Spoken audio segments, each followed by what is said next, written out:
Star Wars. Crosscurrent. By Paul S. Kemp. Chapter 1. The Past, 5,000 years before the Battle of Yavin. The crust of Phagon III's largest moon burned, buckled, and crumbled under the onslaught. 64 specially equipped cruisers, little more than planetary bombardment weapons systems with a bit of starship wrapped around them, flew in a suborbital, longitudinal formation. The sleek silver cruisers, their underbellies aglow in reflected destruction, struck Saz as unexpectedly beautiful.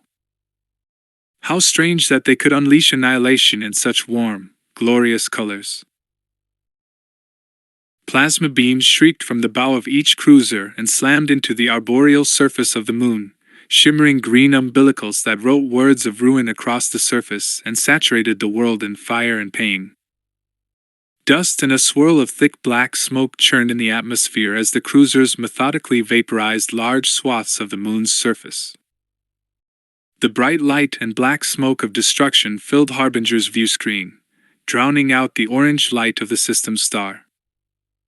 Except for the occasional beep of a droid or a murmured word, the bridge crew sat in silence, their eyes fixed alternately on their instruments and the view screen. Background chatter on the many comm channels droned over the various speakers, a serene counterpoint to the chaos of the moon's death.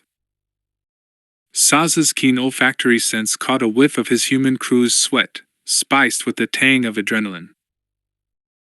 Watching the cruisers work, watching the moon die, Saz was reminded of the Dalefrits he'd enjoyed in his youth. He had spent many afternoons under the sun of his homeworld, peeling away the Dalefrits' coarse, brown rind to get at the core of sweet, pale flesh. Now he was peeling not a fruit but an entire moon. The flesh under the rind of the moon's crust, the lignin they were mining, would ensure a Sith victory in the battle for Kirek and improve Saz's place in the Sith hierarchy. He would not challenge Shar Daikon immediately, of course. He was still too new to the Sith Order for that. But he would not wait overlong. Evil roots and unbridled ambition, Reelan had told him once. Saz smiled. What a fool his one-time master had been. Naga Sado rewarded ambition. Status? He queried his science droid 8K6. The fires in the view screen danced on the anthropomorphic droid's reflective silver surface as it turned from its instrument console to address him. 37% of the moon's crust is destroyed. Wirelessly connected to the console's readout, the droid did not need to glance back for an update on the information as the cruisers continued their work. 38%. 39. Saz nodded, turned his attention back to the view screen. The droid fell silent. Despite Harbinger's distance from the surface, the Force carried back to Saz the terror of the pre-sentient primates that populated the moon's surface. Saz imagined the small creatures fleeing through the trees, screeching, relentlessly pursued by, and inevitably consumed in, fire. They numbered in the hundreds of thousands. Their fear caressed his mind, as faint, fleeting, and pleasing as morning fog. His fellow Sith on Harbinger and Omen would be feeling the same thing as the genocide progressed to its inexorable conclusion. Perhaps even the Massassi aboard each ship would, in their dim way, perceive the ripples in the Force. Long ago, when Saz had been a Jedi, before he had come to understand the dark side, such wholesale destruction of life might have struck him as wrong. He knew better now. There was no absolute right and wrong. There was only power. And those who wielded it defined right and wrong for themselves. That realization was the freedom offered by the dark side and the reason the Jedi would fall, first at Kirek, then at Coruscant, then all over the galaxy. Temperature in the wake? He asked. The science droid consulted the sensor data on its comm screen. Within the tolerance of the harvester droids. Saz watched the cruisers slide through the atmosphere and light the moon on fire. He turned in his command chair to face his second-in-command, Los Dor. Dor's mottled, deep red skin looked nearly black in the dim light of the bridge. His yellow eyes mirrored the moon's fires. He never seemed to look up into Saz's eyes, instead focusing his gaze on the twin horns that jutted from the sides of Saz's jaw. Saz knew Dor was as much a spy for Naga Sado as he was an ostensible aide to himself. Among other things, Dor was there to ensure that Saz returned the ligninol of the lignin to Sado's forces at Primus Galiad. The tentacles on Dor's face quivered, and the cartilaginous ridges over his eyes rose in a question. "Give the order to launch the harvester droids, Colonel," Saz said to him. "Harbingers and omens." "Yes, Captain," Dor responded. He turned to his console and transmitted the order to both ships. The honorific captain still struck Saz's hearing oddly. He was accustomed to leading hunting parties as a first, not ships as a captain. In moments, hundreds of cylindrical pods streaked out of Harbinger's launching bay, and hundreds more flew from her sister ship, Omen, all of them streaking across the view screen. They hit the atmosphere and spat lines of fire as they descended. The sight reminded Saz of a pyrotechnic display. "Harvester droids away," 8K6 intoned. "Stay with the droids and magnify," Saz said. "Copy," answered Dor, and nodded at the young human helmsman who controlled the view screen. The harvester droids' trajectories placed them tens of kilometers behind the destruction wrought by the mining cruisers. Most of them were lost to sight in the smoke, but the helmsman kept the viewscreen's perspective on a dozen or so that descended through a clear spot in the sky. "Attrition among the droids upon entry is negligible," said 8K6. 0.03%. The helmsman further magnified the viewscreen again, then again. 5 kilos above the surface, the droids arrested their descent with thrusters, unfolded into their insected forms, and gently dropped to the charred, superheated surface. Anti-grav servos and platform pads on their 6 legs allowed them to walk on the smoking ruin without harm. "Give me a view from one of the droids." "Copy, sir," said Dor. The helm worked his console, and half the viewscreen changed to a perspective of a droid's eye view of the moon. A murmur ran through the bridge crew, an exhalation of awe. Even 8K6 looked up from the instrumentation. The voice of Captain Corson, commander of Harbinger's sister ship, Omen, broke through the calm chatter and boomed over the bridge speakers. "That is a sight." "It is," Saz answered. Smoke rose in wisps from the exposed subcrust. The heat of the plasma beams had turned the charred surface as hard and brittle as glass. Thick cracks and chasms lined the subcrust, veins through which only smoke and ash flowed. Waves of heat rose from the surface, distorting visibility and giving the moon an otherworldly, dreamlike feel. Hundreds of harvester droids dotted the surface, metal flies clinging to the moon's seared corpse. Walking in their awkward, insecty manner, they arranged themselves into orderly rows, their high-pitched droid-speak mere chatter in the background. "Sensors activating," intoned 8K6. As one, long metal proboscises extended from each of the droids' faces. They ambled along in the wake of the destruction, waving their proboscises over the surface like dowsing rods, fishing the subsurface for the telltale molecular signature of lignin. Thinking of the lignin, Saz licked his lips, tasted a faint flavor of phosphorus. He had handled a small lignin crystal years before and still remembered the charge he had felt while holding it. His connection with that crystal had been the first sign of his affinity for the dark side. The unusual molecular structure of lignin attuned it to the dark side and enhanced the Sith's power when using the Force. The Sith had not been able to locate any significant deposits of the crystals in recent decades until just before the battle for Kirek. And it was Saz who had done it. A few standard months ago, Naga Sado had charged Saz with locating some deposits of the rare crystal for use in the war. It was a test, Saz knew. And Lostor, his ostensible aide, was grading him. The Force had given Saz his answer, had brought him eventually, and at the last possible moment before the conflict began, to Fagan III. The Force had used him as a tool to ensure Sith victory. The realization warmed him. His scaled skin creaked as he adjusted his weight in his chair. He would harvest enough lignin from Fagan III's moon to equip almost every Sith Lord and Assassi warrior preparing for the assault on Kirek. If he'd had more time, he could have mined the moon in a more methodical, less destructive fashion. But he did not have time, and Sado would not tolerate delay.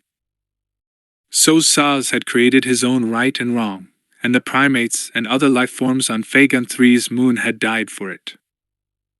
He tapped his forefinger on his lightsaber hilt, its curved form reminiscent of a claw, impatient to see the results of the droid's sensor scans.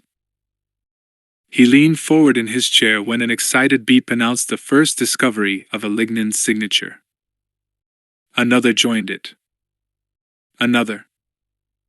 He shared a look with Dor and could not tell from the fix of Dor's mouth, partially masked as it was by a beard of tentacles, if his colonel was pleased or displeased.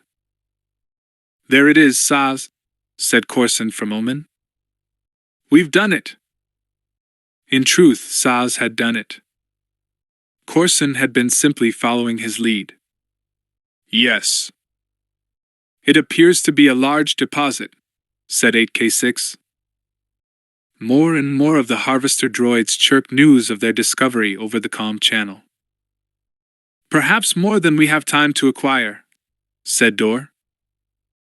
"Shall I recall the mining cruisers, Captain?" Further destruction seems unwarranted.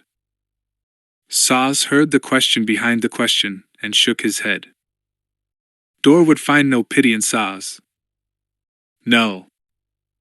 Incinerate the entire surface. What we cannot take before the battle at Kirek, we will return for after our victory there." Dor nodded, and a faint smile disturbed the tentacles. "Yes, sir." Saz fixed his colonel with his eyes, and Dor's gaze fell to Saz's jaw horns. "And when you report back to Lord Sado, you tell him all that you saw here." Dor looked up, held Saz's eyes only for a moment before his tentacles twitched and he turned away. Saz allowed himself a moment's satisfaction as drill probes extended from the droids' abdomens and began pulling the rare crystal from the burning corpse of the moon. The Force continued to carry the terror of the primates to Saz's consciousness, but with less impact. There were fewer left. He could not help but smile. "Use the shuttles to collect the ore," he said to Dor. "Omens too. We take as much as we can as quickly as we can." "Copy." Several standard hours later, Fagan III's smoking moon and all its inhabitants were dead. The mining cruisers, having finished their work, had jumped out of the system. A steady stream of transport shuttles traveled between the moon and Omen and Harbinger's cargo holds, filling both ships with unrefined lignin ore. The presence of so many crystals so near caused Saz to feel giddy, almost inebriated. Dor and the other Force sensitives aboard Harbinger and Omen would be feeling much the same way. "Extra discipline with them, Assassi," Saz said to Dor. "The lignin would agitate them." He wanted to head off outbreaks of violence. Or at least he wanted the violence appropriately directed. "I will inform the security teams," Dor said. "Do you feel that, Captain?" Saz nodded, drunk on the dark side. The air in the ship was alive with its potential. His skin felt warm, his head light. With an effort of will, he regained his focus. He had little time before he would rendezvous with Naga Sado and the rest of the Sith Force moving against Kirek. He opened a calm channel with Omen. "An hour more, Corson," he said. "Agreed," Corson answered, and Saz felt the human's glee through the connection. "Do you feel the power around us, Saz?" "Kirek will burn." Saz stared at the incinerated moon in his view screen, spinning dark and dead through the void of space. "It will," he said, and cut off the connection. Reland stared out of the large, transparent steel bubble window that fronted the cockpit of his starfighter. Beside him, his Padawan, Drev, tapped hyperspace formulae into the navigation computer. Drev's body challenged the seat with its girth. His flight suit pinched adipose tissue at neck and wrist, giving his head and hands the look of tied-off sausages. Still, Drev was almost thin by the standards of Ascagians. And Reland had never before met an Ascagian in whom the force was so strong. Their infiltrator hung in the orange and red cloud of the Ramman Nebula. The small ship with its minimal, deliberately erratic emission signature, sleek profile, and sensor baffles would be invisible to scans outside the swirl.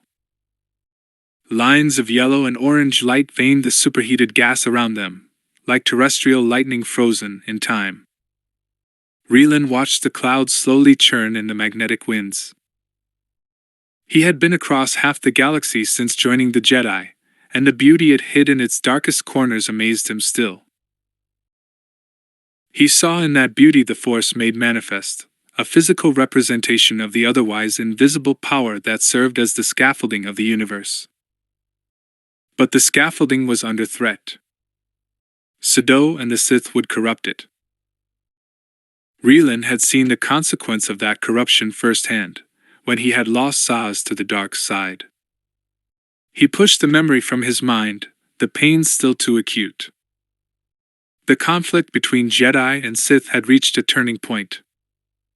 Kirek would be a fulcrum, tilting the war toward one side or the other. Reland knew the Jedi under Mehmet Nadil and Odiner had fortified the planet well, but he knew, too, that Sado's fleets would come in overwhelming force. He suspected they would also strike Coruscant, and had so notified Nadil. Still typing in coordinates, Drev asked, "We will be able to pick up the beacon's pulse once we enter hyperspace?" "Yes," Reland said. At least that was the theory.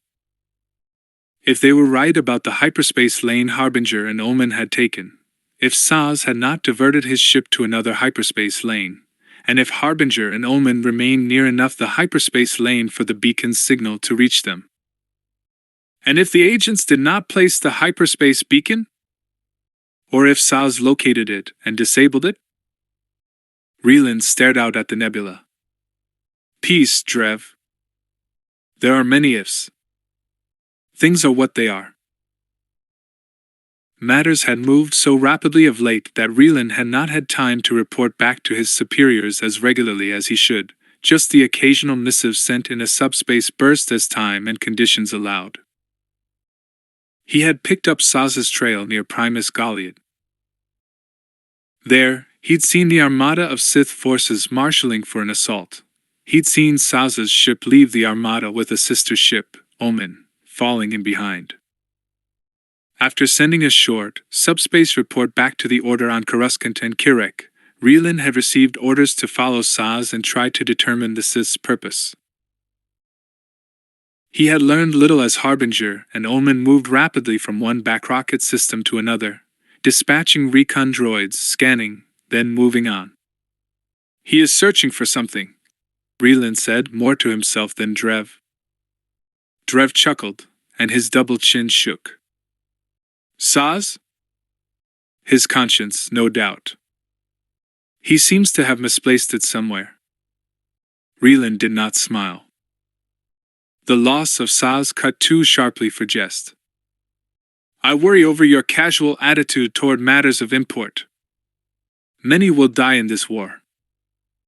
Drev bowed his head, his shoulders drooping, trying to look contrite under his mass of thick brown hair. "Forgive me, Master. But I..."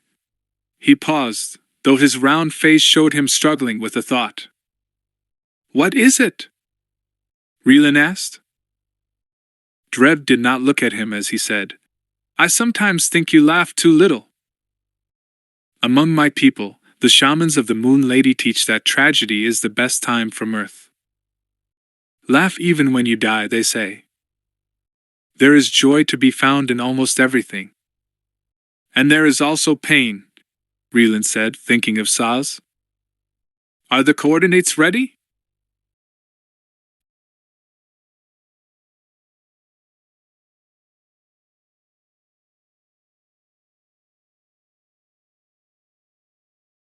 "Ready, Master." "Then let us find out what it is that Saz is looking for." Reelin maneuvered the infiltrator out of the nebula and checked it against Drev's coordinates. Stars dotted the view screen. "We go," Reelin said. Drev touched a button on his console, and the transparent steel cockpit window dimmed to spare them the hypnotic blue swirl of a hyperspace tunnel. Reelin engaged the hyperdrive. Points of light turned to infinite lines. The present, 41.5 years after the Battle of Yavin. Darkness plagued Jaden, the lightless ink of a singularity. He was falling forever. His stomach crawled up his throat, crowding out whatever scream he might have uttered. He still felt the force around him, within him, but only thickly, only attenuated, as if his sensitivity were numbed.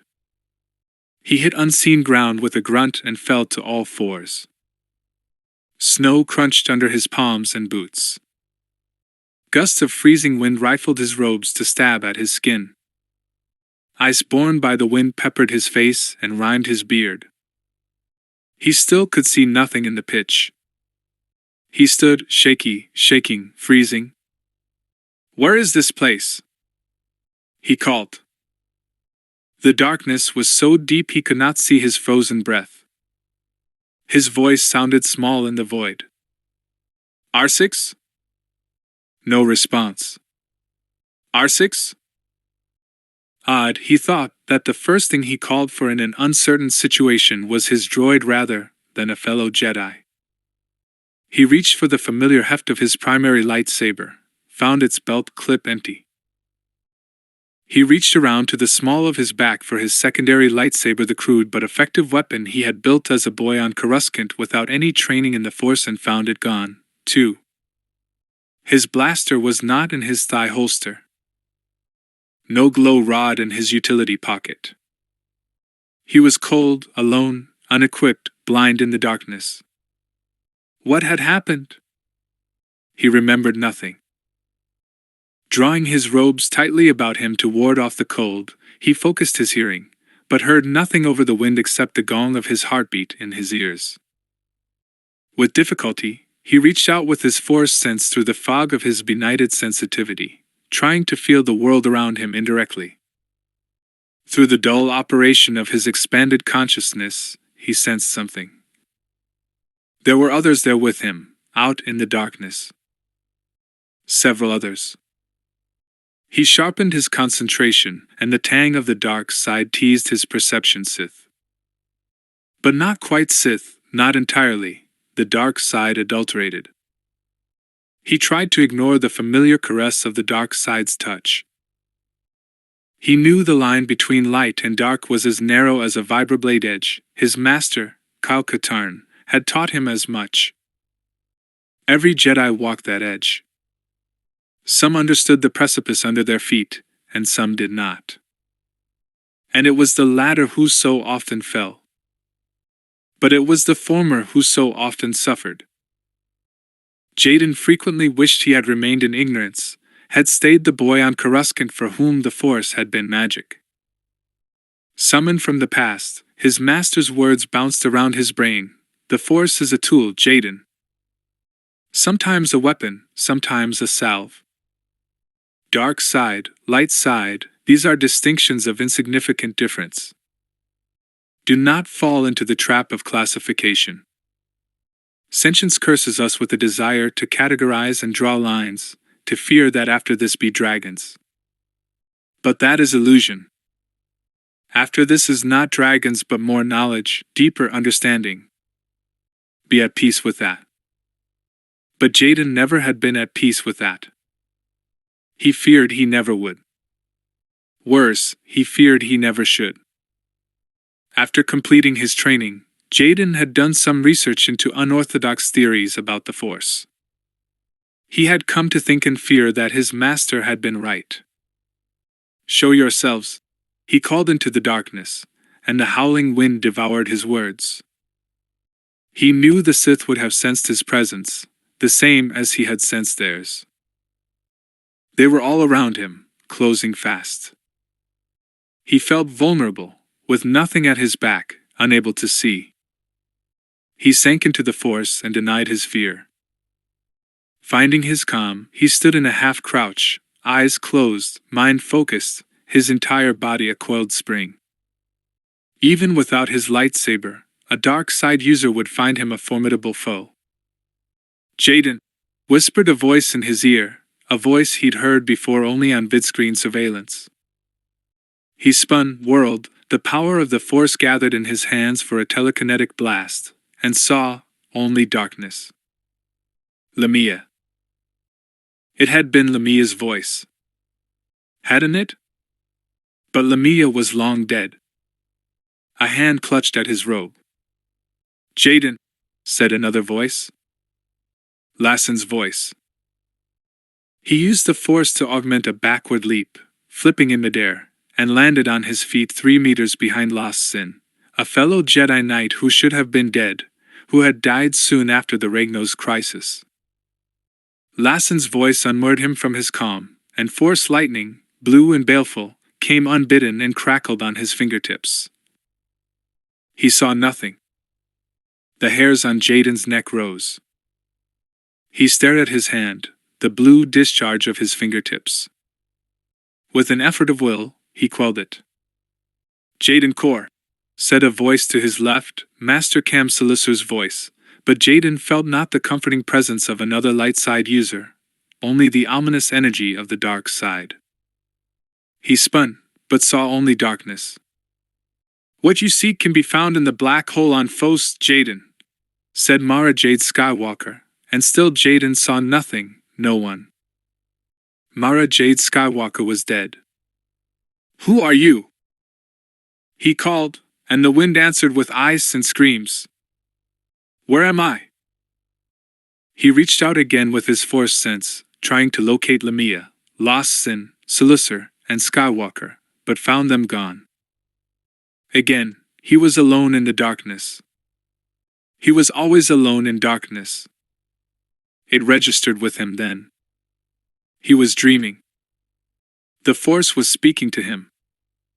He should have realized it sooner. The revelation stilled the world. The wind fell silent, and the air cleared of ice. Jaden stood ready, tense.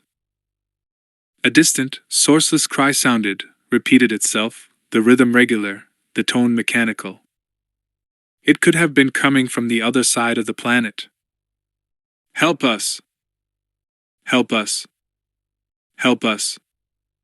Help us!" He turned a circle, fists clenched. "Where are you?" The darkness around him diminished. Pinpoints of light formed in the black vault over him. Stars. He scanned the sky, searching for something familiar. There. He recognized only enough to place the sky somewhere in a rimward sector of the unknown regions. The dim blue glow of a distant gas giant burned in the black of the sky, its light peeking diffidently through the swirl.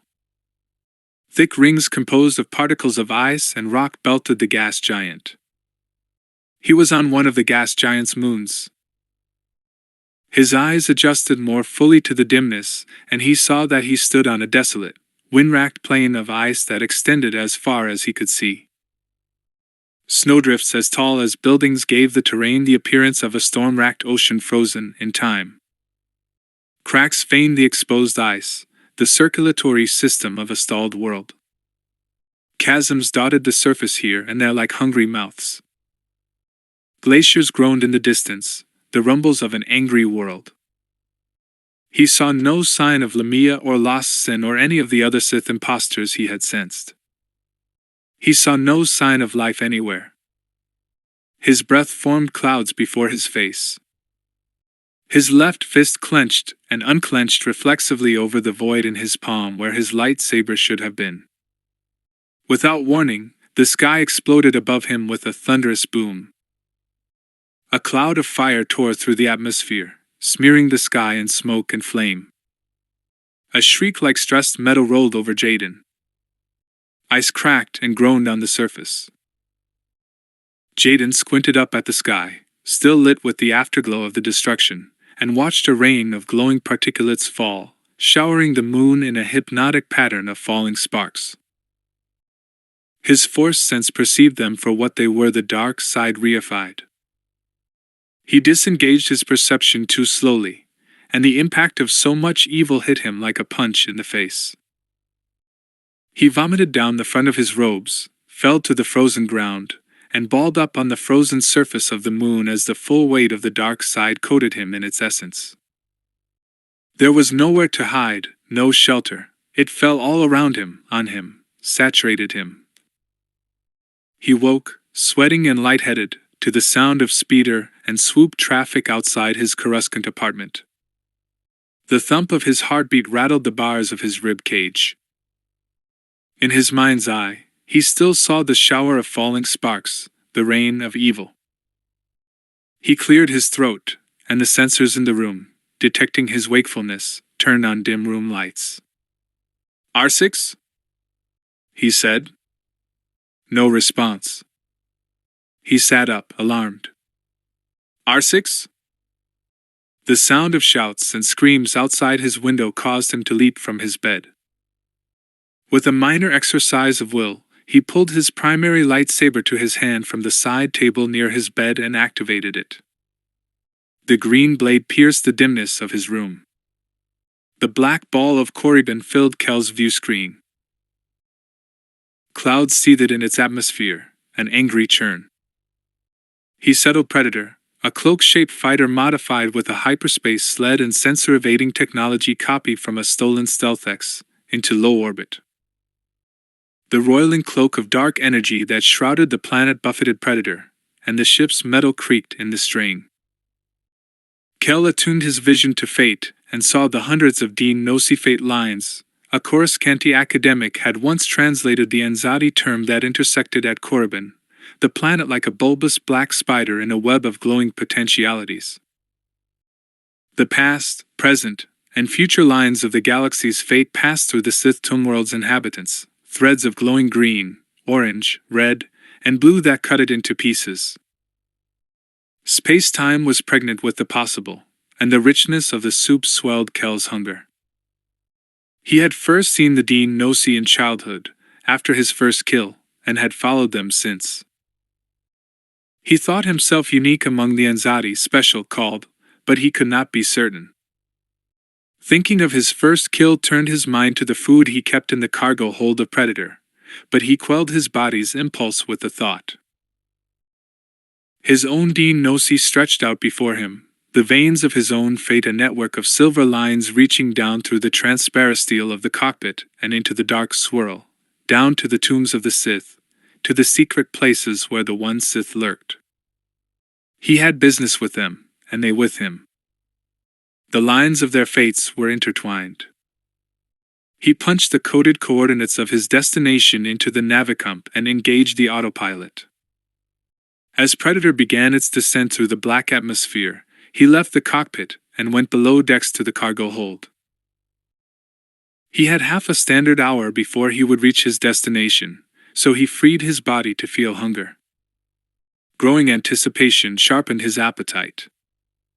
5 stasis freezers stood against one wall of the hold like coffins. Kel had given them their own clear space in the hold, separated from the equipment and vehicles that otherwise cluttered the compartment. A humanoid slept in stasis in each freezer, 3 humans and 2 Rhodians. He examined the freezer's readouts, checking vital signs. All remained in good health. Staring at their still features, Kel wondered what happened behind their closed eyes, in the quiet of their dreams. He imagined the zest of their soup, and hunger squirmed in his gut. None were so-called force sensitives, who had the richest soup, but they would suffice. He glided from one freezer to the next, brushing his fingertips on the cool glass that separated him from his prey. His captives' DUOLOGY extended from their freezers to him, his to them. He stopped before the middle-aged human male he had taken on Corellia.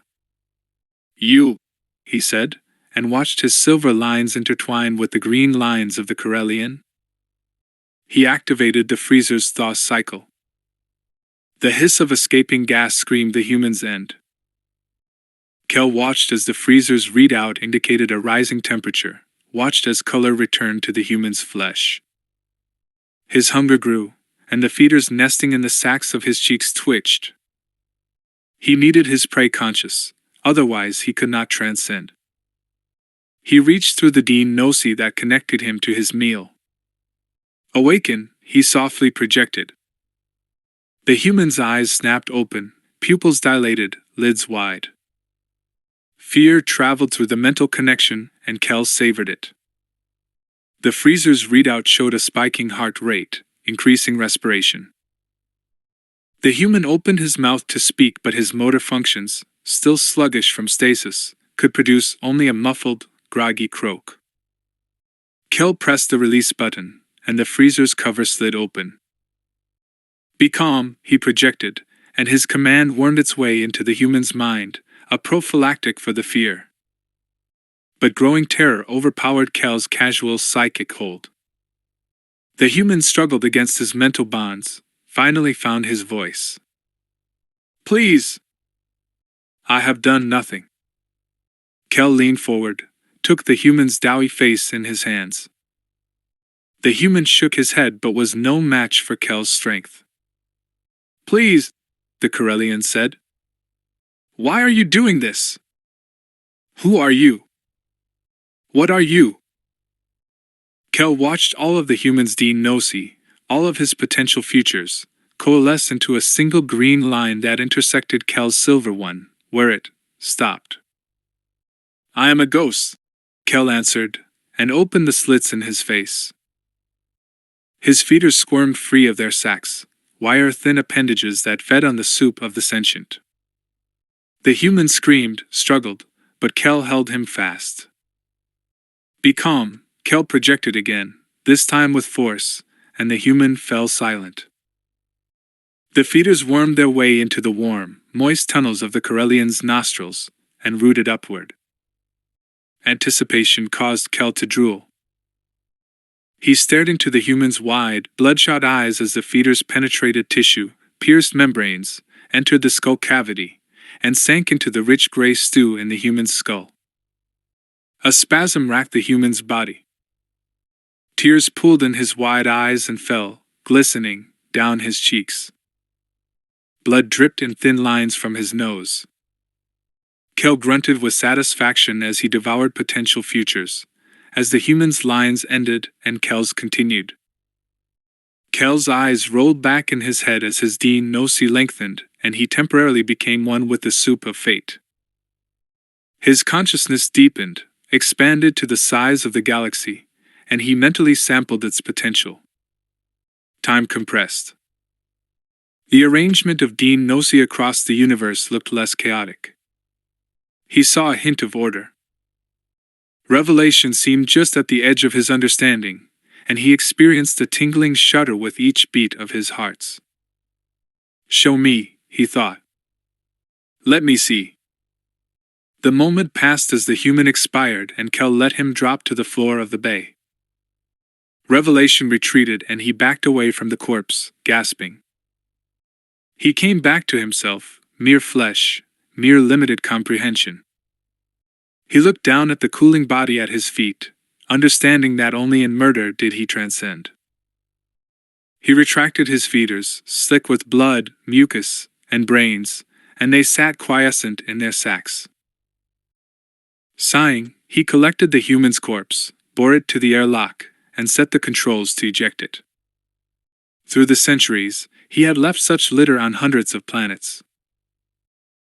As he watched the automated ejection sequence vacate the airlock, he consoled himself with the knowledge that one day he would feed on stronger soup that would reveal to him the whole truth of fate. Reasonably sated, he returned to the cockpit of Predator and linked his comm receiver to the navicomp, as he had been instructed.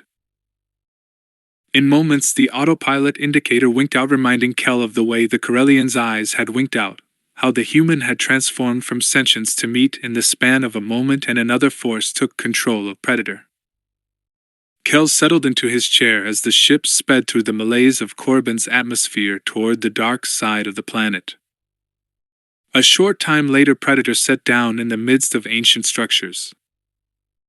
Lightning-illuminated weathered pyramids, towers of pitted stone, crystalline domes, all of them the temples and tombs of the Sith, all of them the geometry of the dark side. Black clouds roiled and jagged runs of lightning formed a glowing net in the sky. Kel rose, slid into his mimetic suit, checked the twin cortosis-coated vibroblades sheathed at his belt, and headed for Predator's landing ramp. Before lowering it, he took a blaster and holster from a small arms locker and strapped them to his thigh. He considered blasters inelegant weapons, but preferred to be overarmed rather than under. He pressed the release button on the ramp. Hydraulics hummed and the door lowered. Wind and rain hissed into Predator. Corbin's air, pungent with the reek of past ages, filled his nostrils. Thunder boomed. Kel stared out into the darkness, noted the clustered pinpoints of red light that floated in the pitch. He shifted on his feet as the lights drew closer. A silver protocol droid. He attuned his vision to fate, saw no D no C. Droids were programming, nothing more. They made no real choices and so had no lines. The false sentience of the droid unnerved Kel, and he cut off the perception. The anthropomorphic droid strode through the wind and rain to the base of the landing ramp and bowed its head in a hum of servos. "Master Anzat," the droid said in Basic. "I am D45. Please follow me. The Master awaits you." The droid's words rooted Kel to the deck. Despite himself, Kel's twin hearts doubled their beating rate. Adrenaline flowed into his blood. The feeders in his cheeks spasmed. He inhaled, focused for a moment, and returned his body to calmness, his hormone level to normal. "The Master?" Crate himself? "Please follow," the droid said, turned, and began walking. Kel pulled up the hood of his suit but did not lower the mask. He strode down the ramp and stepped into the storm. Corbin drenched him. With a minor effort of will, he adjusted his core body temperature to compensate for the chill. The droid led him along long dead avenues lined with the ancient stone and steel monuments of the Sith Order. Kel saw no duocrete, no transparasteel, nothing modern. On much of Corbin, he knew, new layers had been built on the old over the millennia, creating a kind of archaeological stratification of the Sith ages. Not here. Here, the most ancient of Sith tombs and temples sat undisturbed. Here, Crate wandered in his dreams of conquest. A flash of lightning veined the sky, painting shadows across the necropolis. Kel's mimetic suit adjusted to account for the temporary change in lighting. As he walked, he felt a growing regard fix on him, a consciousness. Ahead, he saw a squat tower of aged stone Crate's sanctuary. Spirals of dark energy swirled in languid arcs around the spire. Only a few windows marred its otherwise featureless exterior, black holes that opened into a dark interior. To Kel, they looked like screaming mouths protesting the events transpiring within. The droid ascended a wide, tiered stairway that led to a pair of iron doors at the base of the spire. Age-corroded writing and scrollwork spiraled over the door's surface. Kel could not read it. "Remain here, please," the droid said, and vanished behind the doors. Kel waited under Corbin's angry sky, surrounded by the tombs of Korriban's dead Sith lords. Checking his wrist chrono from time to time, he attuned his senses to his surroundings and waited on Krait's pleasure. Footsteps sounded behind him, barely audible above the rain. He changed his perception as he turned, and saw a thick network of Nosi that extended through the present to the future, wrapping the galaxy like a great serpent that would strangle it. Chapter 2. The past, 5,000 years before the Battle of Yavin. Reelan and Drev sat in pensive silence as their infiltrator streaked through the churning blue tunnel of hyperspace. They watched their instrumentation intently, hoping for the telltale beep denoting detection of the hyperspace beacon secreted aboard Harbinger. Lingering silence would mean they'd lost Saz. "Scanners functioning normally," Drev said. After a sidelong glance at Reelan, he began to hum, a free-form, lively tune from his homeworld. "Must you?" Reelan asked, smiling despite himself as he adjusted the instrumentation. "Yes," said Drev, also smiling, but without looking up from his instruments. "I must." Reelan admired his Padawan's ability to find joy in everything he did, though Reelan thought and taught that it was more important to maintain emotional evenness. Extremes of emotion could lead to the dark side. Still, he wondered sometimes if Drev was the only one doing the learning in their relationship. It seemed Reelan smiled only when in Drev's presence. Saz's betrayal had cut the mirth out of him as skillfully as a surgeon. Drev tapped the scanner screen with a thick finger. Come out, whither you hide." Presently, the scanner picked up a faint signal. Reelan and Drev exhaled as one and leaned forward in their seats. Drev chuckled and put a finger on the scanner screen. "There. They did it." Reelan let the Navicomp digest the scanner's input and cross-referenced the coordinates. "The Fagan system." Without waiting for instruction, Drev pulled up the onboard computer's information on the system. "There's nothing there," Drev said, eyeing the readout. "What is he doing?" "Still looking, maybe," Reelan said, and took the controls. "We will know soon enough." The signal grew in strength as the infiltrator hurtled through hyperspace. "He's deep in system," Reelan said. "We emerged 10 light seconds out." Drev nodded and input the commands into the Navicomp. "The system has 4 planets, each with multiple moons. An asteroid belt divides the third from the fourth. Use it as cover until we understand what Saz is doing. Deactivating the hyperdrive in 5-4. Activating signature scrambler and baffles," Reelan said. At the same moment, he used the force to mask his and Drev's force signatures, lest Saz perceive their arrival. 2-1, Drev said, and deactivated the hyperdrive. The blue tunnel of hyperspace gave way to the black void of stars, planets, and asteroids. Instantly a wave of dark side energy, raw and jagged, saturated the ship. Unready for the assault, Reelan lost his breath, turned dizzy. Drev groaned, lurched back in his seat as if struck, then vomited down the front of his robes. "Where is that coming from?" Reelan said between gritted teeth. Drev shook his head, still heaving. He reached for the scanner console. "Leave it," Reelan said, and adjusted the scanners himself. They showed nothing nearby but the spinning chaos of the asteroid belt, and Fagan 3 and its many moons. Reelan took a moment to clear his head, then drew on the force to shield them from the ambient dark side energy. With his defenses in place, he felt the energy as only a soft, unpleasant pressure in his mind, incessant raindrops thumping against his skull, but it no longer affected his senses. "All right?" he asked Drev.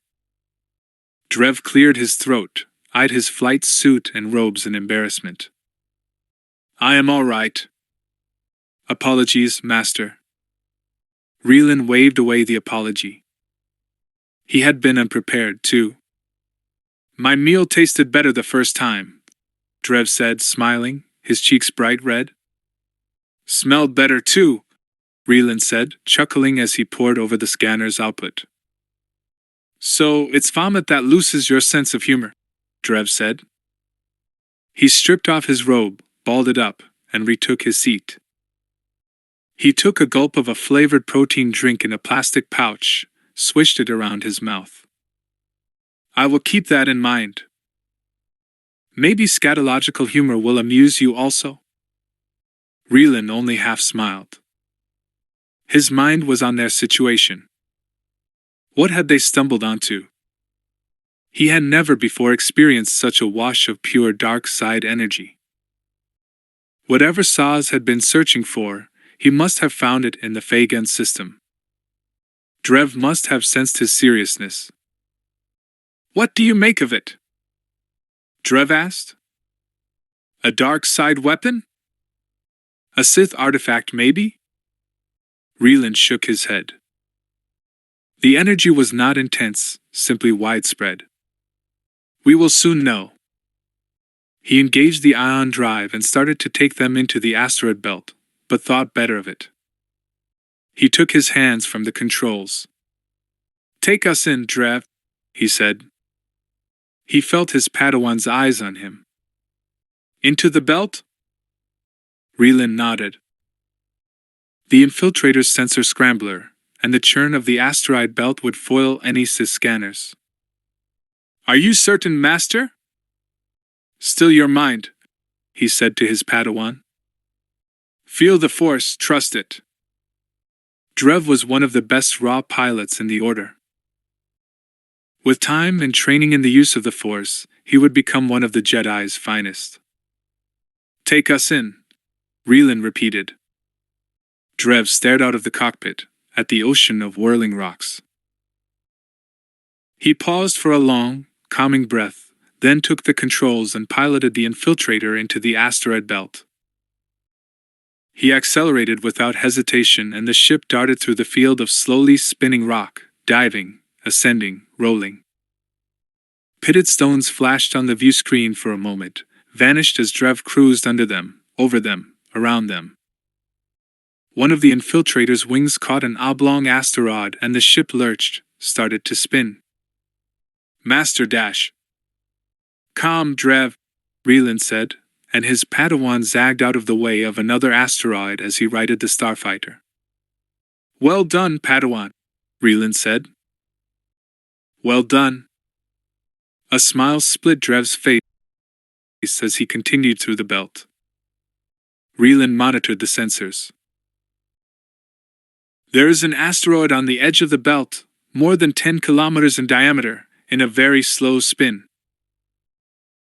I see it. Set us down there but stay powered up. Let us see what we see. Drev maneuvered them over the asteroid and set down the infiltrator. Fagan 3 loomed large in their view screen against a backdrop of stars. Drev was still smiling. Reland chose to ignore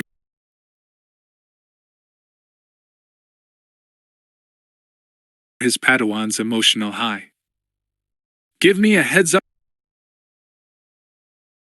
display and magnify.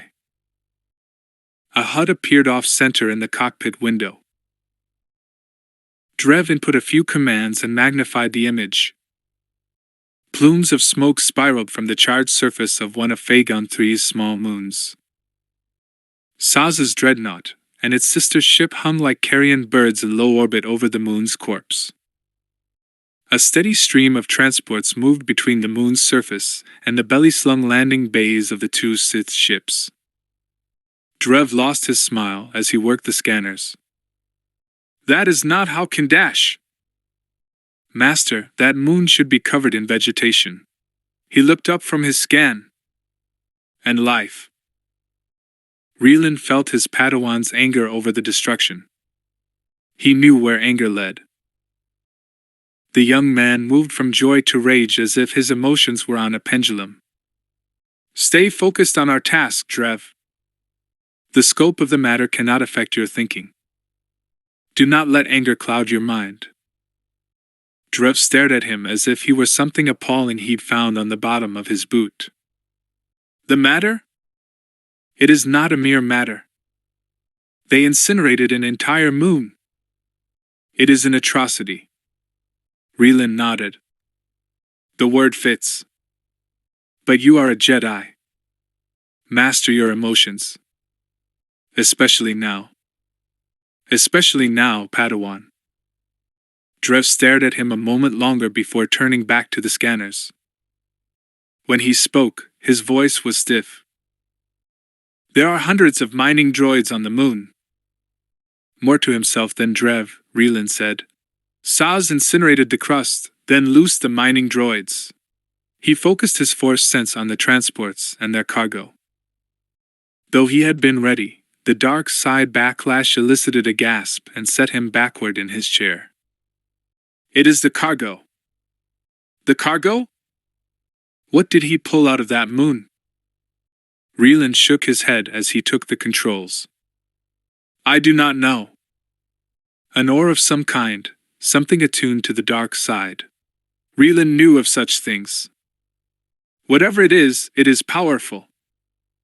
Maybe powerful enough to determine the outcome of the assault on Kirek. That's what Saz has been searching for, and that is why Sado delayed his assault. We cannot allow it to get out of the system. You have a plan, I trust, Drev said, not so much a question as an assertion. We take those dreadnoughts out of the sky. Or at least keep them here.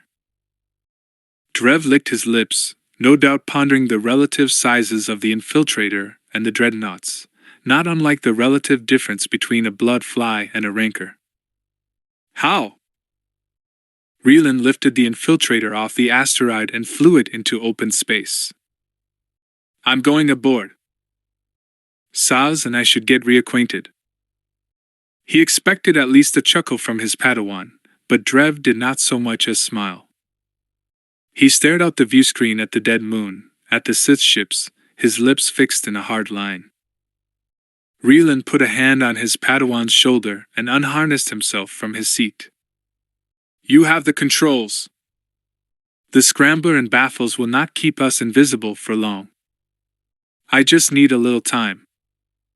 Drev nodded as the infiltrator sped toward the dreadnoughts. You will have it. You'll try to board a transport. That is what I am thinking, Raylan answered as he moved to the cramped rear compartment of the infiltrator. Rapidly he peeled off his robes and donned a vac-ready flex suit, formulating the details of a plan as he went. The Ryan shell of the suit, lined with a flexible, titanium mesh as fine as hair, felt like a second skin. He checked the oxygen supply and the batteries and found them both full. He slipped the power pack harness over his shoulders, around his abdomen, and clipped it in place. The power umbilical fed into the suit's abdominal jack with a satisfying click, and the suit hummed to life. The energy running through the mesh hardened the suit slightly, and caused Raylan's skin to tingle. He put the hinged helmet in place over his head and an electromagnetic seal fixed it to the neck ring, rendering the zipper and power jack airtight. The suit ran a diagnostic, and Raylan watched the results in the helmet's HUD. His breathing sounded loud in the drum of the transparent steel and plastic helmet. He activated the comlink. Testing. Clear, said Drev, his voice like a concert inside the helmet. The diagnostic came back clean. Suit is live and sealed, Raylan said. We remain unnoticed, Drev said, his tone sharp, serious. For now. While Raylan had been trying to encourage seriousness in his Padawan for months, at the moment he regretted the turn of Drev's mood. He missed his Padawan's mirth in the face of danger. To craft Drev into a Jedi, it seemed that Raylan would have to turn him into something other than Drev. How close? Raylan said. He slipped a dozen mag grenades and a variety of other equipment into one of the suit's amplified pockets, then strapped a blaster pistol to his belt, beside his lightsaber and its power pack. 20,000 kilometers and closing fast, Drev said. A hitch in his voice told Reland something was wrong. That moon. Master, it's a ruin. I know, Reland said. That is what Sith do. They destroy. They take. That is all the dark side can offer. Now focus, Padawan. Match vectors with the nearest transport returning to Harbinger, but only for a moment. I will board it, and that will get me into one of the dreadnought's landing bays. He considered the grenades in his pockets. From there, I'll see what I can do. For a time, Drev said nothing then. Are you sure this is the way, Master? If you succeed, that takes care of only one of the dreadnoughts. That we may not accomplish everything is no reason to do nothing. We cannot let that cargo get to Kurek. Or at least not all of it. We stop what we can here, doing whatever we must. If I destroy or disable the first ship, we'll figure out a way to do the same to the other. Understood. Entering the airlock, Reland said. He opened the interior airlock door, stepped inside, and closed it behind him. He disengaged the safety and pressed the button to open the exterior door. A red light flashed for 3 seconds to indicate the pending evacuation. Reland held the safety bar as the hatch slid open and the air rushed out into space. Coming up on the transport now, Master. Reland moved to the open hatch as Drev eased the infiltrator over the transport and matched its course and speed as best he could. The awkward transport was a flying storage crate, a gray wedge of a hold with a transparent steel bubble cockpit tacked onto its underside. Like all Sith ships, it still managed to look like a flying blade. Dark side energy leaked from its cargo hold in palpable waves, making Reland temporarily dizzy. Master? They would be spotted in moments. He had to move. Have you ever gone angling, Drev? Reland asked. Angling? Fishing. You know. No, Master. I have not. Reland tried to smile, failed. At that moment, he would have paid 1,000 credits to hear Drev's laugh. Neither have I. May the Force be with you, Master. Reland picked a spot on the spine of the transport, closed his eyes, felt the Force. His mastery of the telekinetic use of the Force was not advanced enough to pull a moving ship to him, but that was not what he intended to do. A scanner has picked up our ship, Drev said, tension in his voice. Our usual encrypted channel, Drev. And minimal chatter. Yes, Master. And don't miss, Drev said and chuckled. Smiling, Reland reached out with the Force, took mental hold of the Sith transport, and leapt out of the infiltrator into open space. I am clear, he said, and Drev peeled off. The present, 41.5 years after the Battle of Yavin. The screams from outside Jaden's window turned to laughter as an open-top speeder streaked past. He heard music booming from the speeder's speakers. The sounds faded as it flew away. It took a moment for him to understand what had occurred. Adolescence, he realized. Probably on a late-night thrill ride. Stang, he whispered, but he did not deactivate his lightsaber. Its hum filled the room, a comforting sound. The images from the vision remained sharp in his mind. The whir of our 6 servos announced the droid's entrance into the room. Seeing Jaden standing in his nightclothes with his lightsaber burning, our 6 cut short his beeped greeting to whistle a concerned question. Jaden did not fully understand droid speak, but he usually got the gist of our 6's communications. Or perhaps he assumed our 6 said or asked whatever Jaden wished him to say or ask. I guess that makes you my confessor, he said to the astromech. Congratulations. R6 beeped the question again, and Jaden smiled. Nothing. A bad joke. And I am fine. I had an unusual dream. But Jaden knew it had not been a dream. It had been a Force vision. R6 hummed understanding and whistled out the first stanza of a lullaby. Jaden smiled at the droid, though his mind was still on the vision. He had never before had one so vivid. What had it meant?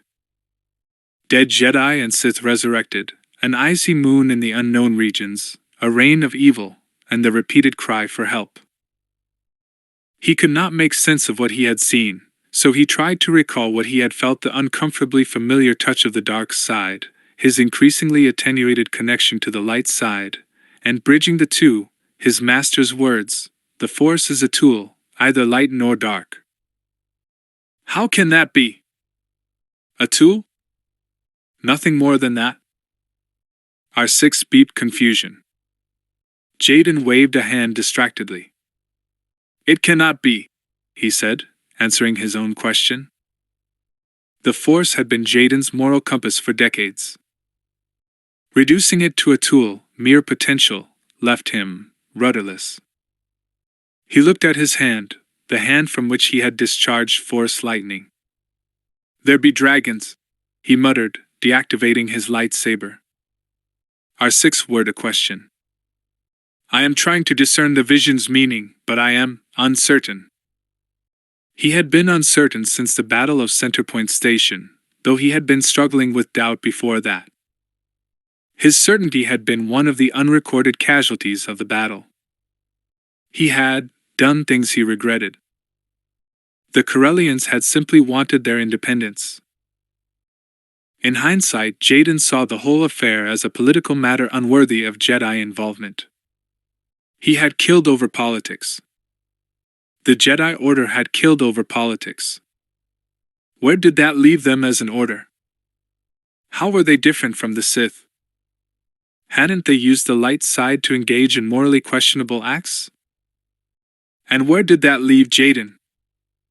He felt soiled by his participation in the battle.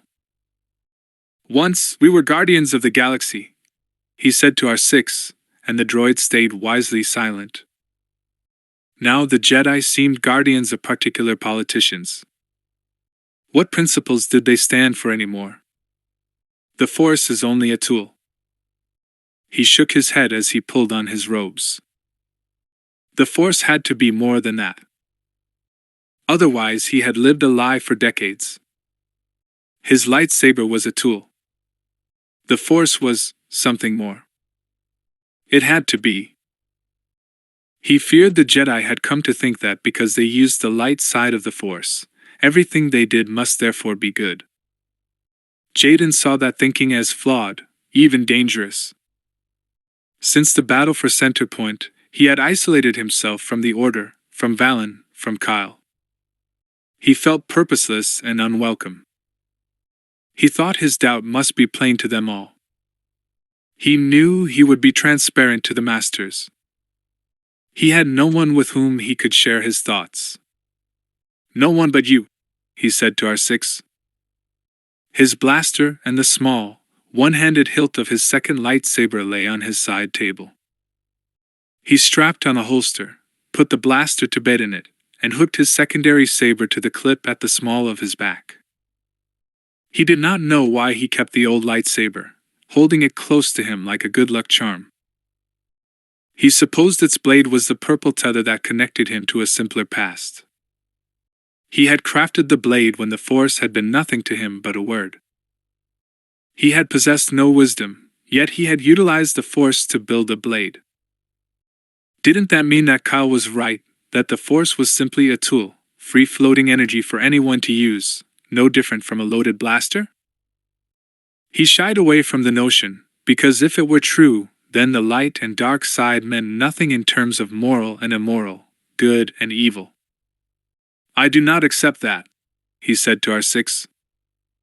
I cannot. Help us. Help us. The voice from his vision echoed in his head, reminded him of who and what he was.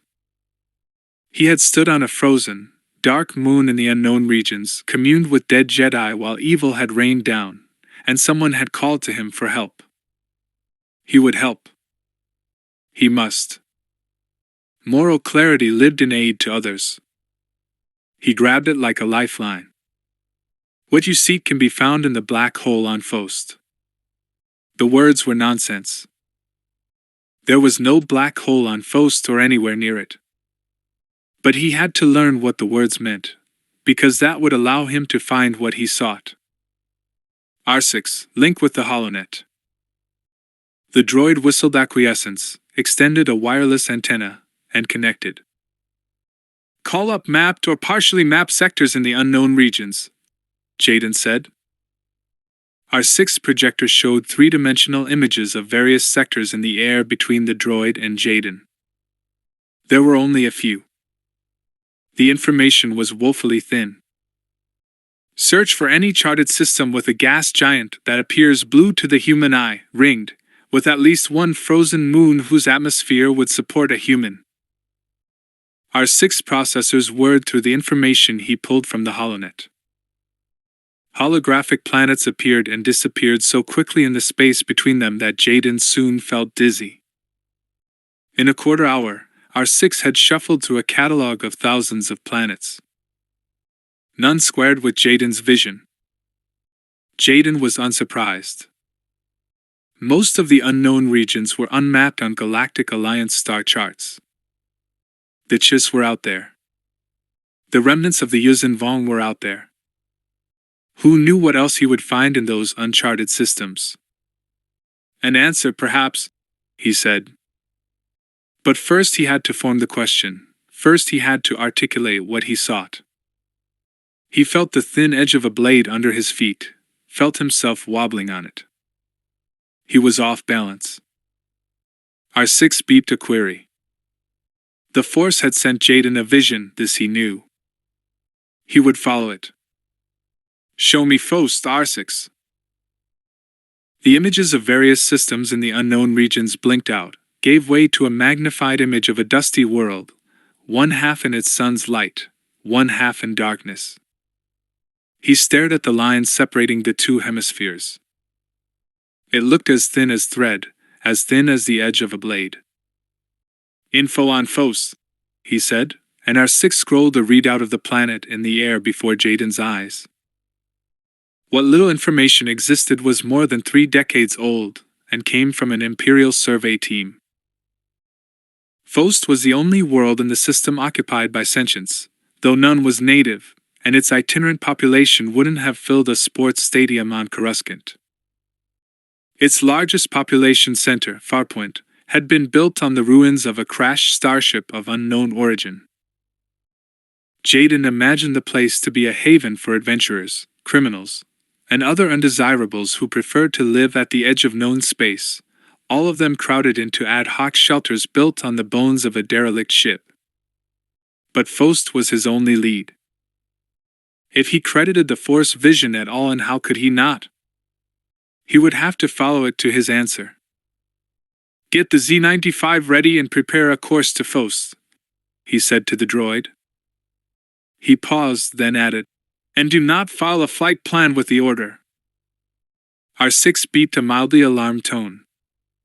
Do as I ask, R6.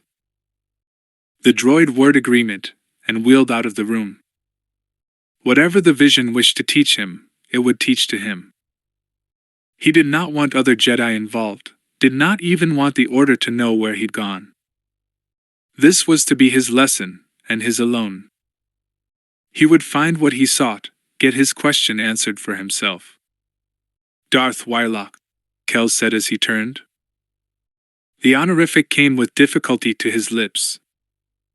Both Wylock and Crate had adopted a title once carried by beings of greater stature. The Chagrian Sith Lord's mouth formed a tight smile, as if he sensed the meat of Kel's thoughts. Wylock stood as tall as Kel, and the left horn on his head extended half a meter more. The right horn, lost some time ago to accident or battle, was a jagged stump only a few centimeters long. To Kel, it looked like a rotted tooth. The line of a scar extended the length of the Chagrian's face, a seam connecting the ruined horn to the corner of his mouth. Wirelock's robe, as black as a singularity and soaked with rain, hung heavily from his broad shoulders. The hilt of a lightsaber at his belt peeked out from under the folds. Kel imagined the insight he could gain by devouring a soup so rich as Wirelock's. A cyclone of DUOLOGY whirled around the Chagrian. The feeders within Kel's cheeks squirmed reflexively. "Anzat," the Sith said, with a faint nod. "The droid led me to believe I might see Darth Krayt himself." The message I received purported to come from him. Wirelock's eyes never left Kel's. "The Master walks in dreams. This you know, Keldoru. What you achieve only when feeding, he achieves at will. Past, present, and future are as one to him. Therefore, I am his voice while he sleeps. This too you know." Kel tilted his head as if to acknowledge the point, but he knew better. What he experienced while feeding could be experienced only by him. The Sith, like the Jedi, conceptualized the galaxy through the lens of the Force. But Kel knew the Force to be but one aspect of the greater skein of fate. Neither the Sith nor the Jedi saw reality's truth. Kel would, when he fed on the one whose soup held revelation. "So you say, Darth Wirelock." "So I say," Wirelock said. Again that smile, as if he could read Kel's mind. Thunder rumbled. Kel felt others in the darkness around them. More Sith. Servants of Wirelock. "Naga Sado walked this ground," Wirelock said, his clawed hand gesturing at the brick walkway. "And Exar Kun after him." Then, no crippling rule of two limited the power of the Sith. Wisely, Darth Krayt has undone the mistake of Bane. Therefore no rule of two limits the one Sith today. Kel said nothing. He cared little for the intricacies of the Sith religion. And the Chagrian's incessant use of therefore drove Kel to distraction. "Why have I been summoned?" Kel asked. Wirelock took a step closer to Kel. The Sith around them in the darkness drew closer, too. Kel felt as if he were standing in the middle of a tightening knot. He muffled his presence, quelling his DUOLOGY, deflecting perception. Between his psychic camouflage and his mimetic suit, he would be nearly invisible to those around him. Wirelock blinked, looked past and through him for a moment, before his eyes refocused on Kel's. "Clever Anzat." He gestured with his chin out into the darkness, causing his let horns to sway. "But they will not harm you except at my command. Therefore, you have nothing to fear." Kel nodded, but nevertheless maintained his psychic deflection. "An opportunity has been revealed to the Master," Wirelock said, and took another step closer. Kel held his ground while lightning lit up the sky. "What kind of opportunity?"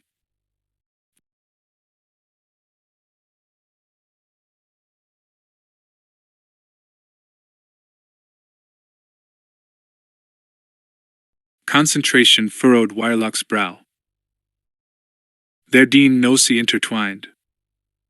An itch formed behind Kel's eyes, then a stabbing pain. He screamed as images exploded in his mind, an icebound moon in orbit around a blue, ringed gas giant, a night sky exploding in a rain of power. He clutched his head and sagged as the images burned themselves into his memory. He lost control of his muscles and his feeders emerged from his face, squirmed like cut power conduits. Fighting through the pain, he wrapped his fingers around one of his vibroblades, drew it. The mental intrusion ceased, as did the pain. He snarled, brandished his blade, drew its twin. Wirelock made no move for his lightsaber. He stared into Kel's eyes. "I do not require a lightsaber to kill you." Therefore, an attack would be foolish. Are you foolish, Keldoru? Kel considered, calmed himself, and sheathed his blades. What is the meaning of the vision? The Shagrian gave his false smile. That is what you will determine. The vision portends something important, Anzat. And the master has concluded that it will begin on Faust. There, a sign will be given to you. Perhaps even the sign you have long sought. Kel tried to hide the excitement birthed by Wirelock's words. He imagined lines of fate coalescing around Faust, catching it up in a net of destiny. I know its location. You will, therefore, travel there. Watch for the sign. Learn what there is to learn. And, perhaps, take what there is to take. Kel rubbed his eyes, as if erasing them of the remembrance of pain. Why me? He gestured out into the darkness. Why not one of them? Because it is the master's will that the one Sith remain quiescent. Therefore, we must use intermediaries. Kel had had enough of Wirelock's therefores. To whom shall I report what I learn? You will report back to me, Wirelock said. He frowned, as if struck with a thought, and said, The master believes it likely that the Jedi have received a similar vision. The Force is moving in this matter. They may, therefore, interfere. You should not allow interference. Kel put his hands on the hilts of his blades. I understand. What form will the sign take? Wirelock shrugged. The master believes you will know it when you see it. He believes in your ingenuity. And your desire to find the one that you seek. Kel licked his lips, knowing he would get nothing more, though he had been given precious little. Is that all, then? Wirelock held out his hands, as if to show himself harmless. You are free to go. Kel backed away from Wirelock, down the stairs, and toward his ship. He checked his chrono as he walked. He had last fed only half a standard hour earlier, yet he felt the need to feed again, to recapture the certainty that feeding brought him. Wirelock's words had poked holes in that certainty. They always did. The Shagrian left him ill at ease. From behind, Wirelock called out above the rain. Why do you serve the master, Keldoru? The question confused Kel, halted his steps. He shook his head, his mind suddenly jumbled, his thoughts inchoate. What? What did you say?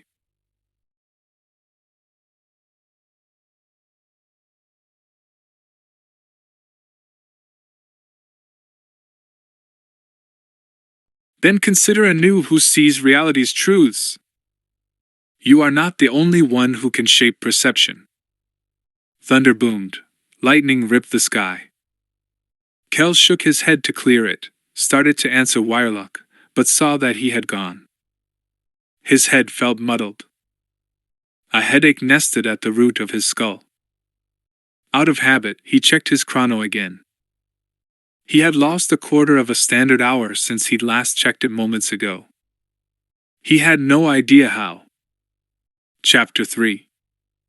The past, 5,000 years before the Battle of Yavin. Reland started to lose forward momentum the instant he leapt clear of the airlock. He activated the magnetic grips in his gloves and boots as he fell. Time seemed to slow as he plummeted toward the transport, and an image of the transport against the background of stars burned itself into his memory. Remaining focused, holding the ship in his telekinetic grasp, he steered his descent and reeled himself in. He could not afford to slow himself with the force, and he hit the surface of the ship hard, thumping his helmet on the hull and for a moment scrambling the HUD. The transport lurched the moment he alit, and the sudden shift in momentum nearly threw him. He cursed and grabbed the protuberances nearest to hand. The force and his magnetic grips kept him anchored. For an instant he feared a scan by the transport crew had detected his presence, but the ship had swerved left and down, probably an evasive maneuver in response to the detection of the infiltrator. Drev would be under pressure soon. Relan had to move fast. He hung on to the transport as it sped toward the dreadnoughts. Harbinger and Omen had long, sleek bodies dotted everywhere with batteries of rotating laser cannon turrets, typically used for ship-to-ship combat.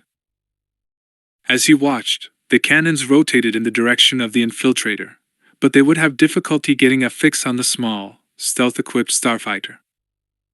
In moments, a rapid reaction squad of Sith fighters, like flying knives, streaked from the bay. "Incoming," he said to Drev over the encrypted channel. 10 Blade-class fighters. Stay among the smaller craft, and the dreadnoughts will not fire. He glanced back but could not see Drev and the infiltrator, could see only the dark side of Phagon 3, a handful of the transport shuttles going evasive, and the floating rock of the dead moon. He returned his gaze to the dreadnoughts and focused on his mission. The transport was making for Harbinger. Interior lights from observation decks and viewports flickered here and there along Harbinger's and Omen's lengths. In shape, the dreadnoughts reminded Relan of gigantic landrocs, the bladed polearm favored by the Sith. The tumors of bubble-shaped escape pods lined the spine that connected the forward bridge section to the aft engine and landing bay sections. Like most Jedi, he'd studied the available schematics of Sith starships. He knew their layout. And he knew where he was going once he got aboard. The transport straightened its course, descended a bit, and headed for the bay. Relan estimated the time of arrival, removed 3 of the mag grenades from his flex suit, and crawled along the transport as fast as he dared until he reached the housing for the engine nacelles. He stuck all 3 charges to one of the nacelles and waited.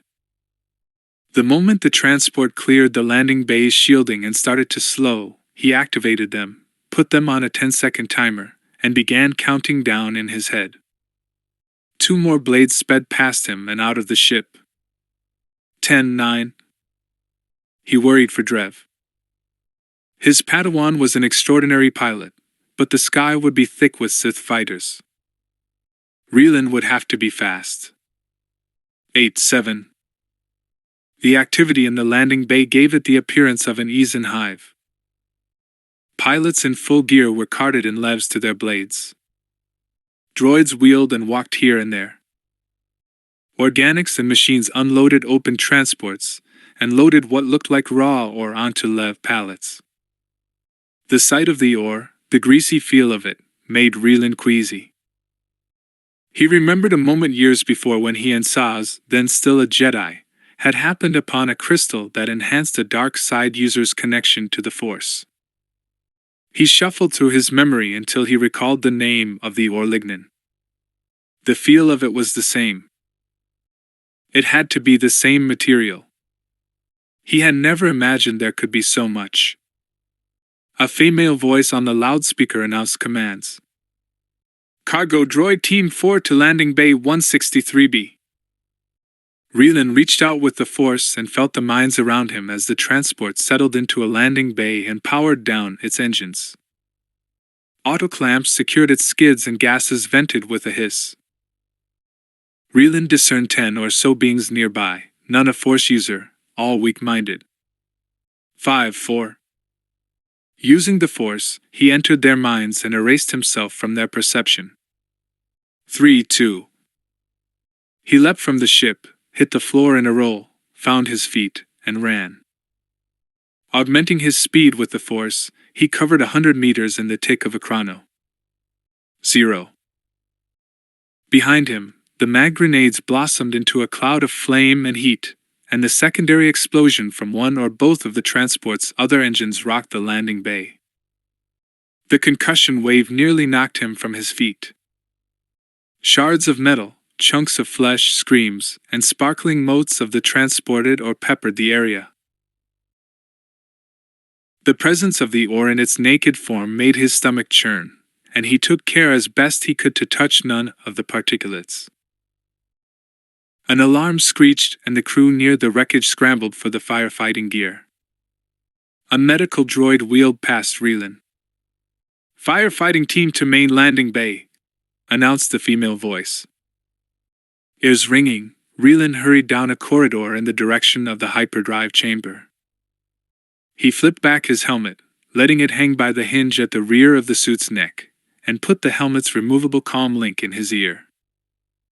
A firefighting team, several curious crew members, and 3 towering, red-skinned Massassi in security uniforms stormed past him at intervals. He used the force to deflect their perception as he hurried along. The interior of the ship reflected the mindset of its Sith builders, all hard edges, sharp corners, and pure functionality, with no allowance for comfort or aesthetics. The sound of the alarm grew fainter, and he allowed himself to feel a small sense of relief. He reached an intersection and paused for a moment to gather his bearings. He shuffled through the cards of his memory, recalling the direction of the hyperdrive chamber. Left. And not far. A hatch to his left slid open to reveal the muscular, vaguely reptilian form of a Massassi warrior in the deep black uniform and epaulets of security personnel. A landrock hung across his back, a blaster on the trunk of his thigh. Bone quills poked from his knuckles. Metal ornaments pierced his wide nose and small ears. Studs had been implanted underneath the red skin of his forearms, biceps, and hairless scalp. The Massassi's eyes fixed on Reelan before he could use the force to blind his perception. The tentacles of the Massassi's beard quivered over his broad, toothy mouth. A vein in his temple visibly throbbed. "We need assistance in the landing bay," Reelan said. "Something went wrong with the dash." The Massassi took in Reelan's flex suit, the lack of a uniform. His yellow eyes narrowed and his clawed hand clutched the hilt of his landrock, pulled it free. The large polearm could be spun by a wielder to release the sharpened metal discs mounted on its haft, or the jagged bladed end could serve as an axe. A crude weapon, but dangerous. "Who is your superior?" the Massassi asked, his voice as guttural as calm static.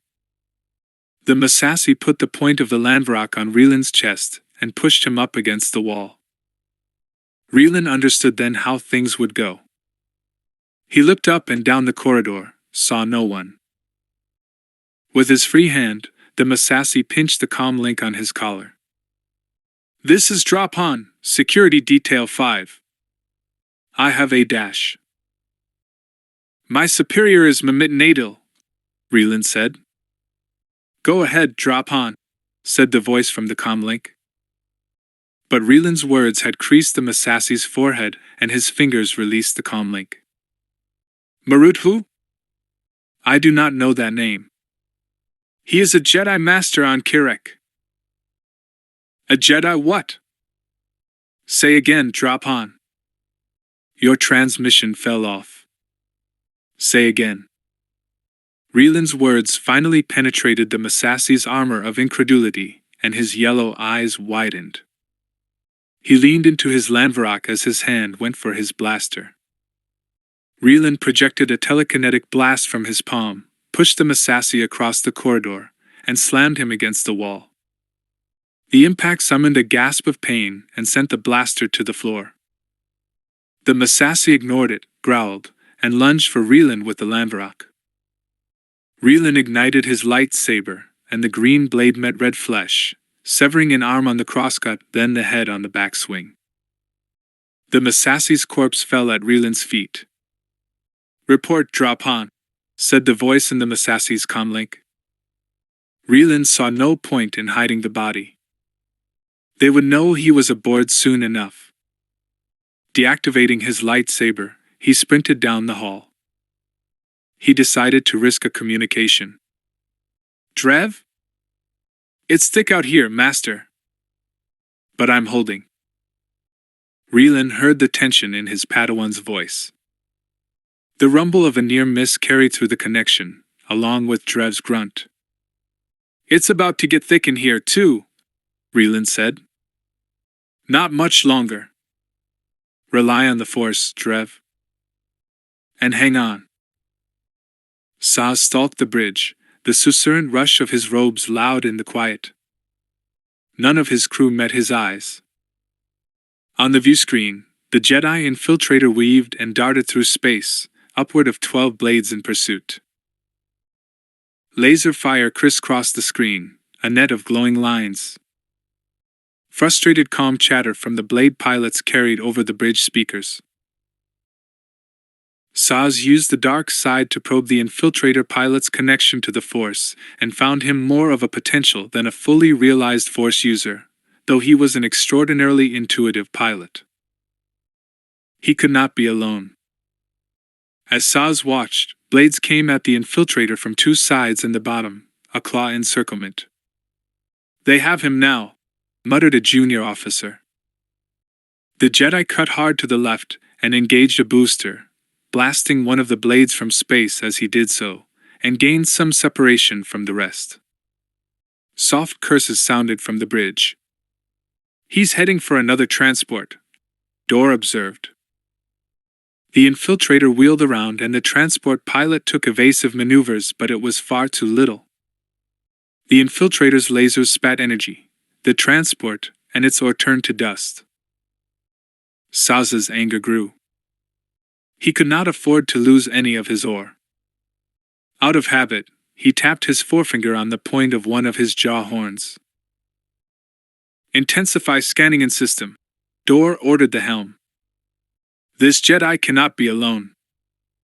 More will be coming." "Yes, Colonel."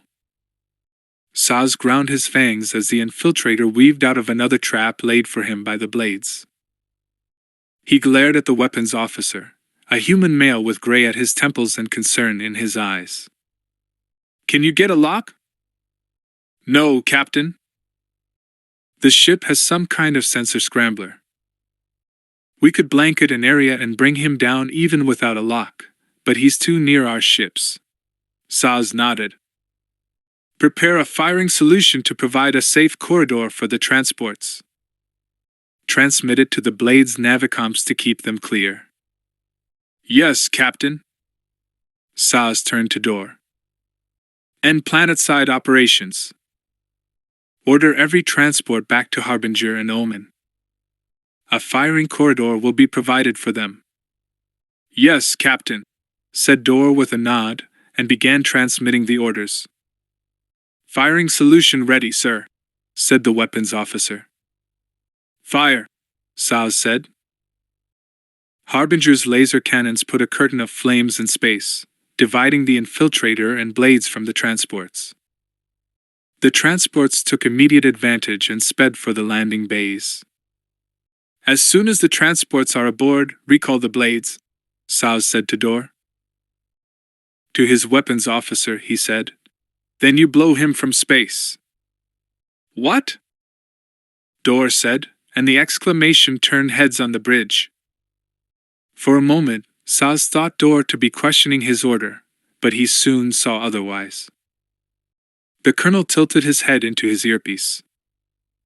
As he listened, his skin turned a deeper red and his tentacle beard quivered with anger. "Double security around all sensitive areas. Establish search teams and comb the ship. Dor out."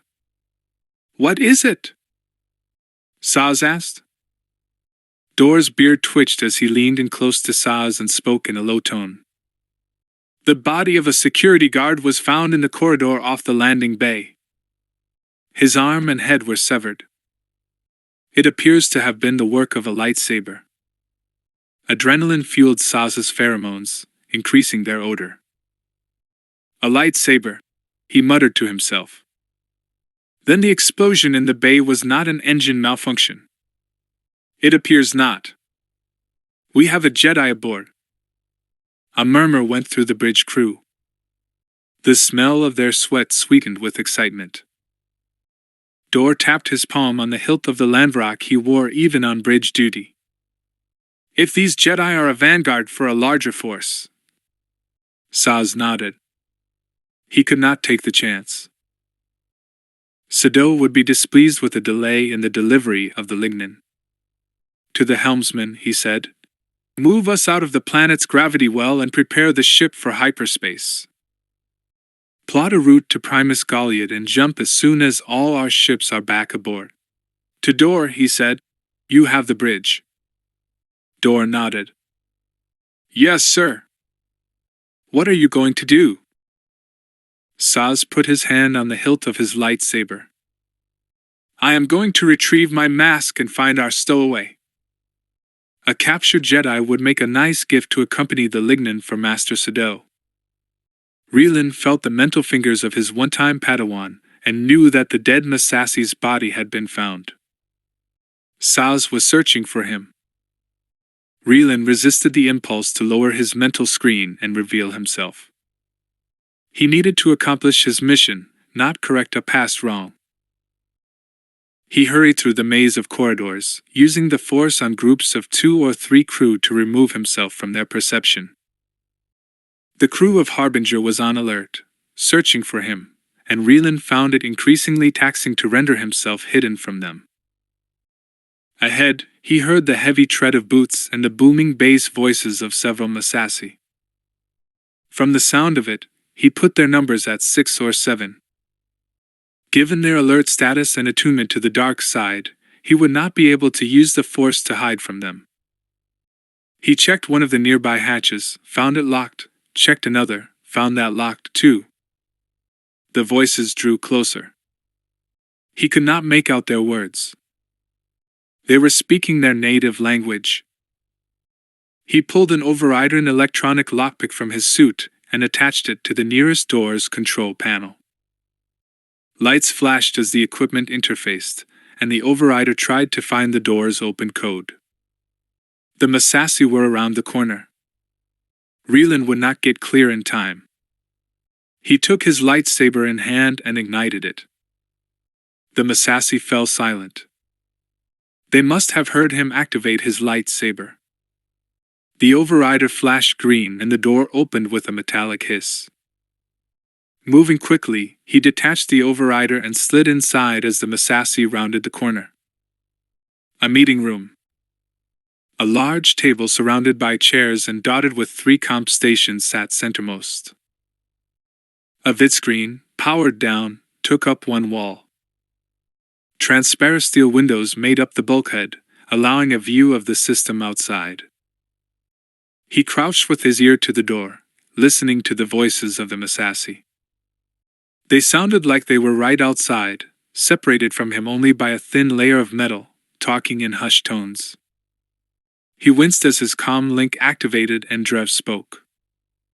"The transports are returning to the landing bay and both dreadnoughts are moving, Master."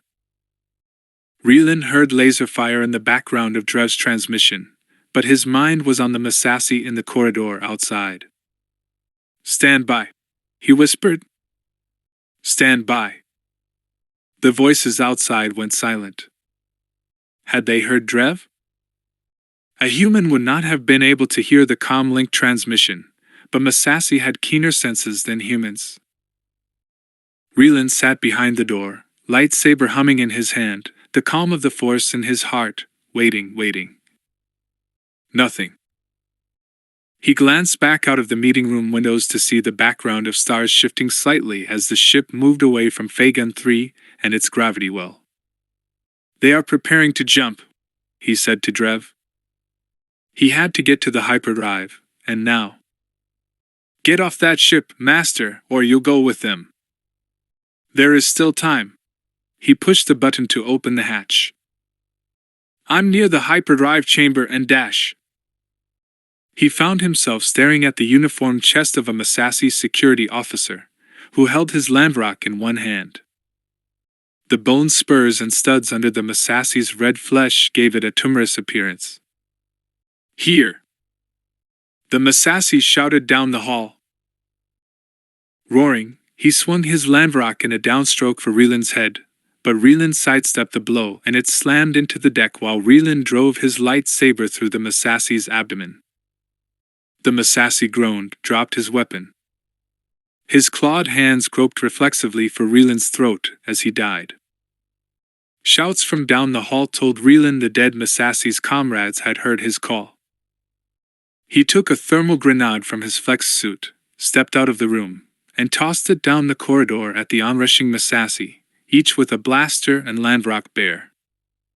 Recognition of what he had thrown widened their eyes and they dived for cover, but not before one of them got off a blaster shot. Relan deflected it with his lightsaber and ducked back into the room he had vacated as the grenade exploded. Flames bathed the corridor in orange. The Masassy's screams were lost in the explosion, and the shock wave rattled Relan's teeth. Alarms shrieked, and fire foam hissed out of valves in the ceiling.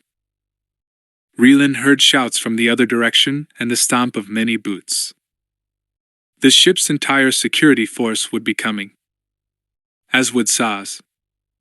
He had to move.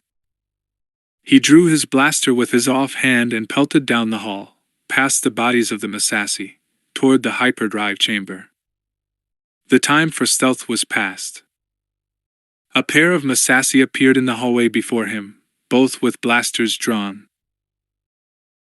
Before they could shoot, Relan dropped one with a shot from his own blaster, opening a smoking hole in the Masassy's black uniform and sending the insignia of rank on his chest skittering across the floor. The second Masassy fired his blaster rapidly while shouting for aid and backing away. Relan closed the distance, deflecting the blaster shots with his lightsaber as he ran, leaving a trail of scorch marks in his wake along the wall and ceiling. At 5 paces the Masassy tried to draw his Lamvarak, but Relan lunged forward and was upon him too fast. The clean hum of his lightsaber gave way to a muffled sizzle as he cut the Masassy in two. He did not slow, could not slow. Shouts told him that pursuit was right behind him. Alarms were sounding all over the ship. When he reached a thick blast door, an idea struck him and he drove his lightsaber's tip into the control panel. The circuitry expired with smoke and sparks and the blast door descended with a boom. He assumed his pursuers would be able to go around, but it might buy him a few extra moments. Drawing on the force, he enhanced his speed and ran in a blur for the hyperdrive chamber. The young helmsman did not look up from his screen as he spoke to Dor. "Colonel, we are clear of the gravity well. System scans show no additional Jedi ships." Dor nodded. "Begin the jump sequence." As the helmsman obeyed, the weapons officer said, "All blades are returned to the ship, Colonel Dor." Dor heard the question hiding behind the comment. "The infiltrator remains in range?"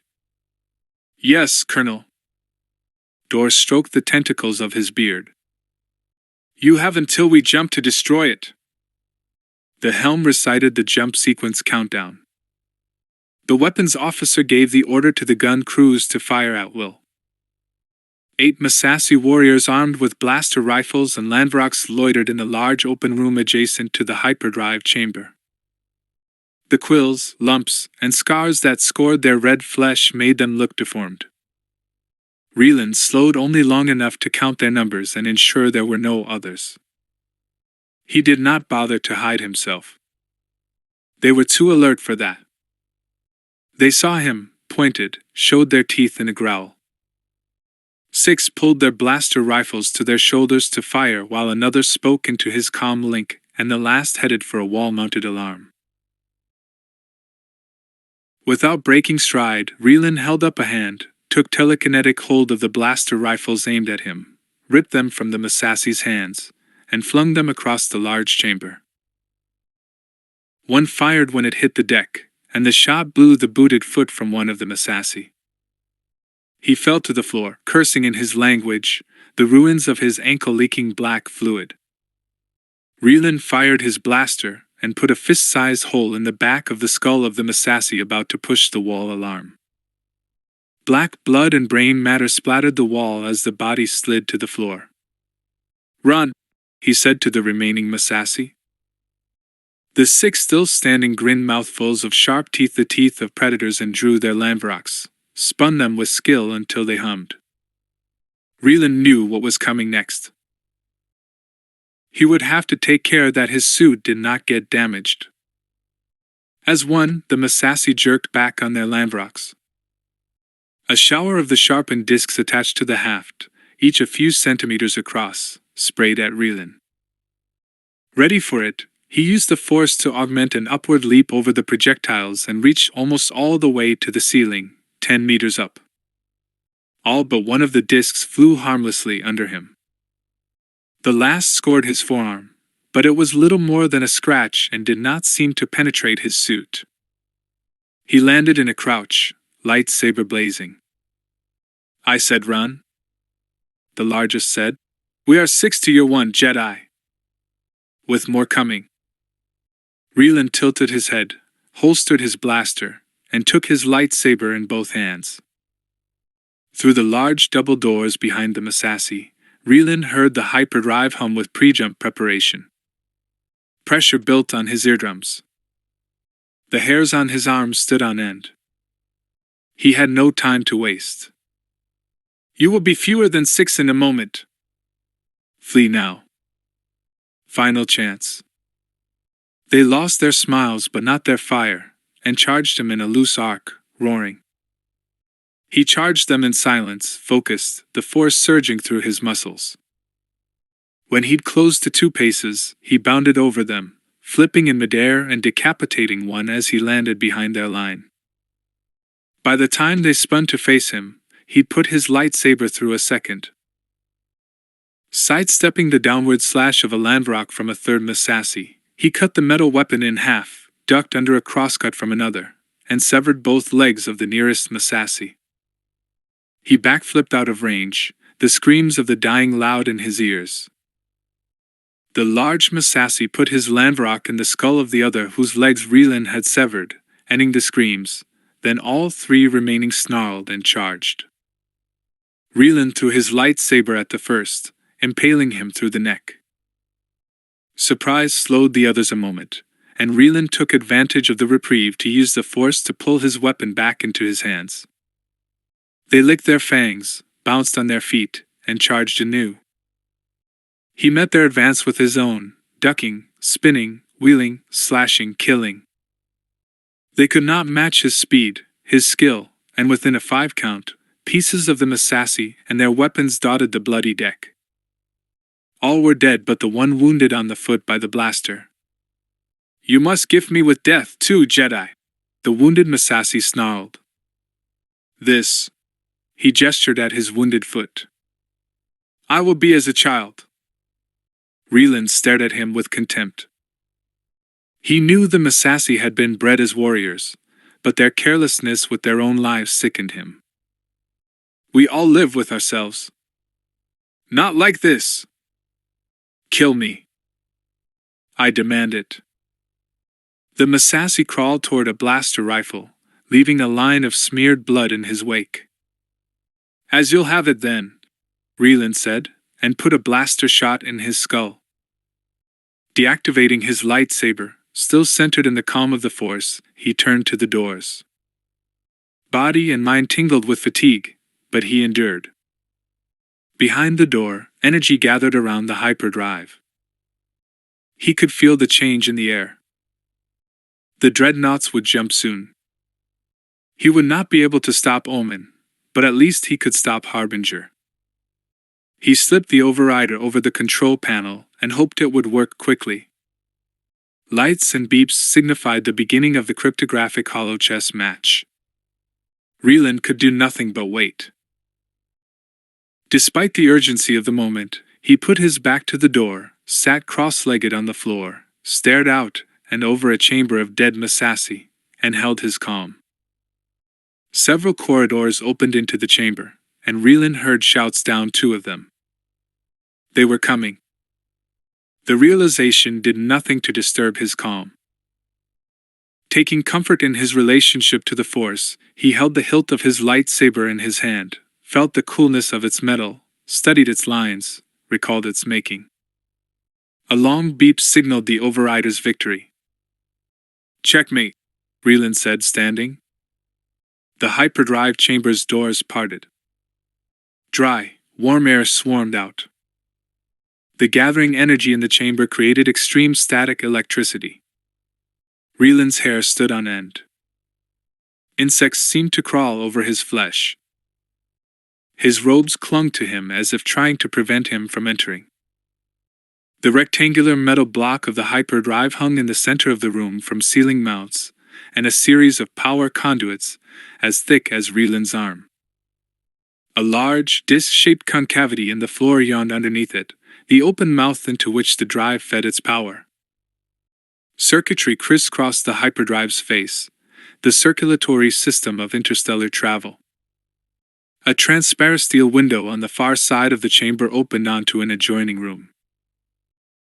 A pair of wide-eyed human engineers in the black uniforms of Sado's forces pointed at him, shouted something, and reached frantically for communicators. Reeland used a telekinetic blast to slam both men against the far wall, and they slumped to the floor, out of sight. Reeland had seen a hyperdrive bisected once for engineers to study. The complexity of the circuitry, the odd geometry of its inner workings, had left him nauseous. And now that complexity, that geometry, began to do its work. Machinery clicked, connected, turned. The power conduits squirmed like snakes as more energy coursed through them. The hum increased in volume. Reeland felt lightheaded. Radiation filled the room, he knew. He would need treatment for radiation poisoning if he survived. He placed a hand on the hyperdrive. The metal felt warm, as slick as talc. It pulsed like a living thing, seeming to shift, to flow under his touch. A headache rooted in his left temple intensified. His stomach flirted with nausea. He removed 3 of his mag grenades from the pocket of his flex suit, attached 2 of them to the face of the hyperdrive, a third to the main power conduit connection. He checked his chrono to mark the time and rapidly set the timers. The grenades began ticking away the remaining moments of Harbinger's existence. He turned for the door, activating his communicator. Charges are set. Heading out now, Drev. Understood. The blades have cleared out. Perhaps I have frightened them. Reeland heard the beginning of a smile in his tone. Drev went on. I am alone out here. Well, except for the 2 hulking dreadnoughts bristling with weapons. Reeland stood amid the Massassi he had slaughtered. Jump out of the system. With their ships clear, the cannons may fire. They're preparing for a jump, Master. They won't risk firing. They may. Jump out, Drev. I am not leaving you. Jump, Drev. That is an order. No. Reeland cocked his head. No. I'm not leaving, Master. Both ships are in jump prep. Neither will risk firing. Reeland shook his head, incredulous at his Padawan's stand. You are leaving. Harbinger will not be able to jump, but Omen will. There's nothing we can do about that now.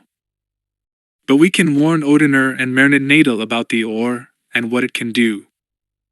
That is your task. No, I won't. We go together or not at all.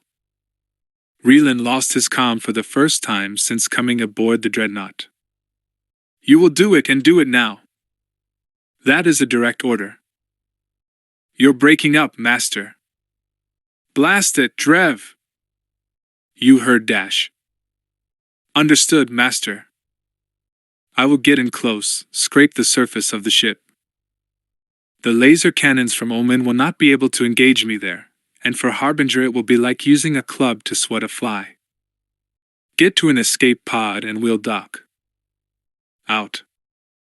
And they won't fire anyway. Out again. The link went quiet. Drev? Drev? Blast!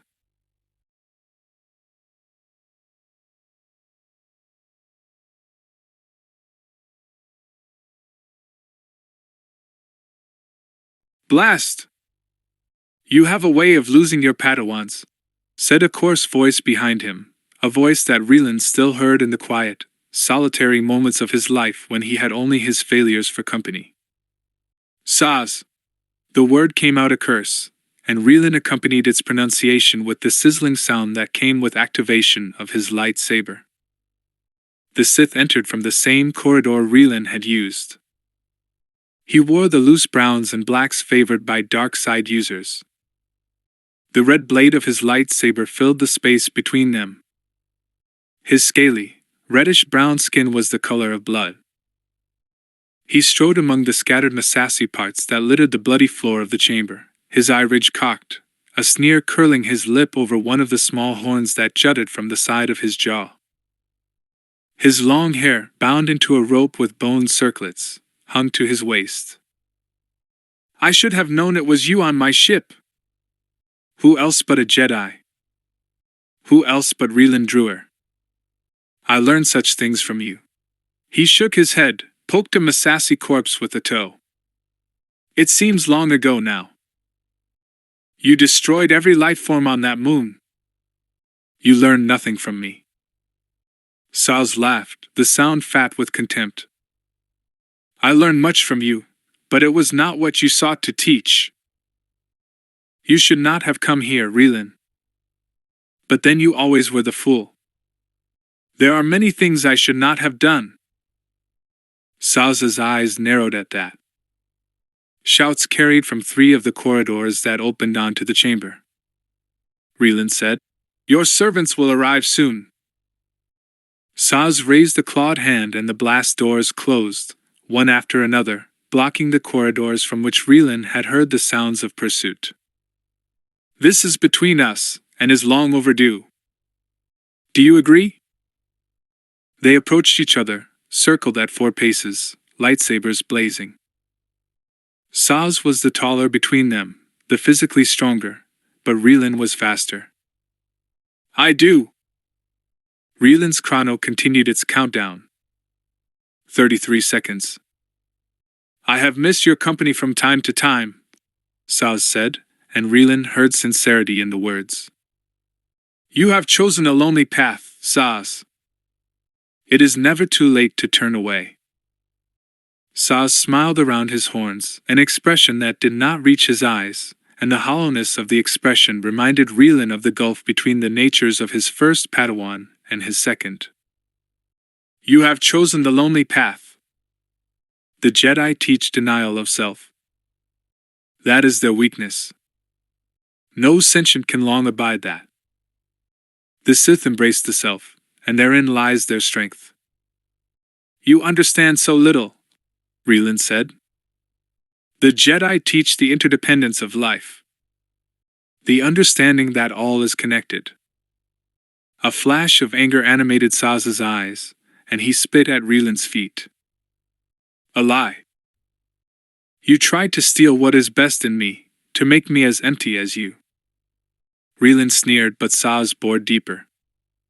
When is the last time you felt anything with passion? When is the last time you laughed, Ryland? Felt a woman's touch? When? The words cut close to bone, echoing, as they did, Ryland's own thoughts about his training of Drev. Saz must have seen it in Ryland's expression. Ah, I see you've thought of these matters yourself. And you were right to think them. It is never too late for you to learn wisdom. Join me, Ryland. I will present you to Master Sado myself. I think not, Ryland said. Very well, Saz answered. He reached down to a pouch at his belt. May I? Ryland knew what he would draw forth and nodded. Saz removed a white memory mask from the pouch, placed it before his face. It adhered, shaping itself into a likeness of the skull of an Urkish, one of the largest predators on Kaylee.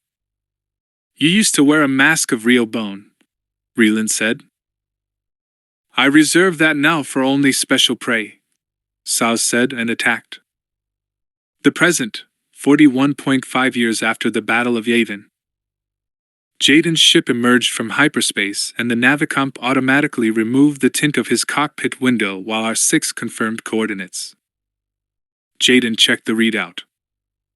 They'd had a good jump and re-entered real space at the edge of the unknown regions. Well done, R6!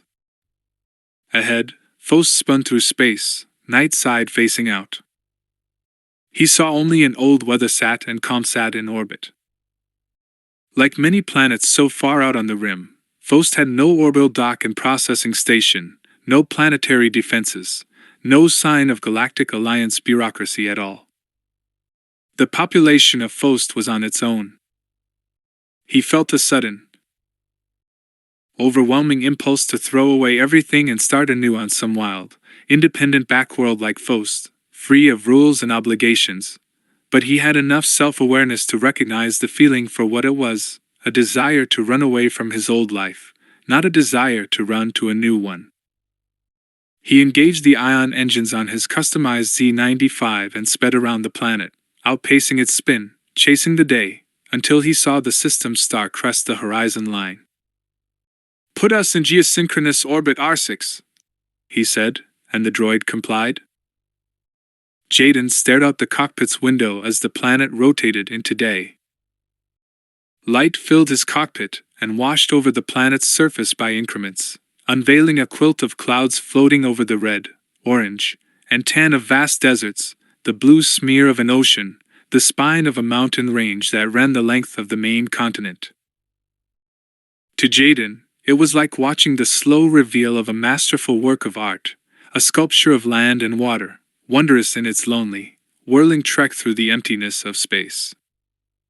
He always tried to see a starcrest from orbit before setting foot on a planet. He wasn't sure why. Maybe he wanted to see every world in its best light before putting down on its surface. Unbidden, he recalled a starcrest over Corellia that he'd seen from a viewport aboard Centerpoint Station as he and his strike force had moved through the metal maze of its corridors. He dismissed the memory quickly, pained by the realization that his actions on Centerpoint had polluted even this, one of the small pleasures he had long enjoyed. Frowning, he looked out of the cockpit, past Faust, and into the field of stars that dotted the unknown regions. "There be dragons," he said, smiling. R6 beeped a question. "Something Kyle once said to me," Jaden explained. "What you seek can be found in the black hole on Faust." Faust's largest population center was Farpent.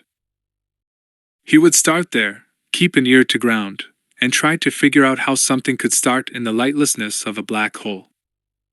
He'd pose as a salvager with old Imperial-era hulks to sell for scrap. The fact that he piloted a Z95 would add credibility to the claim. "Why do I fly an old Z95, R6? The droid beeped and whistled in answer, though Jaden needed none. He flew the Z95 for the same reasons he still bore an old lightsaber in the small of his back. R6 set the comm to standard planetary control frequency. R6 chirped when it was done.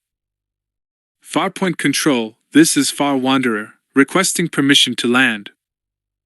A long pause and the crackle of static answered his request. Before he could repeat it, the planetary control finally answered in basic. "Far Wanderer, permission granted. Coordinates for the yard are being transmitted to you now." "What is that, a Z95? How'd you get a hyperspace sled to stay attached to that old girl?" "We didn't know those antiques still flew." "Still flies, Farpoint control. But it isn't always pretty." Laughter carried over the channel. "Bring that bird in." Predator settled into orbit over Faust, and Kel took in the planet. It was covered in great swaths of desert. Stretches of tan and brown bisected by gashes of reds and smudges of black made the surface look scarred, bruised, wounded. He hovered over it for a time, his ship invisible to the meager scanning technology available to those on-world. He studied the planet's specs on his console a final time. Apart from a few isolated settlements on the edge of the deserts, the planet had only one main population center farpoint, with a transient population of perhaps 3,500 sentients. He frowned, thinking that he would have to take care to keep his feeding discreet in such a small settlement. On the other hand, the small population limited the target of his inquiry. With his talents, he would be able to gather information rapidly. In his mind's eye, he saw the image Wirelock had burned into his brain, the icy moon hanging against the backdrop of the blue gas giant, its sky on fire. He stared past Faust out at the trackless systems of the unknown regions. The moon could be anywhere. Wirelock had demanded that he look for a sign. Kel had another idea. He intended to look for a Jedi. Thinking of the rich soup of a Jedi caused his feeders to roil in their cheek sacks. Thinking of the soup of the one who would bring him revelation caused him to drool. He stared down at the planet as the line of night crept across its surface, swallowing the deserts in darkness. "I am a ghost," he said. Chapter 4. The past, 5,000 years before the Battle of Yavin. Harbinger's bridge crackled with activity. 45 seconds to jump," said the helmsman to Dor, then, into his communicator. 45 seconds. "Confirm, Omen." The speakers crackled with Omen's answer. "Confirmed." 45 seconds. 44. Dor put his clawed hand on the weapons officer's soft shoulder. "You have 25 seconds to destroy that infiltrator. Or explain to the captain why you could not." Saz's blade spat a blurry shower of sparks as he unleashed a series of powerful blows. Relan allowed the strength of the attacks to move him backward as he dodged left, right, leapt, spun, and parried, biding his time. At last he deflected an overhand strike in a shower of energy, slid his blade free, and stabbed at Saz's middle. His one-time Padawan slid left, spun, and drove Relan's blade to the deck with an overhand strike.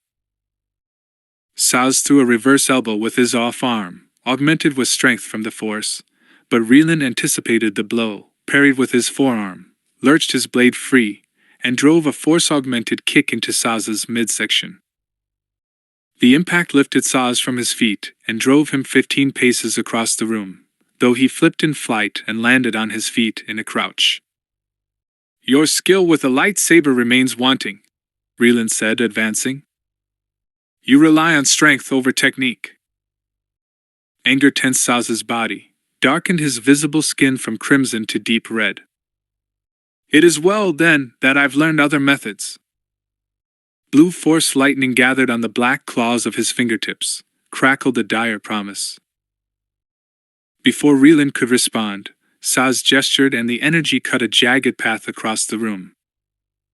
Relan dodged too late, and the energy struck him, put a cold spike into his heart, and threw him against the far wall. Despite the agony, he managed to use the force to cushion the impact and fell to the floor, his breathing ragged as the last of the lightning crawled over him and expired. He climbed to his feet, lightsaber held low, and eyed Saz. His Padawan had grown in the Force since they had parted. As if reading his thoughts, Saz saluted him with his lightsaber. Relan imagined him grinning behind his mask. "More than you know, even." The pitch of the hyperdrive's hum changed, accelerated, took on the regular cadence of a rapidly beating heart. Relan felt the vaguely nauseating swirl in his stomach that he often felt when a ship was about to enter hyperspace. Staring at Saz, he decided that he would not bother with escape. He had accomplished his mission. Now he would right a wrong before he died.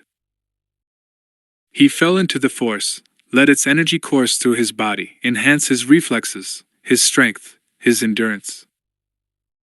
Saz answered Relan's stare with his own, his eyes black holes in the white mask, and lightning sizzled on his fingertips, tracing a spiral path up the red blade of his lightsaber. "We end it," Reland said. Former master and Padawan strode across the chamber toward each other, lethal purpose in both their minds. Reland's comm link crackled. I am hit! Master! Drev's alarmed voice eroded Reland's resolve, carried away the anger that had been driving his thinking. Strength went out of him. Saz, sensing the hesitation, bounded forward, lightsaber raised in a killing stroke. Reland parried but too slowly. Saz's blade severed Reland's left arm at the elbow. Blinding pain exploded in Reland's mind. A scream broke through the wall of his gritted teeth. He felt himself fall, but as if from a distance. The world seemed to slow. His senses felt attenuated, all except for the throbbing, acute agony of his arm. His heart kept time with the pulse of the hyperdrive, and each beat sent a knife stab of pain up his bicep. Saz loomed over him, his lightsaber sizzling, the masked embodiment of Reland's failure. No right, no wrong, his former Padawan said, and raised his weapon. Only power. Reland's chrono beat a warning, and Reland smiled through his pain. The expression caused Saz a moment's hesitation, and in that moment the charges in the hyperdrive chamber exploded. A column of flame and a concussive wave burst from the chamber's doors and rolled over Saz and Reland. The blast flattened Reland to the floor. He felt his ribs crack, adding that agony to that of his arm and seared face, and blew Saz across the room, slamming him against the wall with the force of a battering ram. Shrapnel rained down. The entire ship lurched from the explosion. Saz and Harbinger fled from his mind. Reland sat up, still half dazed, but able to think of only one thing. Drev! It is, all right, Master. I believe I have matters righted. Though I now admit to being wrong, the Sith appear willing to fire pre-jump. Drev laughed, and Reland thought he heard the hint of hysteria in it. What just happened aboard Harbinger? Reland could hear the continuous thrum of laser fire through the comm link, could hear the stressed grunts and rapid breathing of his Padawan. He glanced at Saz, unmoving on the floor of the chamber, and fought down his need for revenge. He could not fix himself through murder, and anger had already caused him to exercise poor judgment. He deactivated his lightsaber, and left his arm and his former Padawan behind him on the deck of the Sith dreadnought. I'm coming. Stay out of the way of those guns. The dreadnoughts are near the end of the jump sequence. I've got to stay in their jump field until the last moment, or those guns will get a clear shot. Harbinger isn't jumping, Reland said as a secondary explosion ripped through the hyperdrive chamber. Smoke poured through the double doors, and he lifted his cloak to his mouth to prevent a coughing fit that would feel like a knife stab to his broken ribs. Alarms sang their song of dismay while he sped as best he could from the chamber. Even if his charges had not completely destroyed the hyperdrive, Harbinger would not risk a jump with a damaged drive. He and Drev had done something to help Kirek. Not everything, but something. Klaxons blared on the bridge. Tension animated the faces of the bridge crew, hung in a pall over the quiet. Dor stalked over to the helmsman's station. Abort the jump sequence! He ordered, his claws sinking into the helmsman's shoulder deep enough to draw blood. Trying, sir. Something is wrong. Crews stood from their stations, watching the helm and the view screen. Stay at your posts, Dor ordered, and stared them back into their seats. Sit!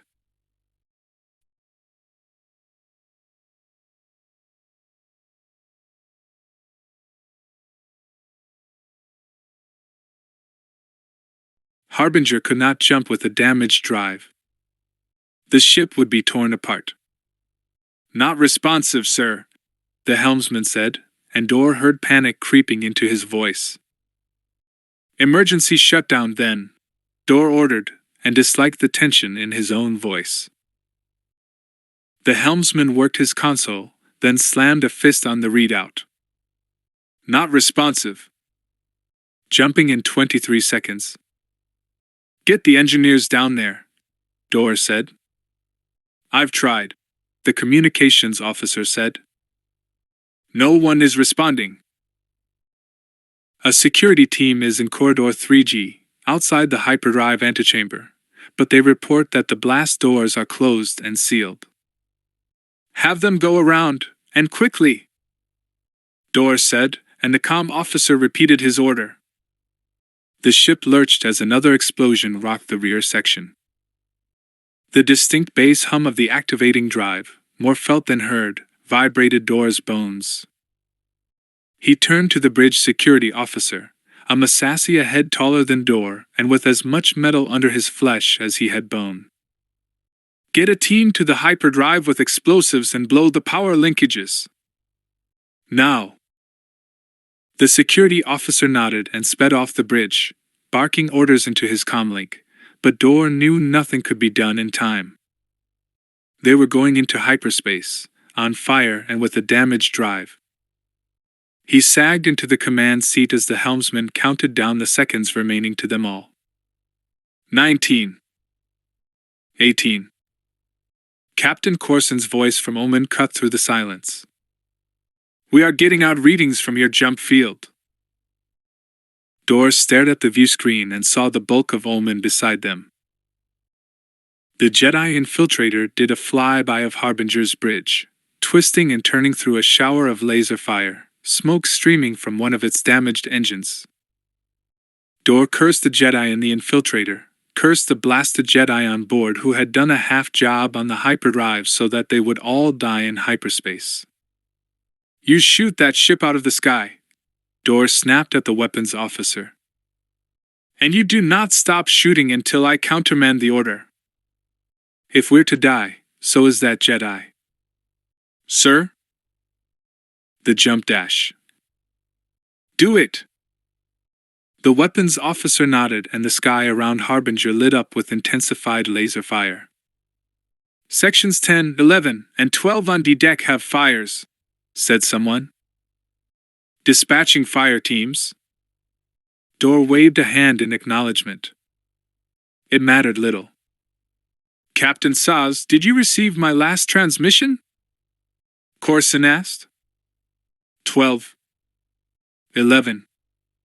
Despite the ache in his severed arm and the spike of pain in his ribs, Relan used what mental strength remained to him to augment his speed with the Force.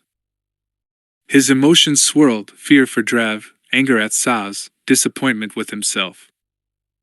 The Force swelled in him, and he drew on it fully to pelt through the corridors, a blur of motion. Alarms sounded everywhere in the ship. Droids, crew members, and teams of Massassi security forces hurried through the corridors. Concealed by the chaos, Relan sped toward the ship's spine and its escape pods. Harbinger is still readying to jump, Drev said. An explosion sounded in the background. Drev cursed as an alarm sang. Engine 1 is down. They cannot jump. I destroyed the drive. Still showing an active drive, Master. Relan cursed, hesitated, almost turned. But he did not. Wounded, fatigued, he would not be able to fight his way back to the hyperdrive. Perhaps he had damaged it enough to at least foul Harbinger's jump coordinates. Get clear, Drev, Relan said. He reached one of the long corridors that connected the forward and rear sections of the dreadnought. Doors dotted its length. Each would open onto one of the ship's 288 escape pods. Engine 2 is down. I'm on thrusters only. Laser fire still sounded in the background. Relan cursed. The infiltrator would be an easy target maneuvering on only thrusters.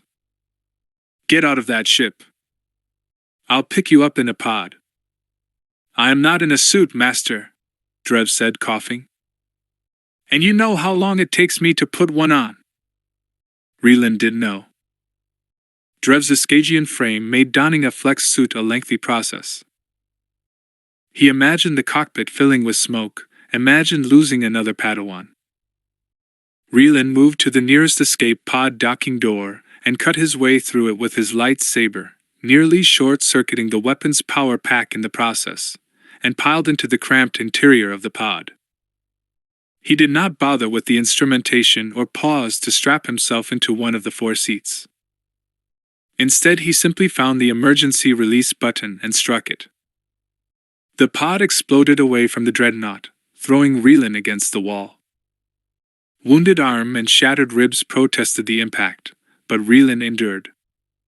He reached out with the force for his Padawan. The contact reassured him. He felt the lightness of his Padawan's spirit, his joy in life. "I'm clear. Put the ship on auto-evasive, get into a flex suit, and get out. I'll find you in the pod." "No," Drev said, and Reland heard the smile in his Padawan's voice. "Harbinger is going to jump." "Your plan did not work, Master. We cannot let both of those ships get back to Sado." "You said so yourself?" It took Reland a moment to understand what his Padawan intended. He rushed to the small viewport in the pod and scanned space for the infiltrator. He spotted it under the dreadnought, swooping up and circling back toward the bridge. Even on thrusters, Drev spun the infiltrator in evasive arcs that danced through the laser fire. Reland spoke in a low tone, the same tone he might use to calm an excited Banda. "Drev, listen to me." "Listen. There is another way." Drev's laugh, full and loud, was his only answer. Reland imagined his head thrown back, his chin bouncing with mirth. Funereal silence hung over the bridge. All eyes were on the view screen, waiting for the black of real space to give way to the star streaks of hyperspace, then to the nothingness of oblivion. 7 seconds to jump. The Jedi infiltrator came into view, operating on only thrusters, and swung around to face them. Laser fire crisscrossed the view screen and the infiltrator danced among the blasts. Thrusters flared and the sleek Jedi ship accelerated directly at them, growing larger, dodging through the anti-ship fire. "What is he doing?" someone said. Dorn knew exactly what he was doing, and despite the fatalism that had taken hold of him, he would rather die in a jump malfunction than at the hands of a Jedi. "Blow him from space!" he shouted at the weapons officer. "I cannot get a lock," the officer said. "I cannot get a lock." The ship streaked toward the bridge, twisting, turning, wheeling. Laser fire converged on it at last, struck it once, twice. Flames exploded from one wing, from the nose, but the ship grew larger, larger, until it nearly filled the view screen. One of the crew screamed, a defiant snarl. Dor caught a split-second glimpse inside the infiltrator's bubble cockpit of the Jedi pilot, a young human, or perhaps an Iskagian, and he was smiling, his mouth and flabby cheeks wrinkled with mirth, his eyes hard with resolve. "Brace for impact." The smell of smoke and his own seared flesh brought Saz to his senses. He opened his eyes to a wailing alarm and the irregular vibrations of the damaged hyperdrive. It sounded not so much like a healthy heartbeat as one in fibrillation. For a moment he stared up at a blinking light on the ceiling, still dazed, his thinking slowed by the viscosity of his thoughts. Events replayed in his mind reeling, the flash of an explosion in the hyperdrive chamber. The pain of his seared flesh sharpened as the muzzy-headedness began to clear. He sat up on his elbow. Reland was gone. He reached out with the force but did not feel his former master on the ship. Smoke poured from the hyperdrive chamber. A broken power conduit spat sizzling sparks just within the chamber's double doors. Saz climbed to his feet, grunting with pain, and activated his communicator. "Dor, shut down the jump immediately." The drive is damaged. The dull boom of an enormous impact shook the ship, nearly knocking Saz to the ground. Door! Status! What just happened? The whine of the hyperdrive increased in pitch. The vibrations grew more rapid, more intense, the dissonance nauseating.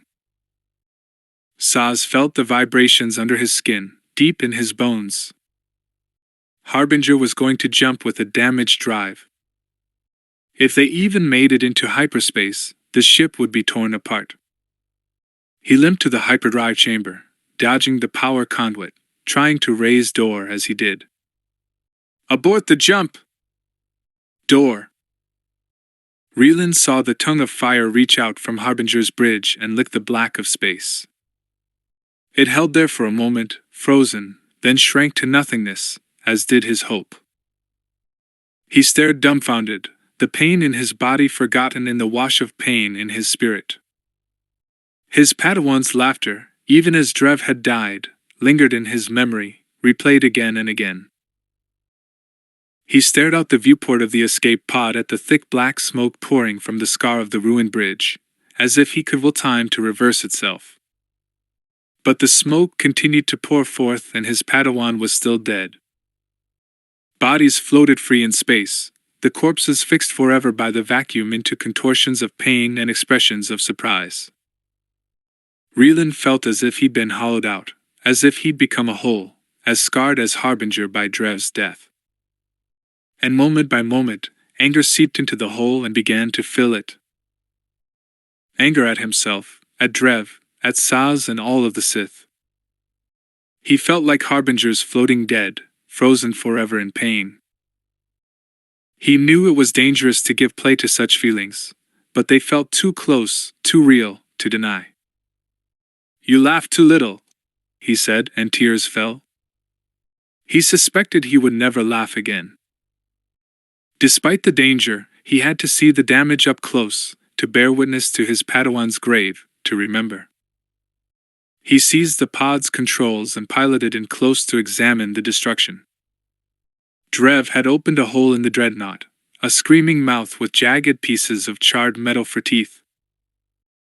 Cables squirmed from open bulkheads, spitting energy.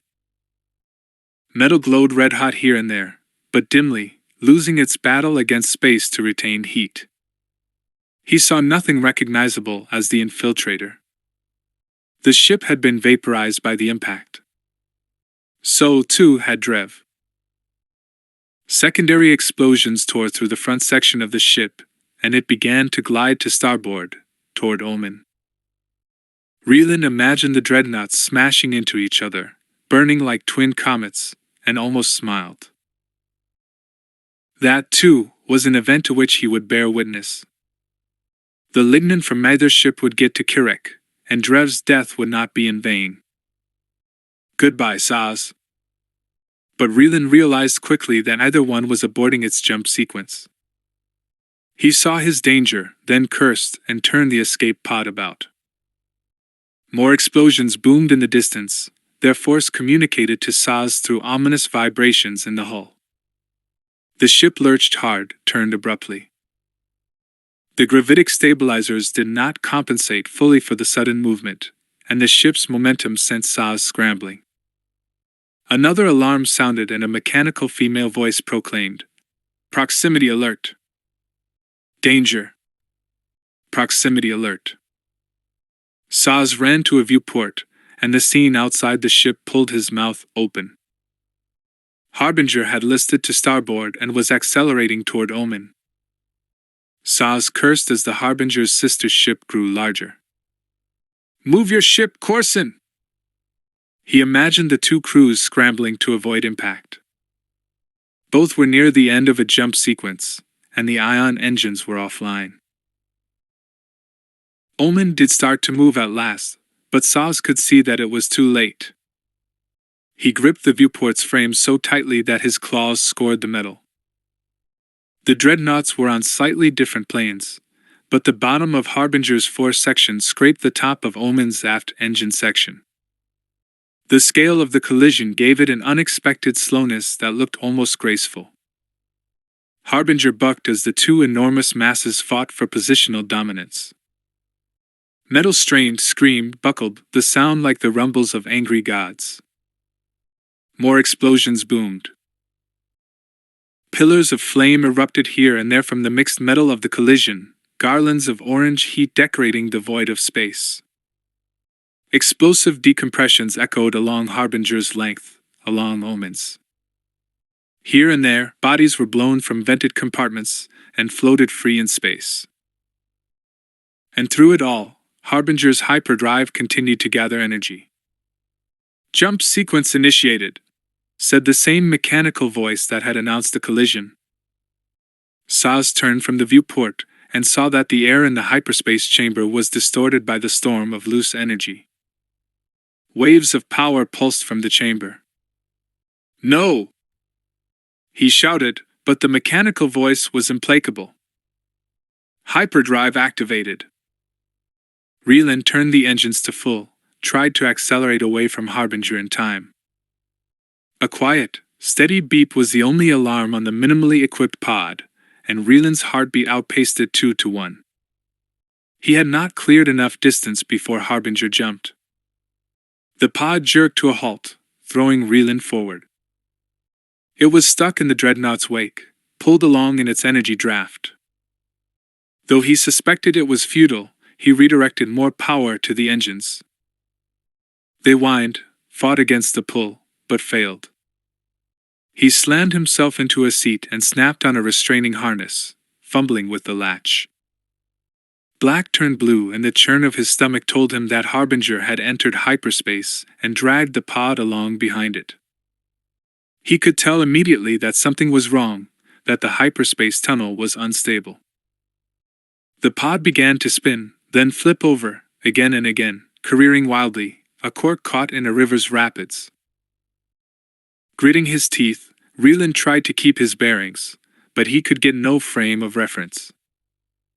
He caught sporadic glimpses out of the viewport, and saw the black of real space flickering intermittently with the streaks of hyperspace.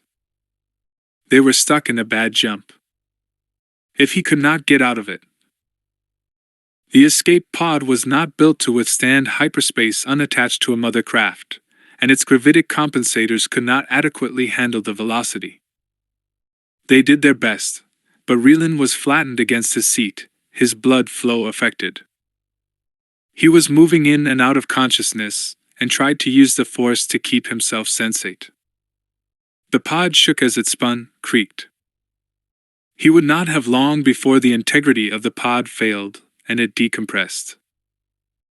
Through squinted, watering eyes, he saw instruments that provided nonsensical readings, saw starlines swirling in and out of existence, trading time with real space. The effect was disorienting. Each time the black of space oozed through the streaks of hyperspace, the pod lurched as if it had struck something. Harbinger tore through space before him, swirling in his spiraling vision as if it, rather than he, were spinning wildly. Strands of energy streamed from the dreadnought's edges like glowing garlands. Pieces of Harbinger flew from it, and Reland winced as they sped past the pod like bullets down a barrel. Some of the debris was caught in the flashing transitions between hyperspace and real space and blinked out of sight, presumably left behind in the black, a scattered trail of metal breadcrumbs someone could follow all the way to Harbinger's ruin and Reland's death. Another jarring collision at the boundary between hyperspace and real space rattled the pod, caused Reland to bite a wedge in his tongue. Blood warmed his mouth, pain spiked his mind. He had to pull the pod out of hyperspace. Mentally and physically exhausted from his efforts aboard Harbinger, Reland nevertheless found a final reserve of strength. Getting the pod to exit hyperspace could be done, but only with the aid of the Force. He inhaled, dwelled in the Force, and with it fought against the pressure of the velocity as he attempted to take control of the pod's flight through the maddening swirl. He perceived time slowing. His breathing steadied. His thoughts and reflexes came faster. He heard the beeps of the alarm, but it seemed as though a standard hour passed between each. The instrument still provided no worthwhile readings, so he would have to rely entirely on feel. He felt as if he were being stretched thin, as if he existed everywhere at once, and nowhere at all. He took hold of the pod's controls, managed to right its flight and end its spin. He waited for the right moment, waited, and when he felt it arrive, he jerked the controls hard to starboard, toward the black of real space. Instead, the black disappeared in a wash of blue, and his abrupt change of direction sent the pod to spinning, worse than before. Anger and frustration built in him until it burst out in a shout that seemed to echo into forever. Saz! Chapter 5. The present, 41.5 years after the Battle of Yavin. Kedrin used a digital calibrator to fine-tune another power exchange relay in Junker's propulsion systems. He'd been optimizing his freighter's ion engines for hours. Like all good salvage jockeys, he was as much tinkerer as pilot, and he refused to let a maintenance droid touch his ship. Has to be it, he muttered, tweaking a manifold on the exchange. He pulled a Portascan from his belt, attached it, and checked the relay's theoretical efficiency. The readout showed 109% of manufacturer's spec, drawing a smile. He intoned his personal motto as if it were a magic spell. Push until it gives. He pulled his communicator from his belt, smug even in his solitude, and flicked it open. Mar, efficiency on number 3 power exchange is 109%. Let that settle in, my Syrian friend. Just bask in it. His navigator and first mate's calm voice answered. Basking as ordered. Kedrin grinned. Didn't I say I would get it there? You did. I believe that means I owe you a distilled spirit of your choice. Kedrin nodded. I believe it does at that. Unfortunate that this rock doesn't have much of that in the way of quality. Pulque it is, then. Are you still at the hangar? Of course. Where are you? I'm in the hole. There is an empty chair at the private sabacc table. Kedrin checked his wrist chrono. He was already late. Staying! Indeed, said Mar, calm to the point of annoyance. I will simply continue to bask. Kedrin slammed the relay cover closed and sprinted from the open-top hangar, shedding his tool belt as he ran. Pick that up, he called to a nearby maintenance droid. Yes, sir, said the droid. And don't touch my ship.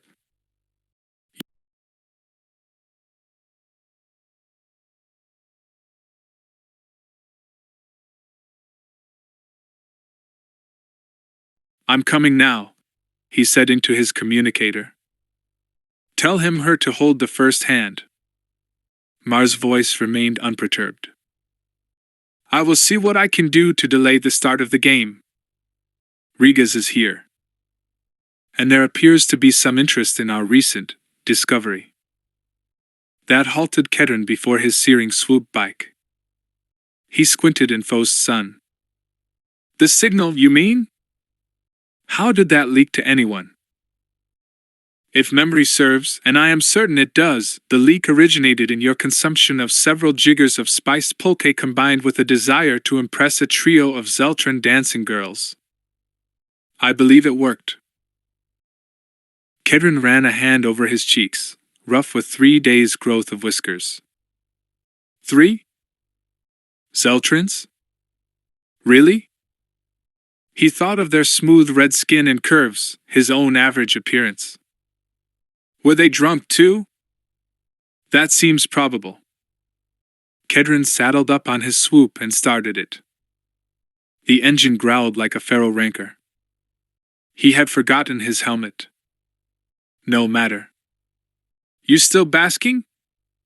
Yes, sir. Well, I should have had my mouth occupied with things other than our discovery, but I guess that's burned fuel I'll never get back. On the upside, it should make the sabacc game more interesting. Someone will offer on it, if it comes to that. Given your luck, I suspect it will come to that. Right. He revved the searing. You're really quite excellent for my ego. Are you aware of that? I'm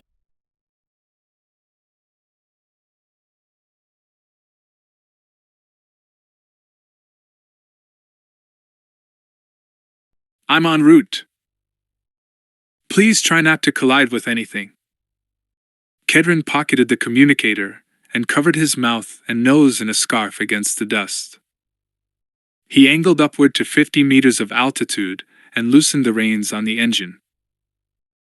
Below him, ships of questionable spaceworthiness and even more questionable registration dotted the 30 square kilos of flat, dusty ground and the handful of decrepit hangars that served as Farpoint's official landing field. A control tower built of cast-off parts and scrap metal stood sentry in the middle of the field. Landing beacons blinked here and there in the swirl.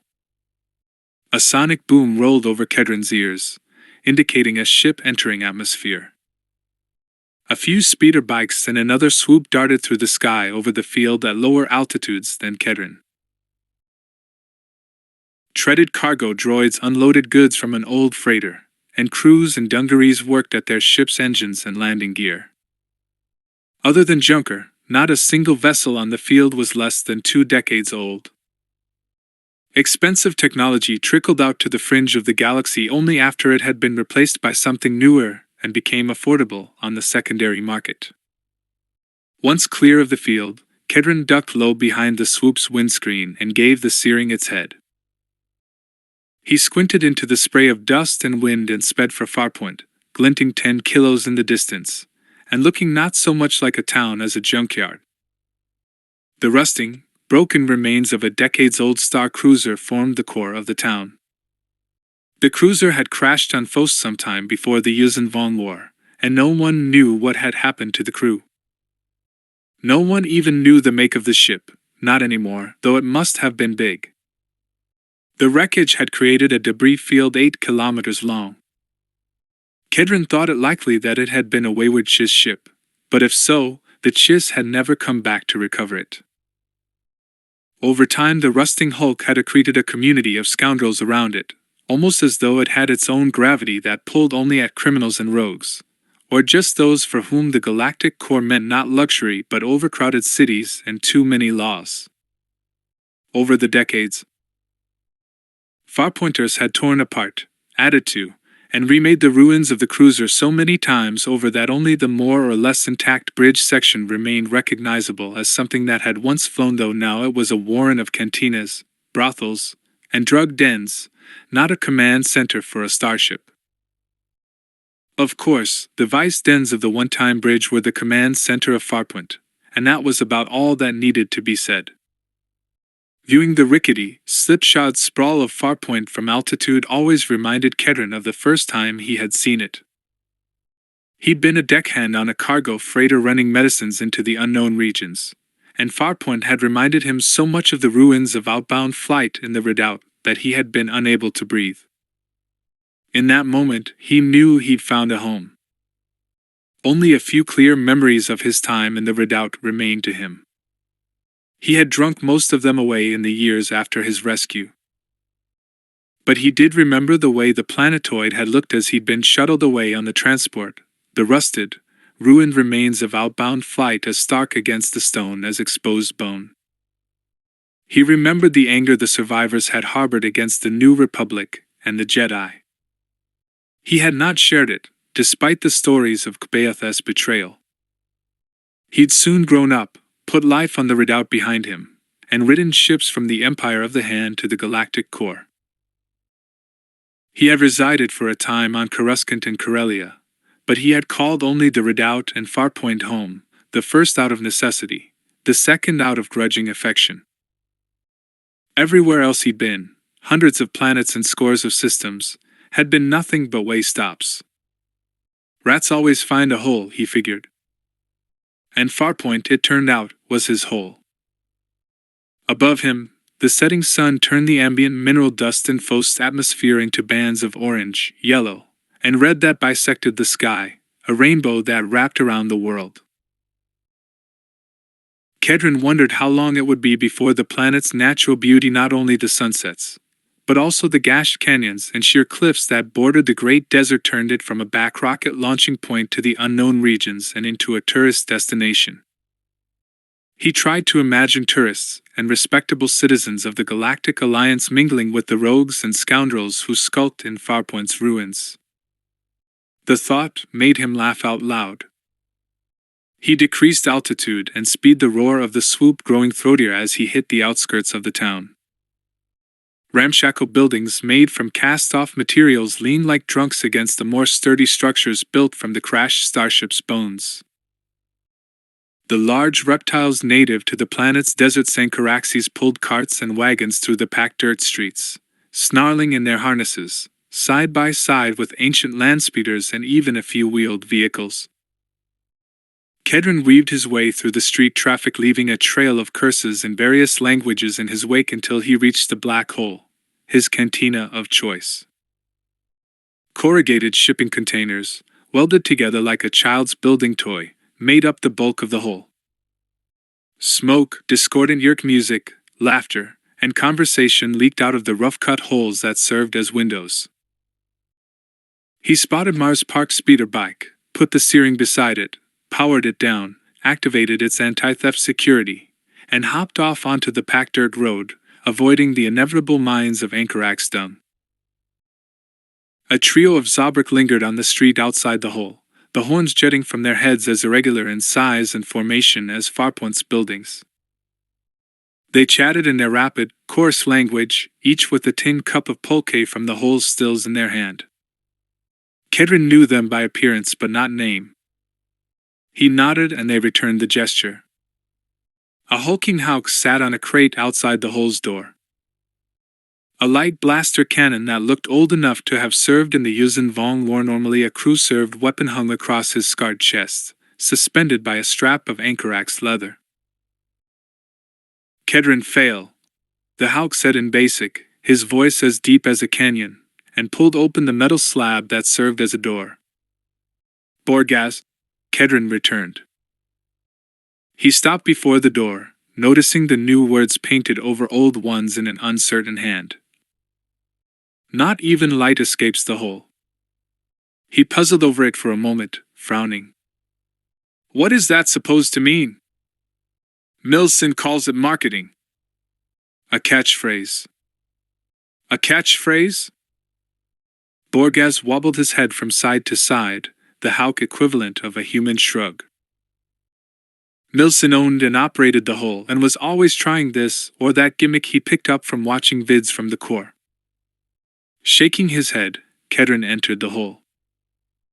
The dim interior of the place smelled of unwashed bodies, stewed Ankarax, the pungent cheese produced locally by a small community of Bahans, and some off-world spice that Milson must have purchased from a passing freighter. The eclectic collection of tables and chairs, some plastic, some wood, some resin, some metal, gathered from hither and yon over the years, mirrored the eclectic clientele. Rodian, Chiss, human, even a Trandoshan, drank, ate, gamed, and argued at the hole. A duo of well-attired Bahans sat on crates and played the 12-string soundboards of their people in a tuneless attempt at yerk music that Kedron barely heard anymore. Old vidscreens hung on the walls, the largest over the bar. HoloNet reception was hit or miss so far out, so most of them played recordings of shows and sporting events that had aired in the Core 4 standard months earlier. Nothing was produced locally, not even news. It was as if as if all of Farpoint, existed in the past, for months behind the core. Kedron nodded at familiar faces as he maneuvered his way through the tables. Milson, an elderly human as thin as a whipweed, as bald as an egg, but as tough as an Ankarax, waved at him from behind the bar. Spice Pulque, Kedron called, and Milson nodded. See him? Called Stellit, captain of Starfire and a friendly rival of Kedron's. Stellit was speaking to his Wookiee tablemate, presumably a new add to Starfire's crew. That man's a junk jockey. Swims an engine lubricant. Handles a wrench better than he handles a woman. Kedron made an obscene gesture but offset it with a smile as he approached Stellet's table. I've been on the rickety boat you call a ship, Stellet. I expect to be salvaging it when it burns out on your next run to Chiss space. Stellet laughed, raised his glass in a mock toast. Sit. Can't. Got a game to play. A gravelly voice from a nearby table pulled Kedron around. You smell a fine perfume, Kedron Fail, said Kolas, a tawny-furred cathar still working on the kind of banter that predominated at the hole. Kedron leaned over him. He smelled of spoiled pulque and said, You mean Anchoraks dung, or an open sewer, or something unpleasant. Keep trying, Kolas. Those at the tables near Kolas jeered the cathar. Kolas's whiskered face screwed up in confusion. He growled with embarrassment and hid behind his drink. Kedron thumped Kolas on his massive shoulder, picked up his pulque from the bar, and spotted Mar down the hall, near the archway to the back room of the hole. His first mate's elongated head seemed to float over the more vertically challenged crowd. Mar was tall even for a Syrian. Before Kedron could raise a hand in greeting, a human thrust himself into Kedron's space. The man was taller than Kedron by a head. His neatly trimmed beard and short brown hair bookended intense, haunted gray eyes, the kind Kedron had seen in religious fanatics. Kedron put him at 40 years, maybe, about the time human men looked back on their lives, found them wanting, and turned stupid. You're in my gravity well, friend, Kedron said, and tried to push past. The man would have none of it, and blocked his way. He felt as solid as Kolas. Over the man's shoulder, Kedron saw Mar take note of the confrontation and move his way. Several other patrons took notice, too, and half stood. The man seemed to sense the precariousness of his situation. Captain Fail, the man said. He backed off a step and put his hands in his pockets. If I could have a moment. Not now. The man stared into Kedron's face. Please, Captain. I will be brief. Kedron took him in. From his dungarees and boots, Kedron made him as a salvage man. He wore a blaster, but that was part of the Farpoint uniform. Is this business? Kedron asked. The man nodded. Potentially lucrative. That's the only kind I'm interested in. We should talk, but in a bit. I've got a sabacc table waiting for me. The man held his gaze and did not give way. It would be better if we spoke now. Please sit. The words sounded strange to Kedron's ears. They bounced around in his mind, repeating. He felt a tickle behind his eyes. His vision blurred for a moment, and when it cleared he figured he should at least hear what the man had to say. Of course, friend. Let's get a table dash. Mar's long fingers fixed on Kedron's shoulder. The game is waiting, Captain. Rigas is displeased already. Kedron felt a moment's lightheadedness. Rigas? Yes. Mar put his body between Kedron and the human. The Syrian had a hand on his blaster and a question in his eyes. Kedron looked into the dark eyes of his friend, shook his head to clear it. What had he been thinking? Rigas right. He looked around Mar at the man who had accosted him. What is your name, friend? And how do you know me? Disappointment colored the human's face.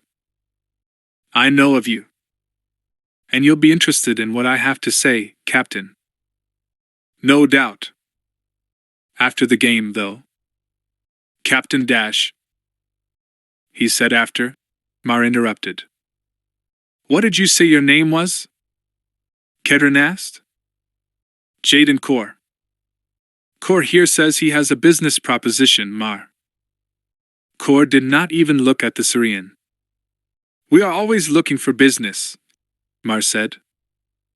I'll find you after the game. You're welcome to watch if you like, Kedron said, and indicated the vid screens. Better than watching a grab ball game that was played 4 standard months ago. I suppose it is, Jaden said, studying Kedron and Mar. I may take you up on that, Captain.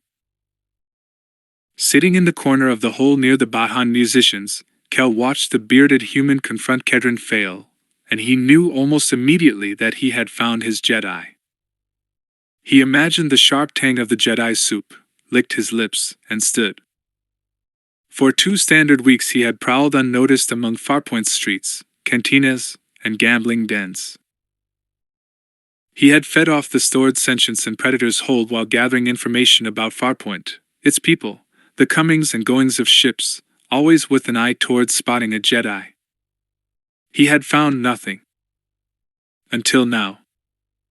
The Jedi had been posing as a scrap dealer from the Corps. He must have been shielding his Force signature. But Kel had felt the flash of power when the Jedi had used the so-called mind trick on Kedron Fail.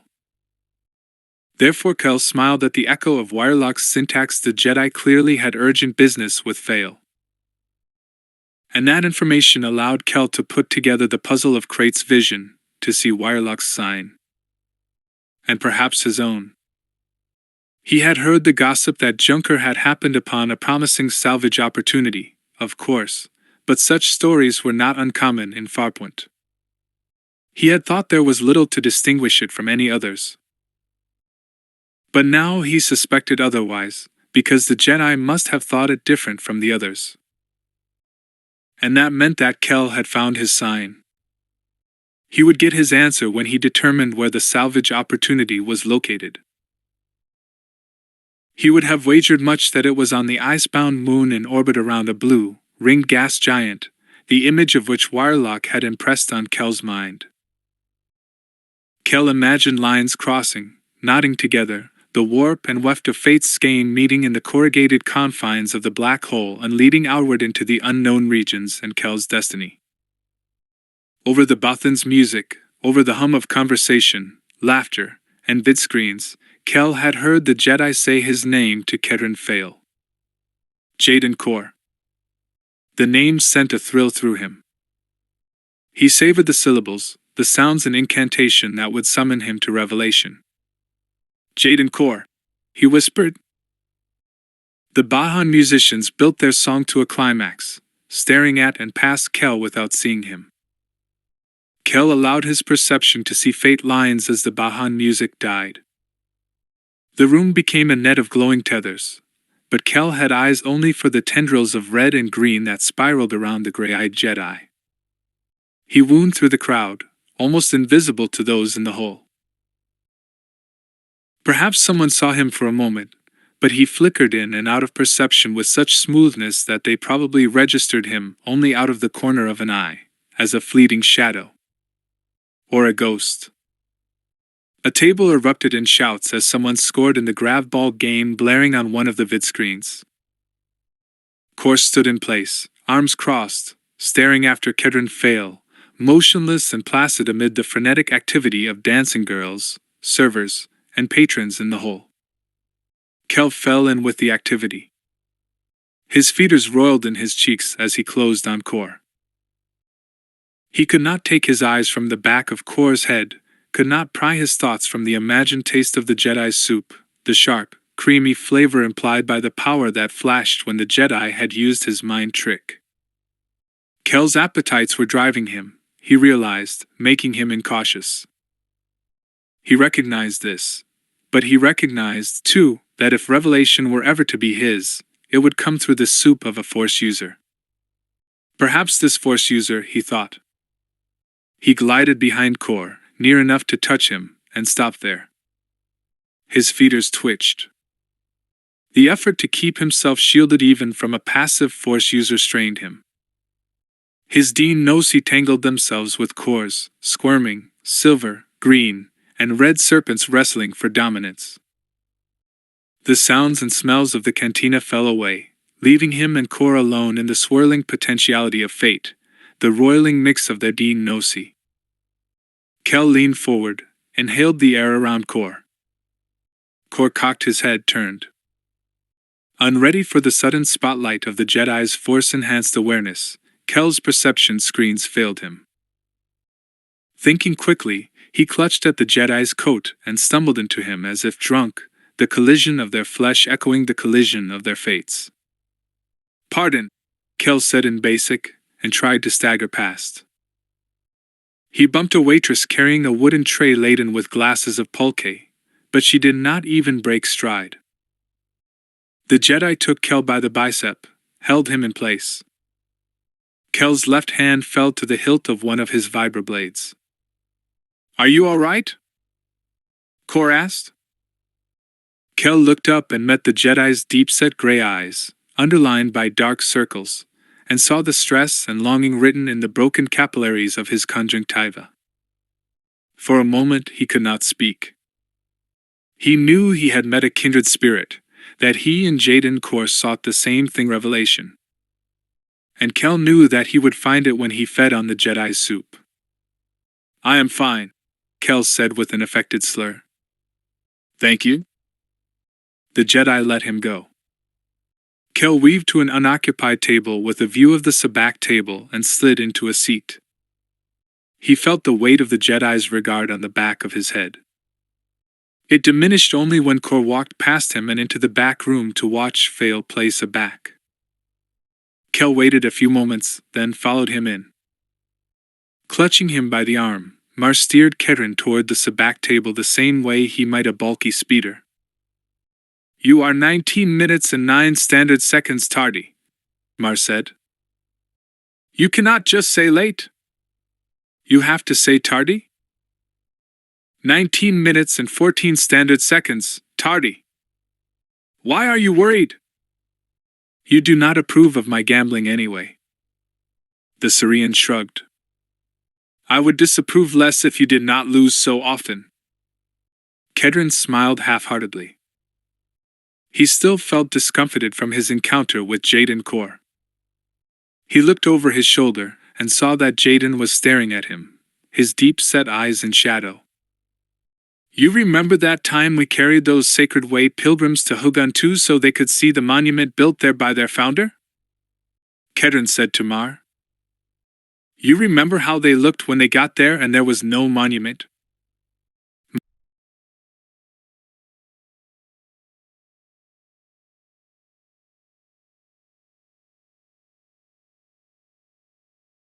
"Haunted." "Right. Haunted." He indicated JADEN with his chin. "He reminds me of them. He's got that look. Like he learned something he wished he hadn't, and it called into question what he believes. I can steer him off, if you'd like." "He doesn't look like much." Kedron shook his head. "That's bad business." He said lucrative, so let's hear what he has to say. Regaz's nasal voice pulled Kedron's head around to the sabacc table. "Put your arse in a seat, Fail! And get your bug eyes on some cards."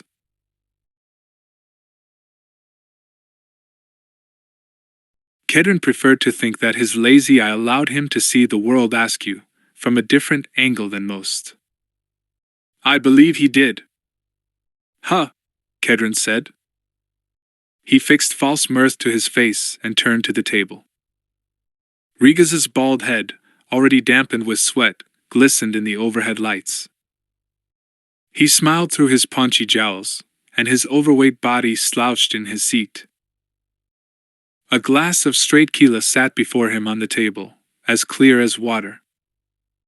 His 2 weak-weight bodyguards, their faces as dry and cracked as the leather of their blaster holsters, leaned against the back wall of the room. Both eyed Kedron with the dead eyes of those who harmed others for a living. "Sit! Sit!" Regaz called. Kedron thumped Mar on the shoulder. "Duty calls." "But that Syrian comes nowhere near this table," said Regaz. His brain is built for counting cards. Kedron lost even the false mirth. You spent too much time in hut space. Gotten yourself paranoid. I don't cheat, Rigas. No wonder you never win, said Ursh, also seated at the sabacc table. The human's long nose and his bushy sideburns, groomed to a point, made him look like he was sniffing the wind for easy marks. He had the twitchy nature of a rodent, and Kedron knew he was into Rigas for at least 3,000 credits. Oh, I am not here to win. I am here to make the game respectable. Otherwise it's just a table full of thugs and scoundrels. Save you, Flagian. The old man smiled a mouthful of rotted teeth. An old-timer in Farpoint, Flagian had been a salvager himself before he retired. Kedron saw his own future in Flagian's thin gray hair, sun-wrinkled skin, and serial gambling. Flagian missed the life because he never had anything else. Kedron could see that. Ursh grunted, tapped a credit on the table, spun it under his finger. A junk jockey don't make a game respectable. You pull any rubbish out of the sky recently, junk jockey? Why? Kedron said to Ursh. You lose your ship somewhere? Ursh's expression hardened. His sideburns pointed accusations at Kedron, though he could rarely hold Kedron's eyes. Kedron figured his eyes made Ursh uncomfortable. You calling my ship trash, fail? Kedron stood behind his chair, the comforting weight of his blaster on his thigh, his eyes all innocence. Calling your ship trash would be an insult to trash. Ursh stood, a calloused hand on his DL-21 blaster pistol. Kedron lost his smile. A man skins his weapon at this table, he best be ready to use it. You think hard, Ursh. He let his hand hover over his own IR-5. Sit down, Ursh, ordered Rigas, tapping the table with a finger as if summoning his pet. We need 4 to play. Ursh looked as if he had eaten something foul as he sat back down. One day, fail. One day. Any day that takes your fancy, Ursh. Any day. Please sit, Kedron fail, said the dealer droid, him-her, and one of its dexterous, metallic hands gestured at his chair. Himmer's voice changed from male to female in mid-sentence, a manufacturing defect that had either slipped past quality control or reflected the odd sense of humor of a worker at the plant. How it had ended up in Farpoint, owned by Milson, Kedron had no idea. Himher was a fixture at the hole and always had been. Kedron accepted the droid's invitation while Flagian threw back a long drink of pulque, slammed his empty glass down on the table, and said, Now that the preliminary posturing is out of the way, maybe we can see some cards, eh? Everyone chuckled, but none sincerely. Corellian Gambit rules, players? Asked Himher. All 4 nodded and Himmer's mechanical appendages turned to blurs. Kedron sank into the game as cards floated across the table, flasks, sabers, staves, and coins. Credits slid across the tabletop, one hand after another. A steady stream of dancing girls took shifts either standing at Rigas' side or sitting on his lap and sinking into the folds of his obese body. He gave a few credits to those he favored. Other spectators and hangers-on trickled in as the stakes grew larger, the game more intense. Kedron did not need to turn around to know that Mar's eyes were boring holes into his back. He could feel their weight. Lengthy discussion and dueling insults went by the wayside as the game turned earnest. The room became quiet but for the hum of Himmer's servos and the occasional gasp or exclamation from one of those in the audience. Rigas sipped his kila with affected casualness, studying the other players over the rim of his glass. Ursh's face reddened as the game went on. He slammed back pulque about as fast as the servers could fill his cup.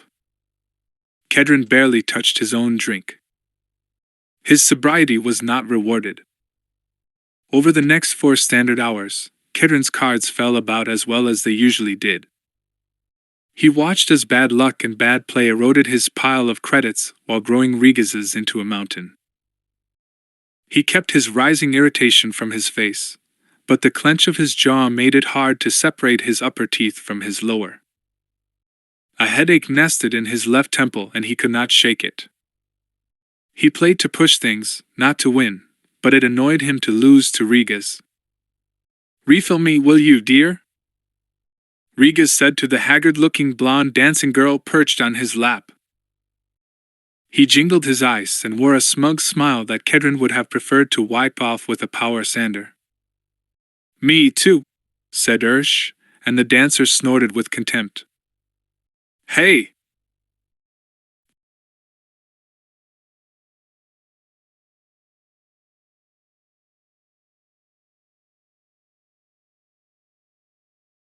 "Credits are looking a little thin, Fail." "You, however, look not at all thin," Fail returned. "Nor her suit." Snickers and a couple of guffaws made the rounds among the spectators who formed a ring around the table. Regaz's false smile hung on his face as if painted there, but his eyes turned hard.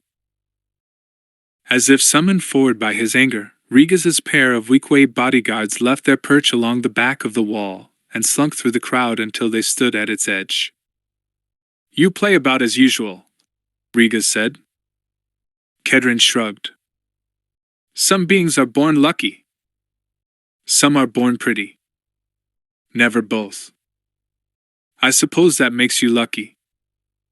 Even Ursh snorted, though he tried to hide it in a cough.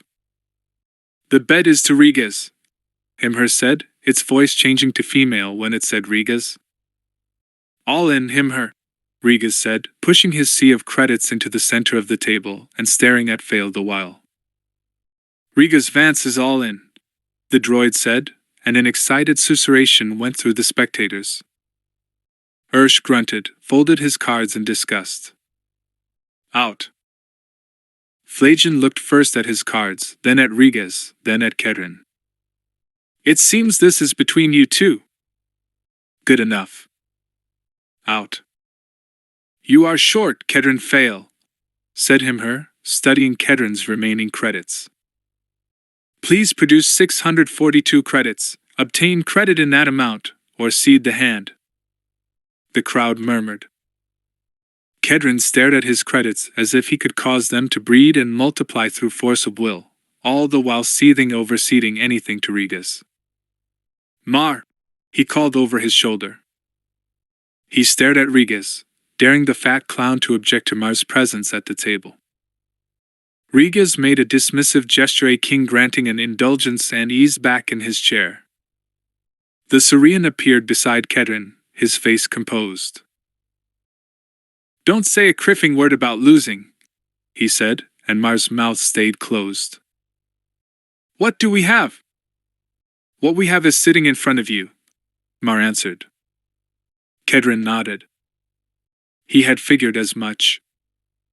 He looked up, thinking to save face by making light of the situation, and spotted JADEN KORR in the crowd. The man's gaze pinioned him, and concern carved grooves into his brow. Kedron looked past him, smiled at some random spectator, and tried to laugh, though anger and embarrassment made his voice too tight. "Anyone out there have 642 credits to loan?" Laughter moved through the crowd. Kedron downed his pulque, and when he looked up, he'd lost JADEN. He scanned the crowd, picked him up again, sliding around the perimeter of the room. The man was smooth. He was not sure Mar had correctly evaluated him as not looking like much. "No one?" Kedron asked. The laughter died. Kedron faced Regaz and held up empty hands. "It appears I'm short." Regaz grinned through his jowls. "So it appears. Perhaps you'd consider putting something other than credits at risk?" Kedron knew what was coming but played along. "Such as?" Regaz took a sip of his drink, smacked his lips, both of them glistening wet in the overhead lights. The coordinates of the signal you picked up. Word is there might be some value in the site. If that word is legit, we can throw those in and call it even. You in the junk business now? Selling narco not earning you enough? The crowd let out a collective ooh at that. Rigas lost his grin. His upper lip twitched. I am trying to do you a favor, Kedron fail. You don't even know what's there. I don't know what's there. It could be valueless. A crash survey droid. Kedron did not think so. He thought he had stumbled upon an unoccupied base of some kind. There was bound to be lots of value there, in electronics if nothing else. And he had probably told the 3 Zeltron dancing girls exactly that. And they had told everyone, including Rigas. He cursed himself for a mouth that ran like a bad power manifold, always opening at the wrong time. Rigas leaned forward, his fat folding over itself a few times. There's always something of value floating in the black, correct? Isn't that what you salvagers say? Kedron said nothing, thinking that Rigas's mouthing the salvagers' motto somehow soiled it. Rigas made a show of sighing before he stood and started reeling in the credit pool. If you'd rather just cede the hand then. Fine, Kedron said, and had to unclench jaw and fist. He would not cede the hand to Rigas Vance. Done. Rigas held his pose over the table for a moment, a bloated, half-drunk, smug dragon hovering over his hoard. He sat down and fixed Kedron with a hard stare. Let's get them on the table then. My word is not good enough. The table, Rigas said. The coordinates, Kedron said to Mar, who still stood at his shoulder. Mar hesitated a beat before he pulled a small datapad from the dozen or so pockets in his trousers and started punching keys. You all right with this? Kedron asked him. You need his permission? Rigas asked. Shut your mouth, fat man, Kedron spat. Ursh lurched from his chair, but Rigas stayed him with an upraised hand. You need his permission? Kedron said to Ursh. Do it. Do it. The slits of Ursh's eyes moved from Kedron to Rigas, then back to Kedron, and he retook his chair. His chest rose and felt like that of a man who'd run 5 clicks. You are pushing it, Mar said to Kedron. I always push it, Kedron said. The coordinates if you please, Master Mar, Rigas said to Mar. Mar, Kedron said, his tone soft. Sorry. Mar made eye contact with no one as he punched the coordinates into the pad. You are the captain, he said, his tone equally soft. Kedron almost reconsidered Mar's disapproval was as tangible as the heat in the room, and Kedron valued Mar's opinion above all others, but the smugness in Rigas's expression beat wisdom off with a stick. You keep all those numbers in your brains, Surian? Rigas asked.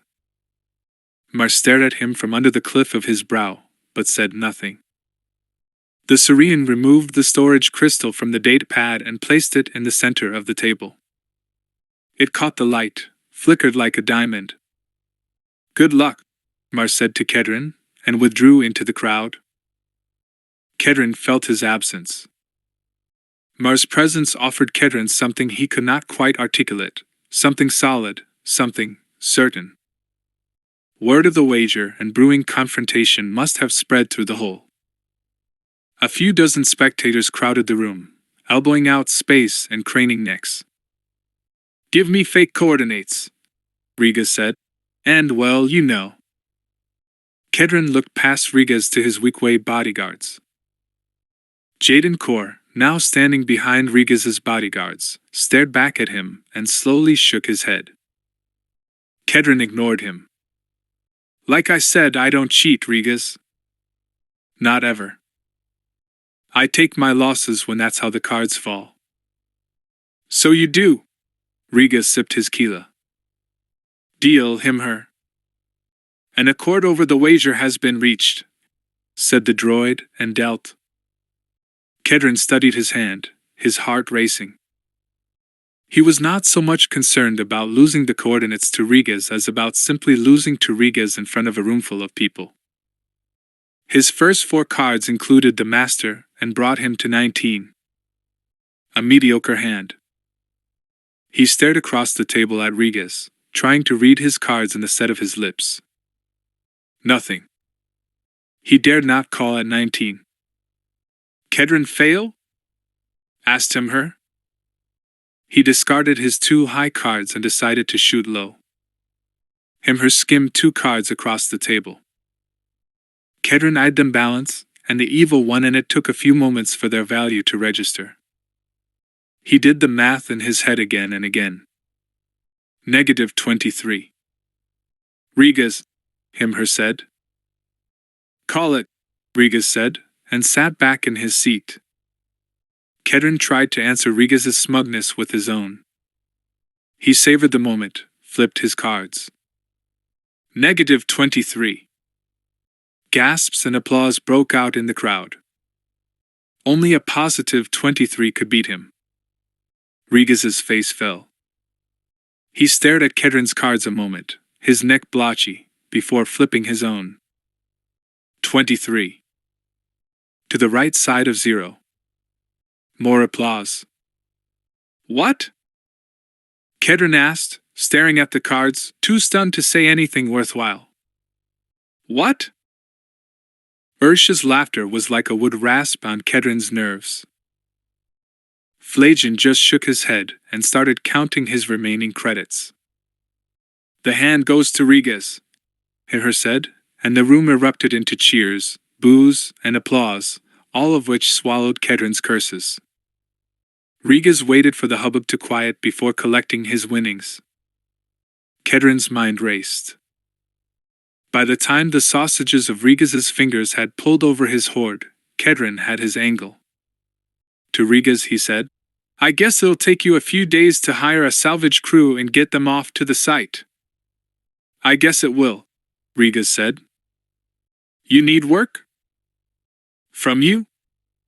No. I was just thinking that timetable means Mar, and I will have to get out there quick. Don't worry though.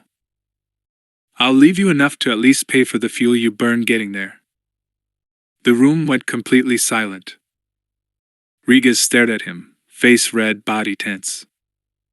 The Weequay put hands to blasters, waiting on the order from their boss. JADEN KORR loomed behind them, his face the only one in the room showing neither shock nor concern. Huh! Ursh said, looking from Kedron to Rigas and back again. Surely you did not think I was offering exclusive rights, did you? Kedron said to Rigas, waving a hand as if the very notion were absurd. Himher, did I say exclusive? Exclusivity was not mentioned in the accord, the droid said. Rigas' mouth opened and closed a few times. Hate swam in the rage-filled pools of his eyes. A few chuckles made their way through the audience, and Kedron thought he might have pushed just enough for something to give. He had embarrassed Rigas badly. The hate lingered for only a moment more in Rigas' face before he turned expressionless, as if a light had been turned off. Quite right. Exclusivity was not mentioned. Double or not for exclusive rights, then? Kedron did not hesitate. He leaned forward in his seat. Deal Himher. The crowd shouted and cheered as the cards danced over the table, hand after hand, with neither one willing to call. Discard, deal anew. The press of bodies in the room made it hotter than usual. Kedron took enormous satisfaction in watching Rigas daub his sweat-slicked face with a kerchief. As Himher gathered the discards and distributed another hand, Kedron caught sight of JADEN KORR, his eyes closed, as if he had fallen asleep on his feet. The cards hit the table. Kedron examined them, saw 23, and tried to keep it out of his eyes. It was Riga's turn to call or pass. Rigas eyed his own cards, sweated, eyed his cards again. Call or pass, Rigas, said Himher. Call, Rigas said, and flipped his cards. -22. Kedron let him sit a moment with uncertainty, then flipped his own. 23. To the good side of 0. The crowd erupted and Ursh jumped from his chair, bumping the table, sending credits flying. He cheated. You are a cheating nerf. That Syrian said something to him when he came over here. I saw it. Kedron stood, twitchy, his legs stiff from being so long in the chair. A lie. I don't cheat, boy. And neither does Mar. Mar appeared at his side, solid, reassuring. Rigas stared eyes at Kedron. Let's talk about this somewhere more private. I don't think so, Kedron said, taking a step back. I am not asking, Rigas said, and signaled his bodyguards with a wave of his hand. They pulled their blasters and advanced. Kedron and Mar pulled theirs, and Kedron kicked over the table as Ursh drew his weapon. Credits and the data crystal flew across the room. People started to scream, to surge toward the exit, and above the hullabaloo Kedron heard a sound he had not heard in decades, the hum and sizzle of a lightsaber. Chapter 6. The present, 41.5 years after the Battle of Yavin. The Weequay spun around when they heard Jaden ignite his lightsaber, their eyes wide in the nest of their wrinkled, leathery skin. Jaden was on them before they could aim their blasters, and a downward slash, spin, and backslash left both of them holding only a smoking half of a weapon. The crowd milled in panic. Blaster fire from near the sabacc table sounded above the screams and shouts. Jaden cursed, kicked one of the Weequay in the chest. He felt the armor underneath his clothing and bounded through the churn for Kedron and Mar. Rigas shouted above the tumult, his voice as high-pitched as a siren. I want Kedron fail! Bring him to me! Jaden spotted Kedron and Mar retreating toward the exit in a crouch. The sabacc player called Ursh fired his blaster at Kedron. It missed wildly, but put a smoking black hole in the back of one of the dancing girls. More screams, more panicked flight. Neither Kedron nor Mar returned Ursh's fire, though both held blasters. Perhaps they feared hitting an innocent. Ursh fired again, nicked Mar's shoulder. The impact spun the Syrian around and knocked him to the floor. Kedron grabbed him by his good arm and tried to heave him up. Ursh aimed another shot. Jaden fell into the force, used it to augment an upward leap, flipped, landed in front of Ursh, and drove his lightsaber right between Ursh's surprised eyes, putting a smoking tunnel through his skull. Jaden was already crossing lines he had hoped not to approach. One of the cowering females nearby screamed as Ursh's body hit the floor, the hole in his forehead a third eye staring accusations at Jaden. Even Rigas stopped and stared in wide-eyed wonder at Jaden and his lightsaber. Jaden leapt into a force-augmented backflip, nearly hit the ceiling, cleared half the room, and landed in front of Kedron and Mar. Up close, he sensed a faint force sensitivity in Mar. He wondered how he had missed it earlier. Stay behind me, he said. I think we will, Kedron said, and finally got Mar to his feet. The Weequay bodyguards must have carried extra weapons, for they appeared out of the churn near Rigas, each wielding a blaster in each hand. Their presence seemed to renew Rigas's confidence. Kill them all! Rigas shouted, his fat jiggling with rage. The Weequay fired again and again. Jaden's lightsaber was a humming blur of green, deflecting shot after shot. He angled the deflected shots to hit the ceiling, and it soon looked like the cratered surface of a moon. He feared it might collapse before everyone cleared the room. This way, Jaden said, and maneuvered Kedren and Mar toward the wall. With most of the spectators out and presented at last with a clear field of fire, Kedren and Mar both finally answered with their own blasters. Kedren hit one of the Weequay in the chest, but the bodyguard, as Jaden had suspected, wore blaster-resistant armor under his clothing. The impact staggered him but barely put a pause in his fire. Heads only, Kedren said to Mar. Get down, Jaden said, and booted over another table for them to use as cover. Kedren and Mar hit the floor behind the table while Jaden used his lightsaber to cut an exit in the hole's corrugated plasteel wall. The moment cost him, and a blaster shot clipped his shoulder. Pain ran the length of his arm, birthed anger. He spun, blade once more positioned to deflect the Weequay's rapid fire, and tried to regain his calm. Out, he said through gritted teeth. Cheat! Rigas shouted after them. You are a blasted cheat, Kedren fail! I don't cheat, you heap of ban the dung! Kedren spat back. Yes you do, Jaden said, deflecting another pair of shots. A piece of metal came loose from the ceiling and fell to the floor with a crash. Well, I did. I'll explain. Just go. What?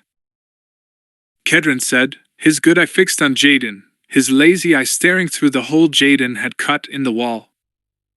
Blast it all. I have a reputation here, Dash.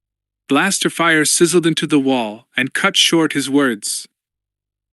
Jaden, holding his lightsaber in one hand, deflected a trio of bolts harmlessly to the ceiling.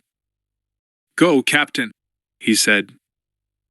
Mar fired 2 shots to get the Weequay down behind the sabacc table, and then all 3 piled through the hole. They hit the night-shrouded street. Glow lamps and makeshift lighting cast the street in a patchwork of shadows. Patrons of the hole were streaming out, shouting, cursing, pointing. Passers-by stopped in the middle of the street to witness the commotion. An Anchorage reared up on its hind legs, growling. You have transportation? Jaden asked, feeling his arm to check the damage. Minimal. Who are you? Mar asked. Yes, who are you? Kedren seconded. Your friend, Jaden said, and deactivated his lightsaber. Well, I can't argue with that, Kedren said. Though I can't say I expected to ever have a Jedi for a friend. Follow me. They darted through the street, through the crowd, pursued by shouts, until they reached a parked swoop and a speeder bike. A searing, Jaden said, admiring the raw lines of the swoop. Kedren nodded as he slid atop it. Double up with me. To Mar, he said. Back to Junker and then off this rock until we can get things ironed out with Rigas. Mar fired up his speeder bike, wincing at the pain in his wounded arm. You all right? Kedren asked him. Yes, Mar answered. I am all right. Kedren started to throttle the swoop, stopped. Why do you stay with me anyway? He asked Mar. The Syrian looked puzzled by the question. You are my friend.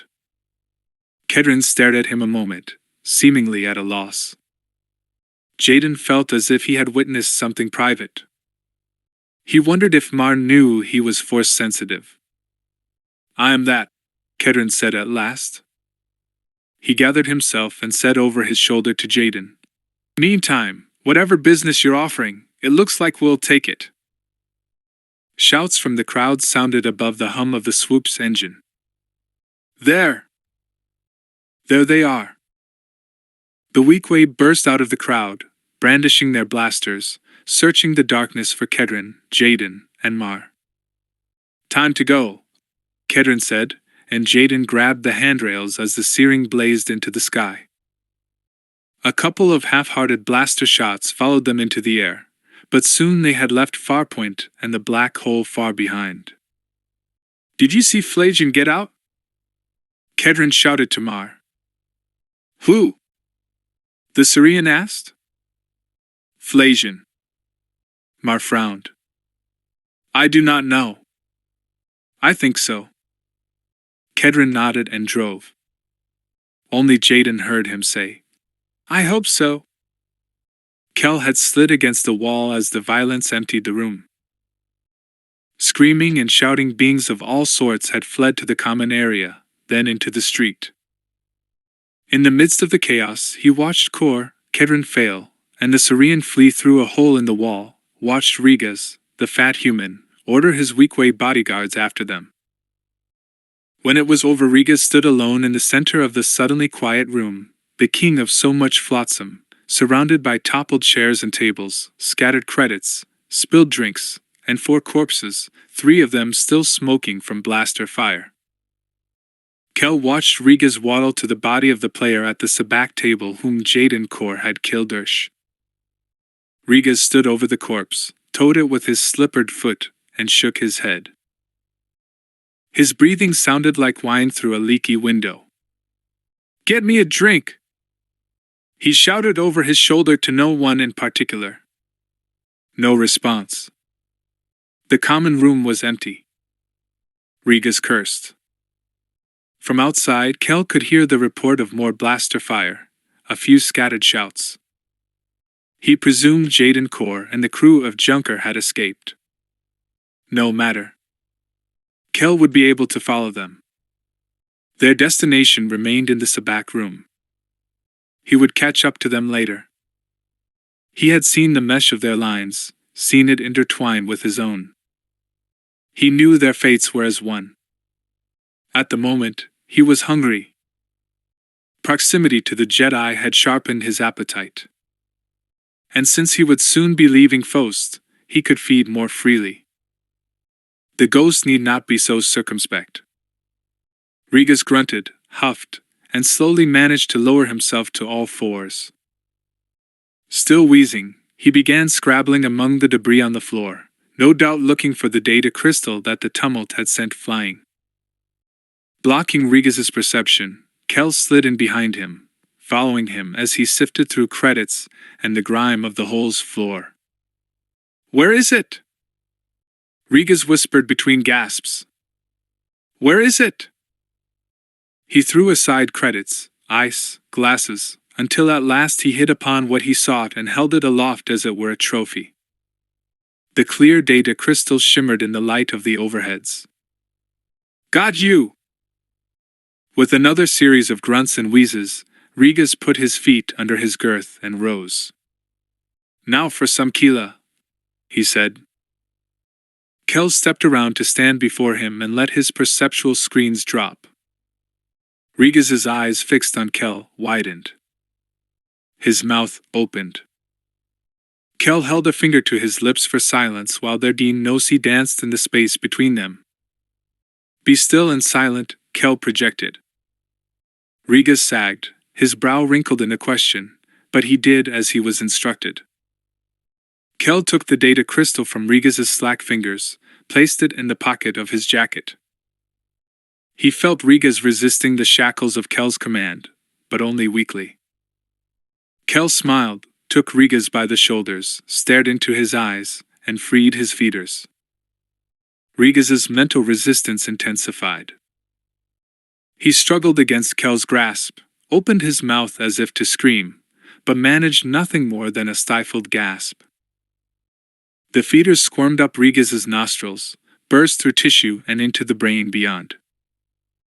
Rigas stiffened as blood leaked from his nose. Kel fed. His consciousness broadened, but the weak soup of Rigas's mind gave only the barest hints of fate's purpose. Kel's consciousness drifted back to give him perspective, and he saw the network of DUOLOGY that composed the universe, the sum of the choices of all sentient beings, but he perceived no order, merely an inchoate design with no meaning. Irritated and disappointed, he devoured all of Rigas's sentience, all he was and would be, with minimal satisfaction. Rigas was sustenance, nothing more. He withdrew his feeders, slick with the bloody stew of the human's mind, but let them dangle from his face. Riga's body fell to the floor with a thud. The emptiness in Kel yawned, and he gave it a name. JADEN KORR. Now more than ever he knew he would learn the truth of fate only when he dined on the soup of the Jedi. Fate had brought them both to the hole. Fate would bring them both to the moon of Krait's vision. There, Kel would have revelation. The coordinates in the data crystal were the point in spacetime where he would rendezvous with JADEN KORR, where he would finally learn the truth behind the veil. A human woman, one of the dancers dressed in a gauzy green outfit that showed as much as it covered, walked into the room. Seeing Kel standing over Riga's, she froze just inside the doorway. The cup she held fell to the floor, spilling Kila. Her mouth hung open, her eyes bulged. A small, abortive scream emerged from her throat. Perhaps her mouth was too dry to muster much more. Kel's feeders snaked into his cheek sacks, leaving a spatter of blood on the floor. He eyed the woman and held a finger to his lips. Shh. He blocked himself from her perception and walked out of the hole in the wall, following JADEN KORR, and Kedron fell. Her scream started when he hit the street. The swoop and speeder bike blazed into the lightless airspace over Farpoint's landing field. JADEN shielded his mouth from the dust with his sleeve and looked back toward Farpoint from time to time, but saw no signs of pursuit. A few dozen ships, freighters mostly, dotted the dusty plains of the field below, framed in ad hoc halo lighting mounted on tripods. Upturned faces greeted the arrival of the swoop and speeder. "Start the remote launch sequence," Kedron shouted over the wind to Mar. The Surian was already tapping keys on his speeder's data pad, controlling the craft with only one hand and his legs. The wound in his arm caused him to wince as he worked. "You are used to rapid exits, I see," JADEN said over the swoop's engine. Kedron nodded. "Comes with the work. Where's your ship?" "The Z-95. He pointed to the far edge of the field at his yellow and white starfighter. "Over there." Kedron squinted against the dust and erupted into a laugh as short and abrupt as a blaster shot. "Does the Order put all their Jedi into flying cans these days?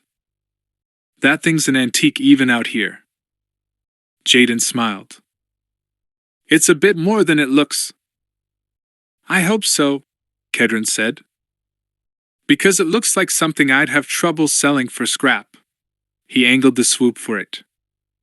"I'll drop you there. Let's get off planet, then we can talk about this business proposition you have. And you can explain to me how we cheated in the Sabak game." "I'd prefer that we stay together," JADEN said. "You would?" "Other than the fact that you fly a ship as old as the galaxy and I don't. Why is that?" JADEN heard the suspicion in Kedron's tone. He assumed it came with life on Fost. "You'll have to trust me. We can talk on your ship." "Trust?" Kedron smirked over his shoulder. "We don't do a lot of that out here. If I had meant you harm, I could have done it already." Kedron nodded, looked over to Mar. "This fellow better be a Jedi or we're going to be in real trouble." "He could be a Sith," Mar said absently. "You a Sith?" Kedron asked, half smiling. "Of course not." "He says he's not," Kedron said to Mar. "Sith are liars," Mar said. "That's true," Kedron said. "You both know better than that," JADEN said, not quite sure if they were jesting or not. "You can trust me. I am telling you both that you can trust me." Kedron and Mar stared at each other across the void between their speeders.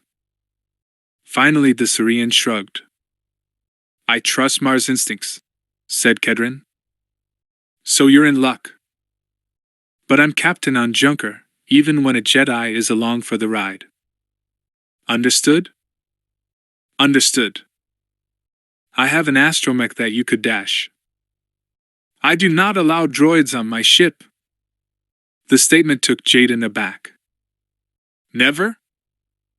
Never. I don't even like them dealing my cards, but there's nothing for that. Still want to hitch that ride? Yes, Jaden said. He activated his wrist comm. R6, activate the remote launch sequence and the autopilot. Get her into orbit around Phos's largest moon and wait there. If you don't hear from me in 2 standard weeks, jump back to Coruscant and alert Grand Master Skywalker. Jaden felt Kedron tense at the name. The job will take 2 standard weeks? Kedron asked. That's going to depend on where it is. You don't know where it is? No, Jaden answered. But you do. Tamar, Kedron said. This is a mysterious man. So it seems, Captain. I know what I said outside the hole, but I don't consider this a firm deal until I hear more, Kedron said to Jaden. Understood. They watched Jaden's Z-95 levitate upward on its thrusters, sending swirls of dust into the air before it turned and accelerated into the night sky. Jaden felt odd watching R6 go off without him. To whom will I confess? He said, his voice overwhelmed by the swoop's engines. Droid works fast, Kedron said. Seems we're not the only ones used to rapid exits. Comes with the work, Jaden said. How do you know Master Skywalker? Kedron looked back at him, his lazy eye off to the side. Let's talk about that aboard Junker too. There she is now. Kedron nodded down at a Corellian freighter visible in wall lights through the open top of one of the field's many makeshift hangars. He circled, then started to descend. A YT-2400, Jaden said. Sticks out a bit here, doesn't it? I salvage junk. I don't fly it. Jaden saw. The disc-shaped freighter normally sported a cylindrical escape pod connected to the starboard side of the circular fuselage, but Junker featured an attached Starhawk shuttle. Must have taken some work to replace that escape pod with a Starhawk. How do you manage the fittings? By not using droids. Junker's engines were already venting gas and warming. Jaden noted further modifications to the ship. A pair of universal docking rings rarely seen outside of military rescue ships and a complicated assembly on the rear that looked vaguely similar to a laser cannon. Is that a tractor array on the rear? Kedron nodded. Short range, yeah? Sometimes we dock with a derelict and take what's worthwhile. Sometimes we have to tow the whole thing back for disassembly. And you make a living at that? Doesn't seem like there'd be enough floating free out there. You'd be surprised. You just have to know where to look. Indeed.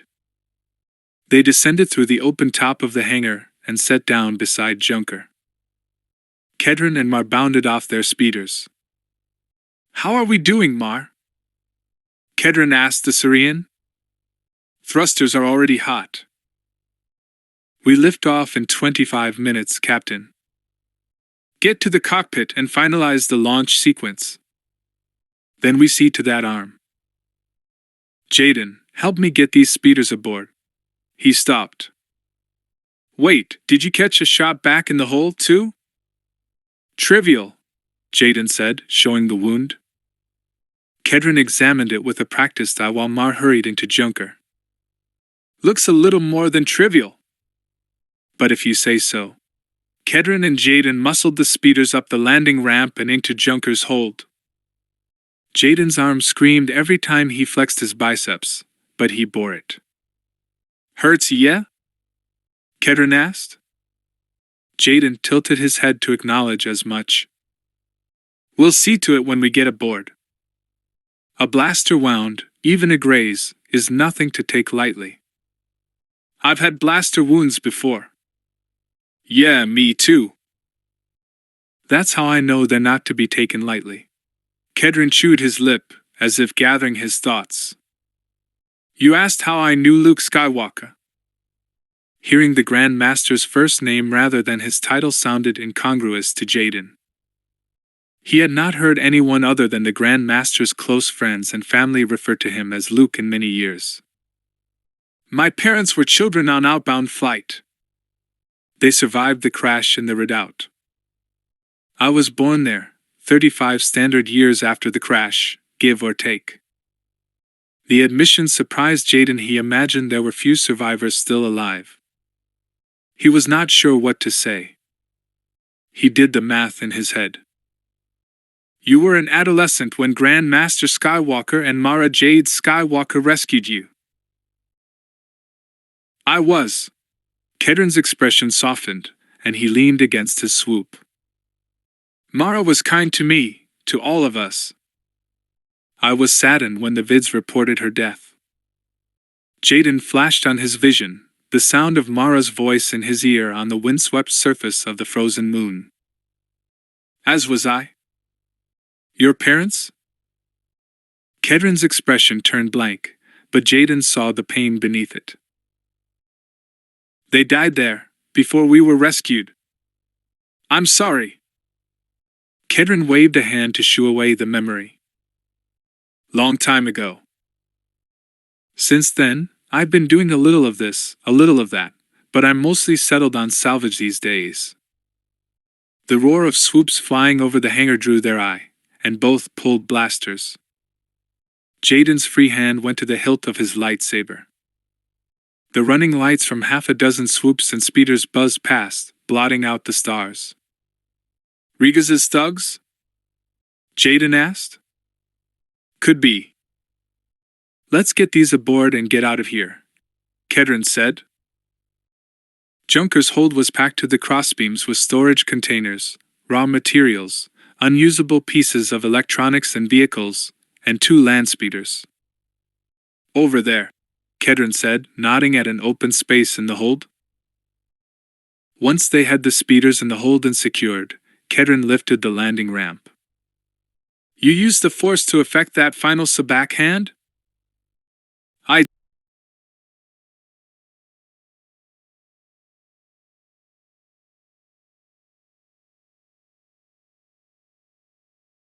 I would have changed the outcome of the hand when you lost the crystal, but Regas or one of his lackeys nearby had some kind of handheld electronic cheater. By the time I realized that, you'd already lost. Kedron slammed a fist on the seat of the swoop. That spawn of a diseased bandle was cheating? And he called me a cheater? He regarded Jaden from under his heavy brow. I guess I owe you then, eh? Jaden did not bother to answer. This still isn't a firm deal, though. Business is business. Mar's voice broke over the ship's speaker. Ready for launch. Kedron spoke into his collar comlink. We are on our way up. When they reached the tight confines of the cockpit, Mar was already seated and working the instrumentation. Jaden took in the consoles, the scanners. Junker had an amplified sensor array, probably to allow more thorough reception and scanning at longer distances. Jaden eyed Mar, trying to get a better sense of his Force sensitivity. He determined it was faint. Mar probably had no idea. Kedron sat, activated the communicator. Farpoint Tower, this is Junker. We are hot and gone. He did not wait for an acknowledgement before flying the freighter out of the lit hangar and into the dark. Thrusters angled the ship skyward, and the night sky and its field of stars filled the transparent steel cockpit window. Choosed him? Kedron asked Mar. The Syrian removed a square of choosed him from one of the dozen or so pockets in his jacket, offered it. Thanks. Kedron unwrapped it, chewed, blew a bubble, popped it. And we're off. Junker's engines fired and the ship pelted toward outer space, and Jaden hoped, toward answers. Chapter 7. Kedron and Mar flew Junker outside the orbit of Phos's moons, clear of gravity wells. The ship and cockpit took on the quiet serenity of a craft moving through the vacuum. "What is our course?" Mar asked. The Saurian looked first to Kedron, then to Jaden. "About time for that talk, eh?" Kedron said to Jaden, and swallowed his chewed tim. Jaden nodded. "About time. Come into our office," Kedron said, and he and Mar led Jaden to the galley in the center of the ship. Neither Kedron nor Mar had removed his blaster. Jaden understood their caution. He would have to earn their trust. A large, custom viewport in the galley ceiling offered a view of space. The stars blinked down at them. A metal dining table and benches affixed to the floor afforded seating. A bar and built-in cabinets dominated one of the walls. Kedron went to the bar, took a CAF pot large enough for a restaurant from an overhead storage bin, filled it with water, dropped in 3 pouches of grounds, and activated it. In moments the red brew light turned green. Kedron removed the lid, and the smell of CAF filled the galley. He poured 2 large mugs full and waved a third at Jaden. "CAF?" "The ship and her crew run on it." "Yes, thank you," Jaden said, and composed his thoughts. Kedron returned to the table with 3 steaming mugs of CAF. Jaden took a sip and tried not to recoil at its bitterness. "We prefer it strong," Mar said. "Any stronger and you'd have to eat it with a fork," Jaden said. Kedron put his hands on the table and interlaced his fingers. Jaden noted the scars, the calluses. Mar put his hands under the table, near his blaster. "Before we start," Kedron said, "let me ask you something. Back in the hole, when you stopped me in the common room, did you use the mind trick on me?" Jaden saw no point in lying. "I did." Kedron stared into his face, his eyes askew. "Don't do it again." "All right. Now, what's your proposal?" Jaden dived in. "The coordinates Riga's wanted." "I want those too." Both Kedron and Mar tensed. "I figured," Kedron said. He leaned back in his chair and threw an arm over its back, striking a casual pose. "You a salvager Jedi? Or is there something else there?" Jaden did not answer the question. "The rumors in Farpoint said the signal was an automated distress signal." "We think," Kedron said. "But there's no life down there. Nobody for a Jedi to save. Except myself," Jaden thought. "We don't know that," Mar said. "There could be life. I did not perform a thorough scan." Kedron stared at Mar as if the Saurian had just admitted to being a Sith. "Right. Thanks, Mar," Jaden said. "I understand it originated on a moon at the far end of the system." "And?" Kedron asked. Jaden tried to hold his calm even while he flashed back on his Force vision. He realized with alarm that he could be wrong, that Kedron and Mar might have found a moon, but not the moon from the vision.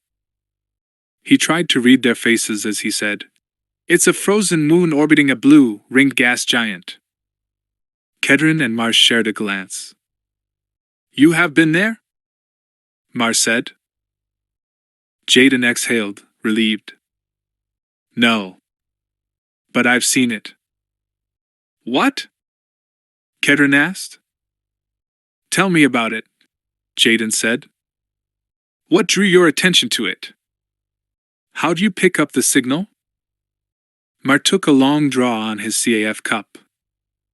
His short, graying hair formed a ruff around the mountain of his skull. He furrowed his brow as he thought back, the lines forming cryptic characters on his forehead. "We were returning from another situation and had to take a roundabout course back." Jaden understood the Saurian to mean that they had been involved in something illicit, that it had gone wrong, and that they'd had to run. He gestured for Mar to continue. We stopped in a remote system so I could recalculate our course, and we caught a signal of the kind you described. Jaden's skin turned to gooseflesh. Did you record it? Of course, Mar said. But I haven't yet been able to break its encryption.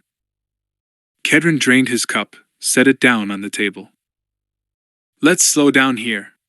He ran a hand through his dark hair, sniffed the air. Staying, but I need a shower. I smell like the hole. Jaden ignored the conversational detour. You want to get back to the why?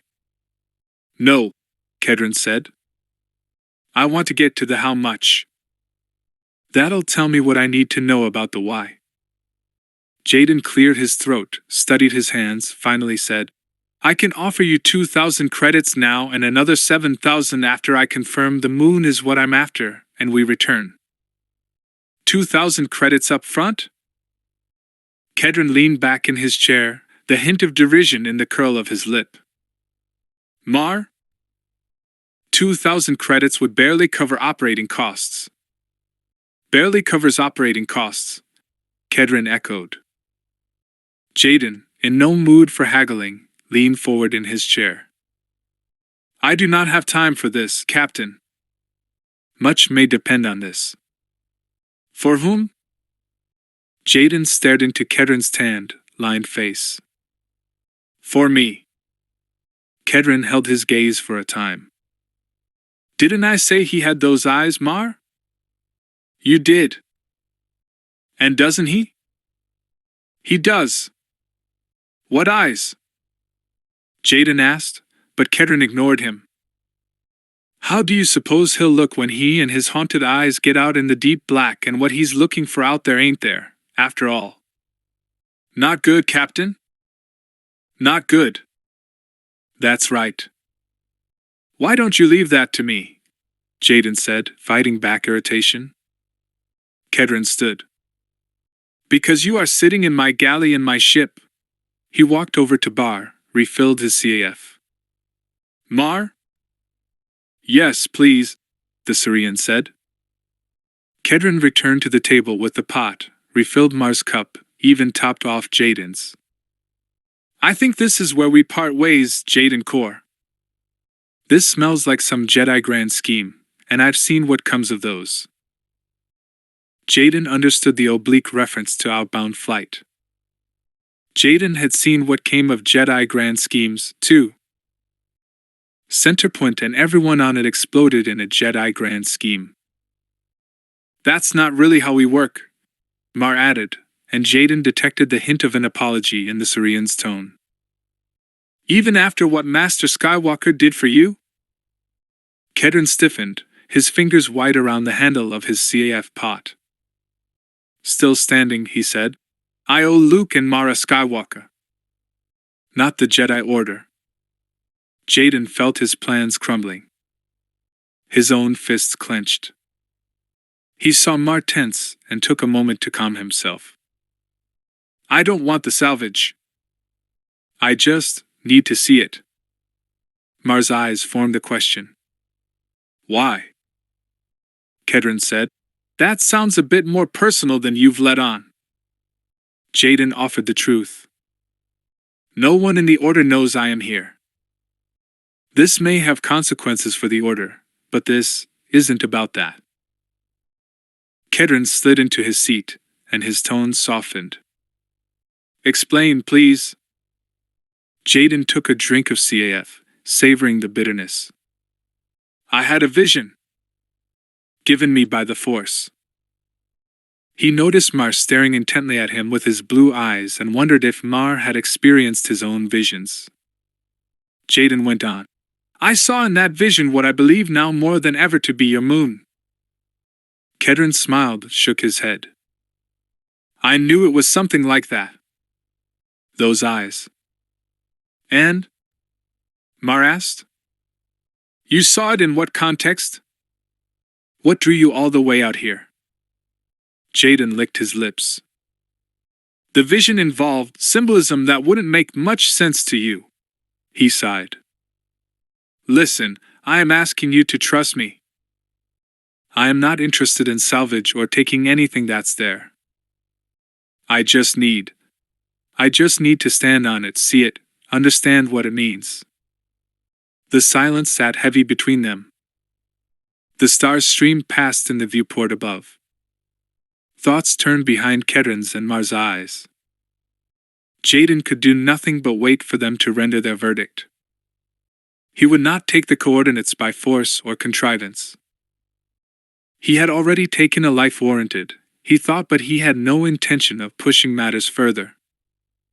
Kedron finished another cup of CAF. See, Mar, this I can understand. The man has something personal at stake here. And he's willing to pay 5,000 credits up front to set foot on a frozen moon spinning out in the middle of nowhere. I can get behind that. As can I, Mar said thoughtfully. It's done then, Kedron said. I said 2,000 credits up front, Jaden said. Did you? Kedron asked. Jaden smiled and shook his head. All right. 5 it is. Kedron smiled. More CAF? Jaden decided the man guzzled CAF the way a star cruiser guzzled fuel. No thank you, he said, and looked Kedron and Mar in the face. And thank you.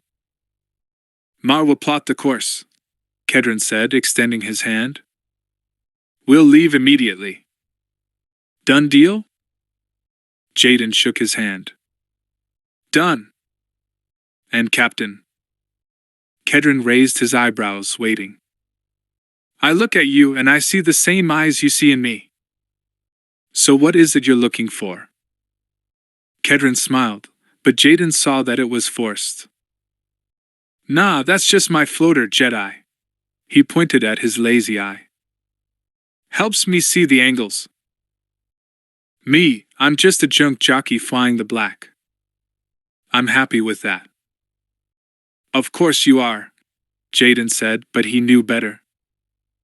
Kedron was searching for something out in the black of space, the same as Jaden. Jaden looked to Mar, who was staring at Kedron. Mar, the recorded signal? Mar nodded. Certainly. Mar disappeared for a time, returned with a data crystal and his port comp. He inserted the crystal and pressed a few keys. The hollowness of an open channel started the recording, followed by a faint, repeated recitation, the encrypted sound unintelligible as language, but reminiscent in its repetition of an ancient rite, a magic spell of summoning. Jaden leaned in close, his skin stippled with goosebumps, listening to an echo from the past, decades-old ghosts calling to them through time. Mar said, As I said, I haven't been able to decrypt it. No need, Jaden said, and turned it off. It's Imperial. I can tell from the cadence. Probably an automated distress call, as you suspected. In the privacy of his mind, the voice from his vision sang out, Help us. Help us. Take me to this moon, Jaden said. Chapter 8. Junker was prepared to jump. Kedron blew and popped bubbles with such rapidity, they sounded like a repeating blaster. You always jaw-choosed him before a jump? Jaden asked him. Before liftoff, before a landing, before a jump. Sometimes just because I think things will get hairy. Jaden smiled at Kedron's superstition while he raised R6 on subspace.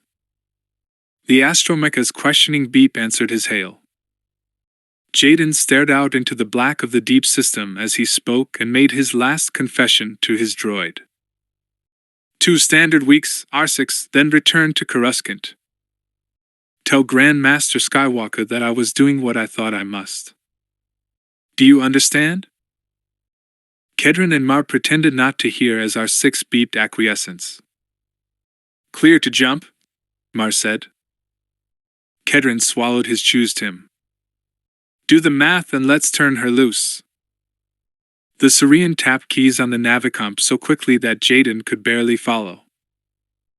Complex calculations appeared on the screen, numerological puzzles so baffling to Jaden that they might as well have been another language. Mars solved them as if by magic, relying on the Navicom processor only to confirm his calculations. His force presence flared as he worked. Confirm, Mars said, after tapping a key, and the Navicom did so. Another string of numbers, another solution. Confirm. Jaden had heard of Syrian math savants, but hardly expected to encounter one on the fringes of the unknown regions, co-piloting a salvage ship, much less one with force sensitivity. He felt Kedron's eyes on him. Like magic, ain't it? Said Kedron, smiling. You have no idea, Jaden answered. Mars seemed not to hear them, lost as he was in a world of numbers and operators. It took the Syrian longer than it would have taken the Navicom to plot their course, but not much. Course plotted, Mars said. Off we go, Kedron said, and engaged the hyperdrive. Stars stretched, giving way to the blue spirals of hyperspace. It will take 3 separate jumps, Kedron said. Why not grab some sleep? You look like you could use it. There are racks in the rooms off the galley. I will wake you when we arrive. Jaden was tired, bone-tired, and still feeling the ache of the blaster wound. I think I will. Thank you, Captain. Thanks for everything, both of you.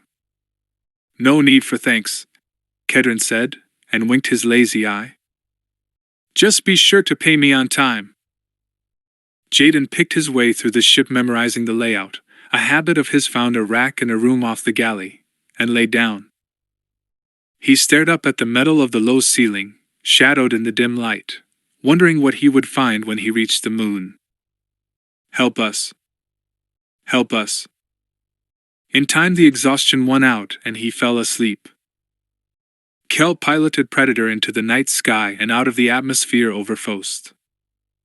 He placed the data crystal he'd taken from Riga's into the ship's Navicom.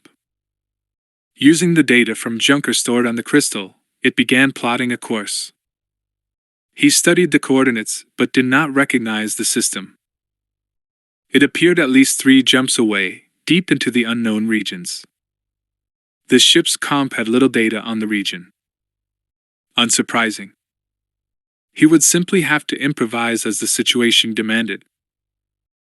He prepared an encrypted burst transmission on the obscure HoloNet frequency he used to communicate with Darth Wirelock. As a matter of course, he used only audio transmissions. He sent the ping and had to wait only a few seconds before the channel opened.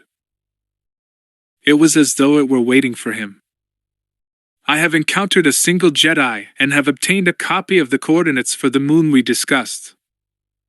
Something on the moon is transmitting an automated signal, but I do not yet know its content. The moon's coordinates are embedded in this message. You have done well, Keldoru, Wirelock returned. Therefore the Master smiles upon your efforts from his journey in dreams. Kel ignored the praise. Once I enter the unknown regions, I will be out of contact except via subspace burst. If I need to report to you, I will do so on the following subspace frequency.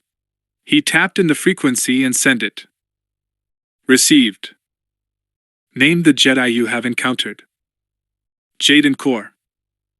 Saying the name recalled to Kel's mind the power of Korr's soup. His feeders leaked partway from his cheeks, but he retracted them.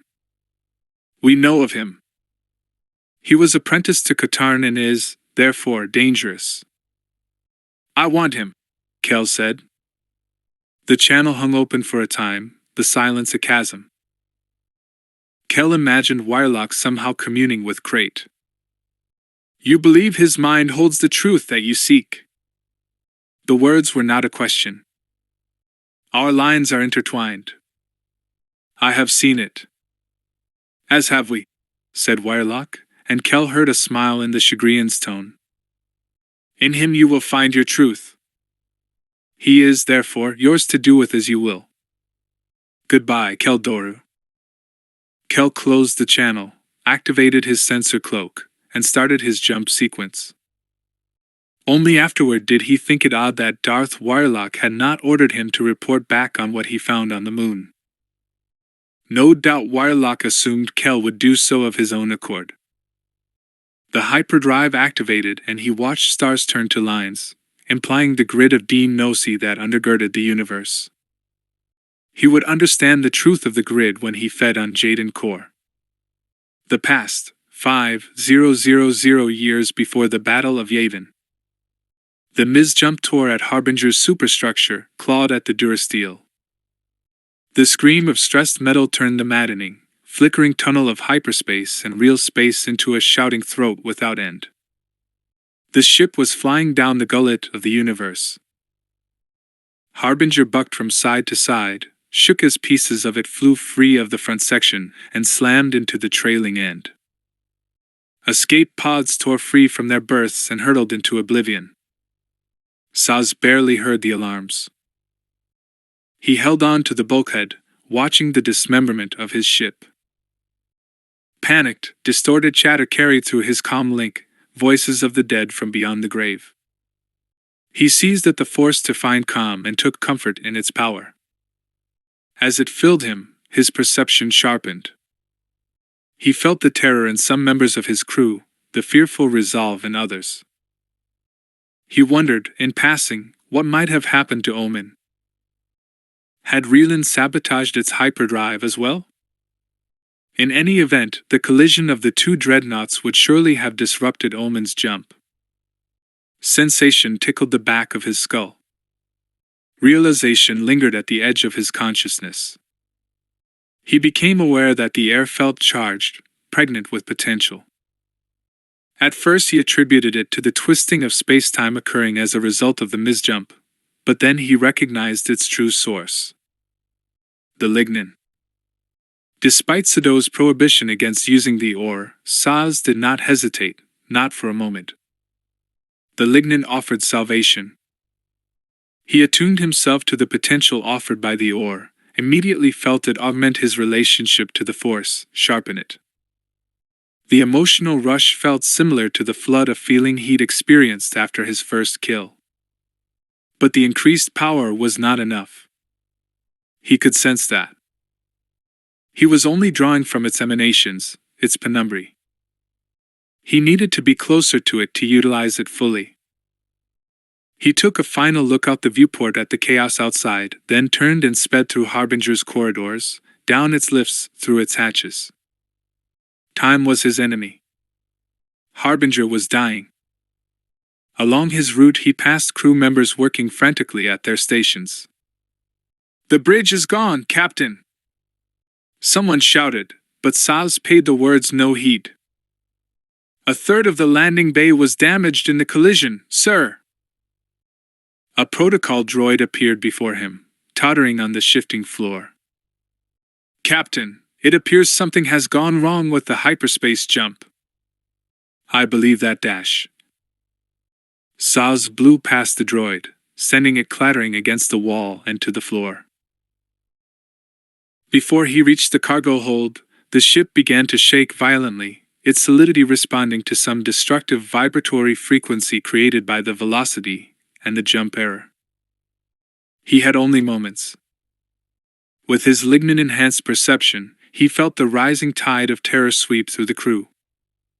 He ran into a Massassi security team emerging from a side corridor. Even their sharp ferocity had been dulled by concern over events.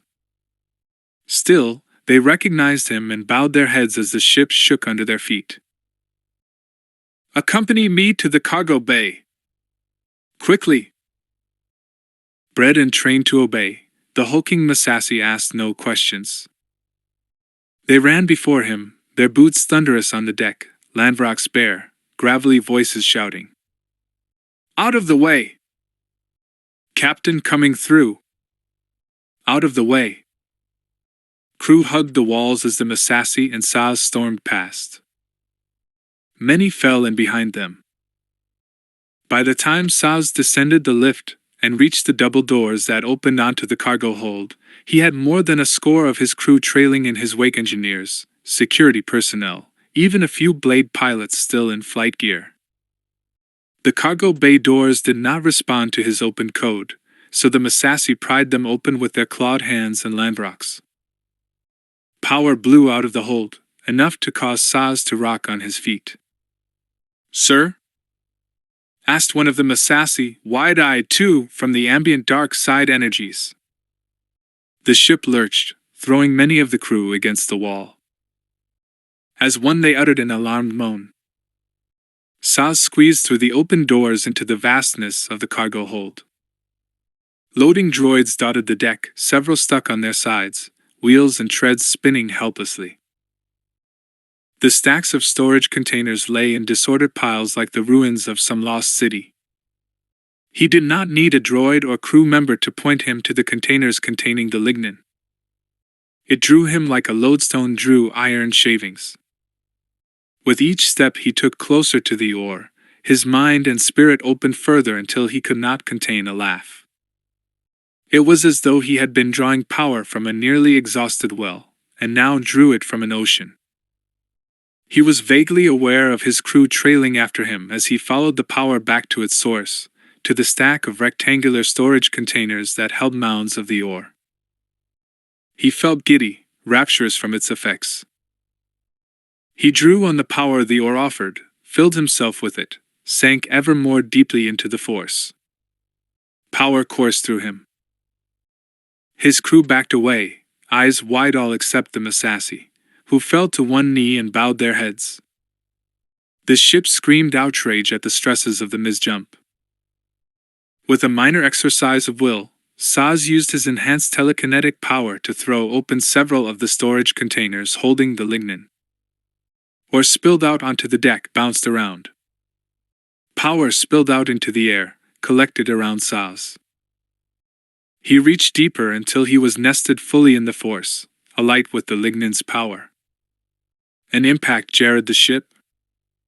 The hollow boom of an explosion told of some distant destruction to fore.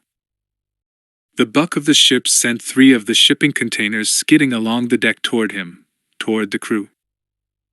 The lignin allowed him to use his telekinetic powers to stop them cold with minor effort. He reached out with the force, with his augmented power, until his consciousness encapsulated the entire ship. The task challenged him. Dark energy swirled around him. Force lightning shot in jagged lines from his curled fingers, from his eyes. His crew turned and ran, all except the Massassi. They remained, though uncertainty filled their bestial faces. Grunting, Saz took mental hold of the dreadnought, the pieces of it floating in its wake. His mental fingers closed over the hull and reinforced it, then righted the ship's course. As he exerted himself, the loose lignin ore on the deck flared red, sizzled, and crumbled to dust. Apparently it could offer only so much before burning out. He burned through it like a wildfire through brush, like the mining cruisers through the crust of Phagon III's moon. He gritted his teeth, his entire body shaking with the challenge of keeping the ship intact. The effort squeezed more force lightning from his hands, his eyes, his entire body, and soon he was sheathed in a swirling cyclone of the energy. He roared as his power alone kept the ship from shattering. More and more lignin burned out around him until he stood in a field of dull gray rock, miniatures of Phagon III's moon. His heart pounded against his ribs, gonged in his ears. Corded veins and sinew made a topographic map of the exposed flesh of his forearms. The strain bore down on him, drove him to his knees. He was failing. He had to pull the ship out of its jump or they would all die. He drew from the last well of his strength. The cargo hold lit up like a pyrotechnic display as more of the lignin flashed and died. He held Harbinger in his mind's eye and felt the intermittent, flawed tunnel of hyperspace around it, felt the ship as a needle through the fabric of space and time, darning in and out of hyperspace and real space. Using the force to time a moment when the ship moved into real space, he tried to deactivate the damaged hyperdrive, but failed. The pitch of the damaged drive turned to a scream as it poured radiation into the ship and burned out as completely as the used lignin. Saz answered its scream with one of his own, straining to hold the ship together and jerk it back into real space. With a roar of force power, he changed its course and tore it from the grips of the misjump. The ship was steady beneath him. The scream of strained metal was silent. Exhausted, he sagged fully to the ground, his breath ragged but his mind exultant. "Sir?" said one of the Massassi. Saz inhaled and stood on wobbly legs. The Massassi moved to assist him, but he waved them off. He gathered himself and walked across the cargo hold to a viewport. Outside, he saw the calm of real space, a distant blue planet and orange sun. The stars in the background of space did not look familiar to him, though. He did not know where in the universe they were, but he knew he had saved the ship. The power of the dark side had saved the ship. The present, 41.5 years after the Battle of Yavin. Jaden awoke to the metallic shriek of a thrown hatch lever. The door opened to reveal Mar's lined face and smooth gray hair. The Syrian's goatee was so precisely groomed that Jaden imagined Mar gave its angles and length as much attention as he did jump solutions. "We will be there soon," Mar said. "How long was I out?" 6 standard hours and 11 minutes. "There is CAF in the galley." Jaden stood, chuckling at the Syrian's precision. Mar turned to go, but Jaden halted him with a question.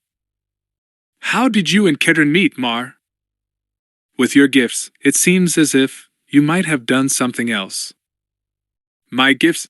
Mar said softly, and trailed off. He looked up. "Perhaps I did do something else." "Of course. I meant no offense." "I took none." He turned once more as if to go, but stopped himself and faced Jaden. "When I was young, I once spent a week calculating the probabilities that my life would take this or that turn." He smiled, and Jaden noticed for the first time that one of his front teeth was badly chipped. "I even deduced a small possibility that I would become a Jedi." "Amusing, isn't it?" Jaden chose his words carefully. "Perhaps you could have been." Mar seemed not to hear him. His deep-set eyes floated in some sea of memory where he had experienced a loss. "I was wrong about all of it, of course. It was a silly exercise. Life does not follow a predictable path. There is no way to capture the infinite variables involved. I think it reflected more my view of myself, or maybe my hopes back then, than anything else." "Life is not predictable," Jaden agreed, thinking of the course of his own life, thinking of an airlock activation switch he wished he'd never seen. "Later I decided that I needed to live life, not think about living it, not mathematically model living it. Not long after that I met Captain Fail. He's a good man, you know." "I see that. And so are you. Where did you receive your training in mathematics?" Mar frowned. "Not at a university. I had a series of private tutors, but I am mostly self-taught. Born to it, I guess." "It's intuitive," Jaden said, unsurprised. "Yes." Jaden nodded, considered the idea of telling Mar that he was force-sensitive, but decided against it. Why burden him? Jaden had been happier using the force in ignorance. "Come on, let's get to the cockpit. I need to see this moon." They found Kedron already in the cockpit, his feet up, relaxed in his chair.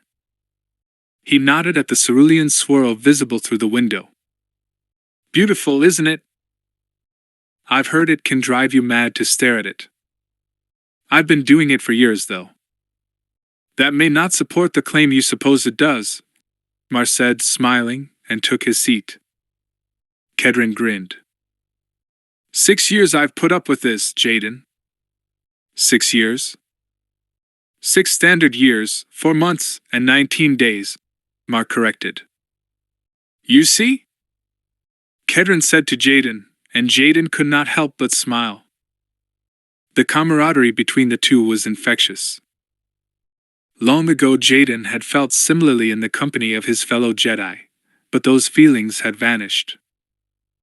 In the company of two rogues on the fringe of space, he found himself feeling as light as he had in months. Coming out of hyperspace, Mar said. In 3, 2, 1.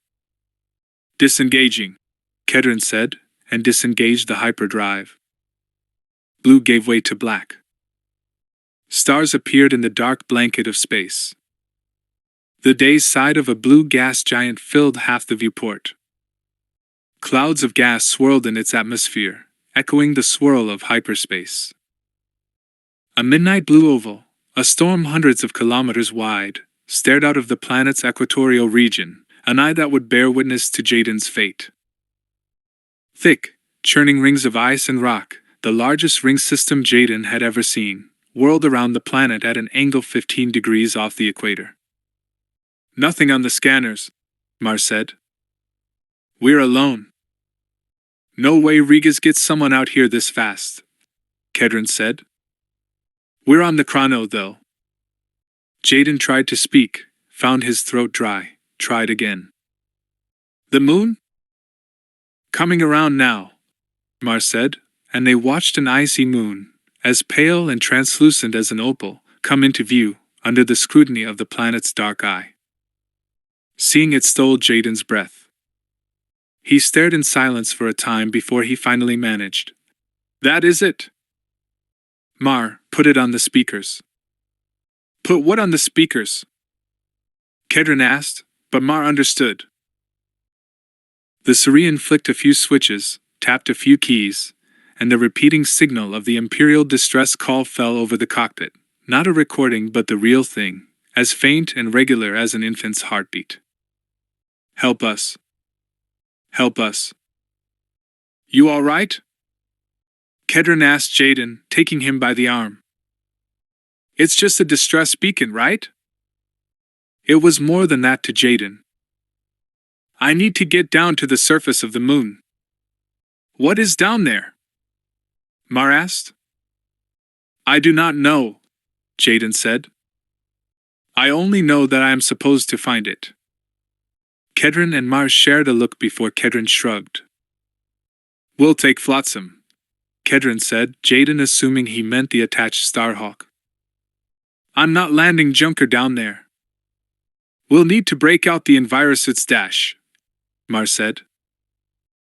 The rhythmic beep of the proximity alarm cut short their conversation, joining its clarion to the distress signal coming from the moon.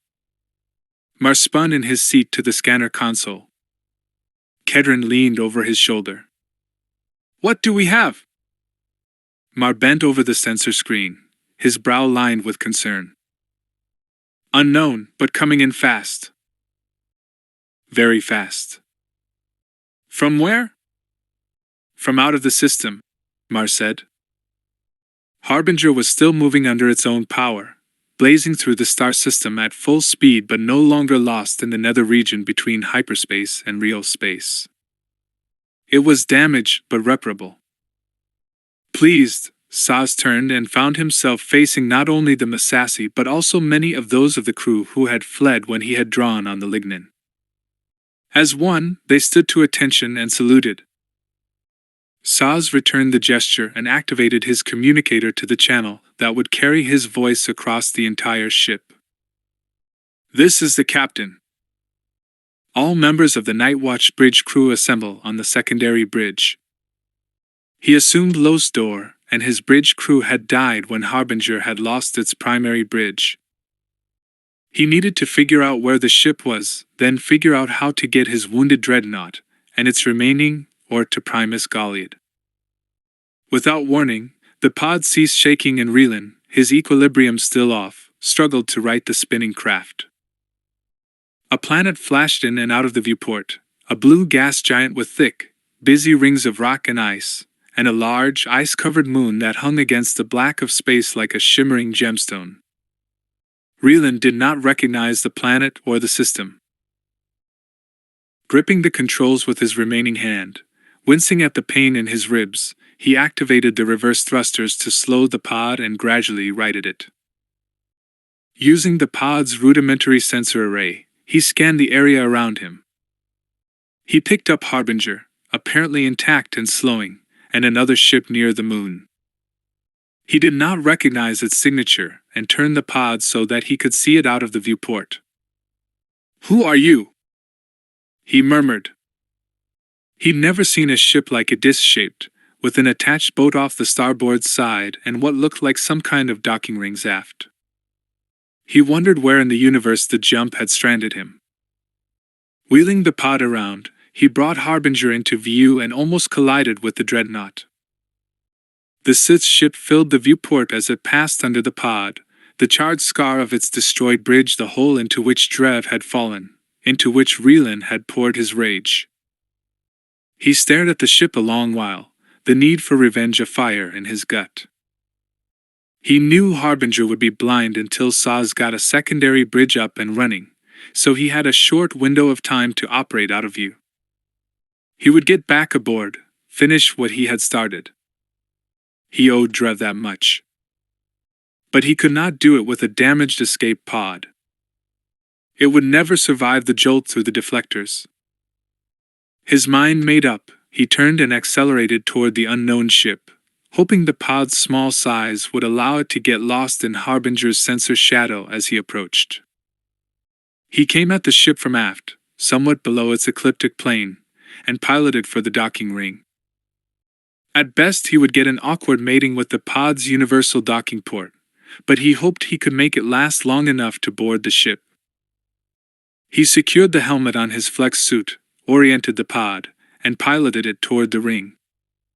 "I have never seen a signature like this," Mar said, studying the enhanced readout from Junker's sophisticated sensor array. "I am getting out readings." He tapped a few keys, then shook his head in frustration. Kedron examined the readings. "Big ship. Not Riga's. Cruiser size, but that signature is no cruiser I've ever seen.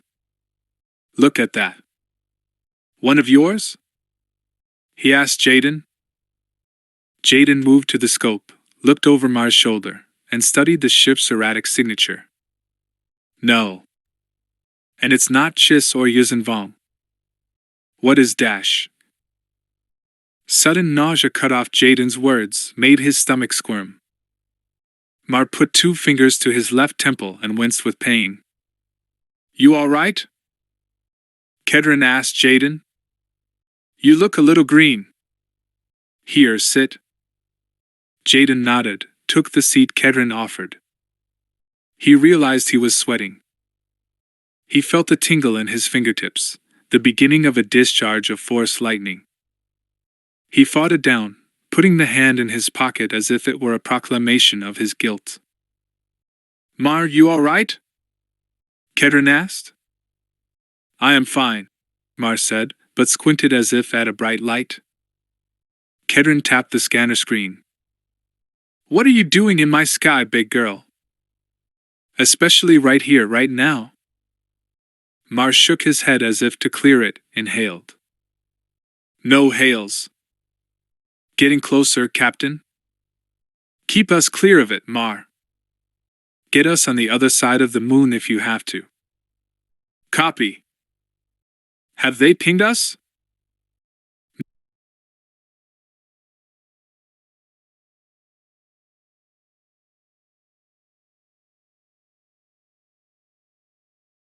"Odd," Kedron said.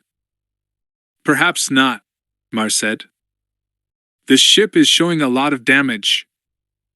I see fires and decompressed compartments all over it." "A derelict?" Kedron asked, brightening, presumably at the possibility of profit. "No, sir. Lots of living crew aboard." Jaden fought the nausea, the muscles gone weak, and tried to understand his feelings. He finally recognized the source, the power of the dark side. Having put a name to the problem, he put up a defensive screen and the ill feeling passed immediately. He felt it as a pressure in his mind, but it no longer affected his body. "Get the ship clear of that cruiser," he said. "Now." "What is it?" Kedron asked. "Sith," Jaden answered. "Sith? Get us clear, Mar." Kedron glared at Jaden. "I thought you said this was not a Jedi grand scheme?" Relan slowed the pod only at the last instant, slamming on the reverse thrusters and hitting the ship in a crush of booming metal. He activated the magnetic seal on the pod's docking port, hoping that it would hold as he scrambled out of his seat and opened the airlock.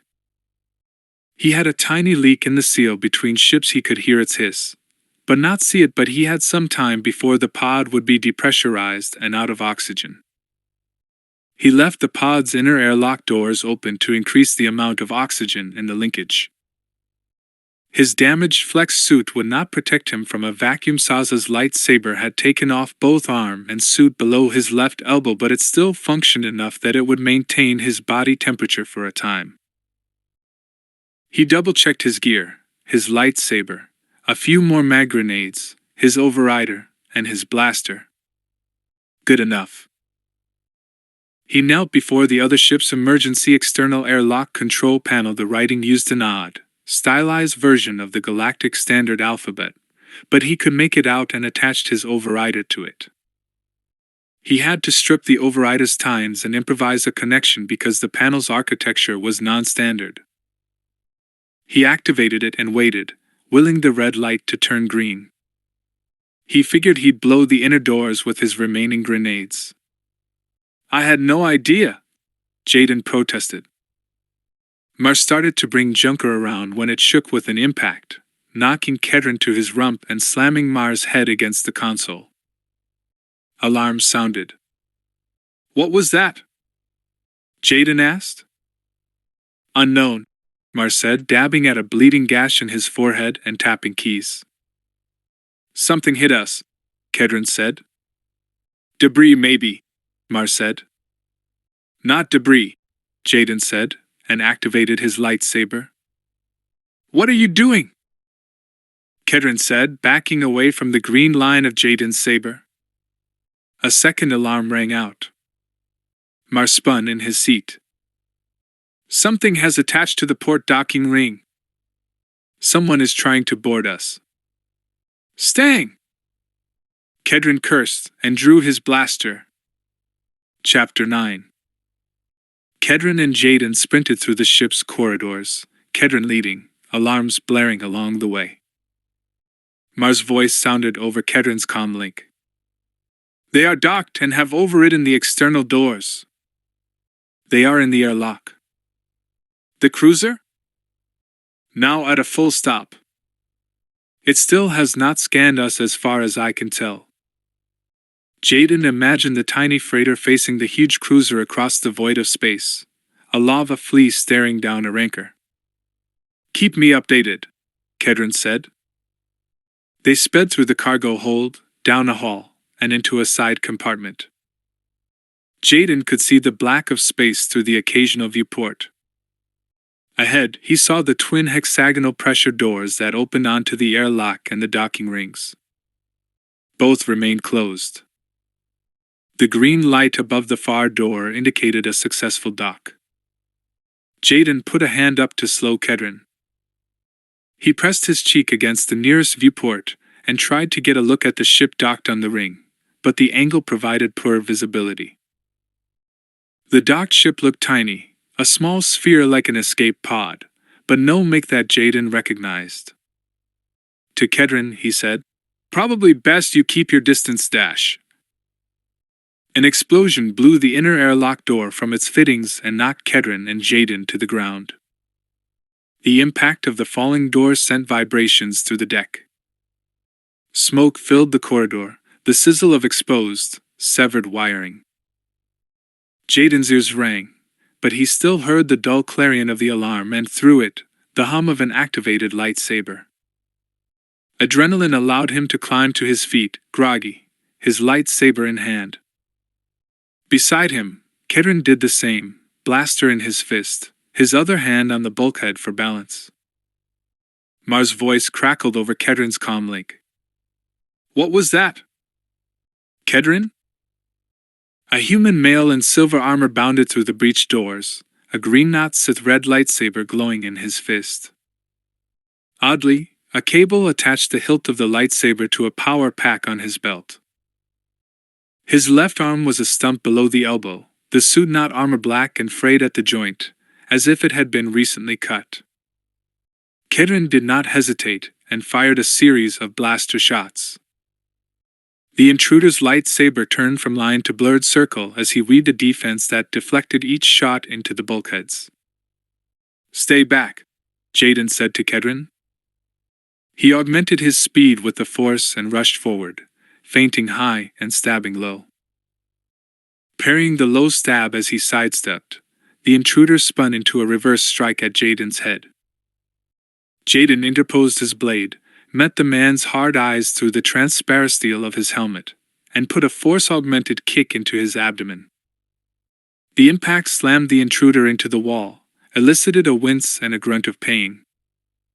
He doubled over for a moment, favoring his side. Taking advantage of the opening, Jaden unleashed an overhand slash, but the man spun aside and Jaden's blade cut a black groove in the bulkhead.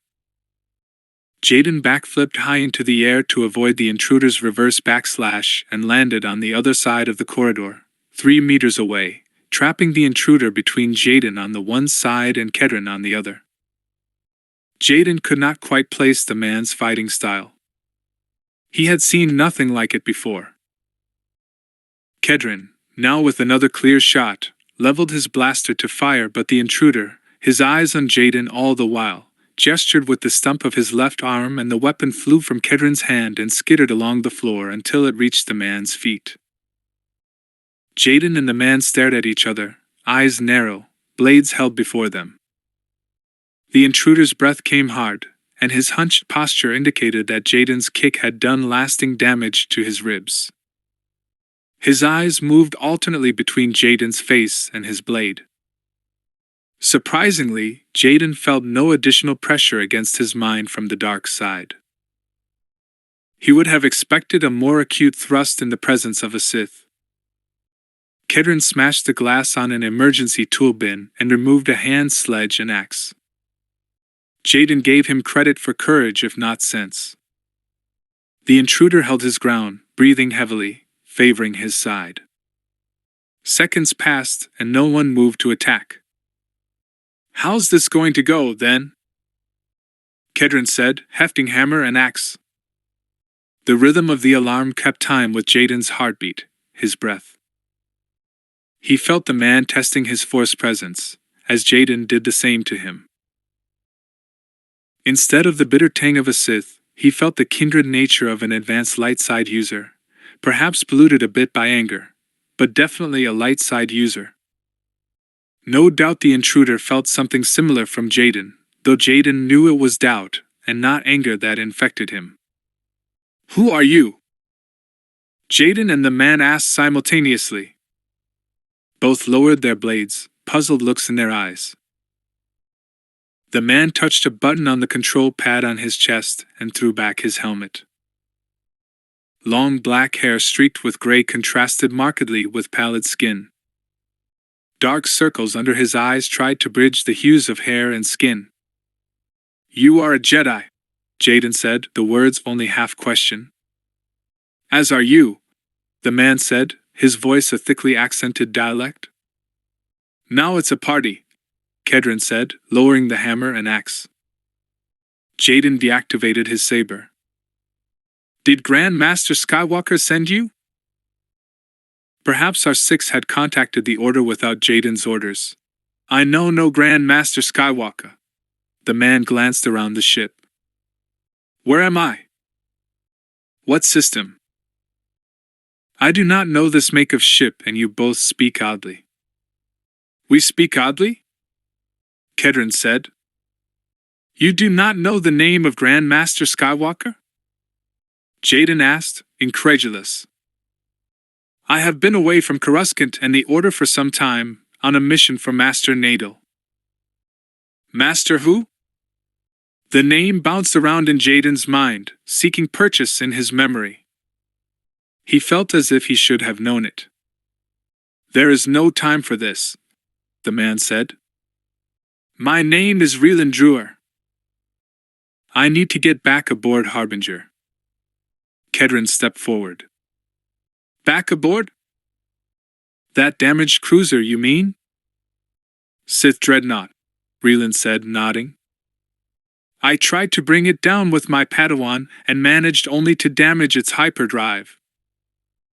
I was caught in its draft when it misjumped. We ended up here. Your Padawan? Jaden asked, and wished he had not. Reelan's jaw tightened. Pain stained his eyes. He's dead. Sorry, Kedron said awkwardly. And sorry about shooting at you, but you did ram my ship and dash. What are your names? Reelan asked. JADEN KORR. This is Kedron Fail, and this is his vessel. Reelan took a deep breath, wincing with pain as he did so. Listen to me, Jaden and Kedron. Harbinger cannot be allowed to jump away. The cargo it bears, a special ore, enhances the power of those who use the dark side and could turn the battle for Kirek into a rout. Unless you wish the galaxy to fall under Sith dominion, you will assist me. Or? What are you talking about? Kedron said. You need medical attention, man. Look at you. Reelan's eyes flared and he advanced a step on Kedron. There is no time. If Naga Sadow is victorious on Kirek, we may not be able to stop the Sith at all. Jaden's mind tried to make sense of Reelan's words. Some kind of ore on the cruiser enhanced the power of a dark side user. The presence of the ore explained the free-floating dark side energy that had caused Jaden such unease as the cruiser had approached. I need to commandeer this ship, Reelan said. I am sorry but dash. You aren't commandeering so much as a CAF pot, Jedi, Kedron said, his fists bloodless around hammer and axe. This is my ship. More of Reelan's words registered with Jaden, but he could not shape them into anything coherent. Did you say Naga Sadow? He asked distantly. Sadow's name triggered memories of ancient history lessons from Jaden's time in the Jedi Academy. Yes, Sadow, Reelan said. His forces marshal at Primus Galiad even now while we debate trivialities. Hear me, Jaden. I need your help and I need it now. The pieces of Reelan's story started to fall into place. Kirek, Nadal, Sadow, his ignorance of Grand Master Skywalker, his obsolete lightsaber, the oddly made blaster he bore. Jaden's suspicion hit him like an unexpected punch in the stomach. How could this be? How? This is not possible, he whispered. Reelan mistook his meaning. It is not only possible, it is essential. I need to get back onto Harbinger. He looked at Kedron. Unless this ship can bring it down? Kedron scoffed, put the hammer and axe back into their wall mounts. This is a freighter, not a warship. I don't have ship-to-ship weapons. Jaden, are you all right? Nothing at all. Reelan asked. Nothing, Kedron said to Reelan. Jaden? Are you all right? Jaden swallowed through a throat gone dry. When he spoke, his voice sounded as mechanical as that of a protocol droid. The Battle of Kirek was fought more than 5,000 years ago. Naga Sadow has been dead for centuries. If what you've told us is correct, your misjump didn't just move you through space. He let the moment hang there for a moment, allowing Reelan to brace himself, before he said, It moved you through time. You are mad, Reland said, but he took half a step back. His eyes flicked to Jaden's lightsaber, his blaster, the ship, to Kedron, his blaster. Seconded, Kedron said to Jaden, his lazy eye and good eye seemingly split between Reland and Jaden. That cannot be right. Can it? Look at my lightsaber, Jaden said, and held up the hilt of his blade. Lightsaber technology left the power pack behind long ago. Reland took another step back, resisting the evidence before his eyes. You have a more advanced lightsaber, but it means Noth Dash. Look at this ship, Reland, Jaden said. His blaster. Mine. He held up his own DL-44. Reland's eyes widened, his pale skin growing a shade more pallid. This is a mistake. He visibly concentrated, once more testing Jaden's force presence. I am a Jedi, Jaden said, understanding his purpose. You are not being misled. Reland sagged and Kedron stepped forward as if to help Reland keep his feet, but the Jedi waved him off. Jaden continued, The galaxy just endured a civil war caused by a Sith Lord named Kedis, but he was defeated by the Order and its allies. My Jedi Order. Before that, the Jedi were instrumental in overthrowing a galaxy-wide empire ruled by a Sith Lord named Palpatine. Jaden, Kedron said, holding out a hand to Reland as if to steady him. Come on, let's tend to those ribs. We can work this out later. I am sure there's an explanation. I just gave it, Jaden said, more convinced than ever. Reland stared at Jaden, started to speak, and then stopped. He shook his head. How can this be? Jaden had no idea. It seemed impossible, yet he sensed no lie in Reland, and the facts he had were the facts he had. Get Mar, he said to Kedron, thinking the Syrian, with his mathematical gifts, might be able to explain what had happened. Kedron licked his lips. Just so I know what to tell him, you're saying I have an old Imperial distress call coming from a moon no one's charted before, a 5,000-year-old Jedi aboard my ship, and a 5,000-year-old Sith dreadnought with some evil or aboard flying through my sky. Neither Jaden nor Reland said anything. Jaden understood Kedron's need to make light. That was how he coped. If this is work to you, Jaden, Kedron said, I'd love to see what you do for excitement. He activated his communicator. Mar, you will not believe this. Saz hurried through Harbinger's corridors, bays, and lifts. Damage control teams saluted him as they hurried by. The bone rings holding his hair and a long tail bounced against his back with each stride. He still felt a joyous lightheadedness, an after effect from his use of the lignin. When he reached the secondary bridge, he found the night watch already taking their stations. The view screen remained dark. Harbinger was blind.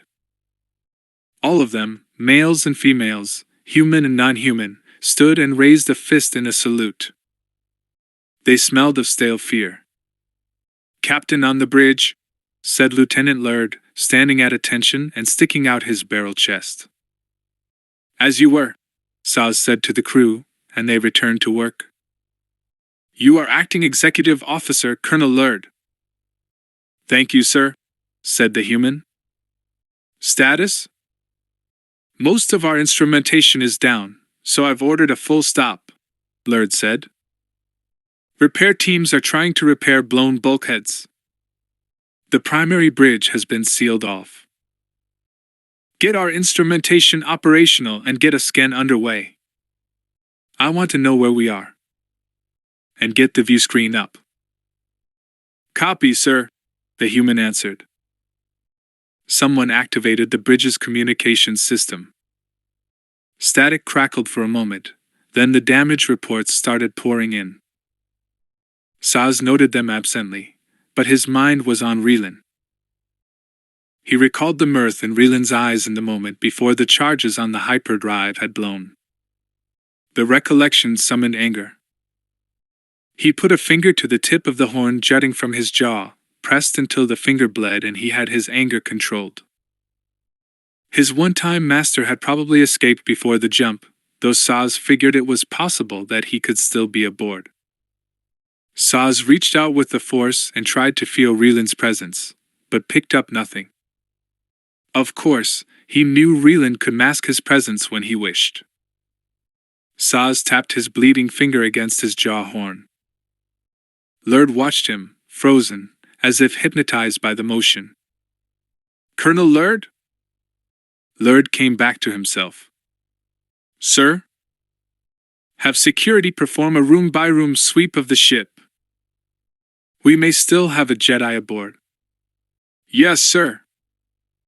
Saz sat in the command chair, issuing orders and letting his surviving crew do the work of resurrecting Harbinger. One by one its systems came back online. "Scanners operational," said Lurd at last. His tone sharpened. "Picking up a ship, sir." Odd signature. View screen coming online. A white line formed in the center of the screen, expanded to show the black of space and stars, a nearby ringed gas giant, and a small ship shimmering in the glow of the system's orange sun. "Magnify the ship," Saz said. The image centered on the ship and expanded. A flattened disk, with an ancillary vessel attached to its side. He saw no obvious weapons. Not a warship, then. Saz had never seen a ship of its make before. "That is one of our escape pods," Lurd said, pointing. "There aft." Saz rose from his seat, understanding instantly what it meant. Reeland had escaped Harbinger in a pod right after the jump and was now rendezvousing with his Jedi allies. "Close on that ship and fire main batteries, Colonel." "Bring it down." "Weapons are still offline, sir." Saz clutched the edge of his seat, unable to take his eyes from the ship and the pod. He would not let Reeland escape again, not again. "Scramble 2 squadrons of blades. I want that ship on fire." As Kedron, Reeland, and Jaden hurried toward the bridge, Mar's voice rang out from Kedron's comm link. "Incoming, Captain." 16 fighters have launched from the cruiser. "You must be kidding me," Kedron said. He looked at Jaden and Reeland as if it were their fault, and Jaden supposed it was. "This started as a Criffing Sabak game." "Saz must suspect I am here," Reeland said matter-of-factly.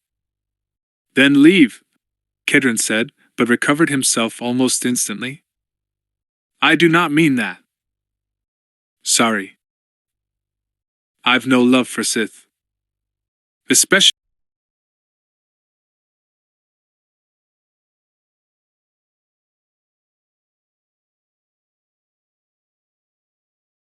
Especially really old ones." He spoke into his communicator. "Plot a jump, Mar. This is unsafe sky for rascals." "No!" Jaden and Reeland said as one. That stopped Kedron in his steps, and he turned to face them. "No!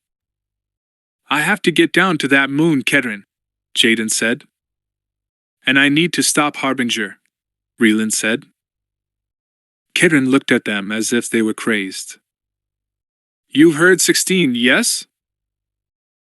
To Reeland he said, "The Battle of Kirek already happened." To Jaden he added, "And that moon isn't going anywhere." "Cruisers on the move too," Mar said. "You hear?" Kedron asked, eyebrows raised. Jaden heard desperation in his own voice and made no effort to hide it. "The Force directed me here. I cannot leave until I see what's on that moon." "Maybe you were sent here just to find Reeland," Kedron said, obviously hoping that would convince him.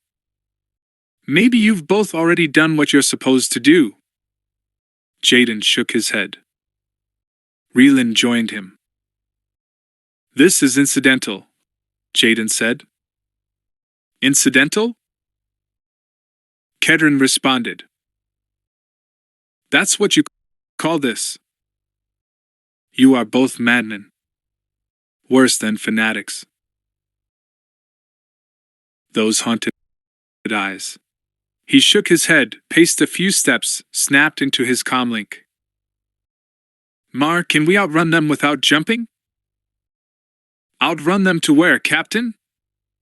Good question, Kedron mumbled to himself. He looked to Jaden and Relan. Ideas? Jaden did not hesitate. We use the rings for cover. Scanners will never find us and the fighters will not follow. That's because we'll be space dust, Kedron said.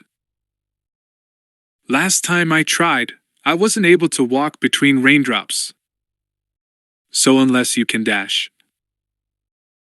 I can, Jaden said. And I'll pilot Junker.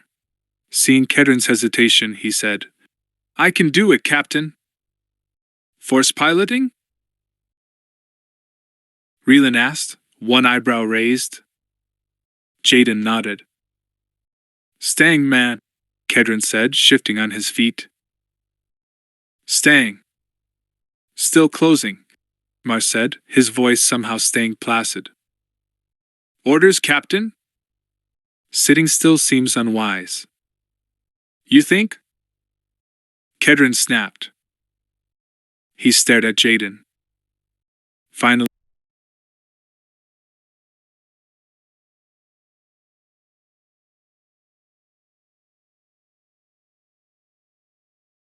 he said, head into the rings, Mar. A head full until we hit them, then Jaden gets the stick. A long hesitation. Flying into the rings is madness, Captain. Yes. It seems to be going around. Just do it. Jaden thumped Kedron on the shoulder. I appreciate the trust. Relan said. You said you have no weapons, but what do you have? Nothing. A tractor beam mount on the rear. We use it for towing derelicts. Take me to it. What do you have in mind? Jaden asked him. Perhaps nothing. But perhaps something. Jaden, Harbinger's captain, and I have a personal connection. The fighters will follow you into the rings. Understood. Nearing the rings, Mar said. The fighters are fast, Captain. They're Griffin antiques. How can they be fast? Antiques? I don't underdash. Never mind, Mar. Jaden is on his way up. Jaden thumped Kedron on the shoulder.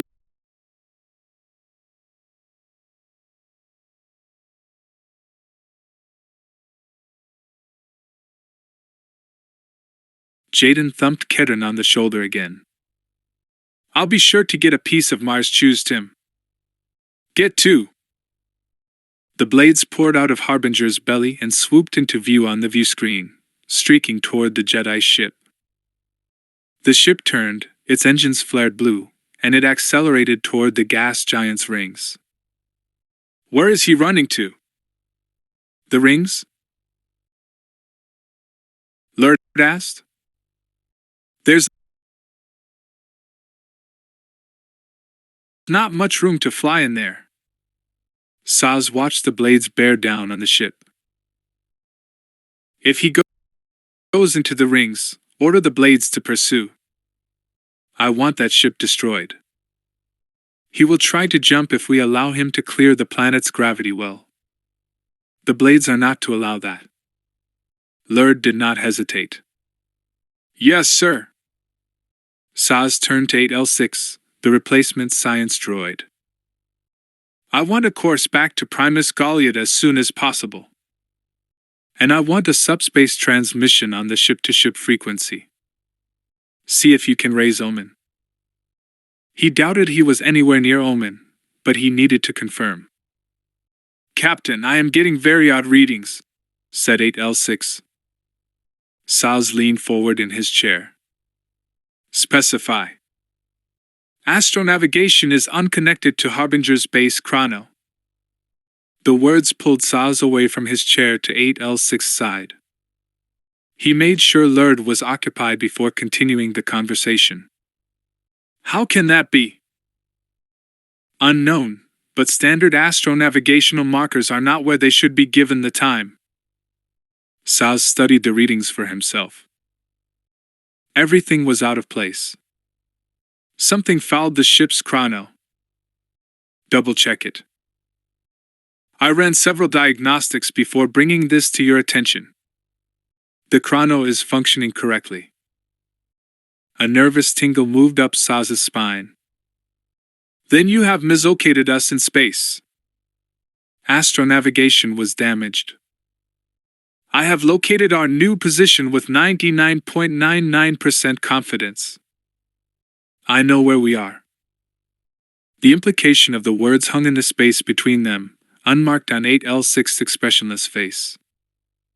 Saz's yellow eyes reflected off the droid's surface, stared back at him. Saz spoke in a low tone and asked the question, though he already knew the answer. What are you saying, L6? The droid, too, spoke in a quiet tone. I am saying that given our position, my long-range astronavigation scans strongly suggest that significant time has passed since we entered hyperspace. Saz glanced around to ensure that no one was listening. How significant? More than 5,000 years. The words settled like weights on Saz's mind, heavy with meaning. He put a hand on a nearby chair and locked his knees. The tingle creeping up his spine spread to his entire body. His legs felt weak under him, but the chair kept him up. He turned and stared at the view screen, at the stars that looked the same to him as those he had left behind but were 5 millennia out of position. How? He said. The most likely explanation is that the misjump resulted in Harbingers never quite entering hyperspace. We had a hyperspace tunnel in front of us but never entered it. Instead, the ship accelerated to near light speed only. For us, only a short time passed. For the rest of the galaxy, 5,000 years passed. 5,000 years. Thoughts bounced around in his mind, unconnected, inchoate. His mind felt unmoored. 5,000 years.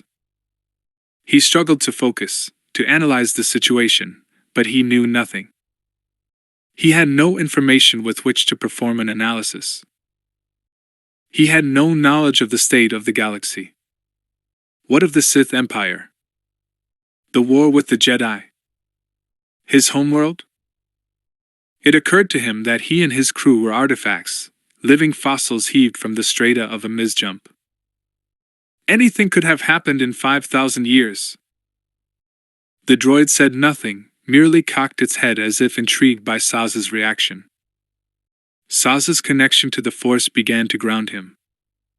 5,000 years had passed, but the Force remained constant. He fought down the panic. Say nothing of this to anyone, he said to 8L6. I must think. The droid nodded, its servos whirring, and turned back to its station. Blades are entering the rings in pursuit, Lurd said, the eagerness in his voice betraying a desire to see something die. Saz realized that Relan would be as lost as he. 2 men of purpose suddenly left purposeless. Neither had an order to which to report. The Battle of Kirek was long over. Yet it suddenly seemed more important than ever that he kill Relan. In the need for that act he found his purpose. Meanwhile, he had a damaged but functioning dreadnought, a hold filled with lignin, and a full crew of soldiers. He had little doubt he could make his presence felt. Once he understood the state of the galaxy, he could make contact with the current Sith Order, if it existed. He could use the lignin as a way either to secure a place in the hierarchy, or seize control of the Sith himself. And if an order no longer existed, he would remake it. Finding his mental footing, he said to Lurd, "Do not monitor or scan local subspace channels." Understood?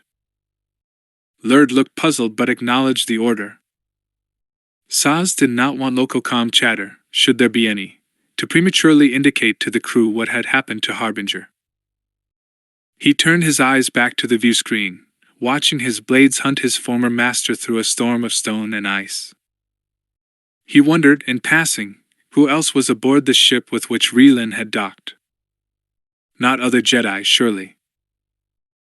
Kel had watched, his spirit aflame, as the damaged cruiser streaked out of the darkness toward Junker, as fighters of a kind Kel had never before seen launched from the belly of the cruiser and pursued Junker into the thick bands of rock and ice that caged the blue gas giant.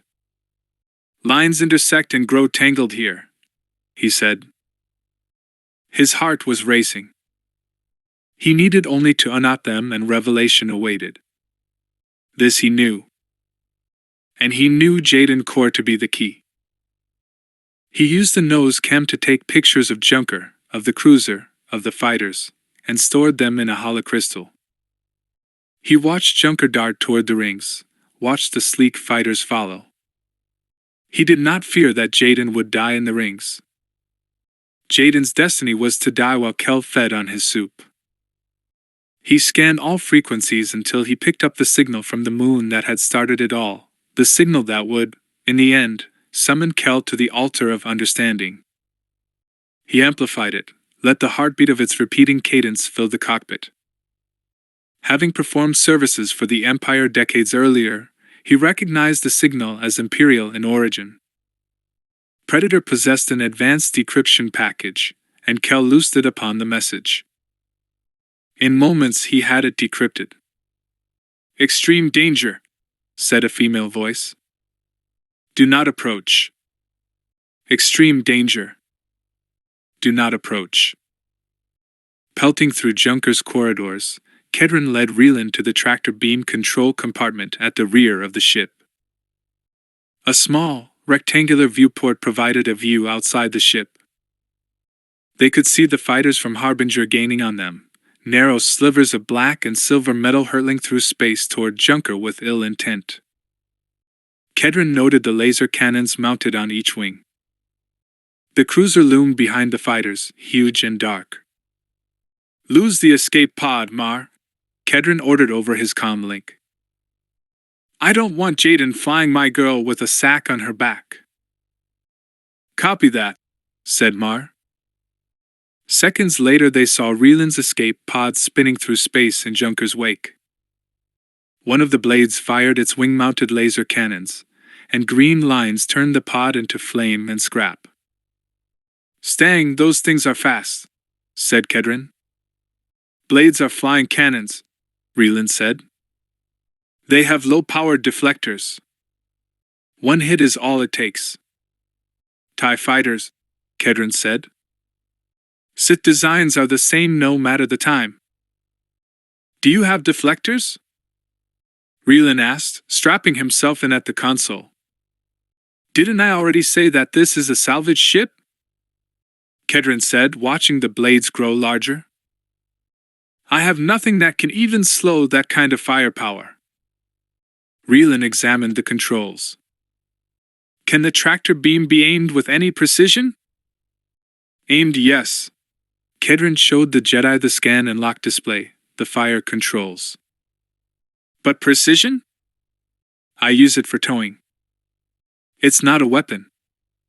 "It will be today." "How do I communicate with the cockpit?" Kedron thought he knew what Relan intended. "Tell me you're not planning to do what I think you're planning to do." "We'll be in the midst of the rings.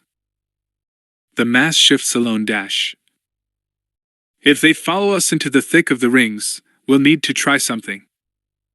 The communicator, Captain. Kedron swallowed his protest. He activated the onboard intercom. Cockpit, do you read? Clear, Captain, Mar answered. Fighters are closing. We are in the outskirts of the rings.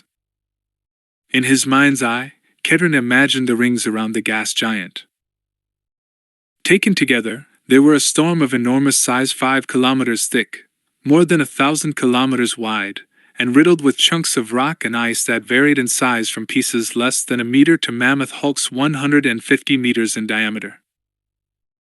Junker's deflectors could handle the tiny particles, but if Jaden hit anything of size... Don't let that Jedi ruin my ship, Mar, Kedron said. Increase power to the forward deflector for whatever good it will do. Yes, Captain. You don't ruin my ship either, Kedron said to Reelan. Reelan ignored him, inhaled, closed his eyes, and seemed to lose himself in meditation for a moment. Through the viewport, Kedron watched the blades swoop in behind Junker. The slits of their cockpit covers looked like a cyclopean eye squinting to aim. Laser cannons fired and green lines cut the space between the two ships. Jaden dived Junker so hard and fast that Kedron's stomach waved a greeting to his throat. I told you not to ruin my ship, he said into the intercom. He scrambled into a seat and strapped himself in as Jaden pulled hard on the stick and put Junker's nose up. Reelan snapped open his eyes. Jaden, when we get into the rings, I plan to use the tractor beam against the blades. Can you compensate? A long pause. You tell me when and which way to expect the drag. I can compensate. Copy that. To Kedron, Reelan said over his shoulder. Maybe they won't follow us in. Kedron nodded but knew better. He had not been born lucky. A patter of ice and small rocks, the steady beat of a snare drum, announced their entry into the fringe of the rings. Kedron felt Junker decelerate, and allowed himself a relieved breath. At least Jaden wasn't crazy enough to try to run the rings at full speed. The blades devoured the distance between them. They moved in and out of view as Junker flew deeper into the rings and the debris field thickened. One of the blades hit a chunk of ice, spun wildly, and exploded in flame against a spinning rock that reminded Kedron in shape of a clenched fist. Ever larger chunks of ice and rock whirled by, a blizzard that would allow Jaden no room for even a single mistake. Stang, Kedron said, clutching the base of his seat in a white-knuckled grip. He reminded himself to breathe and tried to slow his heart.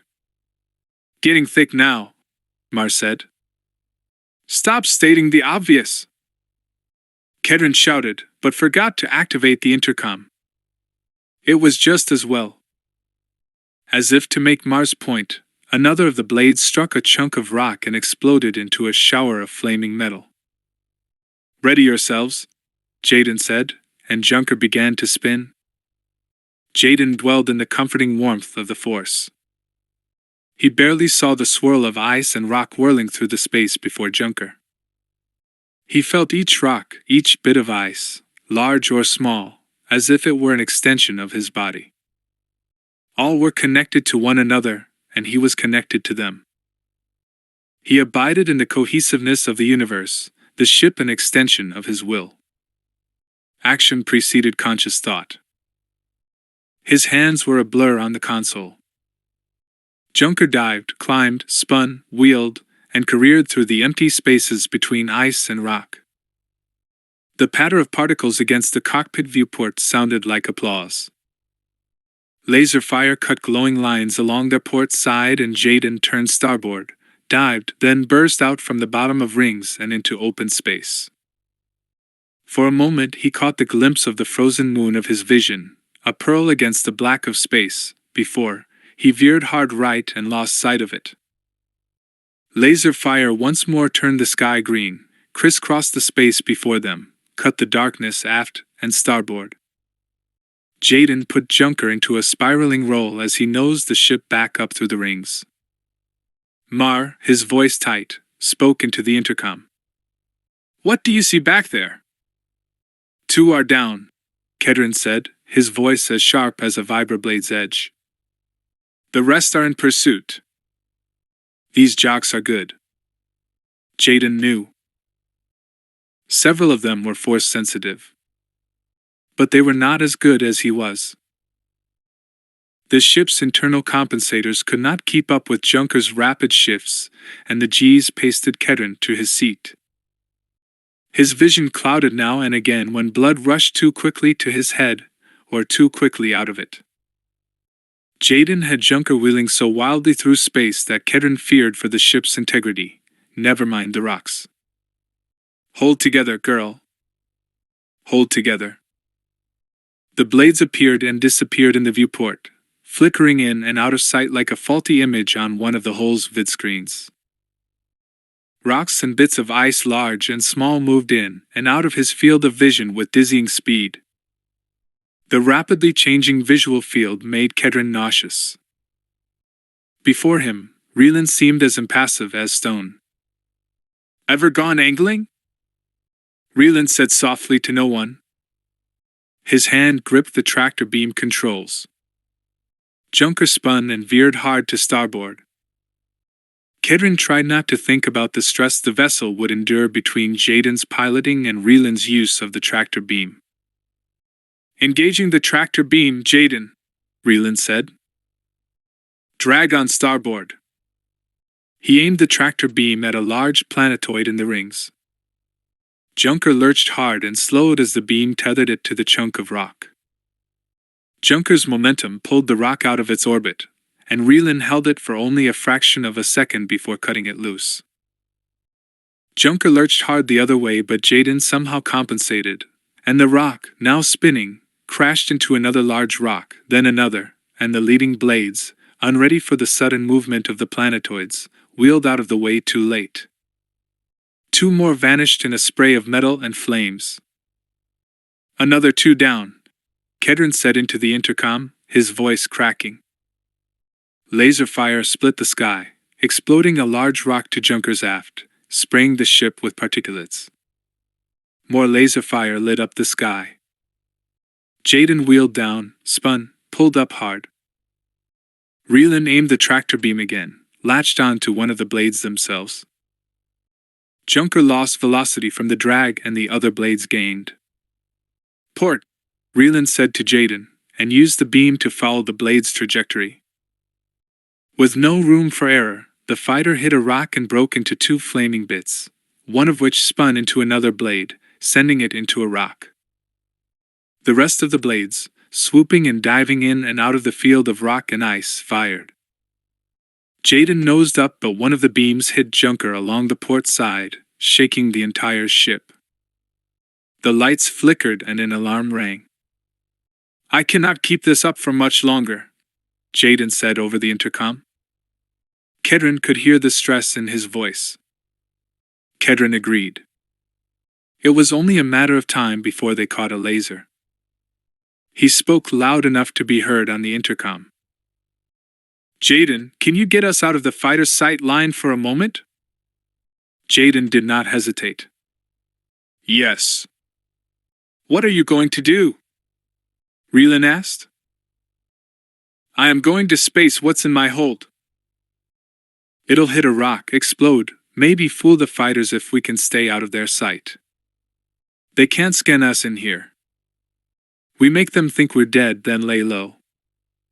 I'll have to accelerate to full to open some space," Jaden said. "It will get iffy." "Do it," Kedron said, his mouth dry. "And the price of my cargo is added to the price you owe me," Reelan said into the intercom. "A hard dive out the bottom, we space the cargo, then a hard climb back in. We'll have moments." "Good thought," Jaden said. Laser fire exploded a nearby rock, spraying Junker with debris. Jaden climbed hard. "Will what's in the hold explode with enough pop?" Reelan asked Kedron. "I don't know," Kedron said. "He had speeders in there. They'd blow, though the thought of spacing his searing made him almost as ill as Jaden's flying. Relan pulled two oval-shaped metal devices from his pocket as laser fire shook the ship. These are mag grenades. Attach them to a speeder and press that button. They'll blow when the speeder does. Understood? Kedron nodded, and another wild turn nearly caused him to pass out. Go, Relan said then to Jaden. Kedron is on his way to the hold. Open up some space, Jaden. Kedron unstrapped himself and wobbled like a drunk through the corridors, using safety rails to keep his feet as the ship answered with exclamation points to Jaden's commands. He felt Junker accelerate, twist, turn, wheel, and he imagined his ship dancing through 100-ton raindrops. The superstructure creaked and moaned under the strain. Don't get wet, he said, tapping a bulkhead as he opened the cargo bay hatches. Everything was secured and in order, held down with magnetic clamps or stored in containers integrated into the walls or floor. He had two nearly complete land speeders, his searing swoop, Mars speeder, several containers of electronics, and other pieces of assorted scrap. He ran to the land speeders. He could not space his searing and affixed the mag grenades. A press of a button turned both of them hot. Quickly, Kedron, Jaden said through the comlink. Kedron did not bother to respond. He hurried across the bay to the airlock doors and activated the venting sequence. A beeper started ticking off the 30 seconds. 30 seconds to vent, he said into his comlink. We have the readout up here, Mars said in his calm, certain voice. Tell us when you are clear.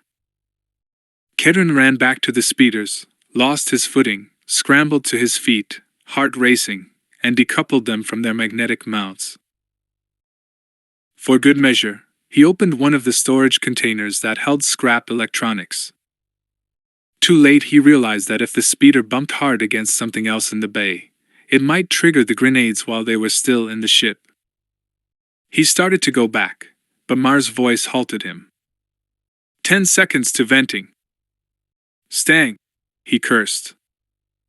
He exited the cargo bay, secured the hatch, and then grabbed a safety rail with both hands. Clear. Jaden turned Junker's engines loose and slammed the nose down. The G's flattened Kedron against the wall, and the overhead siren screamed the imminent venting of the cargo hold.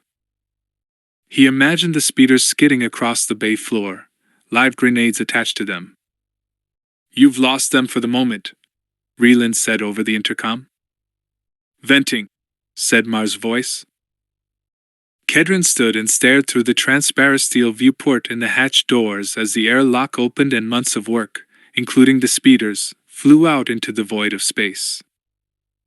Through the open airlock doors he caught a glimpse of the edge of the rings as Junker burst out of them. He also caught a flash, presumably from the explosion. Jaden nosed back up hard, throwing Kedron to the floor as he angled back into the rings, still spinning and wheeling. A good explosion, Relan said, as if he were evaluating a grav ball shot. His vantage at the rear of the ship would have allowed him to see it directly. Jaden said, We'll stay flying hard until we see whether they buy the ruse. Kedron sat in the core of his ship, listening to her strain, waiting for the telltale shake from a laser cannon's near miss. Nothing. There is nothing behind us, Relan said. Kedron looked to the ceiling and exhaled. He patted his ship. She had saved him again. Find something big enough to accommodate us, he said. And set her down. Then everyone get to the galley. We need to talk. Chapter 10. Saz watched on the view screen as the remaining blades peeled out of the gas giant's rings. Lurd monitored the chatter among the pilots through an earpiece, then relayed it to Saz.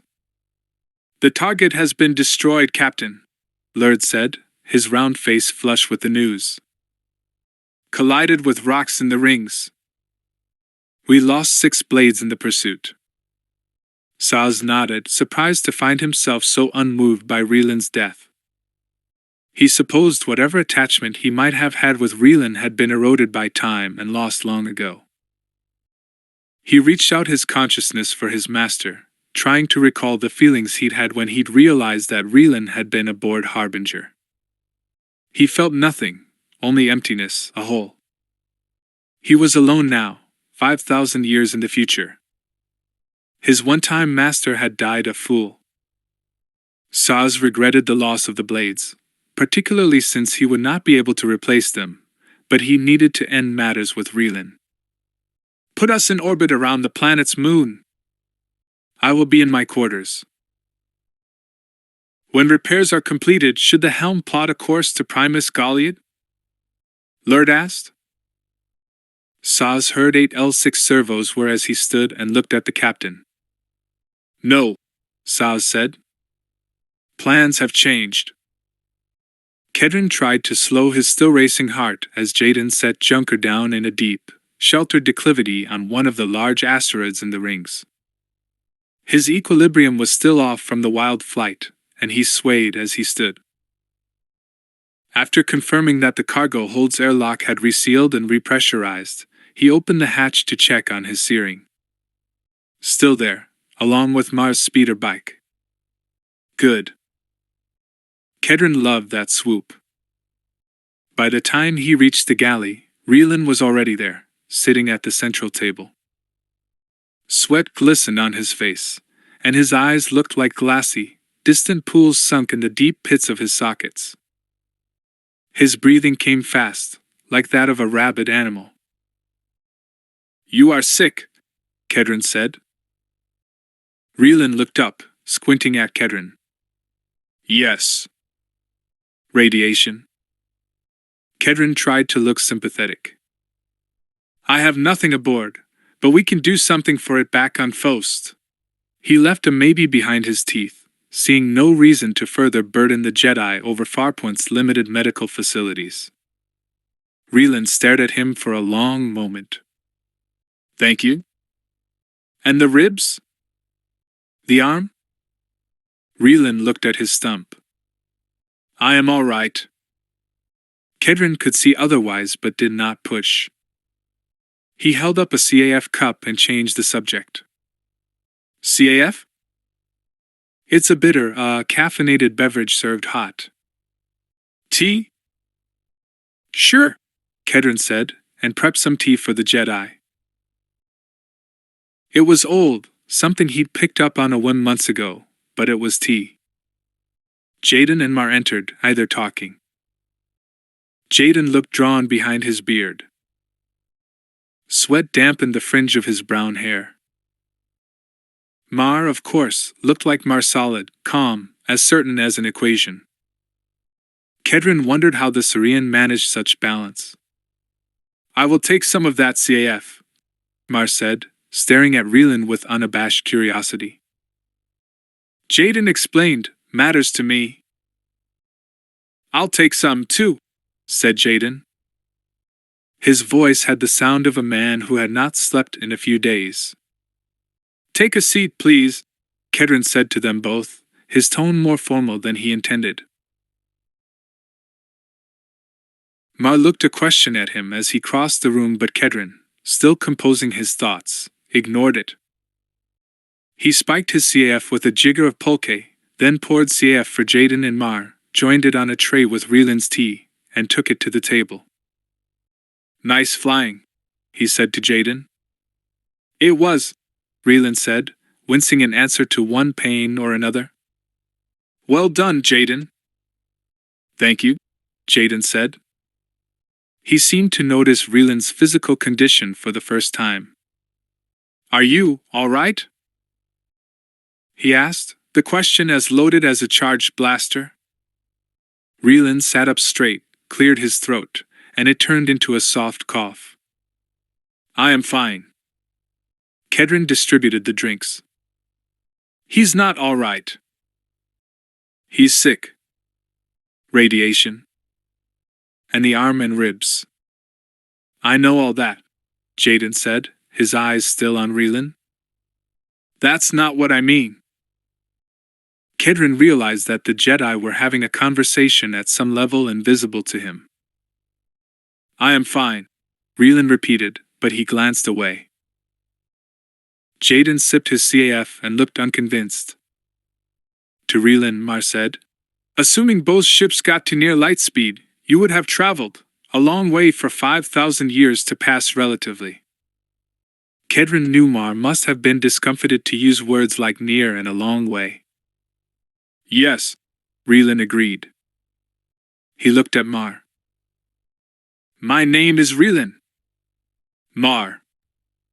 I have so many questions. They'll have to wait, Raylan said. I suppose so, Mar said. Good CAF, Jaden said to Kedron, holding up the mug. Thanks, Kedron said as he took station at the head of the table. He swallowed, then dived in headfirst. I have been thinking hard about this, and we are done. This is over. He cut off whatever Jaden and Raylan would have said with a raised hand and a raised voice. Junker is my ship. Mine. And I am not risking her, or my crew, over a salvage job.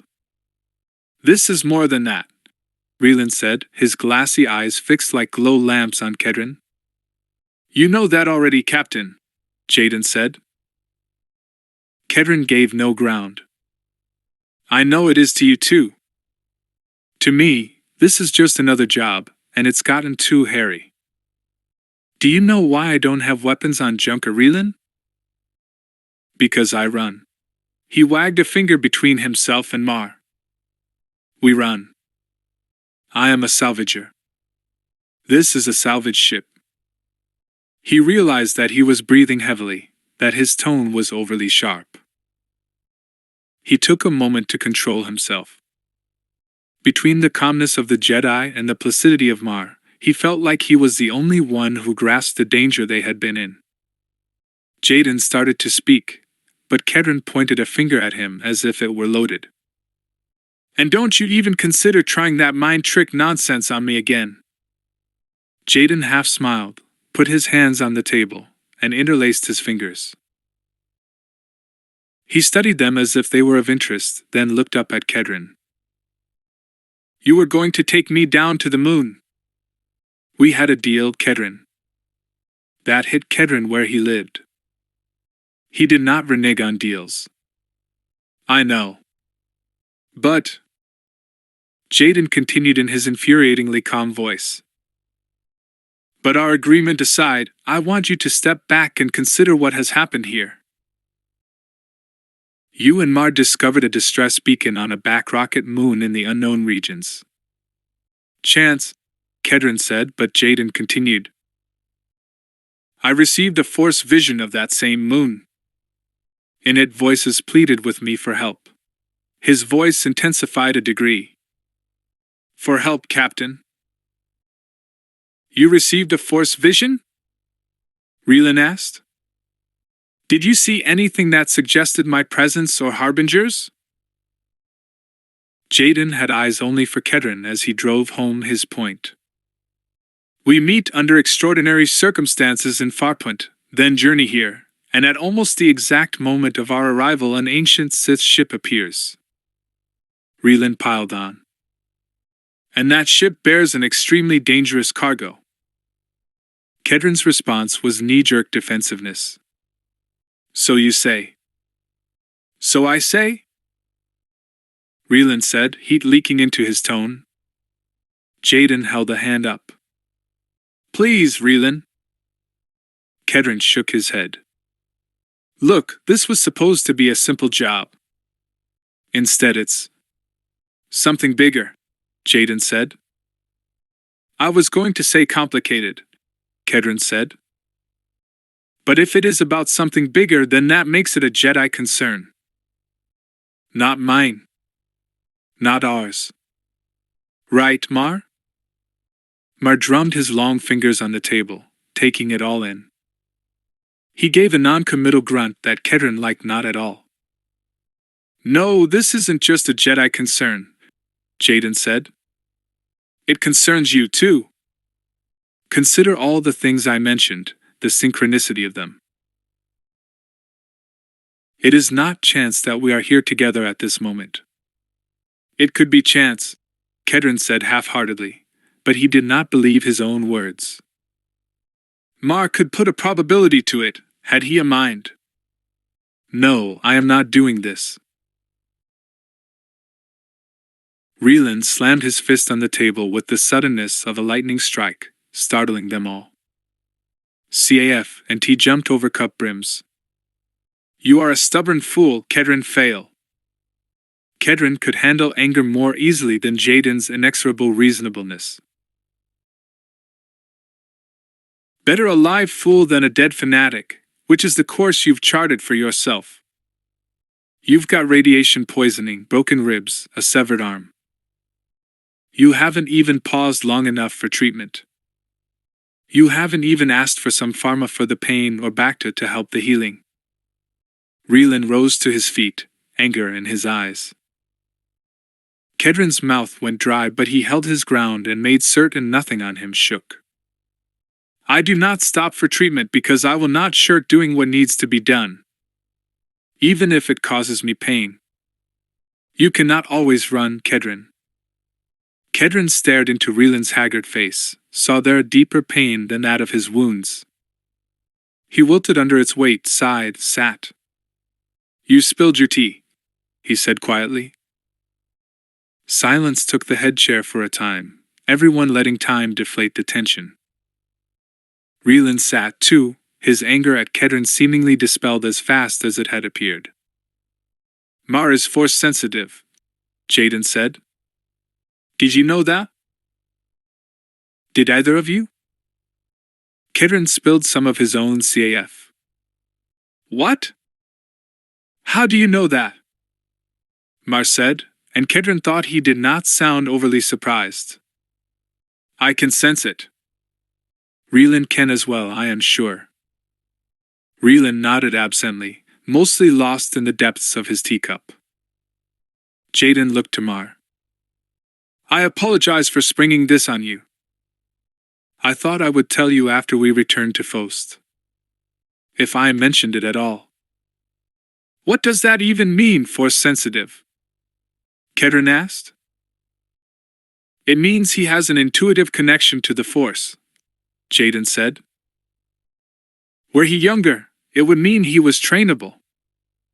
But given your age, Mar, even with your mathematical gifts, training is probably out of the question. The possibility, even if remote, of losing Mar to the Jedi Order opened a hole under Kedron's feet, and he started to slip. He held up his hands. Whoa! Aren't we getting ahead of ourselves a bit?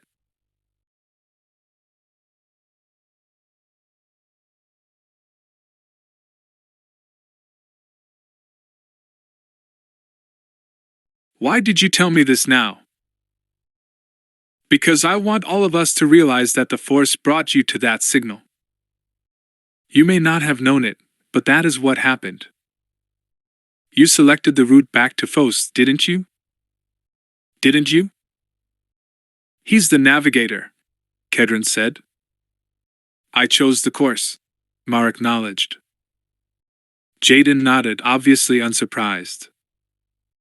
It was not chance that you chose this system.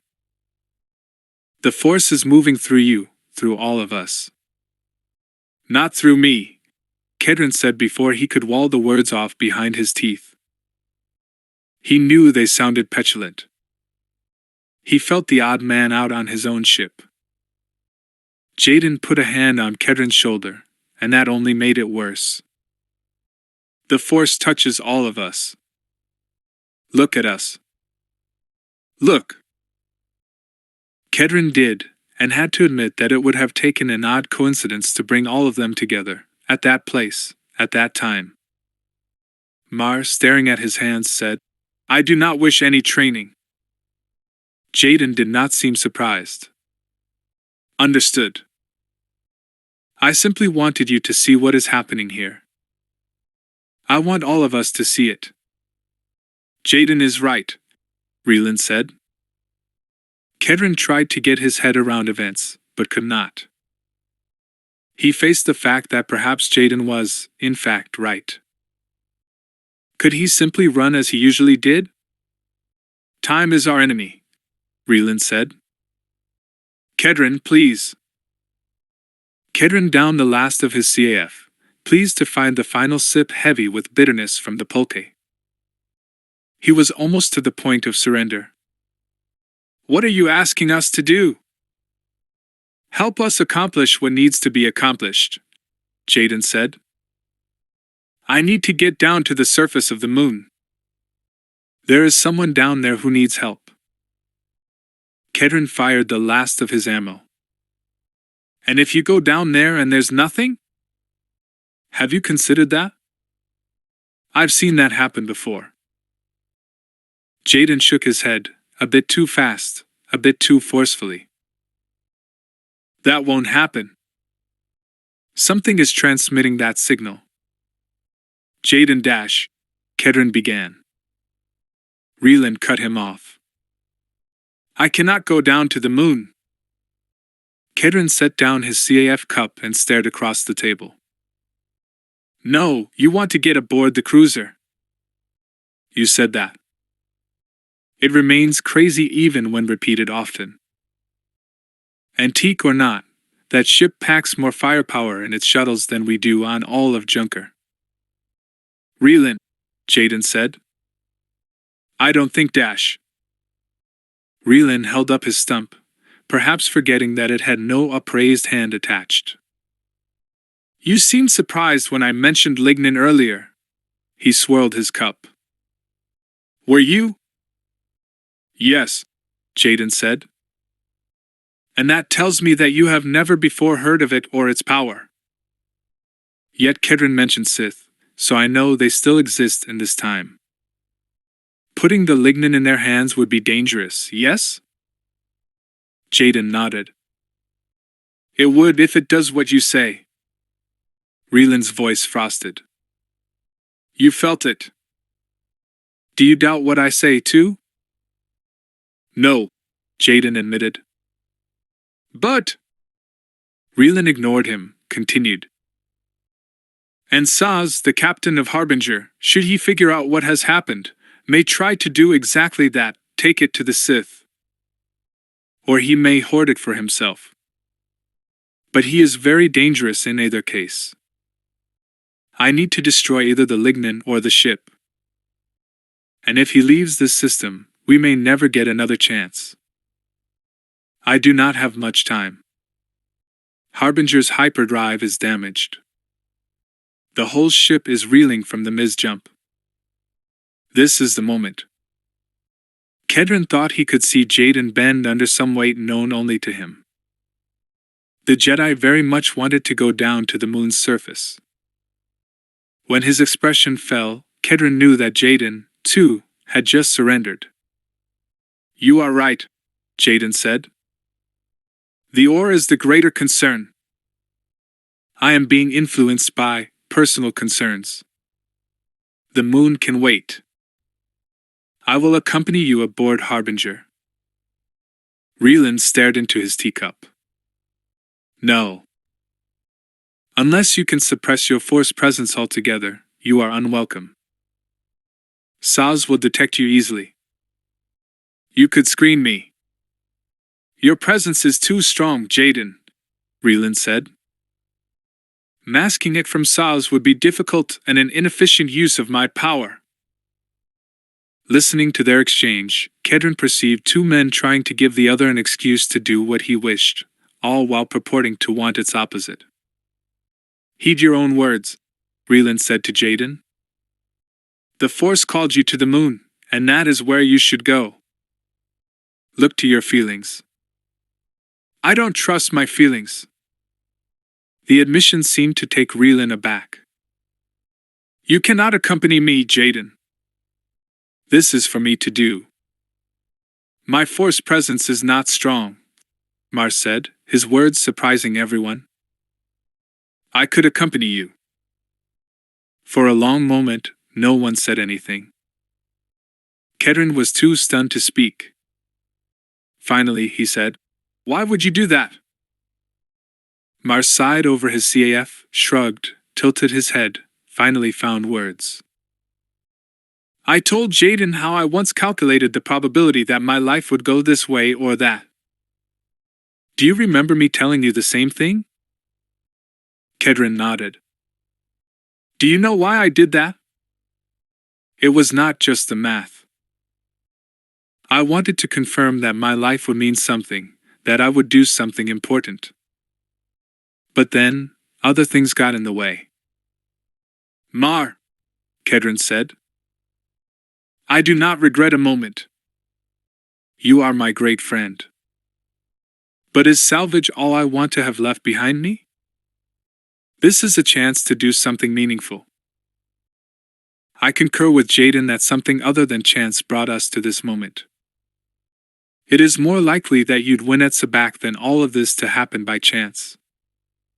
Kedron smiled despite himself. That's saying something. Mark continued. Our lives have led us up to this place at this moment. How can I run away from that? Mar did not say it, but Kedron understood Mar to be asking him the same question, and he had no good answer. For him, running away was simple habit. He'd been running away from roots and responsibility since he'd become an adult. It had worked pretty well for him. Mar looked to Reelin. I will go, if you will have me. Jaden started to speak, stopped. Reelin stared across the table at Mar. You've only just met me, and you do not know what I have in mind. Whatever it is, it will require a ship. You'll need a pilot who knows the ship, not to mention one with two hands.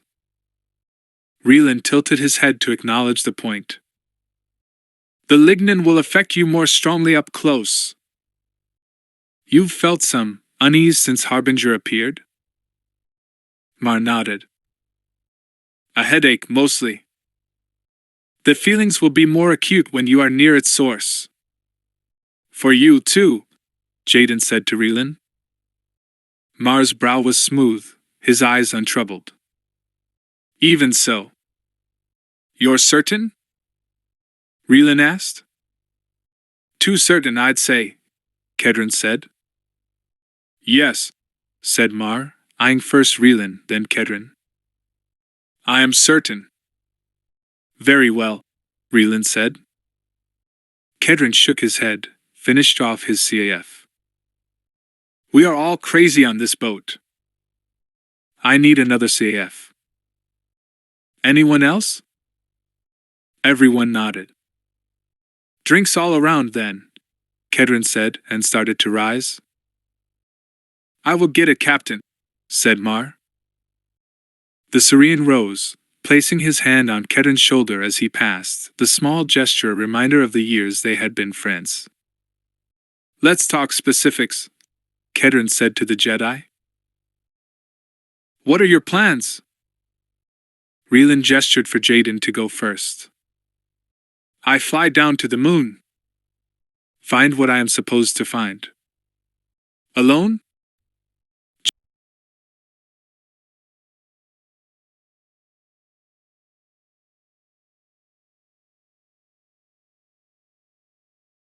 No, Kedron said. I am not leaving my ship down on that moon if you find something unexpected. I can shuttle you down in Flotsam. We'll be able to dodge the cruiser's sensors and get you into the atmosphere. From there you can locate the source of the beacon. But I expect more when we're done. The Order owes me another 5,000 on top of what we already agreed. Yes? Agreed. You hear that, Mar? Haggling over fees made Kedron feel more like himself, more in control of events. He looked to Reelin. And what about you? How do you plan to get aboard that cruiser? I need Mar to fly me in. In where? Kedron scoffed, then frowned when he saw that Reelin was serious. That isn't happening. Reelin's jaw tightened and loosened, masticating his thoughts. My Padawan died trying to bring that ship down. I am going back aboard and destroying what needs destroying. There's only one way for me to do that. We fly this ship right down its throat. Fly my ship, you mean? Yes, your ship. Reeland's tone turned earnest. Listen to me. Harbinger's weapons systems are down. They have to be. Otherwise they would have blown your ship from space already. Saz had to deploy fighters to attack you rather than his batteries. So Mar flies your ship out of the rings and into the landing bay before they can stop us. You look a lot less sick when you're talking about risking lives, Kedron said. The ship has active deflectors. How do you propose getting through those? He felt a pang of guilt even asking the question. Reeland's expression fell. The shields? I don't know. Kedron did know but could not bring himself to mouth the words. There has to be a way, Reeland said. Kedron stared at Mar, who was pouring CAF, willing him to hold his silence, but the Syrian ignored him. We could use the power crystal to open a temporary hole in the shields. Kedron blew out an irritated sigh. Jaden looked startled. You have a power crystal? Kedron glared at Mar, at Jaden, at Reeland. We've used it twice, to board uncrewed derelicts when the autopilot kept the shields operational. Where did you get it? Jaden asked. There's a whole lot of things floating in the black, Jedi. I told you that. Just need to know where to look. Jaden looked around, as if he expected a power crystal to burst out of a closet. Where is it? In my pocket, Kedron snapped, then recovered himself. Mounted on the beam projector behind Junker's dish. It is a power sink, Mar said. We'll have to divert most of our power to operate it. But it should work. The problem appears solved, Reeland said. Thank you, Mar. Yes, thank you, Mar, Kedron said. Reeland went on as if he had not heard Kedron's sarcasm. Saz will not expect it. He thinks we're destroyed. The Blade's flying patrol will be too far out, and none of the fighters on the ship will scramble in time to intercept us. That is madness, Kedron said. Mar, did you hear this? I heard it, Captain. Mar returned to the table, distributed the CAF. Kedron raised his eyebrows. And? What other choice is there? We go back to Fost, forget this whole thing, Kedron said, but everyone responded as if he had not spoken at all. Events had passed him by. That gets you aboard, Jaden said. How do you get back? Reeland hesitated a beat too long, Kedron thought. Mar need only drop me off and get back out. He could jump anywhere he wanted to after that. Or he could flee back into the rings until you and Jaden returned from the moon. Mar pulled back a chair, sat. The fighters will pursue, and I cannot pilot Junker through the rings. I'd have to jump out and return later. Kedron tried to sip his CAF, but his hand was shaking. Embarrassed, he put the cup down. You are seriously entertaining this? This is not a plan. It's madness. That tells us how Mar gets out, Jaden said, and leaned forward. How do you plan to get out? This time Reeland answered a beat too quickly. Escape pod, same as before. Jaden and Reeland shared a long look before Reeland buried his eyes in the depths of his tea. When does all this happen? Kedron said, dreading the answer. Reeland looked up. Now. Kel held Predator at a distance from the cruiser and followed on his scanner as the fighters nosed up and out of the rings and returned from their pursuit of Junker. There were several fewer than had entered. Kel decided that they had either lost the freighter or simply called off the pursuit. He knew they had not destroyed it. The skein of fate was too strong. JADEN KORR's destiny was not to die in laser fire. It was to die in Kel's hands, as Kel devoured his soup and transcended. Content that his destiny was unfolding as it should, he engaged Predator's low-output ion engines and piloted the ship near the edge of the rings. His baffles and screens would keep him invisible to the scanners of the cruiser. There he waited, a lurking spider. The opalescent moon glittered against the black of space. He watched it turn, the featureless ball where his life would find fulfillment. He could have surveyed the moon, reported his findings back to Darth Wyerlock. But he would not. He would wait, watchful, and descend to its surface only when JADEN KORR did so. Their lines were knotted together in a common fate, tethered to each other, and he would put down on the moon only when pulled down by JADEN. He could no more go to the moon's surface without JADEN than a Twi'lek could separate its Leku. His hands were shaking, partly from hunger, partly from exaltation. He had not fed since leaving Fost, nor would he. His next meal had to be, JADEN KORR.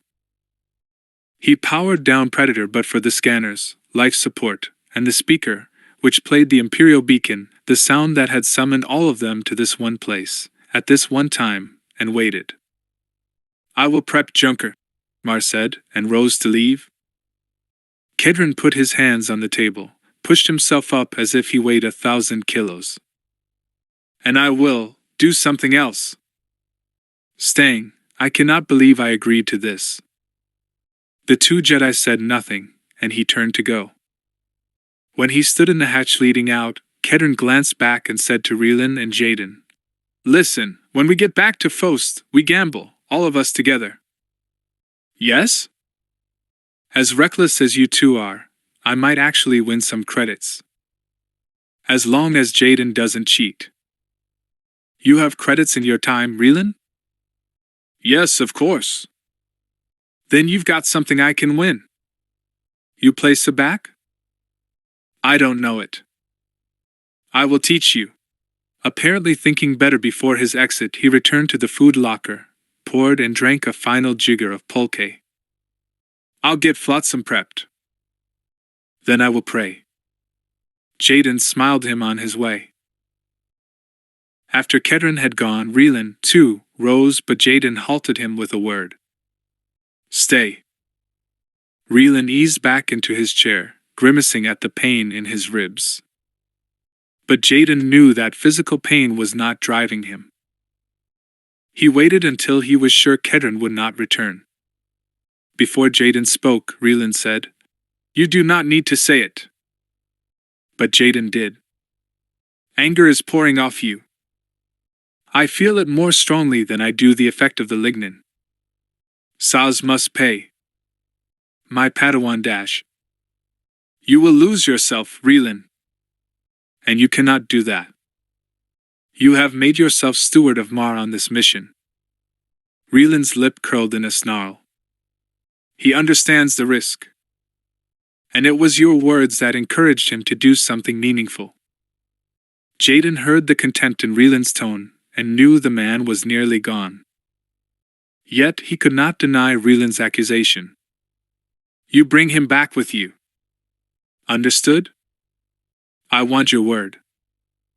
Raylan brushed his dark hair off his forehead, and JADEN was struck with how pale and drawn the man appeared. "I will see that he returns." JADEN knew he would get no more. The silence sat heavy between them. More than just 5,000 years separated them.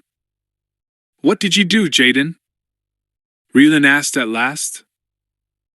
At first JADEN did not understand, but when he saw the knowing look on Raylan's face, his heart jumped at the implicit accusation. "What do you mean?" Raylan leaned forward, his watery, bloodshot eyes nailing JADEN to his chair. "Anger pours off me?" "Well, doubt pours off you, uncertainty. I know what gives birth to that." "What did you do?" JADEN drew on his CAF, hiding his face behind the mug's rim. In his mind's eye, he saw the faces through the viewport, pleading with him not to do it.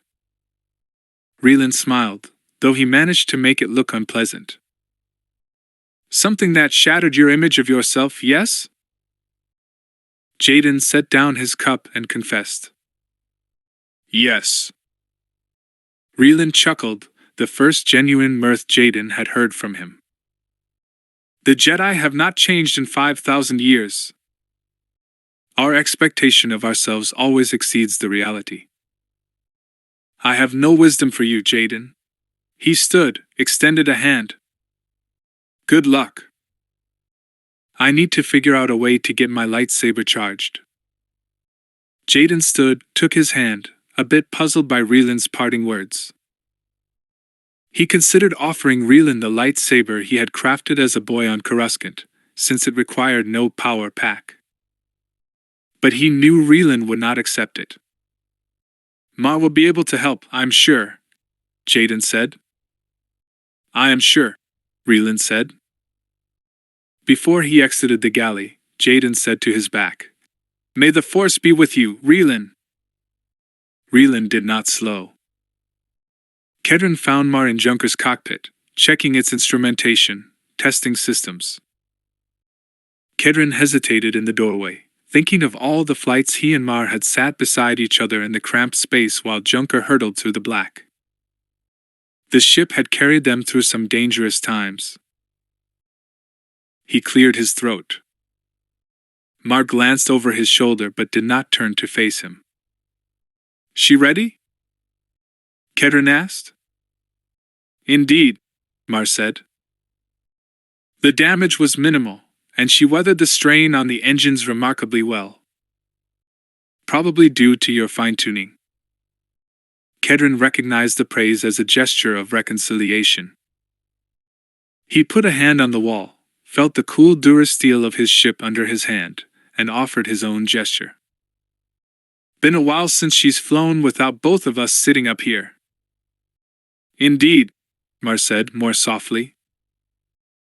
Kedron shook off the sentimentality, stepped forward, and performed a cursory glance over the instrumentation, not really seeing it. These Jedi go all in, don't they? Mar smiled, stood, turned to face him. They do. Push until it gives, right? Right. Kedron smiled, too, but it faded quickly. I am still not entirely sure why we are doing this. It is the right thing, Mar said. How are you always so certain, Mar? This isn't math. I am not always certain, but I am about this. Because you learned you're Force sensitive? Mar colored. Maybe. Partially. Kedron did not press. He thought of all the scrapes he and Mar had been through the past 6 years and realized that all of them had been of his own making. Mar had simply followed his lead and respected Kedron's call. Kedron figured he owed Mar the same, at least this once. Try not to get Junker shot up, eh? And you are on shuttle service, and that's an order. If it gets too hairy, you abort and jump out of the system, no matter what Reland says. If you get aboard that cruiser, you drop off that Jedi and get out. Flotsam can get Jaden and me out of the system if need be. Mar did not respond, and Kedron liked the silence not at all. That's an order, Mar. Understood? I will do my best, Mar said. Kedron gave him a gentle shove. You come back with the same look in your eyes as these Jedi, and I'm throwing you off the ship for good. Mar smiled, the tooth he chipped in a brawl Kedron had started on Dantooine a jagged reminder of his loyalty. Kedron looked out the cockpit window at the grainy, rough surface of the asteroid on which Jaden had set Junker down. This didn't exactly go as planned, did it? He said. It rarely does, Mar said. Variables. Always variables. A fist formed in Kedron's throat, He stared at his reflection on the transparisteel and swallowed it down. He wanted to say more to the best and only real friend he'd had since leaving the Empire of the Hand as a young man, but managed only to turn, reach out, and say, "Good luck." Mar took Kedren's hand, shook it. "And you?" Kedren took one last look around Junker's cockpit, moved past Mar, and started to go, but Mar's voice pulled him around. "Captain?" "For you." Kedren turned to find Mar holding out a stick of chewed tim. He took it, supposing it said all that needed to be said. When Kedren had Flotsam prepped and loaded with Envirager, he got on Junker's ship-wide communicator. "All hands to the galley one more time.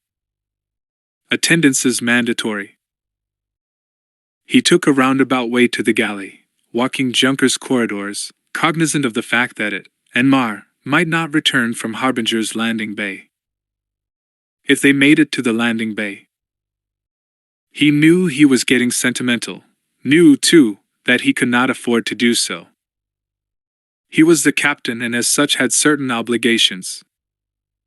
Beginning with this one, he thought. When he reached the galley, he found Jaden, Reelan, and Mar standing at the table, looking questions at one another. "Time is short," Reelan said. "Gotta make time for this," Kedren said. He went to the food locker, pulled 4 drink glasses, and poured all of them a double from the only bottle of decent Kila he kept on the ship. He carried the glasses to the other 3 men, handed one to each in turn. Reelan sniffed at the glass. "I do not consume alcohol," he said. "You do now," Kedren said. "Captain's orders." Reelan half smiled and relented with a shrug. Kedren held aloft his glass, and the others mirrored his gesture. With nothing better to say, he recited an old spacer's toast he remembered from his adolescence. "Drink it down, boys, for the black of space is cold. Drink it down, boys, for it's always better to live hard and die young than live not and die old." Everyone smiled. No one laughed. All drank. Kedren slammed his glass down on the table. "We go." Chapter 11. Kedren took the co-pilot's swivel seat in Flotsam's tiny cockpit. It had been a while since he'd sat in the Starhawk's cockpit, and the tight confines made him feel like he was sitting in a metal coffin. Instrumentation was live. He shook off the sense of foreboding and performed a final pre-flight check. Everything showed green. He stared out the tapering transparisteel window, eyeing the swirl of rock and ice, faintly backlit by the cerulean balloon of the gas giant. They were coming around to the planet's dark side. The deep blue oval of the superstorm was nowhere in sight. They would pass unmarked by the planet's giant eye. "We are go for release," he said. "Go for release," Jaden said from the pilot's seat. "Warming engines." Disconnecting.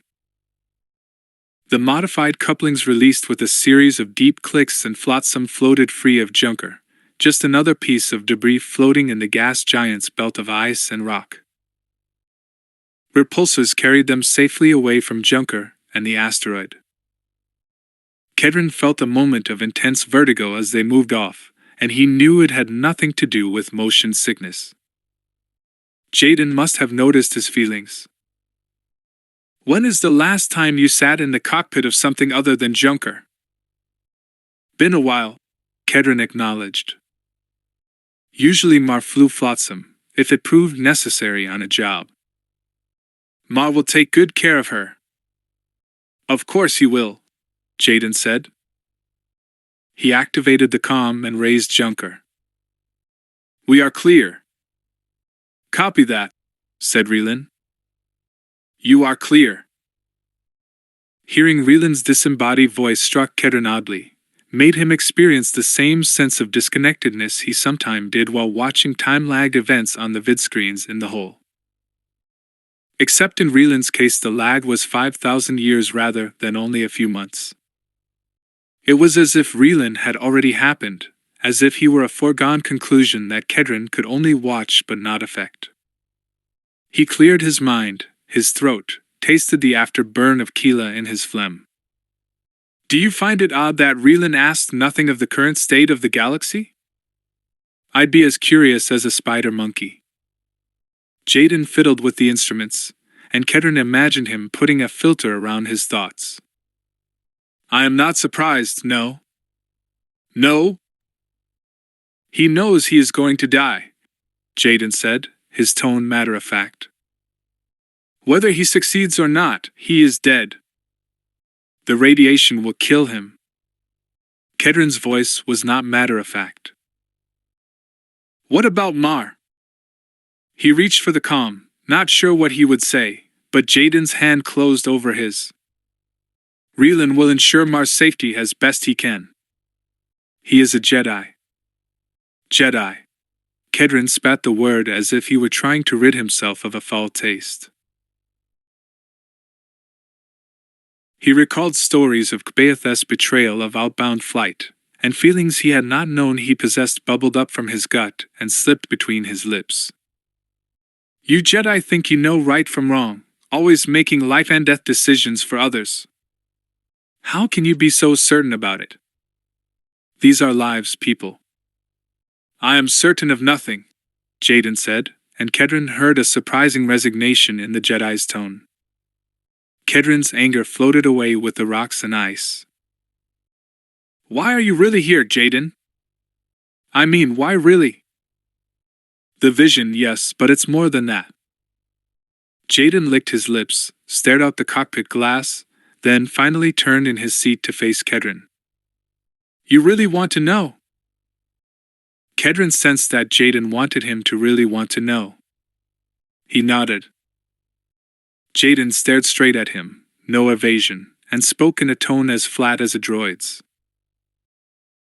During the Civil War, when the Jedi assaulted Centerpoint Station, I led one of the teams. I heard of that. The whole station was destroyed. My orders were to move fast and leave no one behind us as we advanced. At one point, we met stiff resistance from the Confederation and some Corellian sympathizers. Eventually we forced them back and they fled into a cargo hold and sealed the doors. Kedron could see that Jaden was not seeing the present. He was looking at Kedron, but his eyes had followed his memory back into the past. He was seeing whatever ghosts haunted him. You blew the doors? Cut through them? Jaden's voice gained volume, as if he feared he would not be heard. I activated the airlock and spaced all of them. For a moment, Kedron thought he might have misheard. You spaced them? Jaden nodded, his eyes narrowed, fixed on some distant point in his past where his guilt lived. Most were Confederation soldiers, Jaden said. But there were non-combatants there, too. Engineers. Women.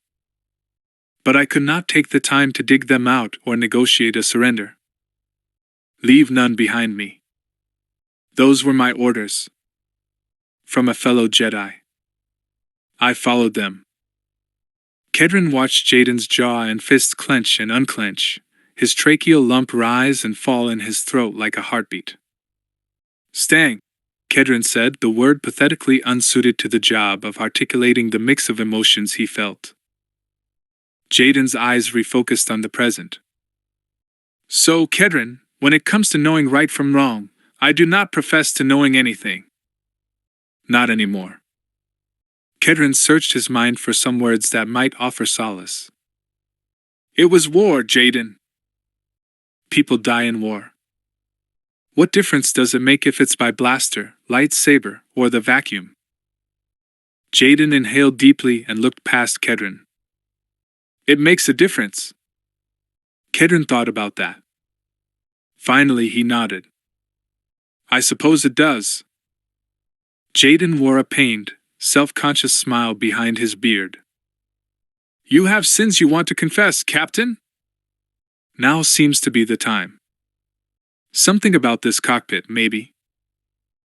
Kedron laughed, and it dispelled some of the mood. If I started confessing my sins, Jedi, we'd never get this party started. You ready? Jaden looked out the glass at the churn of the rings, the gas giant. Engaging ion engines, he reported to Junker. Confirmed, responded Reelan. At this speed it will take us an hour to get around the planet and be ready to go, Kedron said over the comm. 1 standard hour, 17 minutes and 36 seconds, Mar answered, eliciting a smile from Kedron. Mark, he said, and marked the in-ship chrono to count down the timeline. They would navigate slowly through the rings, an easy task at low velocity, come around the gas giant's dark side, and try to come at the moon from the opposite side, undetected by Harbinger's sensors, while Junker burst out of the rings and flew right down the cruiser's throat. Reelan felt his body failing, his cells popping under the weight of the radiation poisoning. Fatigue and emotional exhaustion made his vision blur from time to time. Sweat dampened the tunic and trousers under his robes, pasted them to his flesh. He sought comfort in his connection to the Force, but it, too, was under assault, popping under the weight of his anger. He found it difficult to maintain a passive screen against the Lignan's ambient energy. It leaked through his defenses in dribs and drabs, though it no longer caused him the same degree of discomfort it had previously. He had become inured to its worst effects. The radiation had polluted his body. The lignin had polluted his spirit. He was failing all over. Mar had Junker's controls. Even if Reelan had not lost a hand, the unfamiliar instrumentation would have made it difficult for him to fly. The chrono in the HUD counted down the timeline as they moved into position. He flashed back to the past, his past, recalled sitting beside Drev in the infiltrator, countless times, recalled his Padawan's laughter, his joy. It seemed long ago, yet to Reelan it had been only a day. The wound of his grief still bled freely, unscabbed, unscarred. You are thoughtful, Mar said, adjusting course. I was thinking of my Padawan. I see, Mar said. Hunks of rock and ice floated past the cockpit window. Mar did a fine job of steering them through the debris. No doubt he was an excellent pilot.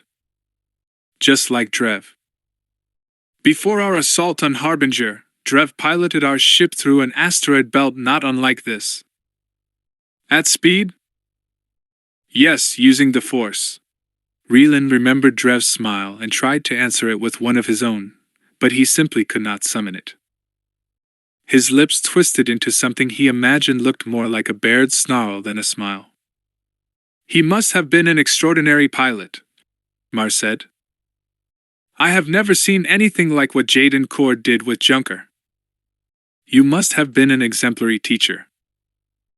Reelan appreciated what Mar was trying to do, but it brought him no comfort. He shook his head. He had lost one Padawan to the dark side and another to battle. I was a poor teacher, I fear. To that, Mar said nothing. You have not consulted the navigation computer, Reelan said. You do all of the computations in your head? Mar nodded. I have never seen so narrowly focused a gift from the Force. I suspect it has a purpose you do not yet see. Mar smiled, Reelan noticing his chipped tooth. Perhaps this moment is its purpose. Perhaps, Reelan said, liking Mar despite himself. Moving at 1/8 power while watching the HUD chrono, Mar maneuvered them through the rings until they neared the edge. Far enough, Reelan said. He did not want them hanging out there too far, visible to Harbinger's passive scans. The debris in the rings would give them cover until Flotsam got into position. Meanwhile, they could gather some situational intelligence. Through the debris field they could see the milky glow of the gas giant's moon. I will magnify on the HUD, Mar said. The moon, filling a section of the cockpit window, grew larger with each press of a button, larger, until it filled about half the window. Rock and ice floated before them and blocked a clear view, but Mark could see it well enough to note the long, dark form silhouetted against the moon's glow. "The cruiser has moved into orbit around the moon," he said. "That is more distance that we'll need to close," Reland said. "Harbinger will have more time to respond to our approach." Mar tapped a few keys on his console. 281,302 kilometers from here to there. Reland estimated the math in his head. "How fast does Junker fly at sublight?" "We can cover that distance in about a minute." "A minute," Reland said, thinking. "Too long. The high alert blades will scramble." Mar licked his lips.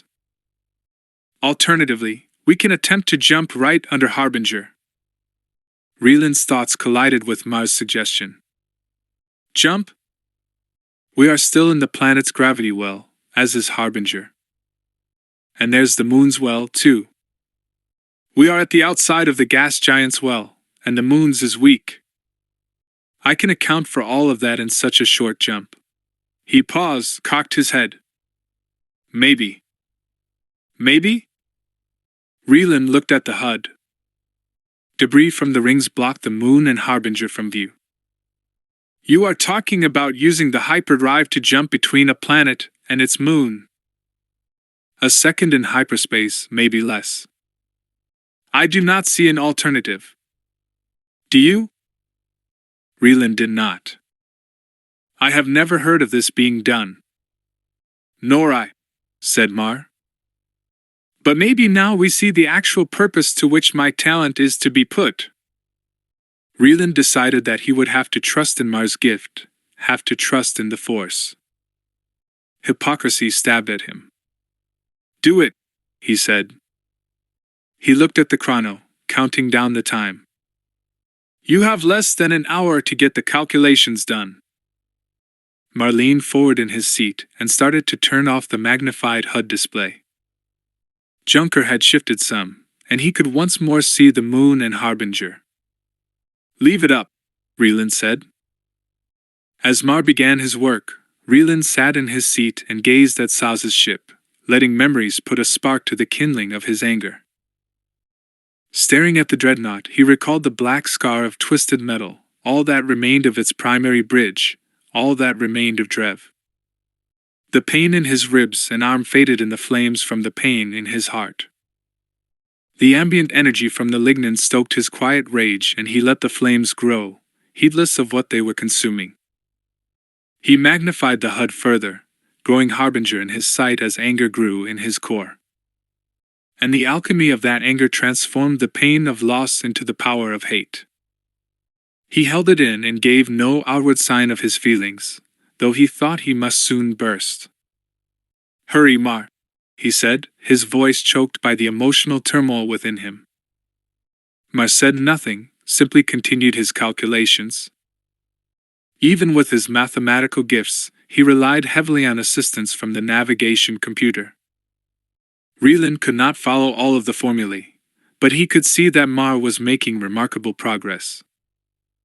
Jaden glided through the rings at 1/2 power, flotsam twisting and turning to avoid rocks and ice as necessary. Kedron eased back in his chair, hands crossed behind his head. "A bit more controlled than your previous piloting, Jaden." Jaden smiled distantly as he stared out of the slit of the cockpit window, his mind on something else altogether. Kedron wondered if the Jedi regretted confessing to him. Kedron said nothing more as they circumnavigated the gas giant, using its rings for cover. Eventually they caught up with the blue superstorm that looked like the planet's eye, half of it lost in the night side, the other half still in light and staring. Jaden watched it as if hypnotized.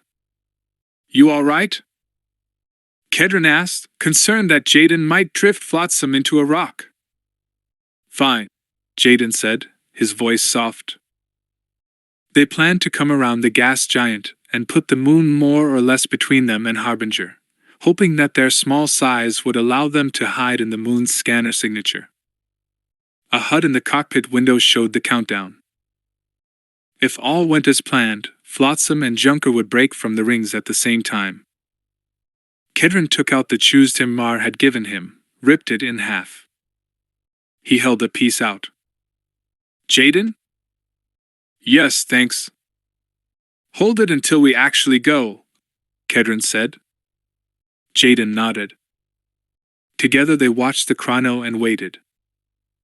Mark completed the calculations with ample time to spare, then double-checked them.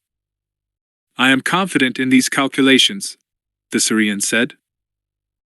Reelan only nodded, his mind already moving to what he would do when his feet hit Harbinger's deck. He felt an unexpected exhilaration at the thought of destroying the ship and killing so many aboard, including Saz. He would turn Drev's grave into a burning pyre that would consume them all. He would. Mar's hand closed on his shoulder, and he flinched at the touch. His skin felt hypersensitive. "Reelan, you are unwell." Reelan knew he was sweating, breathing too rapidly. "I am all right." He looked at the chrono, 10 seconds. He had traveled 5,000 years into the future to have his life hang on the thread of the single moment they would spend in hyperspace. He flashed on the wild trajectory of the escape pod when it had been caught in Harbinger's wake, the sickening twists and turns of the misjump. Mar put his hand on the lever that would engage the hyperdrive. "I will power us down the moment we emerge from hyperspace. Are you ready?"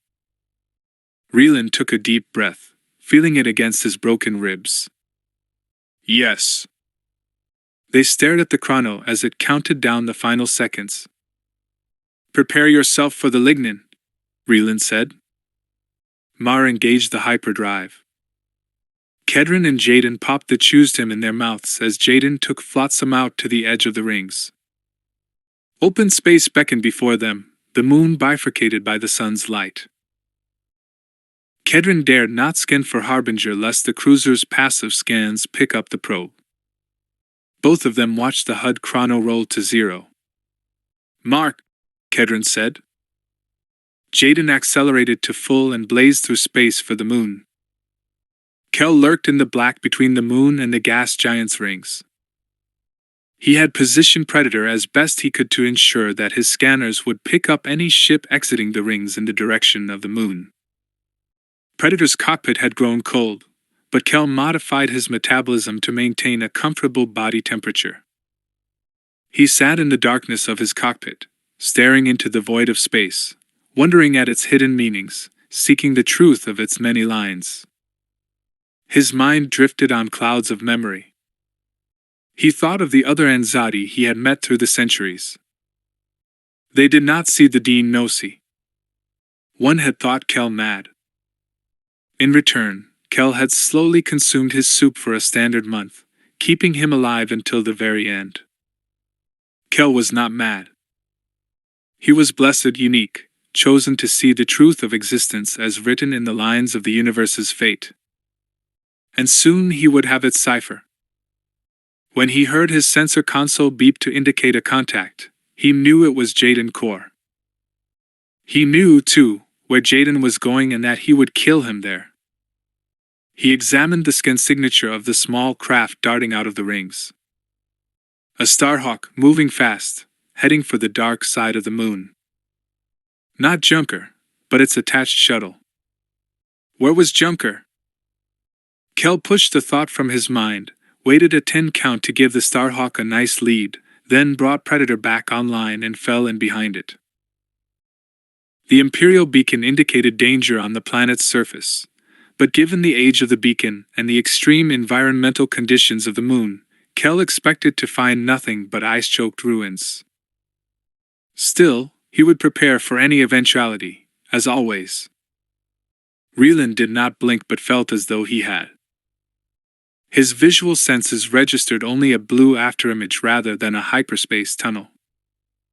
One instant Junker floated at the edge of the rings, the next it floated under Harbinger, and the cold metal and hard angles of the dreadnought filled his sight lines. Power from the lignin filled the space around the dreadnought like a fog. Relan felt it seep into him, feeding his seemingly boundless anger, his limitless need for revenge. He resisted at first, but it was half-hearted. It was right that he feed his anger, feed it until it grew into a monster. Drev's fate merited anger. To feel something else would be to disgrace the memory of his Padawan.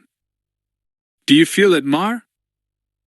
Mar bared his teeth between clenched jaws, the chip in the incisor like a tunnel through which the lignin's effects could leak. I feel it, Mar said, taking a moment to angle the ship properly and verify velocity. Powering down. Diverting everything to the power crystal array. He hit the emergency shutdown for almost every system on the ship, including life support, and repurposed the power to the crystal array. Junker's cockpit turned as dark as space, and only their breathing broke the sudden silence. Relan's ragged with pain, guilt, and power, Mars smooth but elevated. The ambient temperature dropped several degrees in a moment. The view screen remained active, though its clarity faltered and static clouded the image. A thick red beam from Junker's top split the screen, slammed into Harbinger's shields, and exploded into a spiral of red lines, an antique corkscrew boring into the Sith ship's deflectors. Is it supposed to look like that? Relan asked. Mar inhaled deeply and put a hand over his stomach. I am nauseated. The ore does not affect you. Not like it does you, Relan said, and left it at that. I could screen you. Mar shook his head, his face wrinkled with discomfort. Do not waste your energy. I can bear it. Relan recalled one of the first lessons taught to Force sensitives by the Jedi. He remembered being taught it himself by a Mardiz, remembered teaching it to Drev. The words came out of his mouth without thought, a reflex, as Junker coasted through the cold of space toward Harbinger. Imagine in your mind a fortress of stone and steel, with crenellated walls. Within it stands a keep, itself walled. Mar looked a question at him. Do as I say, Relan snapped. It is a simple lesson and it will help. All right. Relan mouthed the words spoken by generations of Jedi while his heart beat false in his chest, while the lignin ate at his spirit. He was a liar, and he did not care. Again, imagine a strong fortress, walled, unbreachable. Within it stands a keep, similarly fortified. Do you see it? I have no training. I dash. Do you see it?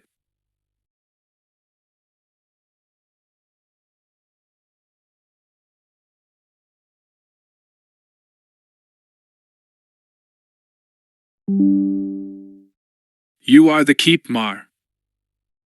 The Force is the fortress. Feel it. This dash. Feel it. Open yourself to it. He had said the same words to Drev once. Remembering his Padawan threw coal into the oven of his rage, but he kept it from his voice. Do not analyze it. Feel it. Mar held Relan's eyes for a moment, then closed his eyes and steadied his breathing. Relan walked him farther down the path, feeling each moment more of a hypocrite. Imagine how you feel calculating a course through hyperspace. Focus on that feeling. Hold on to it. It took almost no time, as Relan had known it would not. A Force sensitive was usually habituated to drawing on the Force unconsciously. Mar did it every time he did mathematics. It usually took only a nudge to open up someone sensitive to simple uses of the Force. Through 5,000 years it had remained just so. Mar opened his eyes, the thickets of his eyebrows raised in wonder. That is surprising. This is what you do to keep it out. Relan hesitated, because he could not tell Mar that he no longer kept it out. Instead, he uttered another lie. Yes. Junker glided under the smooth metal of Harbinger's underside, past viewports, idle laser cannon turrets. Reelan imagined that their sudden appearance under the ship had caused no small consternation among Harbinger's crew. They would be scrambling to respond. The landing bay, illuminated with lights around its perimeter, yawned ahead of them, the mouth of a beast. In moments they would be swallowed. "We are near enough to hit the deflectors," Mar said, his voice still filled with the wonder caused by his first conscious use of the Force. As Mar steered Junker through the hole carved by the power crystal, Reelan felt as if he were going down a drain. Flotsam's belly hit the moon's upper atmosphere and the entire ship vibrated in the turbulence like shaken dice. Flames formed around the heat shield, licked up the sides, sheathing the ship in fire. Jaden could see nothing but orange out the cockpit window as the ship skidded through the atmosphere. In his mind, he heard the repetitious call of the beacon. He found himself staring at his fingertips, the fingertips on which his anger or fear sometimes formed Force lightning. He did not trust himself anymore, he realized. Doubt was the fundamental core of his being. Reelan had sensed it in him. 20 seconds, Kedron said. Switching to repulses. Jaden leaned forward in his seat, wanting to see the surface the moment the fires dissipated, hoping that something on the moon would dispel his doubt, return him to certainty. The orange gave way to a thick swirl of clouds. As they descended and the air thickened, the stresses on the ship changed from the steady, intense vibration of atmospheric entry into the irregular buffeting of powerful winds. Snow and ice streaked past the cockpit transparisteel, frosting its exterior. Jaden recalled his Force vision, remembered the feel of the wind against his skin, the frost collecting in his beard, the surface under his feet. Winds upward of 90 kilometers per hour, Kedron observed as gusts rocked Flotsam. Jaden stared through the swirl, heart thumping madly. They broke through the clouds, but the blowing snow and the ice-covered surface allowed him to distinguish nothing. All he saw was a blur of white. There was no revelation in sight. "Get a fix on the beacon," he said to Kedron. "Triangulating," Kedron said. He tapped a button and the beacon sounded on the interior speakers, louder than ever.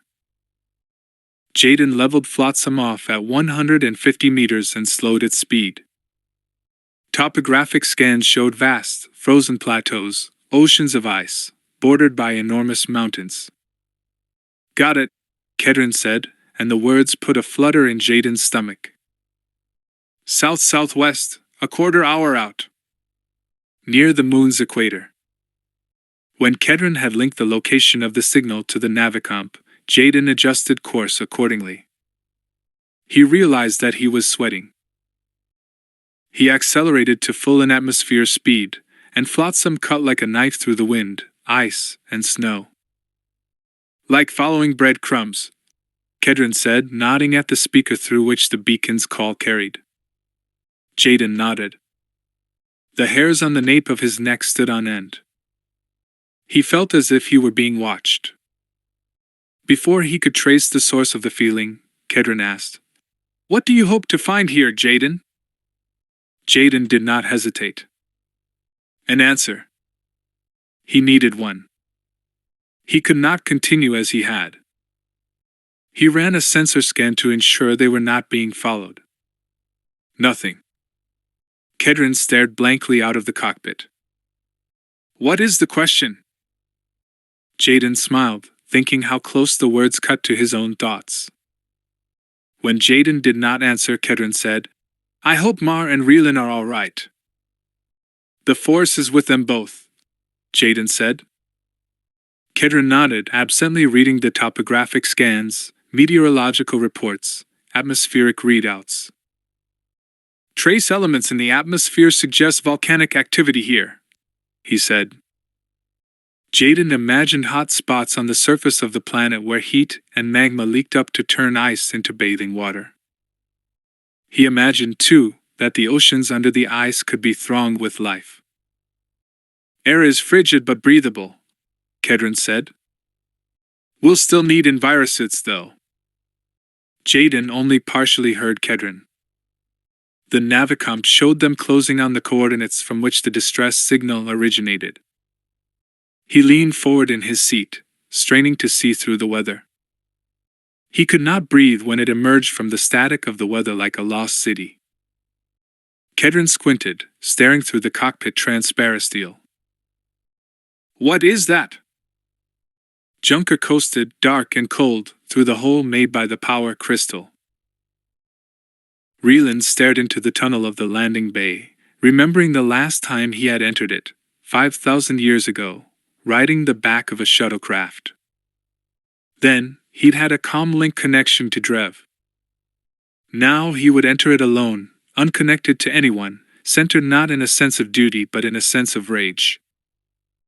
Content with that, he drank the power of the lignin the way Junker's crew drank CAF. We are through, Mar said, blowing out the words as if he had been holding his breath. Powering up. Light returned to the cockpit, and the instrumentation went live with an audible hum. Junker is live, Mar said. If they haven't already, Harbinger will certainly pick us up now, Reland said, not caring. Mar nodded. Engaging repulsors. In we go. Saz sat in meditation on the floor of his chambers, lost in the Force, trying to plan a role for himself in the new time. His comlink beeped to life, disturbing his calm. Ordinarily he removed it when meditating, but under the circumstances he had not wanted to be out of contact for even a moment. Lurd's voice carried over the frequency, barely controlled tension in the tone. Saz heard the bleat of an alarm in the background, the proximity alert. Captain, a ship jumped directly under us, and coasted through our deflectors into the landing bay. Saz opened his eyes, inhaled deeply. A ship? What ship? I have dispatched all available security teams and isolated the area should the craft prove to be loaded with explosives. What ship, Lieutenant? A pause then. I believe it is the ship we pursued into the planet's rings, sir. Our pilots reported that ship destroyed, Saz said. He stood and threw on his robes, his anger building, narrowing down to a point. Yes, sir, Lurd said. It appears they were incorrect. They were duped, Saz said. Yes, sir. In ordinary times, Saz might have executed the Blade pilots, but the times were not ordinary. He needed his crew, at least for the time being. He would devise a suitable, non-lethal punishment later. I will speak with the pilots later, he said. Yes, sir. Saz cut off the connection to Lurd and opened another through the Force. He reached out, but tentatively, the way he might have gingerly touched a fingertip on an object that he feared might be too hot. Immediately he felt a familiar presence. Welcome back, Reland, he whispered, surprised to find himself pleased. He went to one of the display cases built into the wall of his quarters. 5 ancient Kalish hunting masks leered out from behind the glass, each of them hand-carved from the bones of an Urkish, a fierce reptilian predator native to Kaylee. Shamanic runes covered the brow and cheeks of each mask, invoking the spirits to lend the wearer strength, speed, skill. Saz opened the case, took a familiar, age-yellowed face from the ancient gallery, fitted it over his own face, and tied it on. He felt himself transformed in that single act, reconnected to the wondrous, faceless savagery of his ancestors. He would confront Reland while wearing the mask he had worn when he had been Reland's Padawan. It seemed fitting that things end just so. He strode from his chamber, hunting a Jedi. Chapter 12. Snow drifted halfway up the metal and duracrete walls of the facility. Spears of ice hung in thickets from every overhang. 3/4 of a communications tower jutted upward from the tundra like an accusatory finger blaming the sky for its fate. A faint, snow-blotted light at the tower's top flashed intermittently, keeping time with the beacon playing over Flotsam's cockpit speaker, keeping time with Jaden's heart. Looks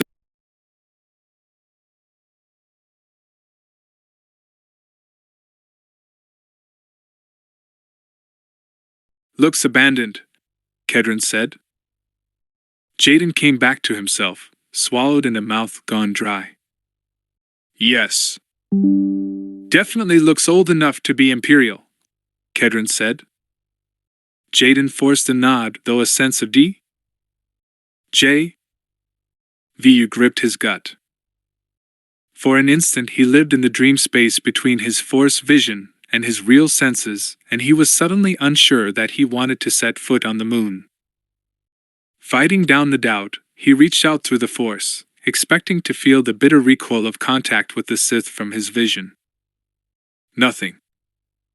He took his hand from the stick, made a claw of his fingers, looked at their tips, the fingertips that leaked Force lightning when he was overcome by anger or fear. Nothing. Are you all right? Kedron asked, taking the co-pilot's stick. What are you doing?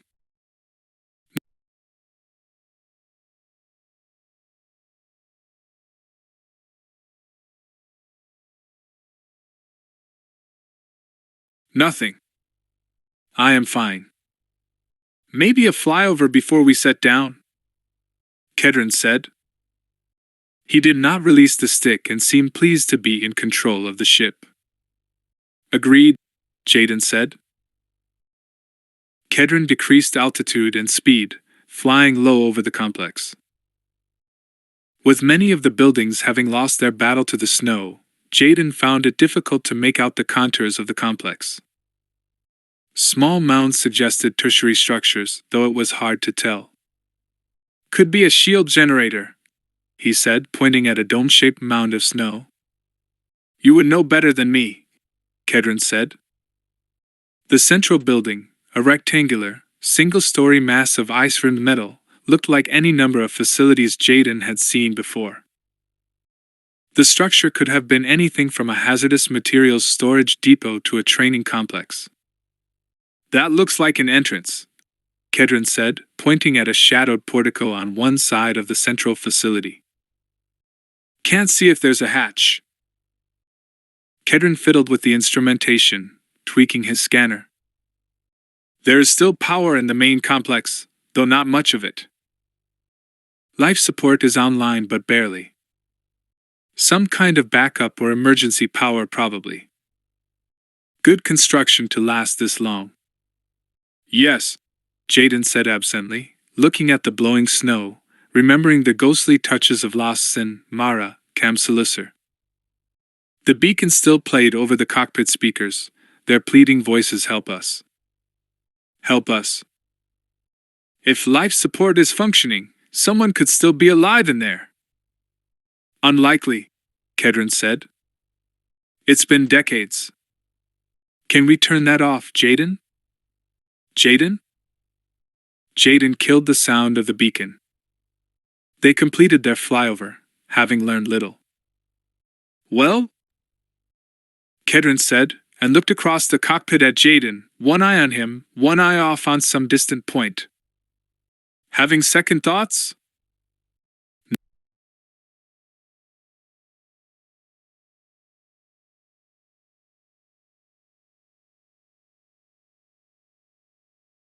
Let's put her down, Jaden said.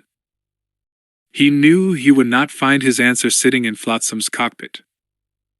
The repulsors engaged, pressing Reelin and Mar into their seats as Junker streaked toward the landing bay. Leaving the piloting entirely to Mar, Reelin sorted through Harbinger's schematics in his mind and decided on the best approach for his attack. Agitated, he unstrapped himself, stood, and checked his lightsaber and gear, speaking to Mar as he did so. About 150 meters in, you will see a wide corridor open off the landing bay on our starboard side. It is a freight corridor. Put Junker down against it with the port cargo bay door facing it. Sweat dampened the wall of Mar's brow. If you want to block the corridor, it will have to be a belly landing. No skids? Right, Relan agreed. He had not thought of that. No skids? Were Junker to land on its skids, Harbinger's crew could simply walk or crawl underneath to get into the corridor and at Relan. You should strap yourself back in, Mar said. That will be a bumpy landing. Relan sat and buckled himself in. I will not need long. A few minutes at most, and you get Junker out of there. Lots of side corridors open off the freight corridor. They will not know where I have gone, and I am skillful at avoiding detection. Understood, Mar said as they sped down the throat of the landing bay, the guide lights casting the cockpit in red. Mar did not slow once they were within the launch tunnel, and Junker scraped one of Harbinger's bulkheads. Metal shrieked, and Relan imagined a shower of sparks trailing in their wake. Mar cursed and got the ship off the wall. Calm, Mar, Relan said, though he did not feel it himself. The touch of the lignin had his spirit churning. They cleared the launch tunnel and moved into the broader landing bay, pelting past a few shuttles on landing pods and a couple of treaded cargo droids. A few of Harbinger's black-uniformed crew scrambled out of ships or trotted along the landing bay deck, watching them pass, questions on their faces. Relan imagined the reports that must have been heading to Saz and the command crew.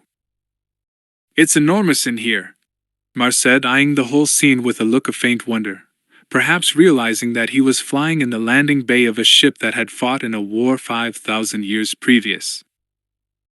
Or perhaps just surprised that they had made it that far. Relan pointed with his stump when he saw the freight corridor. There. Mar nodded and did not slow. Brace yourself, the Syrian said.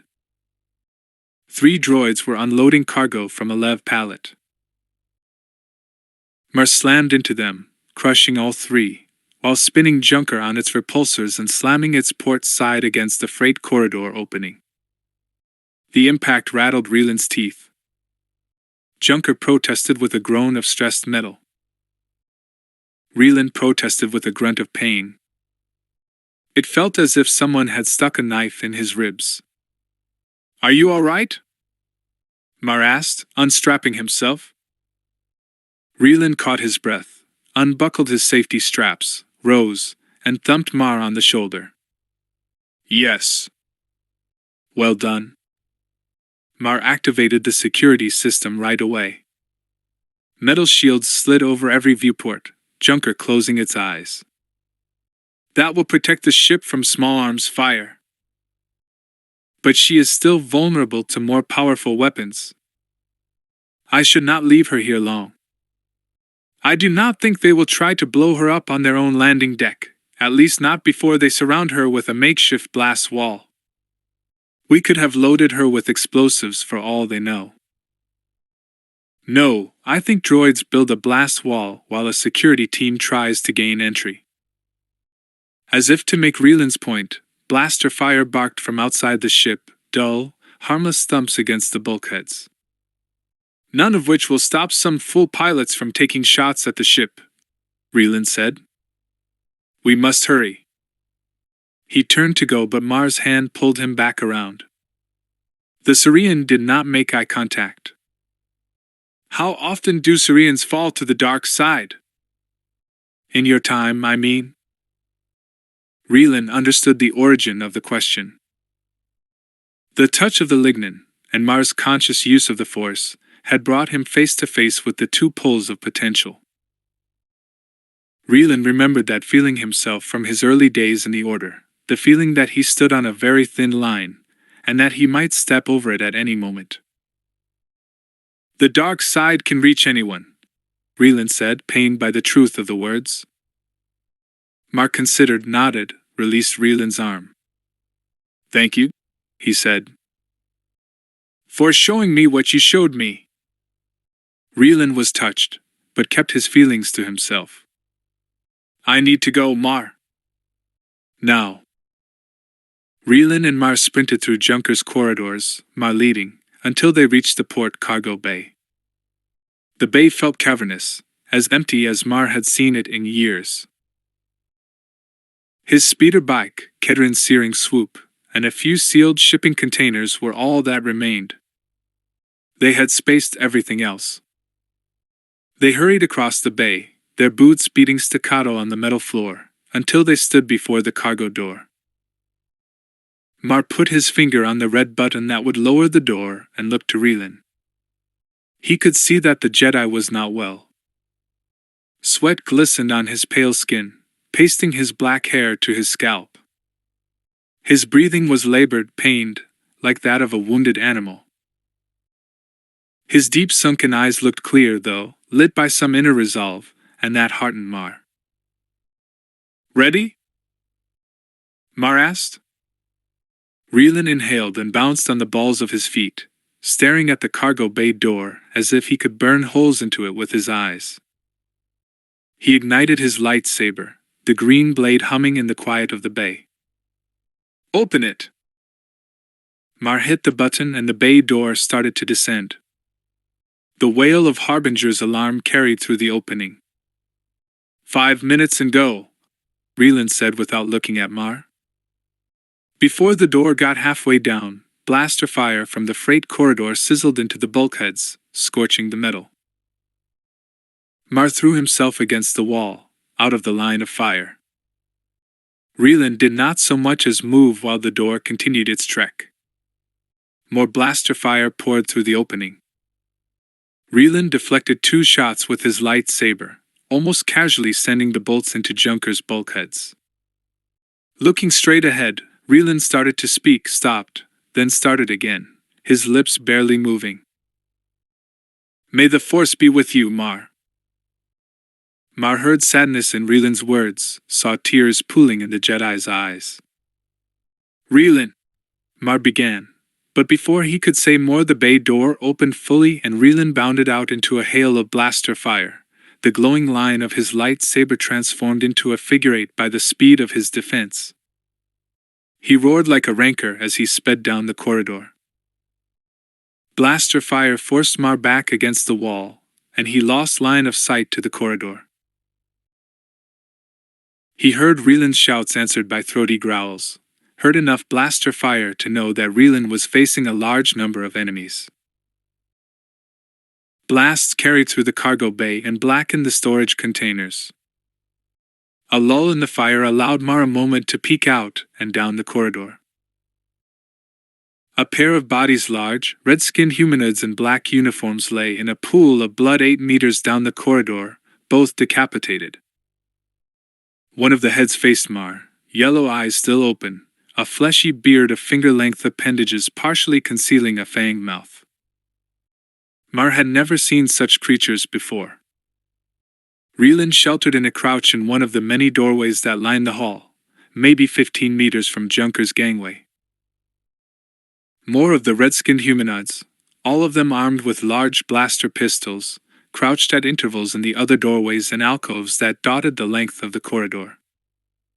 2 more sheltered in the middle of the hall behind a treaded droid, which beeped plaintively at its predicament. Mar assumed the creatures to be some kind of security detail. He counted 14 of them. The smoky air carried the acrid tang of blaster discharge and scorched metal. Harbinger's alarm continued to scream. The creatures shouted at one another in deep, gravelly voices, though Mar did not understand the language. Now and again, one of them fired a blaster shot in Rielan's vicinity, but none made as though to advance. They appeared content to keep Rielan pinned down. Probably they had already called for reinforcements. Rielan crouched with his back to the wall, facing Mar, favoring his cracked ribs. Anger twisted his expression so much he could have been another man altogether. His eyes looked like holes. The light from his lightsaber cast his pale skin in green. He must have felt Mar's eyes on him. He looked up and made an angry gesture with his stump, ordering Mar to seal Junker. When Mar made no move to comply, Reland snarled and leapt out of the doorway, moving so fast he looked blurred.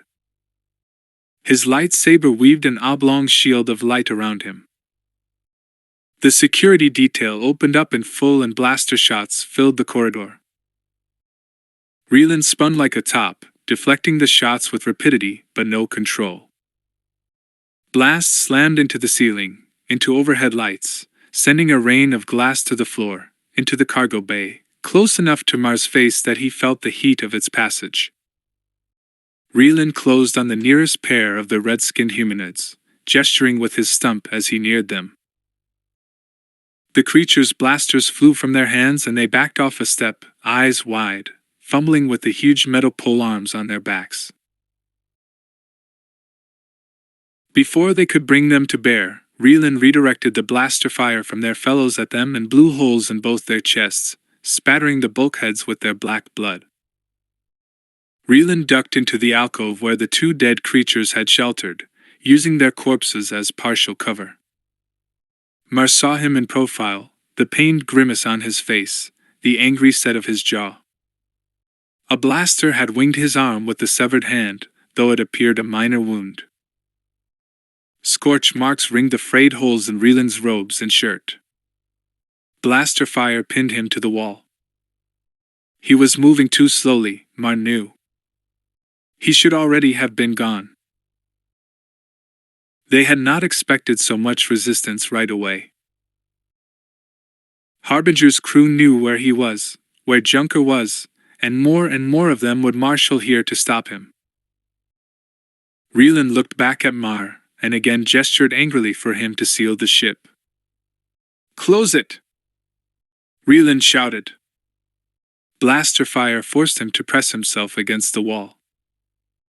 From outside in the landing bay, something heavy thumped against Junker, and the high-pitched whine of some kind of motor carried through the bulkheads. Mar knew the crew in the landing bay would soon either try to cut their way in or simply blow the ship from the deck. He had little time. If they got into Junker, he'd never leave Harbinger. He reached for the button that would close the cargo bay door, let his hand hover over it, and stopped. He remembered the greasy touch of the lignin on his spirit, its coldness, its sharpness. He did not fully understand its danger, but he knew Reland's warnings about what the Sith could do with it were true. Reland could not be allowed to fail. He lowered his hand and met Reland's gaze. Perhaps Reland saw Mar's resolve. "No!" Reland shouted. "Go, Mar! Go!" Mar nodded, but not at Reland. "I am the keep," he said to himself.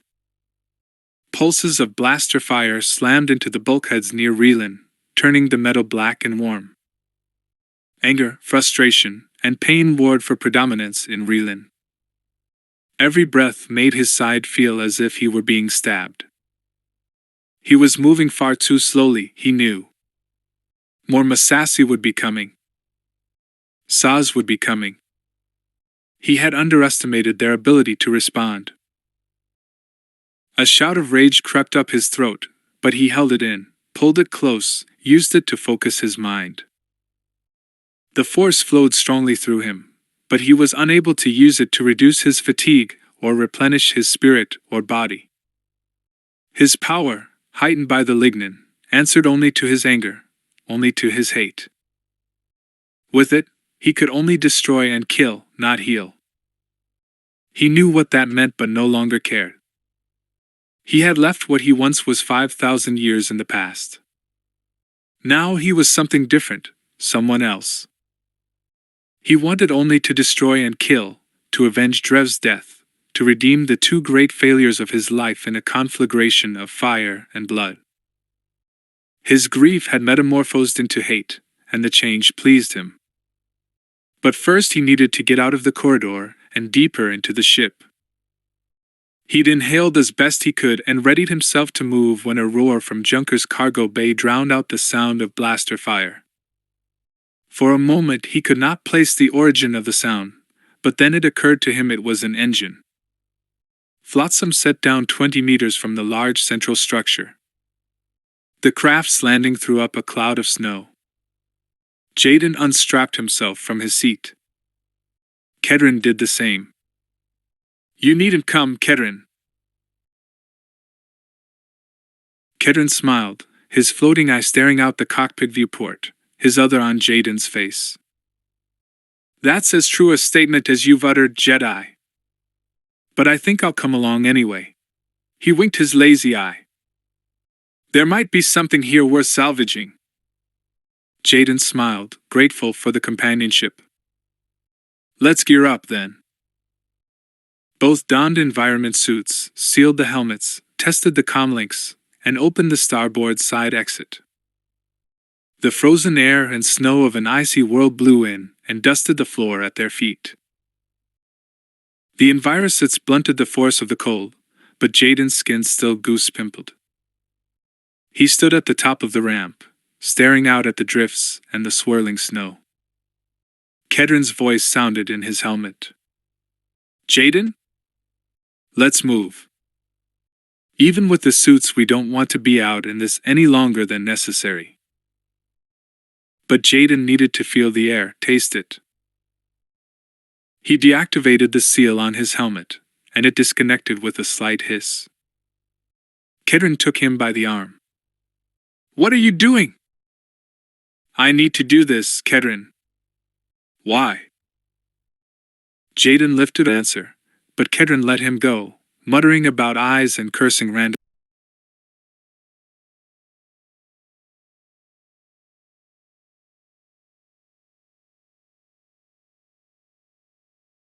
Jaden lifted off the helmet and gasped at the smell of the air, the cut of the wind against his skin. He was living his Force vision, the imagined and the real melding into one in the frozen air of the moon. He inhaled. The air felt like fire in his throat, and he imagined himself purged by the pain. Moisture from his breath formed clouds in the air before him, collected in his beard, froze there. The wind hissed past his ears. In the distance, he heard the crack of ice. All of it as it had been in his vision. He knelt, removed a glove, and took a handful of snow from the deck, letting it melt in his hand. He looked out through the swirl and saw the red light of the communications tower looming over the rest of the complex, blinking at him through the snow. "Help us. Help us." He would. Standing, he slid his glove back over his freezing hand, resealed his helmet, then activated his lightsaber. The heat it threw off warmed him. "Follow me," he said to Kedren. Kedren drew his blaster and followed him toward the facility. "I am increasingly concerned that all Jedi are crazed." Jaden smiled but otherwise left the comment alone. Kedren tapped a control pad on his suit's forearm and remotely closed and secured the Starhawk. The deep snow clutched at their feet, as if trying to slow their advance and give them time to reconsider. Jaden looked up, eyed the slate of the sky, imagined not snow falling but reified evil. "Do you think they're all right?" Kedren said over the comlink, apparently misunderstanding his look. "Would you know if something happened?" "The Force is with them," Jaden said. "You said that before, but it's not an answer. I do not have many of those." The facility looked to Jaden not like an ordinary building, but like a tomb that held an enormous evil better left alone. He was unsure that he should dig it up, yet he felt he had no choice. He faltered in his steps. Kedren stepped to his side. "Come on, Jaden. Keep moving. There is a hatch ahead." Jaden continued on, walking beside a skew-eyed salvager on a moon not found on any star charts. "Hey, was I in your vision?" Kedren asked him. "No." "That's not reassuring," Kedren said and chuckled. Jaden laughed, too, glad once more for Kedron's presence. They neared the hatch, and Jaden was certain that whatever fate the Force had for him lurked behind it. Mar held a blaster in one hand and with his other the steering bars of Kedron's searing swoop. The swoop's motor was so loud it sounded like an ongoing explosion. Mar's heart beat so fast he could hardly breathe. Recalling Reeland's words, he turned inward, focused his mind on the keep within him, thought of how he felt when immersed in a difficult calculation, a distant, warm isolation that brought him calm. His heart and breathing slowed, replaced by a pleasing serenity. Centered, resolved, he revved the swoop's engine and bolted out of the cargo bay into the corridor, firing his blaster as fast as he could pull the trigger, hoping the Force would guide some of his shots. Blaster fire from Harbinger's security forces answered his own, sizzled past his ears, and thumped into the swoop. It bucked under him like an angry panda, but he held his seat. He picked a spot in the hall where the two humanoids sheltered behind the loading droid ducked low behind the windscreen and, still firing his blaster wildly, flew right at them. Jaden expected to find the hatch rusted shut, or protected by a security system. Instead, they found it propped open a few centimeters. Kedron and he stared at the hatch for a long moment, the wind howling past their helmets. "What do you make of that?" Kedron asked, nodding at the item holding the door open. Jaden knelt and picked it up the back handplate from a suit of Imperial Stormtrooper armor. "Is that from a stormy suit?" Jaden nodded, turning the plastoid plate over in his hand. "It is." "Odd. Probably been there for decades," Kedron said, but he did not sound as if he believed it. He looked over his shoulder as if he expected a squad of the 501st to come charging out of the snow. "Probably," Jaden agreed. On edge, he pulled the heavy metal door open the rest of the way. It opened onto a small foyer. A transparent steel observation window on an inner wall opened onto a guard station. Another hatch, thrown open, revealed a hallway that led deeper into the facility. Over the hatch, written in basic and stenciled letters, were the words, "West Entry. Authorized personnel only." Jaden reached out with the Force, seeking any Force sensitives within range, but felt none. "Follow me," he said, leading Kedron past the post and through the hatch, his lightsaber a torch in the otherwise dark corridor. Kedron activated a glow rod and added its light to the weapon's glow. Walking those metal-floored, abandoned halls, Jaden felt as if he had stepped into the past as surely as Reeland had stepped into the future. 10 degrees Celsius, Kedron said, taking the information from his suit readout. He unsealed his helmet, letting it hang from its connectors down his back. "Someone is keeping the place warm."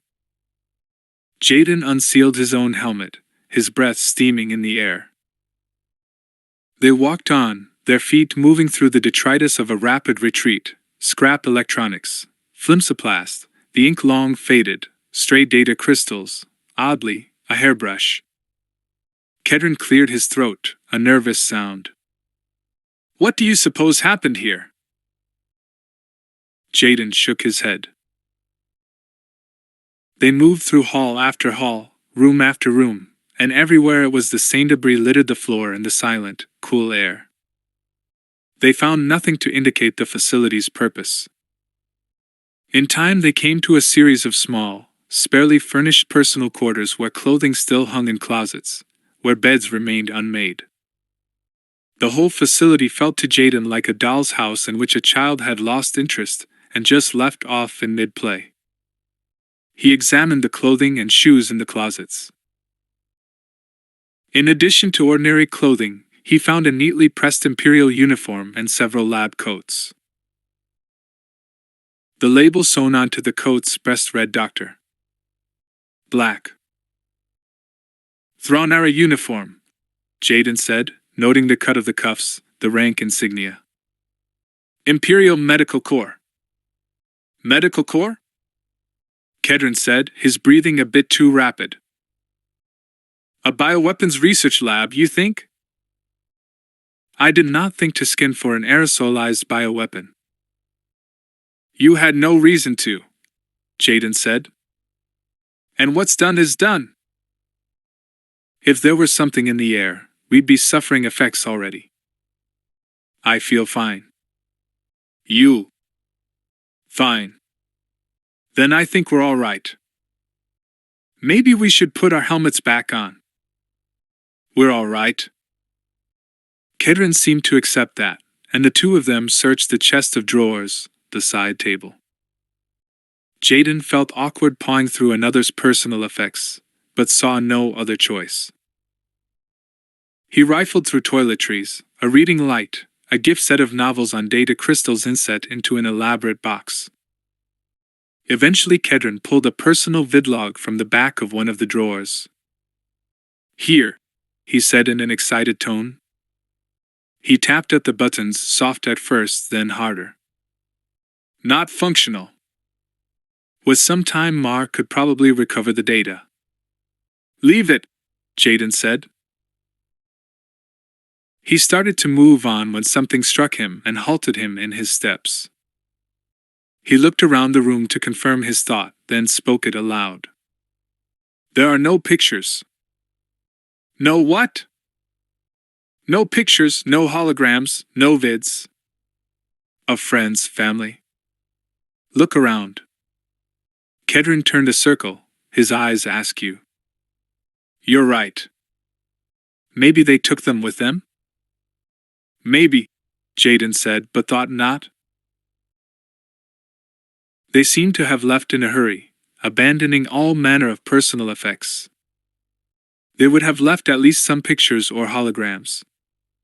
Let's keep moving, Jaden said. They soon came upon a recreation room where 2 card games and a match of sonic billiards appeared to have ended abruptly. Kedron examined the cards at one of the tables. Sabak, he said, and flipped over the cards for all but one of the hands. Cheap deck and not a good hand among them. Unlucky bunch. He seemed to hear his words only after he said them and colored at their implication. At cards, I mean. A galley off the recreation room still had sludgy CAF in 2 of the pots, stores of dry goods, fresh food long rotted. Jaden eyed the walls and saw a large square speaker beside one of the air filtration vents. He imagined an alert blaring out of it, everyone leaving what they were doing to respond, but ultimately fleeing the facility in a hurry. Assuming they had gotten out. He was no longer so sure. What is this place? Kedron said, his outstretched arms taking in the whole of the complex. Have you noticed that there's nothing to indicate what it is? Nothing. But Imperials used to put labels on everything. Normally the hallway walls would be crowded with written directions and arrows pointing to weapons lab this, research area that. This place is secret even from itself. Jaden agreed. Something about the facility felt off. Too secret. There has to be a central computing core, Jaden said. Let's find it. Continuing through the corridors, they found still more sleeping quarters for laboratory personnel. The lab coats again had names sewn onto the breasts. After seeing a few more, the pattern became clear. Dr. Brown Doctor. Red Doctor. Green Doctor. Gray. What the cark? Kedron asked, holding up another lab coat to read the name. Dr. Blue. A picture started to develop in Jaden's mind. None of them knew the real names of the others. That's why there are no pictures or holograms in their quarters. Nothing personal, nothing with which one could later identify another. Jaden knew that at some top-secret Thrawn-era facilities the participating scientists would be forced to endure surgical alterations of their facial structure while on assignment, changing back to themselves only after their work was completed. None would be able to recognize another afterward.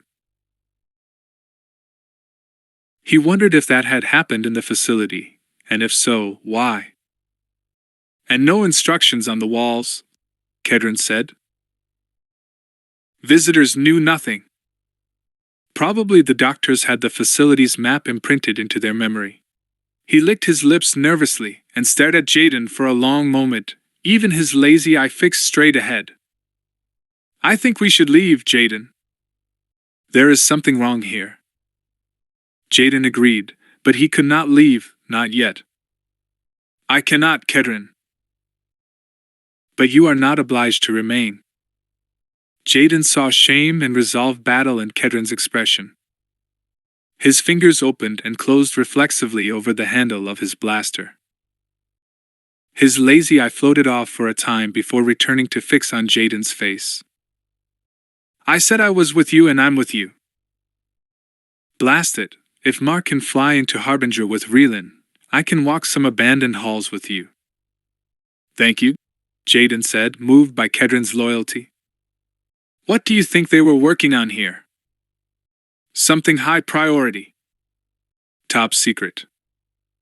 Something dangerous. Yes. They continued on, caution slowing their progress. Eventually they passed through a large botanical garden where cold stiffened, time-brown vegetables and flowers sagged in their pots like desiccated corpses. Some lamps hung from the ceiling, eyeballing the death of their charges. The faint smell of soil and organic decay filled the cavernous garden. They walked through, trying not to smell the death, seeking the central computing core. They passed what Jaden figured to be a barracks, wall-mounted double racks, military-issue blankets, a central table for recreation. Bits of stormtrooper armor lay strewn about here and there. None of the armor exhibited unit identifications.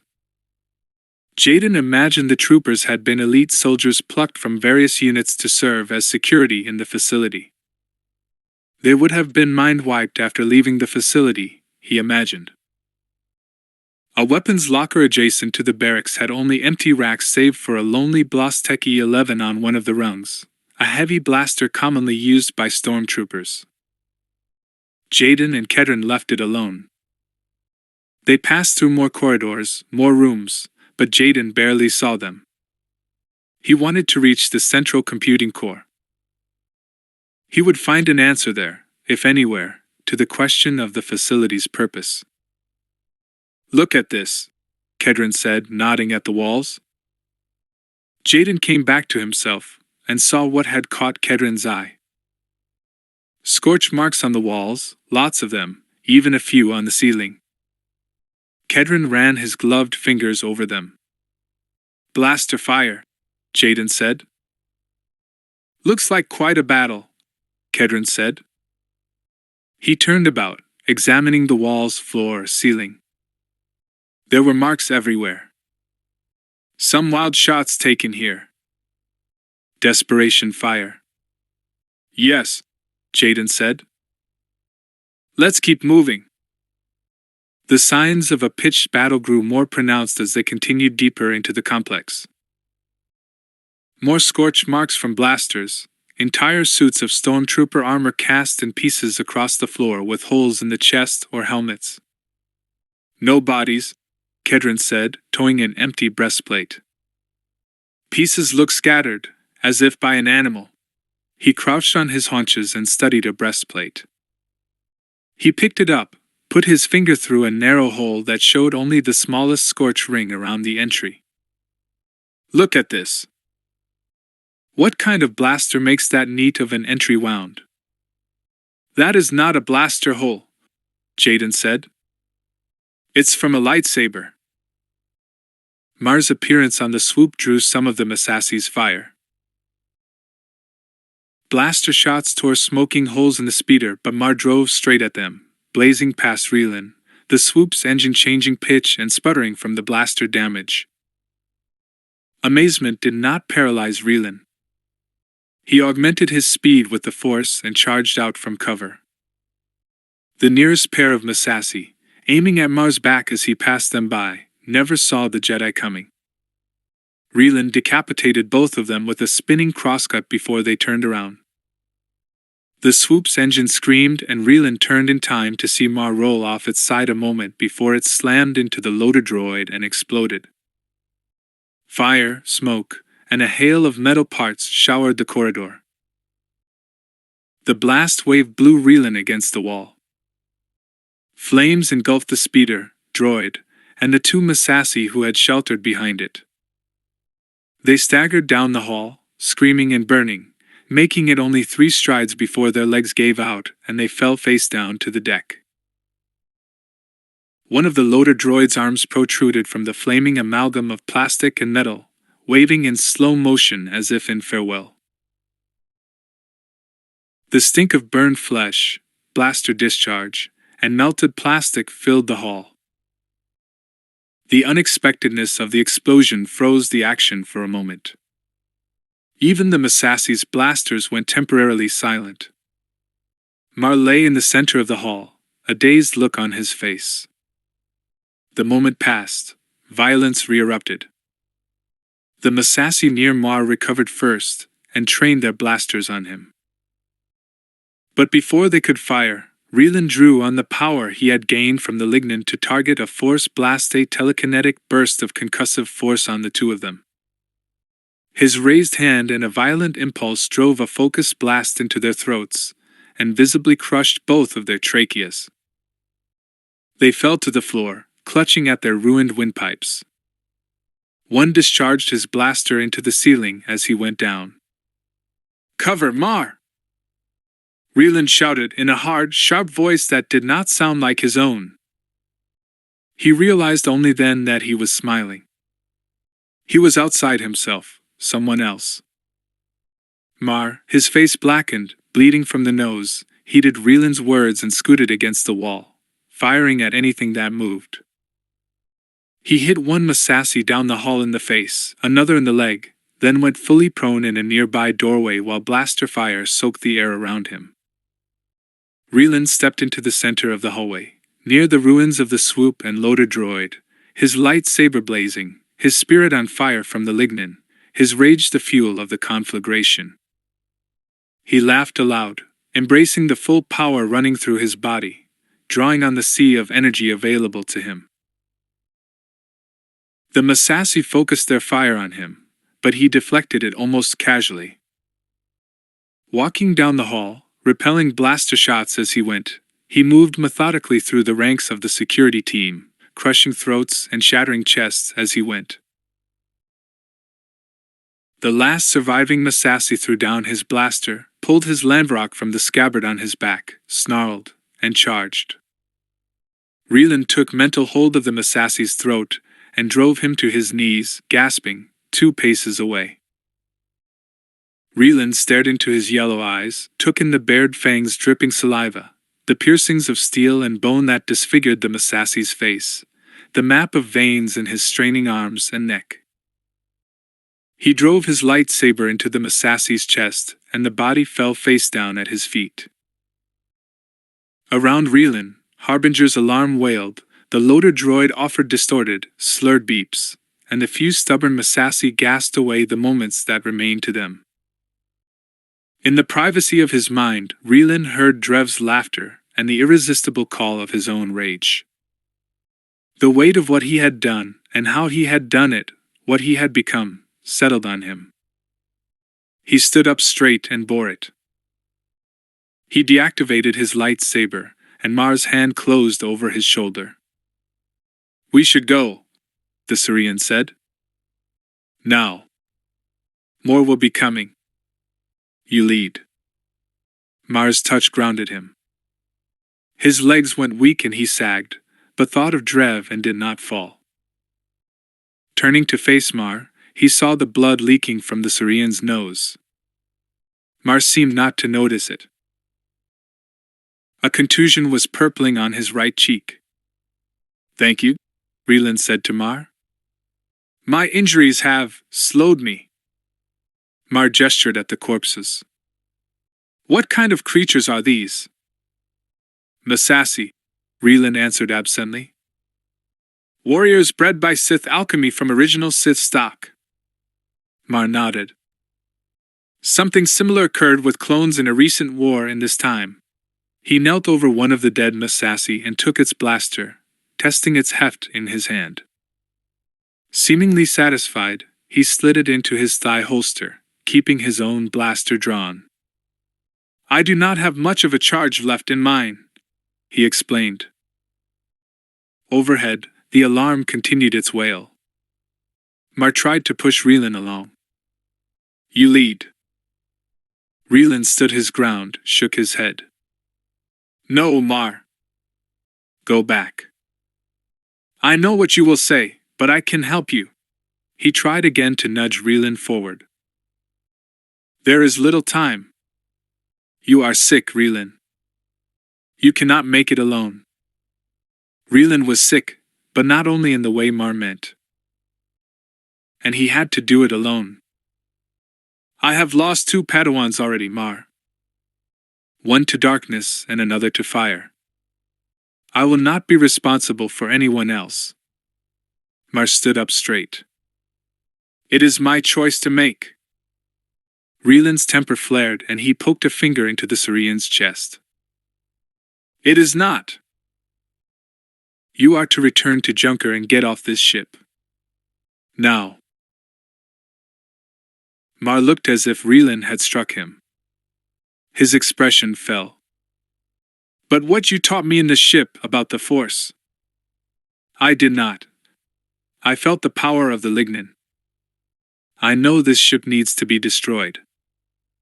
Relan's anger leaked over the brim of his control. You felt nothing, Syrian. Nothing. He felt a burning in his fingertips, looked down to see blue Force lightning leaking from them, snaking around the hilt of his deactivated lightsaber. He felt himself color with shame. He did not look up when he spoke, though he managed a gentler tone. Go, Mar. Please. But I felt the Force. Then let your awakening be my legacy. But I can teach you nothing more. You must go. He felt Mar's eyes on him, studying him, as if Relan were a computation Mar needed to solve. You do not intend to escape. Relan did not deny it. I am no longer a Jedi, Mar. I am just a murderer. And there's yet more murder that I must do. Mar kept his face expressionless. You do not have to do this in this way. Goodbye, Mar. Seal up Junker and go. Things will end as they must. Mar hesitated, but finally extended his hand. Relan tucked his lightsaber hilt under his left arm and clasped Mar's hand. May the dash. Mar stopped himself, started again. Good luck, Relan. Relan winced over the verbal detour and what it meant. And you, Mar? Do me a service. Tell Jaden that he was right. And tell him that he was also wrong. There is nothing certain. There's only the search for it. Things only turn dangerous when you think the search is over.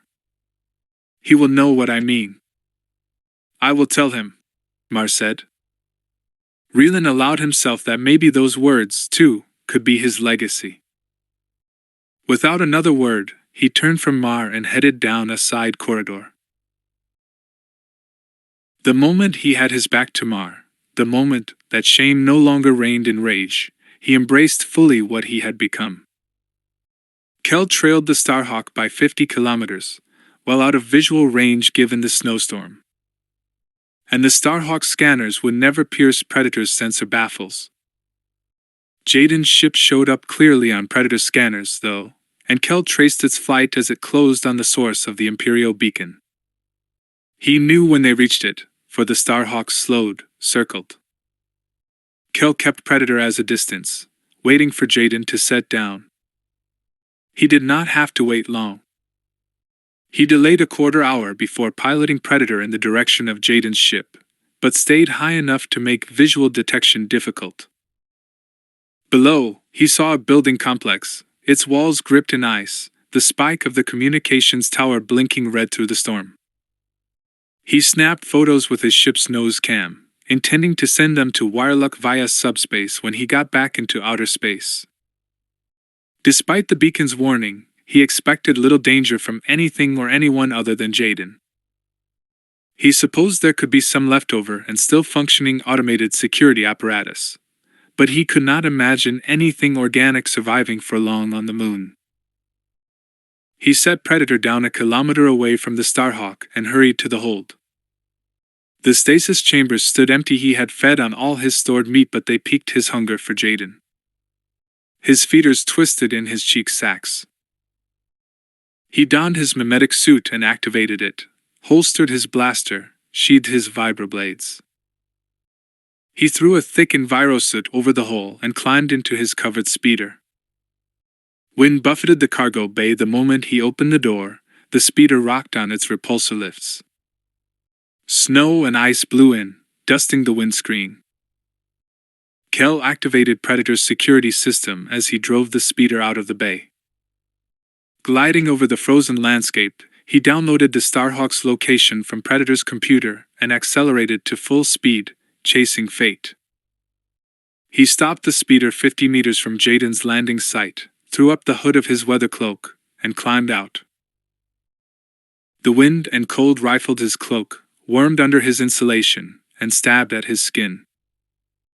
The faint aroma of sulfur hung in the freezing air, probably due to volcanism. With an effort of will, he elevated his core body temperature until he felt comfortable. He trudged to the top of a snow dune. The wind tried to pull him from his perch and glassed the Starhawk's landing site with a pair of macro binoculars. The ship sat on its skids atop a clear field of packed ice, apparently sealed tight. He increased the magnification of the binoculars and confirmed that security screens covered the viewports. Most likely Jaden had already exited the ship. Examining the area around the ship, he thought he might have seen indentations in the snow that could have been footprints leading toward the facility, but he'd have to get closer. He glassed the facility itself. Snow covered all but the communications tower and the rectangular central facility.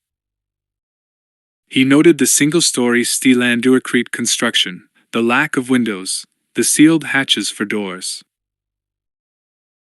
The whole place sweated imperial functionalism, with nothing wasted on aesthetics.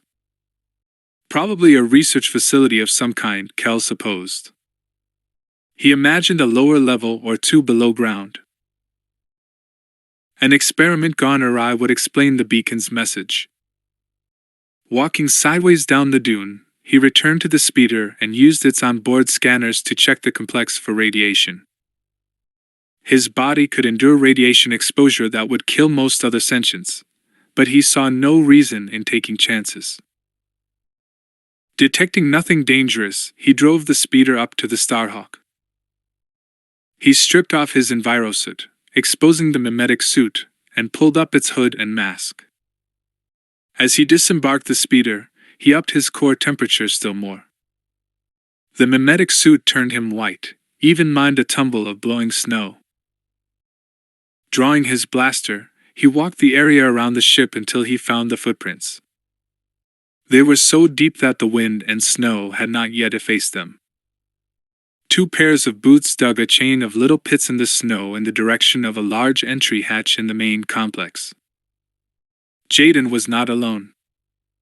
He was accompanied by either Kedron Fail or Mar Edie Shale. Their soup Kel did not crave, not anymore. His appetite was limited to JADEN KORR. He hurried back to the speeder, parked it out of sight of the Starhawk, and headed for the hatch. His mimetic suit turned him into just more blowing snow. He was a ghost. Chapter 13. When Jaden and Kedron found the central computer room, it had been ransacked. All of the comp stations appeared to be destroyed, some obviously slashed by lightsabers, others simply smashed with something heavy. Ruined display screens, servers, and CPUs dotted the floor. Pieces of shattered data crystals crunched underfoot like caltrops. Someone did not like computers, Kedron said. Jaden had hoped to find an answer in the core computing room. Instead, he'd found the same ruin that characterized the rest of the complex. He felt pressure building in his chest, at the base of his skull. For the first time, he began to worry that the complex had nothing to show him. But how could that be? He went from table to table, sorting through the debris. Anything usable, Kedron. There has to be something here. Look! Look! Kedron joined him, the two of them sifting the strata of destruction like archaeologists. Kedron pulled a water-stained hard copy schematic from the debris, holding it gently by one corner. Looks like the layout of this facility. He studied it for a moment, turned it over, slowly unfolding it. Careful, Jaden said. Kedron got it unfolded in one piece and studied it. It mentions a lower level in the key but does not show it. Good find. Keep looking. Jaden needed something more solid, something that would show him where the Force wanted him to go. He could not consult his feelings. They were too clouded with doubt. He wanted facts. He needed to understand the facility's purpose, the reason for all the mystery. Reaching under a desk against the wall, he found some stray data crystals, frayed power cords, and a single computer that was not obviously damaged. The batteries would be long dead. I need a power cord, he said over his shoulder. Here, Kedron said, grabbing one from the floor near his feet and tossing it to Jaden. Jaden held his breath as he plugged one end into the computer, the other into an outlet, and turned on the power. He blew out a relieved breath when it hummed to life. He thought Kedron must surely have heard his heartbeat. There are data crystals under that desk. Grab them. Any that are intact. Kedron did. There were dozens. They tried one after another, quickly finding all of them encrypted or unusable. Jaden's elation faded. The facility seemed intent on keeping its secrets. Second to last, Kedron said. Holocrystal. He tossed it to Jaden. Jaden snatched it out of the air and shot him a glare for being so careless. Kedron responded by making bug eyes. Jaden inserted the crystal into the functioning computer and tried to extract usable data. As he had with all the others, he moved through a series of files and found most of them corrupted. He executed 2 or 3 and the computer's holoplayer projected only a scrambled image and indecipherable audio. Kedron shook his head and walked away in frustration. Toward the end of the file string, Jaden hit on a log of files that appeared less damaged than the others. Here, he said to Kedron, and ran the files. What do you have?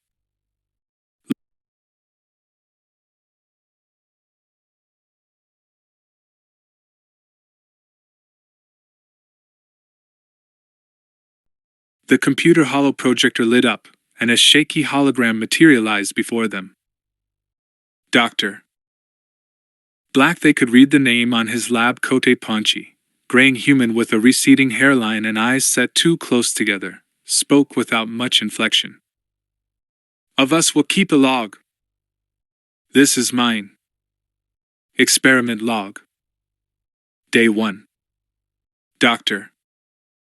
Gray was finally able to recombine the sample DNA into a usable form. I told him that he'd earned a drink from the whiskey stores. Doctor. Green and red agree on the growth medium. Subjects A through I are born. He gave a tiny smile, nodded slightly as if satisfied, and the log entry faded out. DNA? Kedron said. Clones or a bioweapon, then? Seems likely, Jaden said, though he dared not follow the thread of his thoughts to its conclusion. Instead, he continued the hololog. Long portions of it were ruined. They saw still moments captured in time as if frozen by the ice of the moon, Doctor. Black's face motionless in an expression of triumph or defeat, his pronouncement of a single word or phrase that meant little absent context. Jedi and Sith, Doctor. Black said, the words floating alone in the cold space of the ruined data crystal, nothing before or after them to give them meaning. Jaden stopped the holo, reset the recording to an earlier point, at the same time rewinding in his head the voices and imagery from his vision. Jedi and Sith, said Doctor. Black. Jaden, said Mara Jade Skywalker. Jaden played it again. Jedi and Sith, said Doctor. Black. Jedi and Sith. Jaden, said Master Selusser. There is no more in that bit, Jaden, Kedron said. Keep going. Jaden, said Lost Sin. Jaden, Kedron said, louder, and put a hand over Jaden's. Speed it forward. Jaden came back to himself and nodded, his mind spinning, then continued the holo. He felt knots drawing close, puzzle pieces falling into place. Another single word chilled his blood. Palpatine, Doctor. Black said. I thought this was a Thrawn-era facility, Kedron said. It was, Jaden answered, but said no more. Keep going, Kedron said, warming to the mystery. Jaden did, and they hit on a longer entry. There, Kedron said. Jaden replayed it. 33. The experiment has been an unqualified success. We retarded the maturation process as much as possible to ensure an appropriate rate of growth, but the subjects still grew to maturity much more rapidly than our models predicted. Memory imprinting will begin soon, though the subjects appear to have been born with extant knowledge of their force sensitivity. All have exhibited mastery of basic and moderately advanced force techniques. Testing reveals an extraordinarily high midichlorian count in all subjects. Grand Admiral Thrawn has been apprised of the results. The entry ended, and neither Kedron nor Jaden said anything. Ignoring the feel of Kedron's eyes on him, Jaden sped forward through the log, looking for something else coherent, rushing toward whatever catastrophe befell the facility. A broken entry sometime later showed a haggard-looking Doctor. Black. His entire body drooped, as if borne down by a great weight. A few unidentifiable stains marred his lab coat. He looks like he has lost 10 kilos, Kedron said. Jaden played the hologram. Doctor. Black spoke to them from out of the past. Subject H was killed by the other subjects in an incident of collective rage. We are unsure what sparked the incident. The holo faded. Jaden sped it forward but encountered nothing for some time. Then Black appeared again, the circles under his eyes dark enough to have been drawn in ink. He licked his lips nervously as he spoke. Appeared to have an unusual connection to one another, empathetic certainly. Possibly telepathic. This was unexpected. Doctor. Gray believes that. The image faded again, and in the next available entry, Doctor. Black's voice audibly quavered. We discovered today that Subject A had smuggled enough spare parts into his living quarters to build a rudimentary lightsaber. A subsequent search of the other subjects' living quarters revealed that all of them had partially constructed lightsabers at one or another stage of development. Security has been. The entry turned black. So did Jaden's thoughts. Lightsabers? Kedron asked, his voice low. Were they cloning Jedi? For a moment, Jaden's mouth refused to form words. In his head he saw Lawson, Cam, Mara, all of them with Force signatures more akin to Sith than Jedi. How could Thrawn have gotten their DNA? Mara would have been easy, but Cam? Lawson? The others? I do not know for certain, he said while the words from Dr. Black's original entry stuck in his brain as if tacked there by a nail. Recombine the sample DNA. The DNA of whom? Or what? Jedi and Sith. Palpatine. Jaden's mouth was as dry as a Tatooine desert. He continued through the hololog, a pit the size of a fist opening in his stomach. He stopped when a human woman in a lab coat appeared before them. She wore her dark hair short and looked younger than Dr. Black. Her left hand twitched as she spoke. Jaden read the name on her coat DR. Gray. He wondered what had happened to Dr. Black, then supposed he did not want to know. Their hostility toward their confinement is growing, as is their power. Even the stormtroopers seem frightened by them. A final entry followed. Again, Dr. Gray spoke. Lost control. The lower level is sealed, and I have requested of the Grand Admiral that the experiment be terminated along with the subjects by way of a trihexylon gas protocol. All of the surviving staff members agree with this recommendation. The hololog stopped, though the frozen image of Dr. Gray hung in the air before them like a ghost. Jaden and Kedron sat in silence, each alone with the jumble of his thoughts. Jaden spoke first. There is a lower level. There must be a lift. They had hex here, Kedron said, his brow wrinkled with concern. If they used it, even the residuum could be harmful. I saw a holovid that showed what that stuff can do. We are in deep here, Jaden. Jaden barely heard him. We need to find the lift, go down, see if anyone is there. He pictured the shape of the facility. They had covered most of it already. The lift had to be nearby. Kedron stepped through the image of Dr. Gray to stand before Jaden. Did you hear me?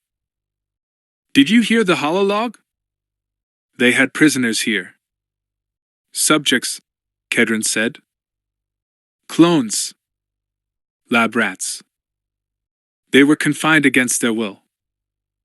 From the sound of it, that was the right thing to do. They thought them dangerous enough to gas them with hex, Jaden.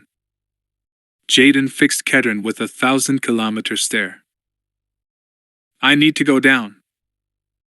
Kedron's good eye followed his lazy one away from Jaden's face. They combined Jedi DNA with something else and grew it into clones.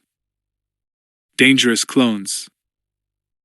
Jaden inhaled, then dived in, speaking to Kedron the way he might have to R6, the way he did when confessing a transgression.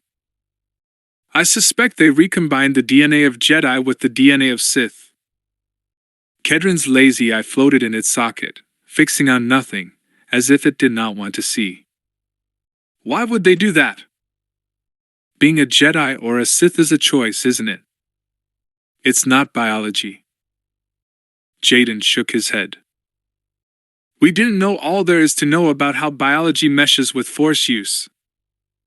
Perhaps they sought to create some kind of breakthrough Force user, one unbound by the limitations of light and dark. How is that possible? Light and dark sides are exclusive, aren't they? Jaden turned off the computer and Dr. Gray disappeared. The line between light and dark is not as clear as many think. More reason we should go, Jaden. They created some kind of monsters here and dash. Not monsters, Jaden said, and the harshness of his tone took them both unawares. He hung his head. I need to go down, Kedrin. If any of them are still alive, I need to help them. Help them! Kedrin exclaimed then, more softly. We are not talking about them.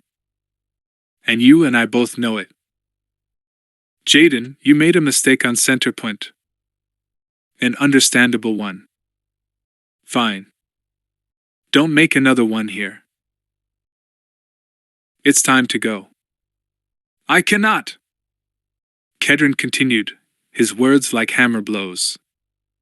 Subjects A through I.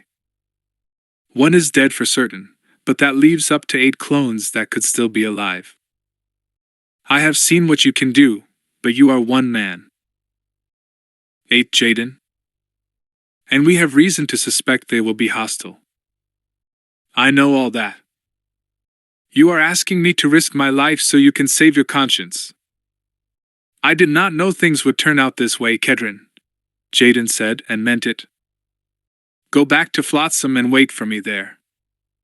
I don't quit, Jaden. That's not Dash. Jaden's thoughts crystallized around the fact that he had asked far too much of Kedrin already. Relan had done the same with Mar. They, the Jedi, were exacting too high a price from those around them. Jaden wanted no more blood on his hands. Listen to me, Kedrin. You are right. This has been and is about me learning something about myself. I can use light and dark side powers, and I do not know what that means for me. The words caused Kedrin to take a half step back, as if Jaden had struck him. His eyes widened. You can what? Like the clones? Jaden buelled forward without acknowledging the question. But I think there's an answer here, in this place. And I do not want you risking anything more than you already have, Dash. I said I do not quit, Jedi. Jaden nodded. And I'm not asking you to. I'm asking you to recognize the fact that you will be able to do nothing for me should I meet the clones. They will be dangerous, too dangerous for you. Go back to the ship. We can stay in contact via comlink. If something happens to me, you can leave, rendezvous with Mar and Relan. Kedrin shook his head, pure stubbornness taking over. Relan is not coming back. You and I both know that too. But Mar better. Go back, Jaden said. Go back, Kedrin. Kedrin continued to shake his head, but Jaden saw his resistance crumbling. He put his hand on Kedrin's arm. Go. Back. You using that mind trick on me again? Jaden smiled. Yes, I am. You know why you have no weapons on Junker? Because I run, Kedrin said softly, and his lazy eye looked past Jaden and off to the side, no doubt seeing the world askew. He refocused on Jaden. You are certain? I am. I don't intend to leave without you, though. Jaden knew he had done the right thing. He saw the relief in Kedrin's body language, his expression. Kedrin seemed to draw a deep breath for the first time since leaving Junker. Understood, Kedrin. Go on. They settled on a comm link frequency and Kedrin headed out, while Jaden studied the schematic that showed the facility's layout. He put his finger on the drawing of the lift that led to a lower level. There be dragons, he said. Kel slid through the open hatch of the facility, past the guard post, and down the dark hallway. He activated the light-amplifying implants in his eyes and glided through the dim corridors. His mimetic suit rendered him all but invisible against the featureless gray walls. His skill rendered him all but silent. For a time, he was easily able to track Jaden and his companion by way of the wet tracks they left behind. When those disappeared, he relied more heavily on his skills. He examined patterns in the dust, depressions in the carpet, noted items a computer station, a closet door that appeared recently disturbed. He also kept his keen hearing focused on the way ahead. From time to time he heard the hiss of distant voices, the squeak of an opening door, the tread of boots on metal. The facility was some kind of secret research lab, though its particular purpose was lost on Kel. He spent little time thinking about it. His appetite pulled him forward. He imagined himself casting a line of fate into an ocean of possibilities and hooking JADEN KORR. All he needed to do now was reel him in and feed. His hunger grew with each step. Mars slammed his palm into the button that closed Junker's cargo bay door on the dead Massassi, on the ruins of Kedron Searing, on the ruins of Reelan. There is nothing certain. Once the door began its descent, he took one last look down the freight corridor at the corpses and the destruction, then turned and sprinted for the cockpit. He stopped dead when he hit the galley, his chest rising and falling like a forged bellows. The CAF pot on the table had been toppled, the CAF still dripping off the edge, pattering on the floor. He stared at it as if the spill pattern were a deep mystery whose solution promised wisdom. The hard landing had spilled it. He started to walk, stopped again. If that were true, the CAF would not still be dripping to the floor. Something else had spilled it. Very recently. The clang of an opening hatch sounded from somewhere behind him, one of the corridors on the stern side of the galley. His heart revved faster than the searing. For a moment, fear froze him. His thoughts turned chaotic, coming so fast and inchoate that they made no sense. They had gotten in the ship from the landing bay side. They must have pried open an exterior hatch, or cut their way in, or something. Another hatch sounded closer. He heard the soft tread of boots on Junker's metal floors, a ginger footfall trying and failing to move with stealth. The proximity of the danger freed him from his paralysis, and he bolted from the galley, clutching his blaster in a sweaty hand as he ran. After he'd cleared the galley, reason overcame fear, and he realized that pelting through the corridors would both telegraph his position and potentially send him right into the arms of whoever was aboard. He had no idea where they were, what they were. He slowed, his heart still thumping madly, and ducked into a seldom-used crew quarters. The small room featured nothing but twin, wall-mounted bed racks and a round viewport blocked by the gray steel of a security shield. He had to get himself under control, think rationally. Recalling what Reelan had taught him, he tried to retreat into the keep but found it barred.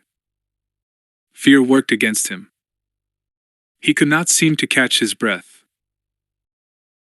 Gathering himself, steadying his breathing, he thought of the calculations that proved Velen's theorem and tried again.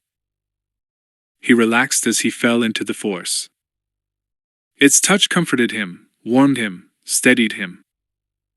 The force crowded out his fear, leaving him clear-headed and calm. Mar realized that Reelan had been wrong. There was something certain. The force was certain, as constant as the speed of light. He considered his options and realized that all of them led to a single place, the cockpit. But first he needed to get to the storage locker near the forward airlock. He put his hand to the cool metal of the hatch, turned it, and pushed it open. Cringing at the squeak, he exited the quarters and moved in fits and starts along Junker's corridors. Every windowless hatch was an exercise in controlled terror, since he had no idea what he would find on the other side. As best he could, he peeked around corners, listened before he moved. From time to time he heard sounds of movement behind him, the soft chatter of a quieted comlink. Whoever was aboard sounded louder now, more careless than before, as if Harbinger's crew thought the ship empty. He reached the airlock, opened the storage locker, and grabbed an oxygen kit and his vac suit. Not quite a hard suit designed for long-term exposure to the vacuum, this was a flexible mesh and plate garment used for short-term spacewalks. He'd used it to travel between ships on salvage jobs, make quick repairs to Junker's exterior, and the like. He considered donning it then and there but felt too exposed in the corridor. Instead, he slung it over his shoulder, grunting under its weight, and humped it through the corridors. Before he had gone 10 meters, a guttural voice shouted behind him. He did not understand the language, but he understood the tone. He whirled, saw two of the Massassi in black uniforms, and fired a shot with his blaster. It clicked and fizzed, the charge exhausted. He cursed, dropped it, drew the blaster he'd taken from the dead Massassi back in the freight corridor, and fired. He missed badly and threw himself against the wall as the two Massassi tore down the hall toward him, their blasters sending pulses of green energy into the bulkhead near him. The spinwheel of a hatch pressed into his back. He fired a couple of shots, forcing the Massassi to slam themselves against the wall for cover, and threw open the hatch. He ducked inside the corridor and closed the hatch behind him. It had no lock. Cursing, he looked around for anything he could stick into the spinwheel's spokes, but saw nothing. He heard the Massassi on the other side of the door, and then the wheel started to spin. Mar grabbed it, but the creatures were far too strong. Desperate, he stuck the Massassi blaster into the spin wheel, wedging it between the wheel and the pull handle. It stuck, halting the wheel's spin, but Mar knew it would not hold for long. Heedless of the danger of bumping into more Massassi, he ran as fast as he could for the cockpit. Adrenaline lent him strength, but the vac suit and oxygen kit weighed him down. By the time he saw the cockpit door ahead, his lungs burned and his legs felt like lead. Blaster fire from behind sizzled past his ears and slammed into the bulkhead. The shouts of the Massassi, more than two, rang out behind him. He dug deep, surprising himself when the force gave him strength and speed, and staggered into the cockpit. Pain lit his back on fire as a rain of small metal discs, dozens of them like flying razors, ricocheted around the space. Warm blood streamed down his back and he hoped he had not taken a hit to a kidney. He threw the vac suit and oxygen kit to the ground, the momentum pulling him to his knees, and turned to close the cockpit security door. 3 Massassi sped down the hall, the trunks of their legs chewing up the distance, the thump of their boots like blaster shots on the metal floor. 2 others behind the charging 3 whirled their pole arms above their head, jerking them back as Mar hit the security door release. A rain of the tiny metal discs flew from the end of the pole arms over the other Massassi, but the door closed, and they chimed against it like tinny rain. Mar's breath sounded loud in the close confines of the dark cockpit. A bout of dizziness caused him to sway. He was losing blood rapidly. Impacts challenged the security door shoulders or booted feet, but it held for the moment. Mar did not have much time. He could hear the Massassi growling in their language on the other side of the door.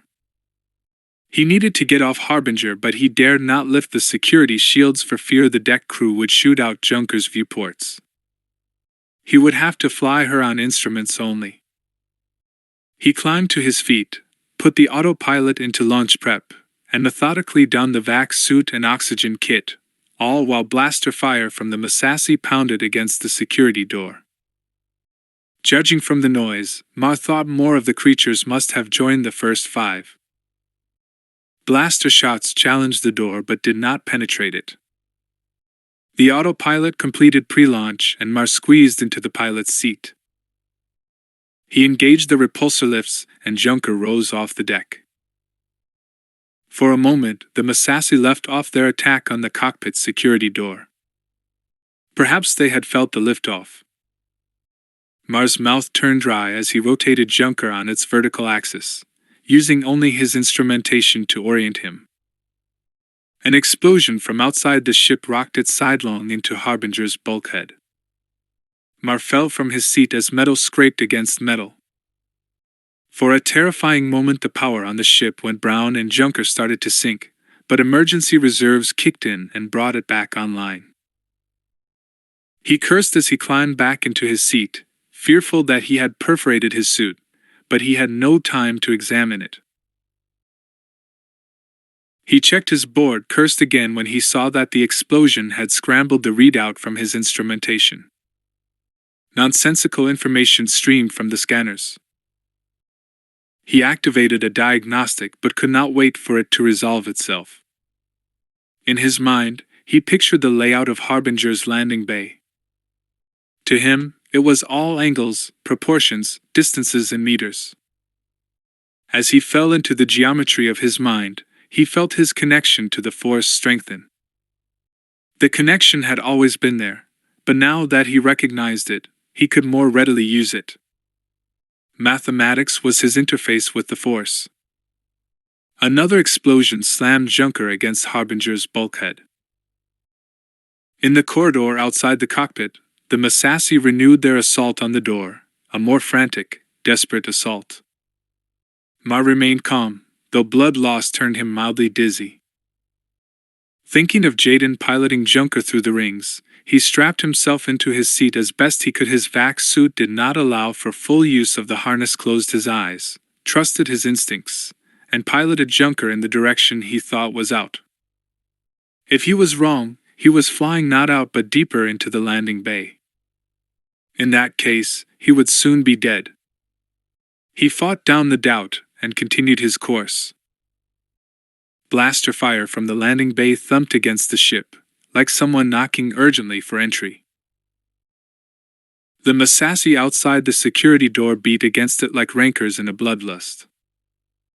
Blind but not blind, Mar felt Harbinger's bulkheads, felt other ships nearby, the faint pulse of Harbinger's crew around Junker. He was going the right way. He understood the interconnection of all things by the Force, understood how Jaden had piloted Junker through the gas giant's rings. The realization made him smile as Junker flew on its repulsors toward the mouth of the landing bay. He held the smile as blood poured from his back and he began to see spots. When he had put some distance behind him and the deck crew, he raised the security shields. The mouth of Harbinger's landing bay was just ahead, and beyond it, the black of space and the partial arc of the gas giant's moon.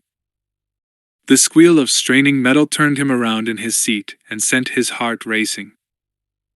The Massassi had forced the security door open a centimeter and wedged one of the metal studs they wore in their skin between the door and the bulkhead. One of them must have pulled it from his flesh. Their voices sounded loud and closed through the slit. He could see motion through the gap and ducked as they tried to get the barrel of a blaster through. The opening was not quite wide enough, but it would be soon. He heard an exclamation and saw the work end of a pry bar slip into the gap. They had taken it from one of the wall-mounted emergency equipment cases. He cursed and engaged the ion engines. Junker raced out of Harbinger's landing bay and into open space. He presumed Harbinger's deflectors would work on the same outward-facing principle as their modern counterparts, so he did not power down and coast. Instead, he kept the engines at full and blew through them. The door creaked open more, its springs and levers groaning against the Massassi's strength. Mar looked over his shoulder and saw the hole of a blaster barrel pointed through the slit, one yellow eye of a Massassi fixed on him. Mar hunched in his seat out of reflex, though the seat would not so much as slow a blaster shot. He pulled back on the Junker's control and accelerated to full as the ship went vertical. The sudden shift in direction and velocity poured him flat into his seat and sent the Massassi backward from the door. The crowbar slipped free and the sound of a blaster's discharge accompanied their frustrated roars. Weakened from his injuries, Mar almost passed out from the maneuver. The view through the cockpit window shrank to a tunnel with a few stars as he tried to hold on to consciousness. His blood pumped like a drum in his ears. The drumming gave way to a soft, steady rush, white noise that reminded him of the surf on Syria. The tunnel of his awareness reduced to a pinpoint. He was falling. He fought his way back, seized awareness with both hands, and reached for the lever and buttons that would activate the emergency vent sequence. He seemed to be moving in slow motion, watching himself on a vid screen. He hit the control sequence, and an alarm beeped. Designed to put out an electrical fire shipside, the emergency vent would cause rapid depressurization and vent all oxygen in the ship into space. The Massassi would be dead in less than a minute, while the vac suit would protect Mar. In theory.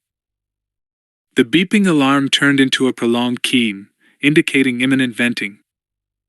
Mar realized that he had never had the opportunity to check his suit.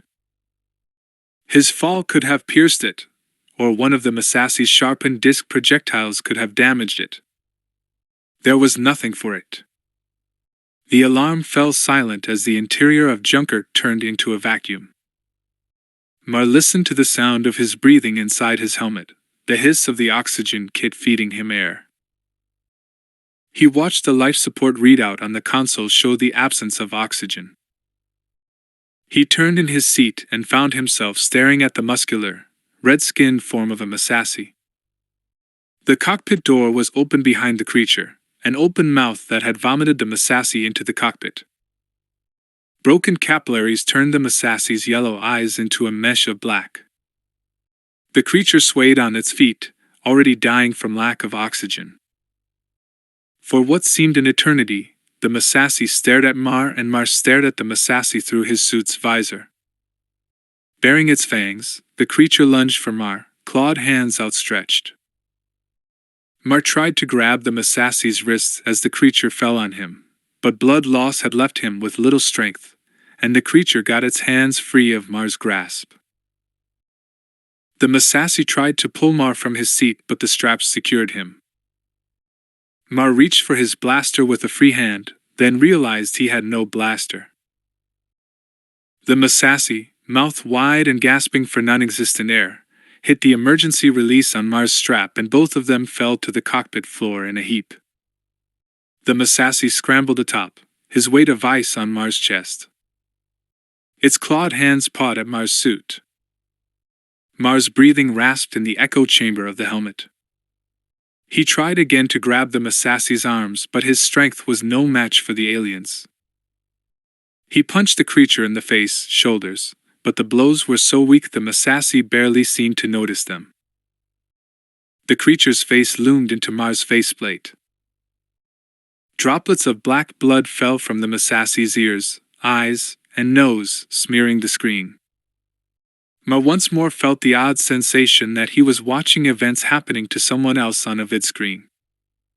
The Massassi's claws closed on the suit's neck ring, then tighter, around Mar's throat, and started to squeeze. Mar's body failed him. Strength rushed out of him as if through a hole. He could not lift even an arm to defend himself. He stared up through the smeared faceplate, barely able to see, barely able to breathe. The Massassi squeezed Mar's throat, squeezed, then released its grip and collapsed atop him, dead. The vacuum had done what Mar could not. For a time, Mar heard only the sound of his own rapid breathing. After a few moments, he rolled the Massassi's bulk off him and sat up, feeling instantly dizzy. Every muscle in his body screamed. He tried to stand, but his legs would not support him, and he sagged back to the floor. His body seemed disinclined to answer his demands. Crawling on all fours, he climbed over the Massassi and went to the instrument panel, intending to deactivate the M-vent and repressurize Junker. He tried to wipe away the blood on his faceplate, but that only made it worse. His eyes seemed unable to focus. So, too, his mind. He could not remember which buttons did what. Only then did he notice the hiss. His vac suit was bleeding air. He looked down and saw a gash in the suit's belly, a laughing mouth put there by a Massassi claw.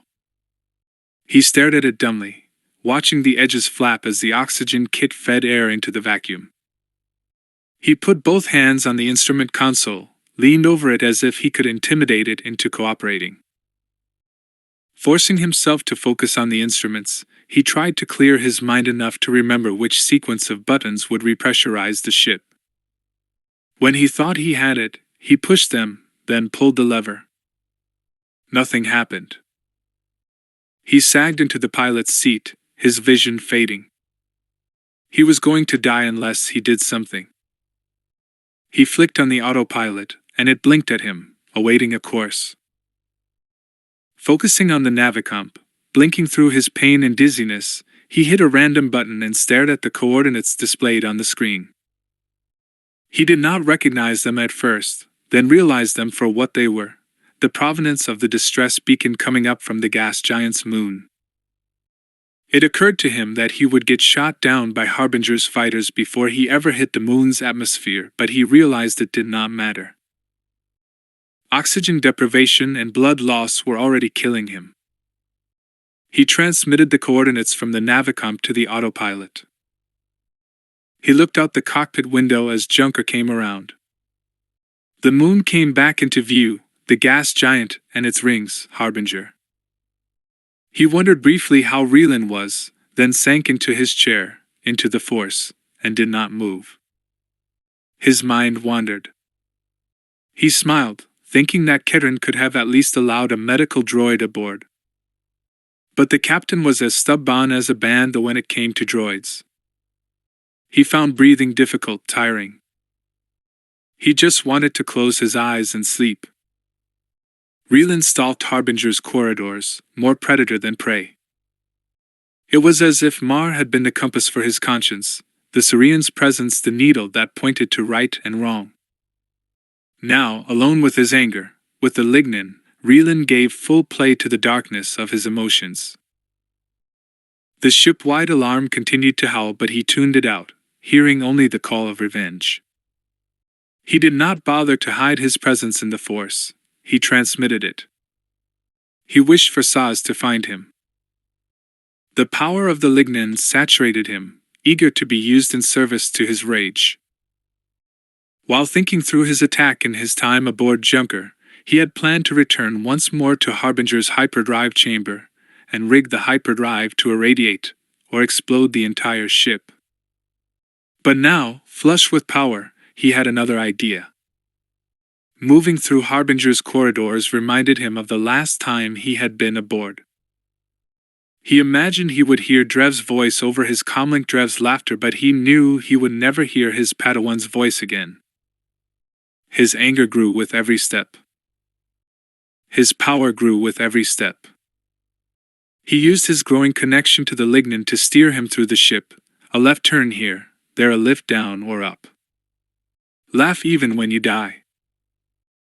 Laughter bubbled up between Reelan's gritted teeth, steam through an escape valve, venting the overflow of his anger lest he explode from it. He turned a corner and found himself staring at 3 humans, all men, and a treaded mech droid. The humans wore helmets and surprised expressions.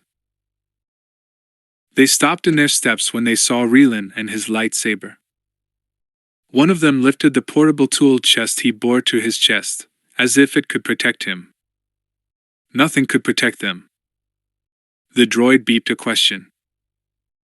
Reelan smiled.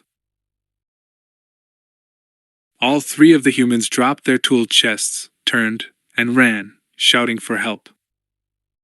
Reelan augmented his speed with the Force, leapt over the droid, caught up to the humans, and put his lightsaber through each of them, one after the other. He barely noticed their screams.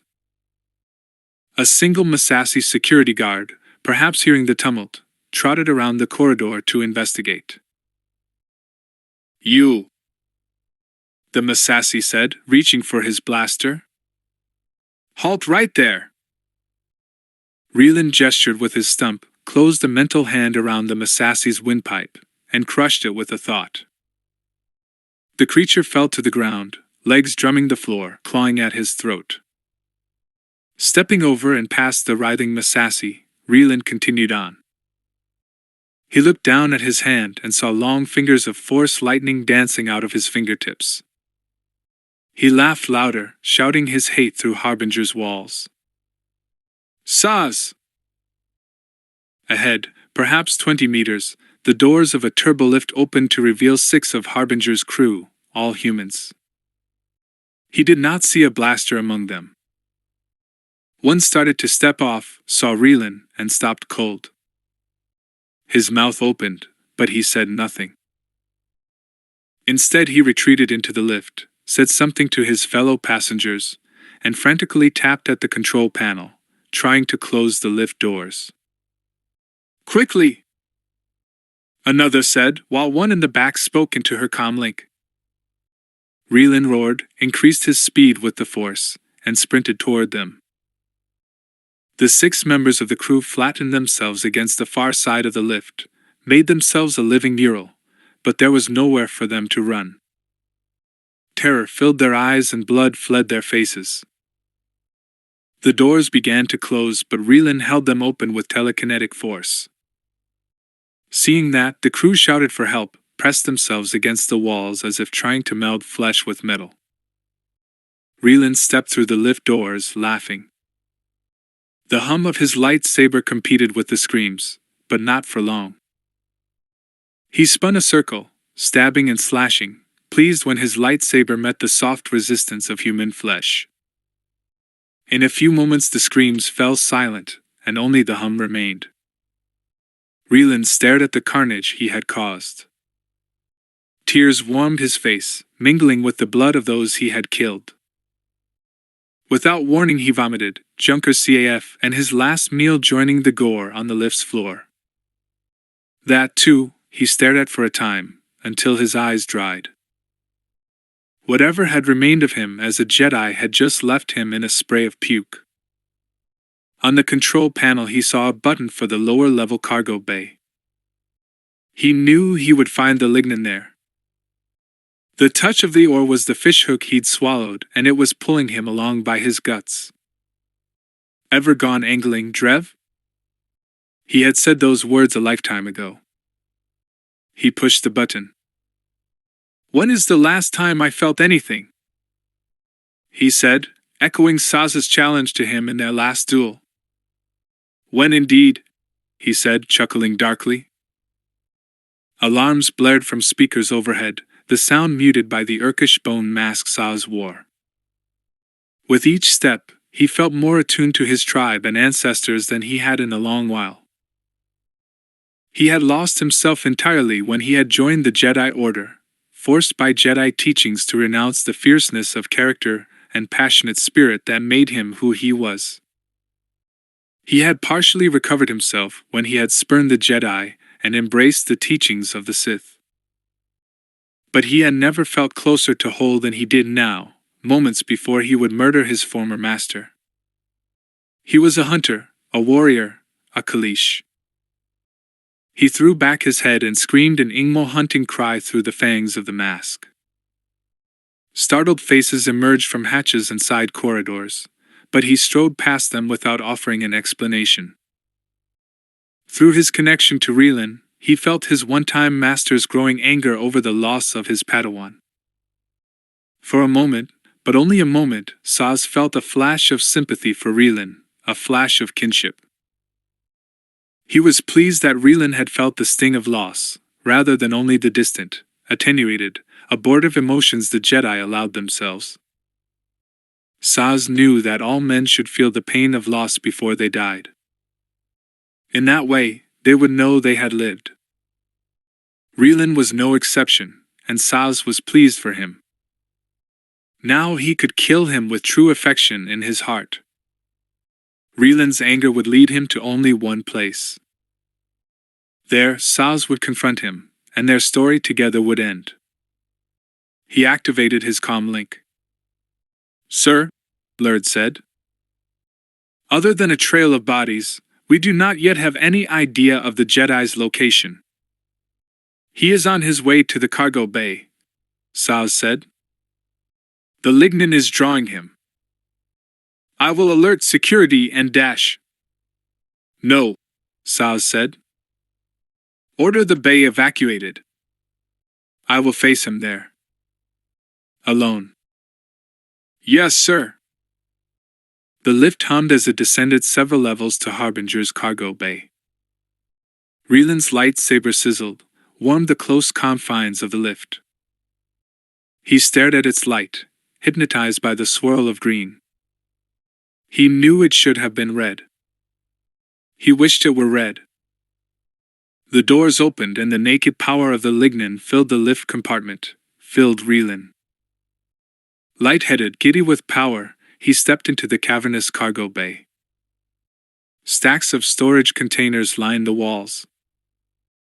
If the stresses of the misjump had knocked some to the floor or otherwise put the ship's cargo into disarray, the crew had cleaned it up. Pieces of human-operated lift gear left pallets, treaded lifters sat abandoned on the metal floor. He saw no one in the bay, not even a cargo droid, and he knew exactly what the emptiness meant. He walked across the floor, the lift closing behind him, the tread of his boots loud in the soaring chamber. Following the string of his rage, he walked through a maze of storage containers until he found the several dozen that held the lignin ore. They were stacked several high, arranged in a box shape, so that they described the perimeter of an open square of deck 10 meters on a side. Several of the containers had been partially crushed and remained open. A pile of ore bled onto the deck through the open seals. He walked gingerly among the ore, touching none. He did not need to touch it with his flesh. He was connected to it in his spirit. It knew him, and knew what he needed. The power in the air nearly lifted him from his feet. He was swimming in it. Elated rage buoyed his body, lit his spirit on fire. Force lightning formed flowing serpents around his fingers and forearms. He sat down cross-legged among the ore, amid the embodiment of his need to murder one Padawan to avenge another, and awaited Saz in battle. Chapter 14. Jaden felt the weight of his solitude the moment he and Kedron parted. He was surprised at how much he had come to rely on the presence of Junker's crew. He had isolated himself for so long that he had forgotten the value of simple companionship. They were good men, Kedron and Mar. Rascals, yes, but quality rascals. He moved as rapidly as he could through the facility. The beam of a glow rod and the glow of his lightsaber augmented the dim illumination from the emergency lights. He did not need to consult the folded schematic in his pocket to know the direction of the lift. The way there was engraved in his brain. Without Kedron at his side, the metal walls of the narrow corridors felt increasingly oppressive, their unbroken gray smoothness a winter sky that sunlight never pierced. He wondered how the Imperial scientists had remained here for any length of time without going mad. Perhaps they hadn't, he thought, recalling the progressively deteriorating physical condition of Dr. Black in the hololog, Dr. Gray's nervous hand spasm. His exhalation steamed in the cool air. The echo of his boots on the floor seemed to carry everywhere. And somewhere in the complex, at the base of the communications tower, the facility sent its heartbeat pulsing into space. Help us. Help us. He swallowed and ran a hand through his hair, taking a moment to gather himself. He was not fearful of encountering the clones, if any yet survived. Like all Jedi, he did not fear battle or death. But he was growing ever more fearful of encountering an answer to his question, and he felt certain the lift would take him to it. Static crackled over the open comlink connection he maintained with Kedron. Something in the facility's makeup must have interfered with short-range communication. Between outbursts of static, he heard Kedron's breathing, an occasional whispered curse, the thump of Kedron's boots on the floor as he made his way back to the ship. The sounds reminded Jaden that he was not alone, that he was still connected. Everything all right? he said in response to another of Kedron's curses. Static roared in to fill the silence after he'd spoken. Fine, Kedron said, his voice a whisper, as if he feared to awaken whatever slept in the facility. I'm tripping over debris is all. This glow rod isn't exactly a dash. Static ate the rest of his reply. Let me know when you get to the ship, Jaden said. Will do, Kedron said through the interference. Serenaded by ever more static, Jaden continued through the facility. Doors and side passages opened here and there. He caught a glimpse of a kitchen that smelled faintly of food rotted long ago, another recreation room with rusted exercise equipment, conference rooms, all of the mundane trappings of a research facility anywhere in the galaxy. Except for the blaster marks that scored the walls and ceilings, the black lines a cryptic script that chronicled the death of the facility. Ahead, at the end of a long corridor, he saw the closed double doors of the lift, blackened and scarred by a barrage of blaster fire. A headless body lay on the ground near the lift doors, half propped against the wall, the arms thrown out wide as if to embrace. He noted the lab coat. Segments of stormtrooper armor containing bits of desiccated body parts littered the corridor between Jaden and the lift. Large pieces of security droids lay strewn about the hall, likewise dismembered, here a leg, there a torso, there a head, the eyes gone dark. Jaden recognized the work of a lightsaber, and a skilled combatant at that. Guilt dogged Kedron's steps. He knew Jaden was right. Kedron would be no help facing any of the clones, should any have survived, but he still felt as if he was abandoning the Jedi. For all Jaden's power, all his talent, he still struck Kedron as remarkably fragile and entirely alone.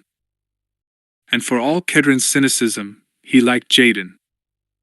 Because I run, Kedron murmured, embarrassed to have ever uttered the words, notwithstanding their truth. He wished that he understood himself less well, that he could live in ignorance of his character flaws. He felt himself a coward. Yet his fear was warranted. He had gotten in much deeper than he had intended, and whatever had happened in the facility was better left undisturbed. He no longer felt like he was walking through a research facility. Instead, he felt like he was walking through the scene of a mass murder. Sweat soaked his clothes under his envirosuit. His fingers girdled the handle of his blaster too tightly, and he consciously relaxed them. He soft-stepped his way back through the complex, trying even to quiet his breathing, hyper-aware of his surroundings. The hololog had unnerved him. He had seen the concern root in the eyes of the doctors, seen the root blossom into fear. If the Force had led Mart to choose a course that brought them to the moon, then the Force could carking well curl up in a corner and die. Kedron wanted nothing more than to be off the moon, back aboard Junker drinking pulque. Mar had turned some corner around which Kedron could not see. He'd given up Kedron's skewed view of the galaxy for the straightforward view of the Jedi. He had seemed eager to fly with Reelan. Eager. Kedron worried for Mar. And despite himself, he worried for Jaden. I do not quit, Jedi. He had said those words. They sounded like self-mockery, like a bad joke. He did quit. He was quitting. Unbidden, Reelan's words bubbled up from the soup of his memory. The Jedi won, haggard, the walking dead. You cannot always run, Kedron. But he always had. Not so much from fear of danger as from fear of standing still. He cursed under his breath as he walked, each stride punctuated with a soft expletive. The guilt did not relent, and he could not believe what he had come to. He was seriously considering turning around to stand next to a Jedi he'd only just met, and possibly face foes against which he could do nothing. Maybe he had turned a corner too. And maybe he'd stared out too many viewports while moving through hyperspace and gotten the madness. The comlink blurted static, putting his already racing heart in the back of his throat. "Stang!" he hissed, his steps already starting to slow. He was still moving in the same direction, but only by way of inertia, not propulsion. Time to change course. Jaden studied the scene, imagining the battle in his head. Security droids, backed by a squad of stormtroopers, had been waiting when the clones came up the lift. Blaster fire and smoke had filled the hall. The clones, deflecting the shots with their lightsabers, had cut their way through both men and machines. When all had gone quiet, one of the medical corps' doctors had approached the clones, perhaps pleading for mercy or arguing for reason and calm. They had decapitated her. He suspected no staff had escaped the facility, and for the first time, he seriously considered the possibility that no clones remained on the moon, that they had taken whatever ships had been available to the staff and fled into the unknown regions. As the dire implications of that settled on him, Jedi Sith clones roaming space, a burst of static exploded from the comlink. He winced as if it were blaster fire. "Say again, Kedron?" More static. Perhaps they were losing contact altogether. He picked his way through the aftermath of the battle, feeling as if he were walking through a graveyard, the large pieces of the droids, the metallic tombstones. When he reached the doors, he looked down at the corpse. Time had drawn the skin tight over the bones and discolored it to ash. The trousers and lab coat, stuffed with a headless body, struck him as obscene. He read the name on the coat: Dr. Gray. He flashed back to the hololog, the fear he had seen in her eyes when she had recorded the final entry. She had been right to fear. A clone had decapitated her, probably while she stood there unarmed. Jaden stared at the lift doors and flashed back to the airlock door on Centerpoint Station, the frightened eyes staring at him through the tiny viewport. They had been those of someone who, though armed, was not dangerous. He reached for the button to summon the lift, cognizant that the same hand and the same gesture had spaced more than 24 people on Centerpoint. Somewhere behind the walls a mechanism hummed. The lift still functioned. He stood there awaiting it, living for a moment in his past, in his guilt. The lift arrived, opened. Dr. Gray's head lay in the center, the open eyes on the mummified visage staring holes into his soul. For a moment his feet remained stuck to the floor, pinioned there by Dr. Gray's eyes. Random static from the comm link freed him from his paralysis. "I am heading down," he said to Kedron. He entered the lift, turned his back to Dr. Gray, and watched the doors close. He tapped the button on the control panel for the lower level. The lift began to sink, and Jaden with it. By the time Kedron reached the recreation room and its sabacc table, he had resolved to stop. "I'm coming back," he said to Jaden, but feared the static in the connection had disrupted the transmission.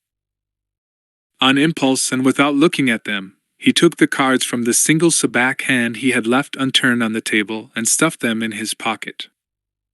He decided they totaled 23, no matter what they showed. Someone in the facility must have been lucky.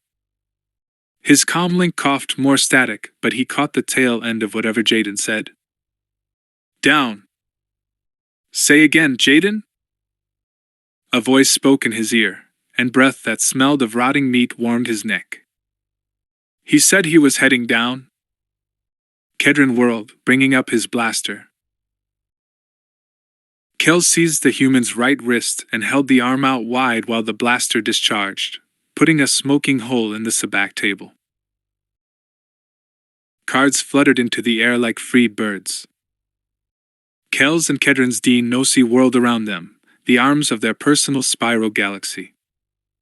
Staring into Kedron's misaligned eyes, Kel projected, "Be still." The human showed surprising resistance, swinging an overhand left that caught Kell on the temple. The punch might have knocked a human unconscious, but it only surprised Kell. Frowning, he squeezed Kedren's wrist hard, felt the bones start to crack. Kedren winced with pain, grunting through the wall of his clenched teeth. He tried to twist his cracking wrist free from the vice of Kell's grip but did not have the strength. The human punched Kell in the face once, twice, again. Kell absorbed the blows, his nose trickling blood, and squeezed as hard as he could. The bones of Kedren's wrist snapped at last, and the human shrieked with agony, spraying saliva. Kell did not release his grip, but instead ground the bone shards against one another, the coarse friction a music of pain under the human's flesh. Kedren's scream went on and on, ending only when Kell took him by the throat with his free hand and lifted him from his feet.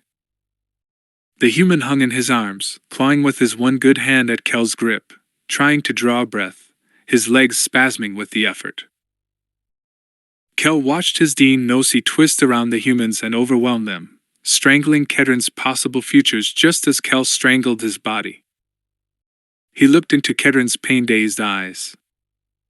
"Be still," Kell projected, more forcefully, and Kedren at last went limp. One of the humans' eyes focused on Kell, the other off to the left, perhaps seeing the end approach. Out of habit, Kell opened the slits in his cheeks and his feeders slipped free. The human, lost in his pain and the maze of Kell's mental command, did not appear to notice them until they began to slide up his nostrils. He kicked feebly and shook his head, fighting against Kell's mental hold. But his struggles proved futile. Kell's feeders knifed their way through the nasal tissue. Kedren's eyes watered.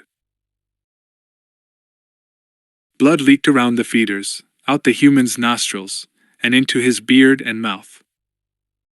Only then did Ken realize what he was doing, that he felt nothing, that he was risking revelation by surrendering to his appetite prematurely. The possibility of feeding on the human's soup elicited no longing, no yearning expectation of revelation. He looked at Kedren's DUOLOGY, found them uncomplicated entirely, lines of fate that did nothing more than curl back on themselves forever, leading nowhere, offering nothing. Kedren failed did not offer revelation. No one did. Except JADEN KORR. Their lines were connected, Kell's and Jaden's.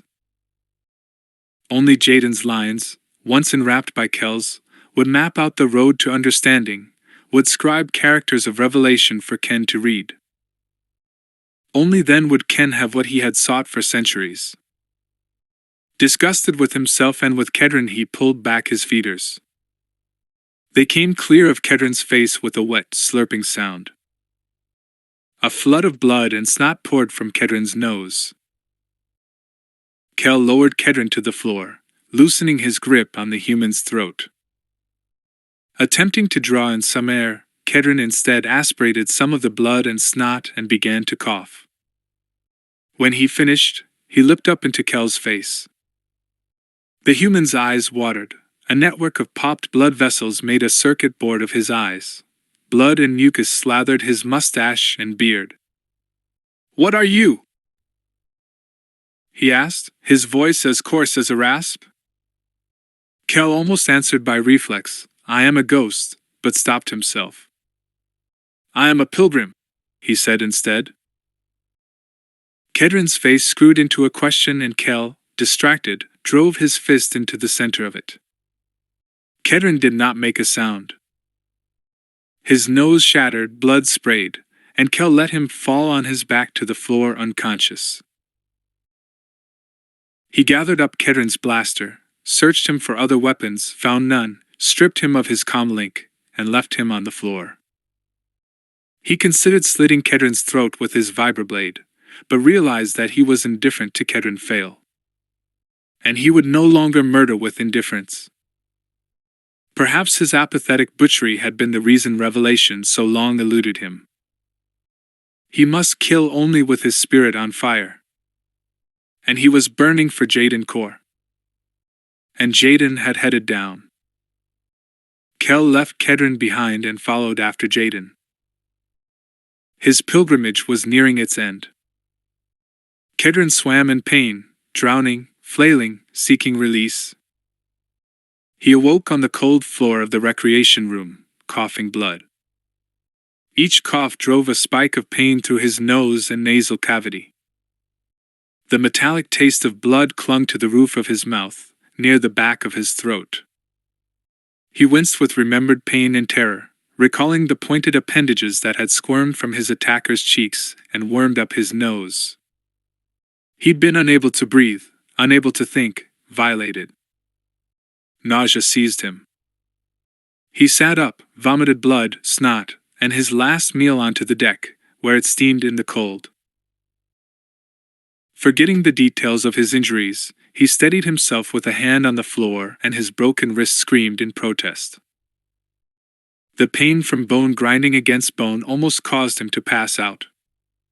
He held on to consciousness through sheer force of will.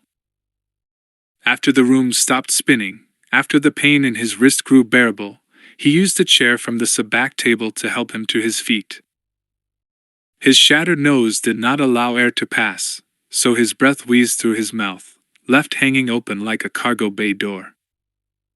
As he rose, he fixed his eyes on a sabacc card that had fallen from the table, staring at the image on it, a grinning clown face in an absurd hat. The idiot. He almost laughed. His body ached from the beating.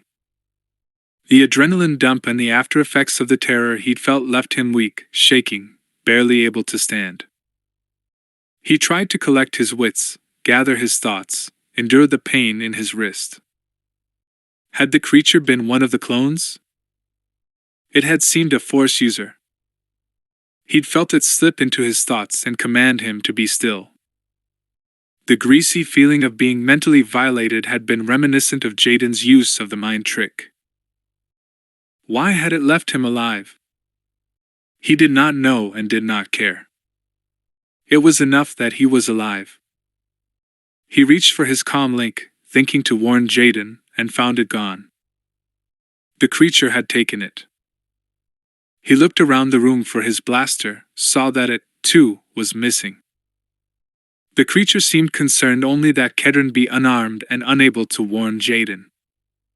He had no particular interest in Kedron, apparently. Kedron understood the message leave and it's all over. He had just been in the wrong place at the wrong time. It had seemed exactly so since he had first met JADEN KORR. One problem after another, he murmured. Dizziness overcame him. His legs gave way and he sagged gingerly into a chair at the sabacc table, struck with the fact that the last people to sit there were all dead. He daubed his nose, wincing at the pain, and slowly drummed his fingers on the table. He thought of Mar, of Relan, of Jaden. All were putting their lives in danger for, what? For something bigger than themselves, he decided. For something they believed in. What did Kedron believe in? His drumming fingers waited for an answer. He decided they could wait a long time. He flashed on his last conversation with Mar. His friend had said that helping the Jedi was the right thing. He'd been certain of it. Kedron stopped drumming his fingers. He could not always run. Criffin, son of a Murglak, broke my Criffin nose. He stood, fought down the dizziness, and headed back the way he had come. His wrist throbbed with agony. His nose leaked blood and felt as if it had been smashed with a hammer. But he was through running. He remembered the way to the lift, but he had a stop to make on the way. Jaden felt lightheaded as the lift sank into the moon. He grounded himself in the Force while the hum of the lift's motors proclaimed its rapid descent. By the time it slowed, he figured he had descended 100 meters or more. The doors parted, the aged mechanism squeaking loud enough to make him wince. Air 10 degrees warmer than that in the surface installation flowed into the lift compartment. It bore the whiff of things dead a long while. He stepped out and into a circular room with an overturned desk and chair near the single door that provided egress. Dried blood, brown and crusted, stained the walls. It was not a spray pattern, Jaden realized. Someone had slathered it on the walls as if it were paint. The shapes and patterns made no sense to him, their meaning plain only to the mad.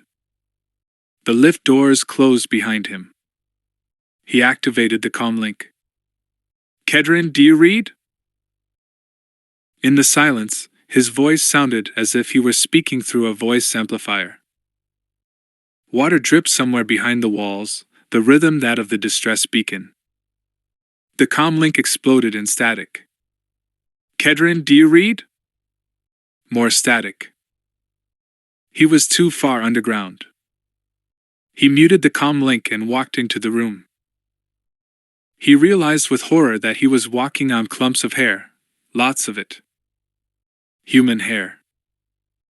Brown, black, blonde, gray. It was scattered all over the room, like fallen snow. He knelt down and took some in his palm. Ragged pieces of the root clung to the clumps, little brown bits of dried scalp that made Jaden's mouth go dry. The hair had been ripped out in handfuls. Dread settled on Jaden like a funeral shroud.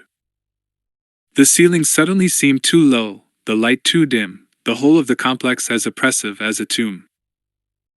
Whatever had happened in the facility had been not merely violent, but macabre.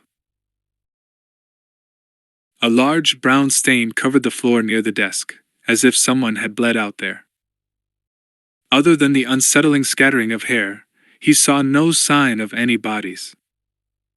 Licking his lips, he put his hand on the door control, not a hatch but an ordinary door, and it slid open.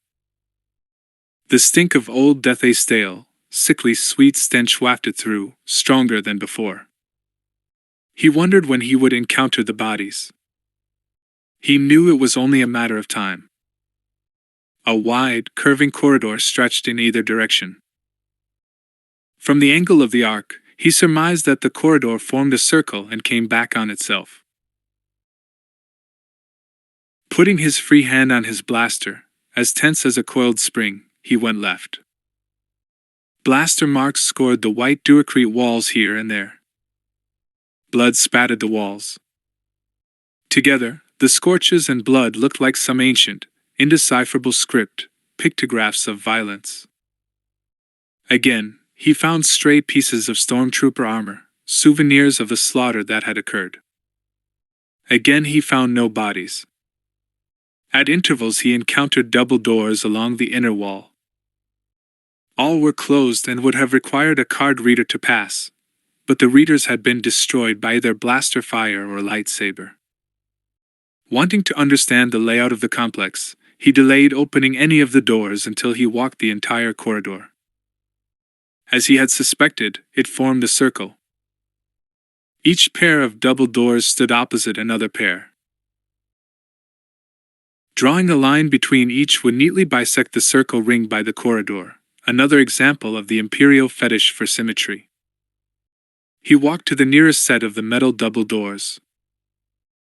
In addition to the destroyed card reader, the doors also had a manual lock and bar. The bar, a rod of titanium alloy, lay on the ground near the doors, bent. Whatever was behind those doors, the doctors had not wanted it to get out. But it had gotten out, and it had slaughtered everyone in the facility. Jaden took a handle in hand, conscious of how cool the metal felt in his palm, and pulled it open. A narrow corridor led straight about 10 meters before ending at another metal door. Above it was written, "Observation Deck." Hallways and rooms opened along the corridor's sides, and Jaden noted them in passing: a few offices with chairs and desks overturned, loose flimsies cast over the floor, destroyed computers and data crystals scattered everywhere, a conference room, its chairs toppled, the conference table cut into pieces by a lightsaber. A wall-mounted vid display had a burn hole like a singularity in its exact center. He assumed that there was a laboratory somewhere, but he did not stop to look for it. His feet carried him of their own accord to the door that led to the observation deck.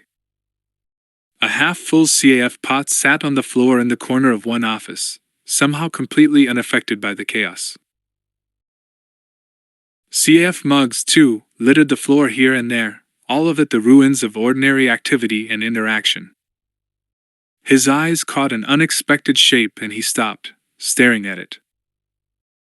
Set atop an overturned desk was a single shoe, a woman's shoe brown with dried blood and still wrapped in an age-yellowed starry slipper, the kind worn by laboratory techs. The scene struck a visceral chord in Jaden, repulsed him.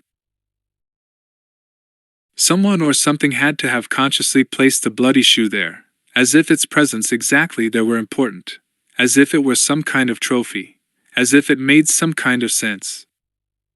A realization struck him. He was seeing reified madness. Doctor. Gray's head, the hair on the floor, the shoe, all of it the acts of deranged minds. The clones had gone mad. Perhaps they had been unable to reconcile the two poles of their origin, Jedi and Sith. Perhaps a misstep along the sword edge a Force user walked would lead not to a fall into the dark side so much as a descent into madness. Jaden's mind turned to Kedron, to the stories he'd heard of outbound flight's failure. Master Kbeoth had gone mad, and his actions had led to many deaths. Jaden feared he was slipping himself. He felt an abyss to either side. Yet he could not stand still. He craved certitude, yearned for it the way a drowning man did air. He unmuted his comm link, and Static shouted at him.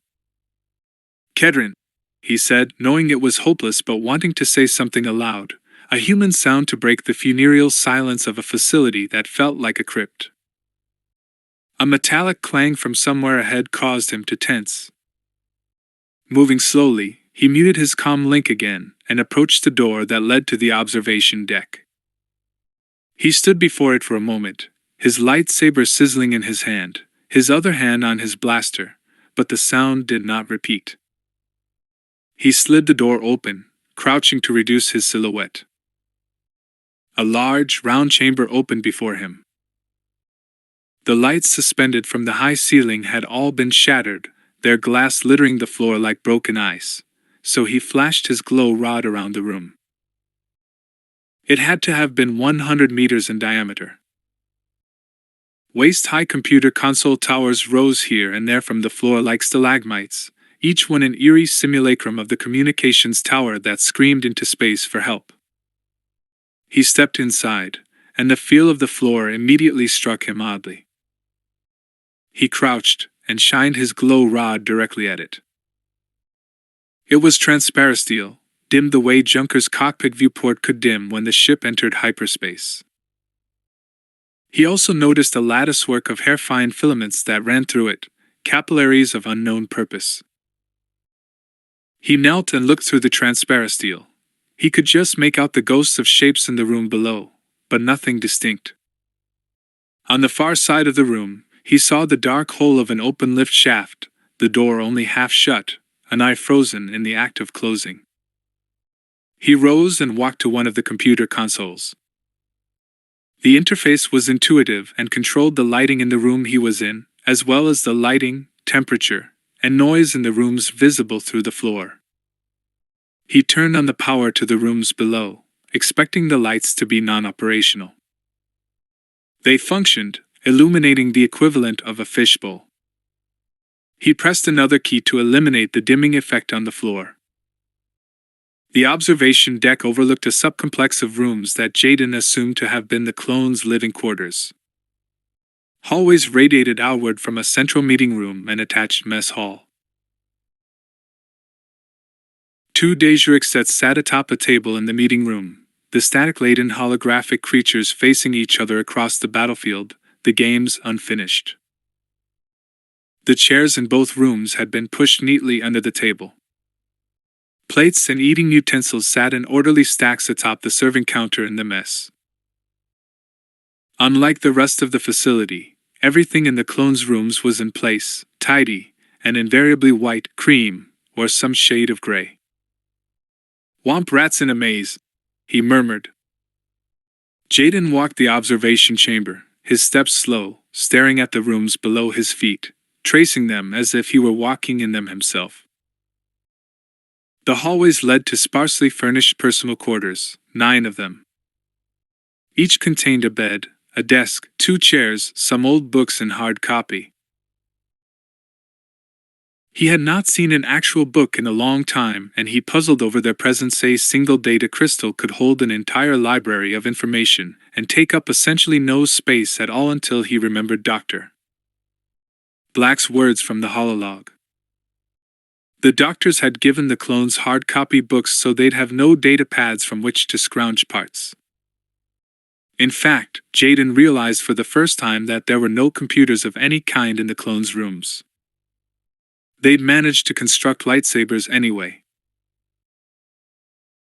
He continued his walk, noting little assertions of individuality in each of the personal quarters: a potted plant, long dead, a remarkable clay sculpture of a human hand, a shelf on which sat 4 green bottles, their color a contrast with the grays and whites of the complex. He stopped cold when he stood over the last bedroom, the hairs on the back of his neck rising. Words had been written on the ceiling, Jaden's floor. They were in basic and underlined, the jagged letters the dried brown of old blood. "Stop looking at us." Jaden suddenly felt guilty for walking in the footsteps of the doctors. He imagined the clones living in those quarters, day in and day out, the feet of the gods who had made them walking across the ceiling. No privacy, no freedom. Small wonder they had grown so hostile. The thick durasteel walls that encased the clones' area might as well have been bars. Despite what they had done to the others in the complex, Jaden pitied them. He walked to the nearest console and powered down the lights. The rooms below went dark. He thought they should stay that way. Somewhere down the lift shaft, a can or metal drum fell, rolled across a hard surface, and rattled itself still. Startled, Jaden flashed his glow rod around the room. The beam pierced the darkness but illuminated nothing. His fingers warmed as thin tendrils of blue force lightning snaked from his fingertips and swirled around the glow rod. He stilled his mind, fell into the force, and calmed himself. He reminded himself that the clones had been prisoners, victims. He reached out through the force, feeling for another force user nearby, but encountered nothing. "I am here to help you," he called, his voice echoing around the large chamber, its own version of the distress beacon. "Help you, help you, help you." No response. He moved to the open doors of the lift, lightsaber at the ready. The control panel had been destroyed. A charnel reek drifted up through the doors, fumes from some forgotten hell. Shielding his nose with his forearm, he beamed his glow rod down the shaft. It descended perhaps 30 meters. The lift compartment sat at the bottom, its interior visible through a large rectangular hole in its top. He guessed that a lightsaber had cut the hole.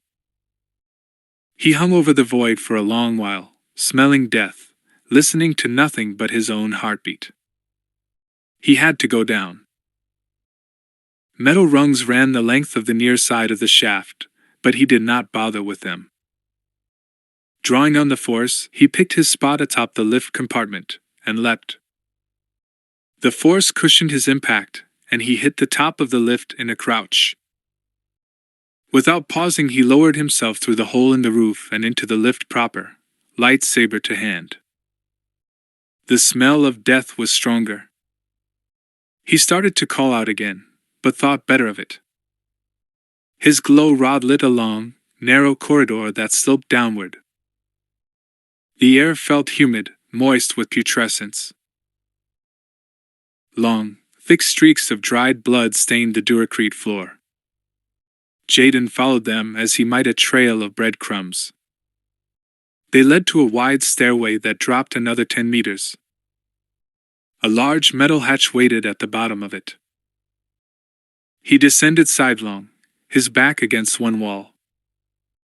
A card reader hung from the wall to one side of the door, its wires and circuitry hanging loose like innards. 20 or 30 stormtrooper helmets lay on the floor to either side of the door, stacked into a rough pyramid. Some of them still had heads in them, for Jaden could see dead eyes behind some of the lenses. The scene reminded Jaden of an offering, stenciled on the wall over the doorway. Authorized personnel only beyond this point. Across the hatch, written in an enormous, diagonal scrawl of dried blood, were 3 words. Jaden felt chilled when he read them. "Mother is hungry." Jaden stared at the hatch a long while, rooted to the last stair. Moving from it seemed a fateful step, a portentous act. Holding his ground, he again reached out through the force, feeling for the presence of any nearby force users. Making contact almost instantly, he winced at the bitter recoil caused by the touch of a dark sider, but not a pure dark sider. Jaden felt the dark side as though it were adulterated with something else, the same way his own signature was that of a light side user adulterated with something else. Sentience curses us with a desire to categorize. He looked down at his hand as if it were a thing apart from him, a piece of him that had betrayed the rest and thereby corrupted the whole. Tiny streamers of force lightning curled around the glow rod, twisting like things alive. The regard of the force user on the other side of the hatch fixed on him. The mental touch felt as greasy as the air, just as infected with putrescence. He descended the step and opened the hatch. Chapter 15. The stink hit him first, the reek of old decay. Computer stations lined the walls of the large, rectangular chamber. Blank readout screens dotted the walls here and there. Loose wires hung from everywhere, the entrails of science. A hole opened in the center of the room, a perfect circle several meters in diameter, like the gullet of some gargantuan beast. Machinery hung from armatures above the hole. Jaden recognized the apparatus immediately, a Sparty cloning cylinder. "You have come to pay homage to Mother," said a voice, a dry, rough version of Cam Salusser's voice. A figure stepped from the darkness on the far side of the chamber. Shaggy white hair the color of Master Salusser's hung loose almost to the clone's waist. Most of his features, too, reminded Jaden of Cam, the high forehead, angled cheeks, but not the eyes. The clone's eyes were as dark and lifeless as pools of stagnant water. "Cam Salusser," Jaden said, the words slipping free before he could stop them. The clone sneered, and in that expression lost any resemblance to Master Salusser, who so often wore a smile. "I do not know that name," the clone said. "I am Alpha."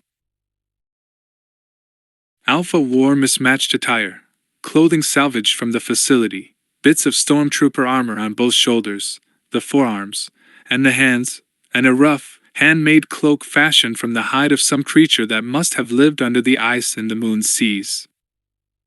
In the clone's movements, Jaden caught the suggestion of an imposing physicality, controlled savagery. He looked larger than Cam, more there. Jaden cleared his throat, stepped forward. He lowered his lightsaber but did not deactivate it. "I have come here to help you." The clone held his sneer. "We require no help from you. Only the ship that brought you." "We? Are you Jedi or Sith?"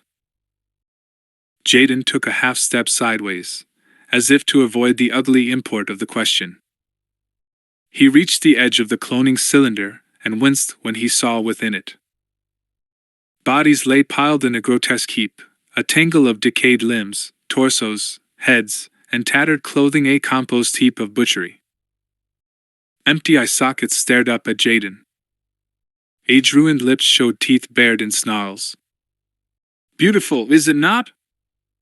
Asked the camp clone. Mother is where life begins and ends. The stink caused Jaden's eyes to water. He guessed that almost every person in the facility had ended up inside the cylinder, inside Mother. Fighting down his disgust, he asked, "How many are you? How many survived? How many of them?" The clone said, and a knowing malice slinked into his dead eyes. Or us? The clone stepped to the edge of Mother and started walking the circumference of the cylinder toward Jaden. Instinctually, Jaden walked the circumference in the same direction, away from the clone, the two of them pacing the face of a chrono, keeping time under the shadow of the inevitable. The clone nodded at the cylinder, an insane reverence smoothing his expression. "We return here from time to thank Mother for our lives. She can create it from the root of a hair, Doctor. Green once told me." "You were right, Doctor." "Green," he said to one of the corpses. Jaden felt entirely exposed. More of them could appear at any moment. He reached out with the force. He perceived no one else, but it was possible they could screen their presences. They continued their circling, the pace quickening. Jaden knew what must come, but he delayed it, discontented with the realization that all he had endured, all he had asked others to endure, had resulted in no answers. The clones had showed him nothing. The camp clone was mad. Perhaps they all were. Perhaps he himself was, too. "Why do you walk away from me?" the camp clone said. "Because it does not have to be this way." "It does," the clone said, his right hand twitching. "Mother is hungry." Jaden stopped pacing, and his abrupt stop seemed to take the clone by surprise. "I cannot help you," he said. "You can't," the clone said, also stopping. "And you will. You will give us your ship." "No." From under his cloak, the clone drew his lightsaber and activated it. A long, unstable red blade cut the shadows, spitting angry sparks. The clone's F.A.? Ade ran like candle wax, the heat of his rage melting the calm mask of his expression to reveal the savagery beneath. Eyes narrowed, teeth bared, he snarled, and in the sound Jaden heard the violent nature that had slaughtered hundreds of people and thrown their corpses into a cloning pit turned mass grave. "Mother is hungry!" Jaden prepared himself, sank into the calm of the Force. The clone ran one way around the pit, and Jaden ran the opposite. They met after 15 strides, still on Mother's edge, both lightsabers humming. Jaden ducked low under the clone's decapitating cross-stroke and stabbed at his abdomen. The clone reverse backflipped, balancing on the pit's edge, then immediately charged Jaden again. He feinted low and unleashed a vicious overhand blow, then another, and another. Jaden parried each one, but the blows began to numb his arms. He let the Force soothe his muscles and augment his strength, and answered with a flurry of blows of his own. The clone gave no ground, and Jaden could not penetrate his defenses. They crossed blades at the chest, weapons sizzling, the sparks from the clone's blade searing scorch marks into Jaden's suit. The clone grunted, shoved Jaden 2 meters backward, and lunged after him. Jaden leapt over his head, flipping, his blade slashing down as he flew over the clone, but the clone parried. Jaden landed on his feet on the edge of the pit, and the clone was upon him, forcing his lightsaber high and landing a force-augmented kick in his chest. Ribs snapped and Jaden staggered backward. Following up on the opening, the clone leapt forward and cross-cut Jaden at the knees. Jaden leapt over the slash, used an overcut to drive the clone's blade into the deck, where it threw up a shower of sparks. Jaden spun and angled a reverse crosscut for the clone's head. The clone lurched backward, but the tip of Jaden's blade opened a gash in his throat. Staggered, gasping, the clone swung wildly with his lightsaber while unleashing a telekinetic blast against Jaden's chest. Jaden used the force to deaden the blow, but his broken ribs ground against one another, and he hissed with pain. By now the clone had recovered enough to charge. He attacked high, low, overhand, crosscuts. Jaden parried them all while backing off. The clone did not relent, pressing Jaden further, faster. Jaden answered where he could, but the clone's blade seemed everywhere. Jaden parried left, right, again, until he felt a sharp, stinging sensation and both his lightsaber and 3 fingers went flying off into the darkness. A side kick from the clone ruined his already broken ribs and sent him down into mother. He fell amid the corpses, swimming in the gore, feeling as if dead hands were clutching at him. Stinking, wet fluid soaked him. Before he could sit up, the clone leapt into the pit after him and landed on his feet with his legs to either side of Jaden. Jaden could not see the camclone's face, could see only the sparking line of his red lightsaber held high for a killing stroke.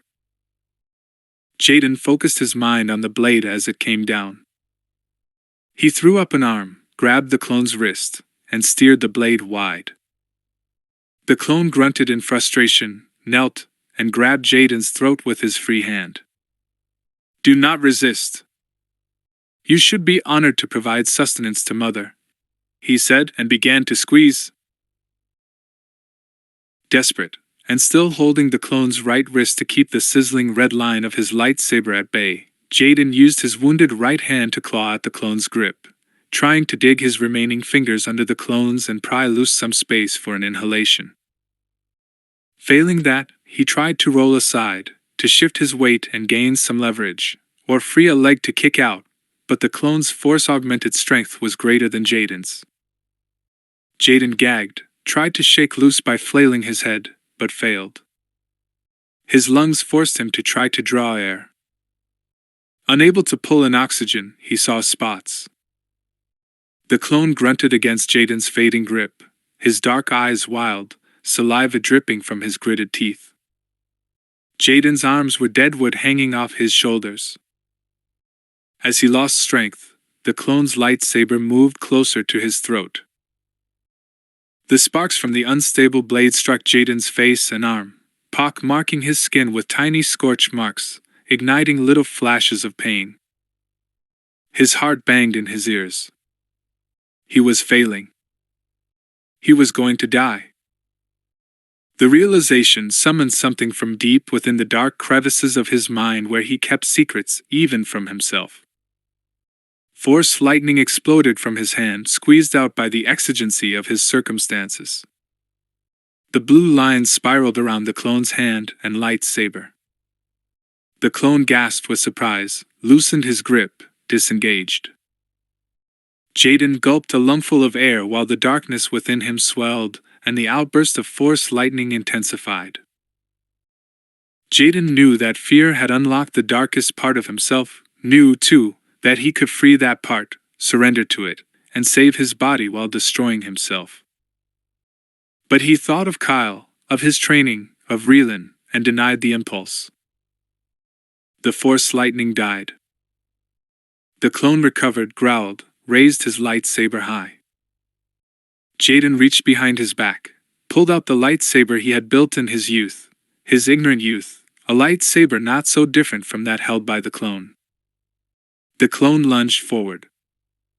Jaden activated his lightsaber and drove the point into and through the clone's abdomen. The clone's roar turned to a groan, but his momentum carried him forward along Jaden's blade, and as death turned his eyes glassy, he completed his overhand stroke.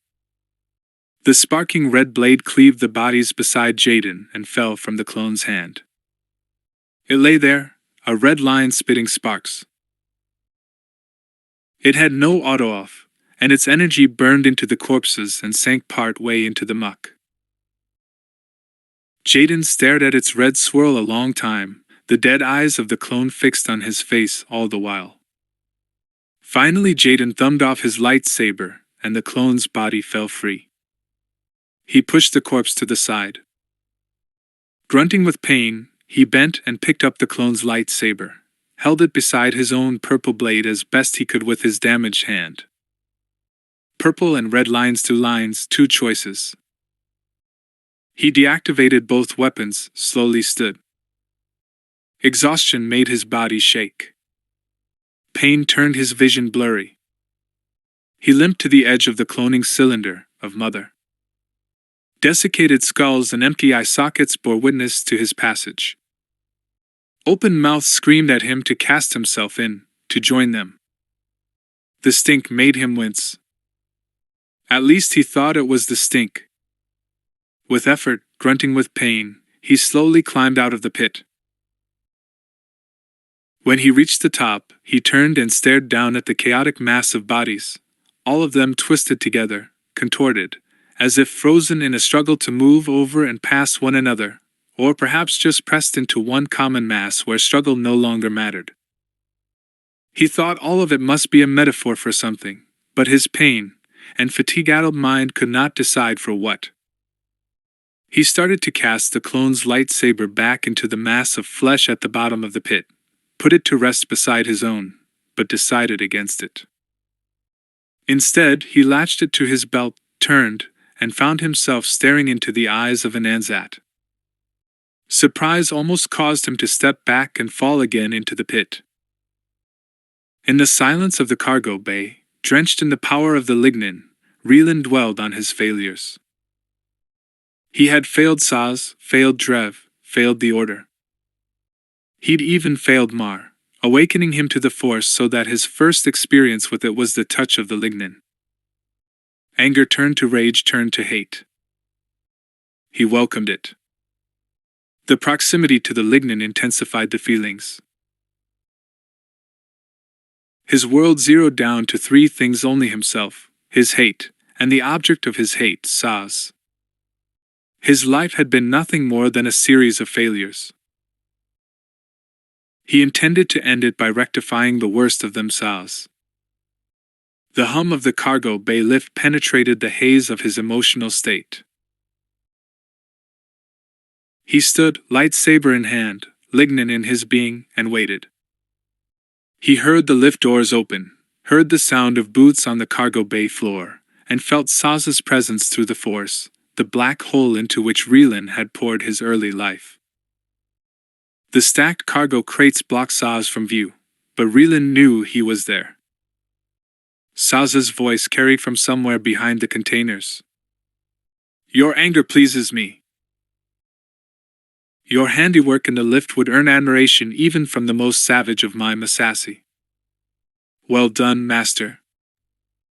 The last word struck Relan like a punch in the stomach, and he knew Saz intended it to do exactly that. "I am not your master." "No, but you taught me everything I know." "Perhaps not the way you intended, but it is to you that I owe my freedom from the slavery of the light side." Through the Force, Relan tried to pinpoint Saz's location. Augmenting a jump with the power of the Force, he leapt atop one of the storage containers. The vantage gave him a better view of the cargo bay. Above the maze of storage containers, he saw the closed lift doors. But no Saz. "Show yourself," he said. "Let us finish this." The overhead lights flickered, dimmed, casting the bay in shadow. Saz's voice carried from behind him. "Do you know what has happened, Relan? Do you know where we are? When we are?" Relan turned toward the sound of the voice, his body coiled. "I know. It does not matter. Nothing matters now." "Because your Padawan is dead?" Saz clenched.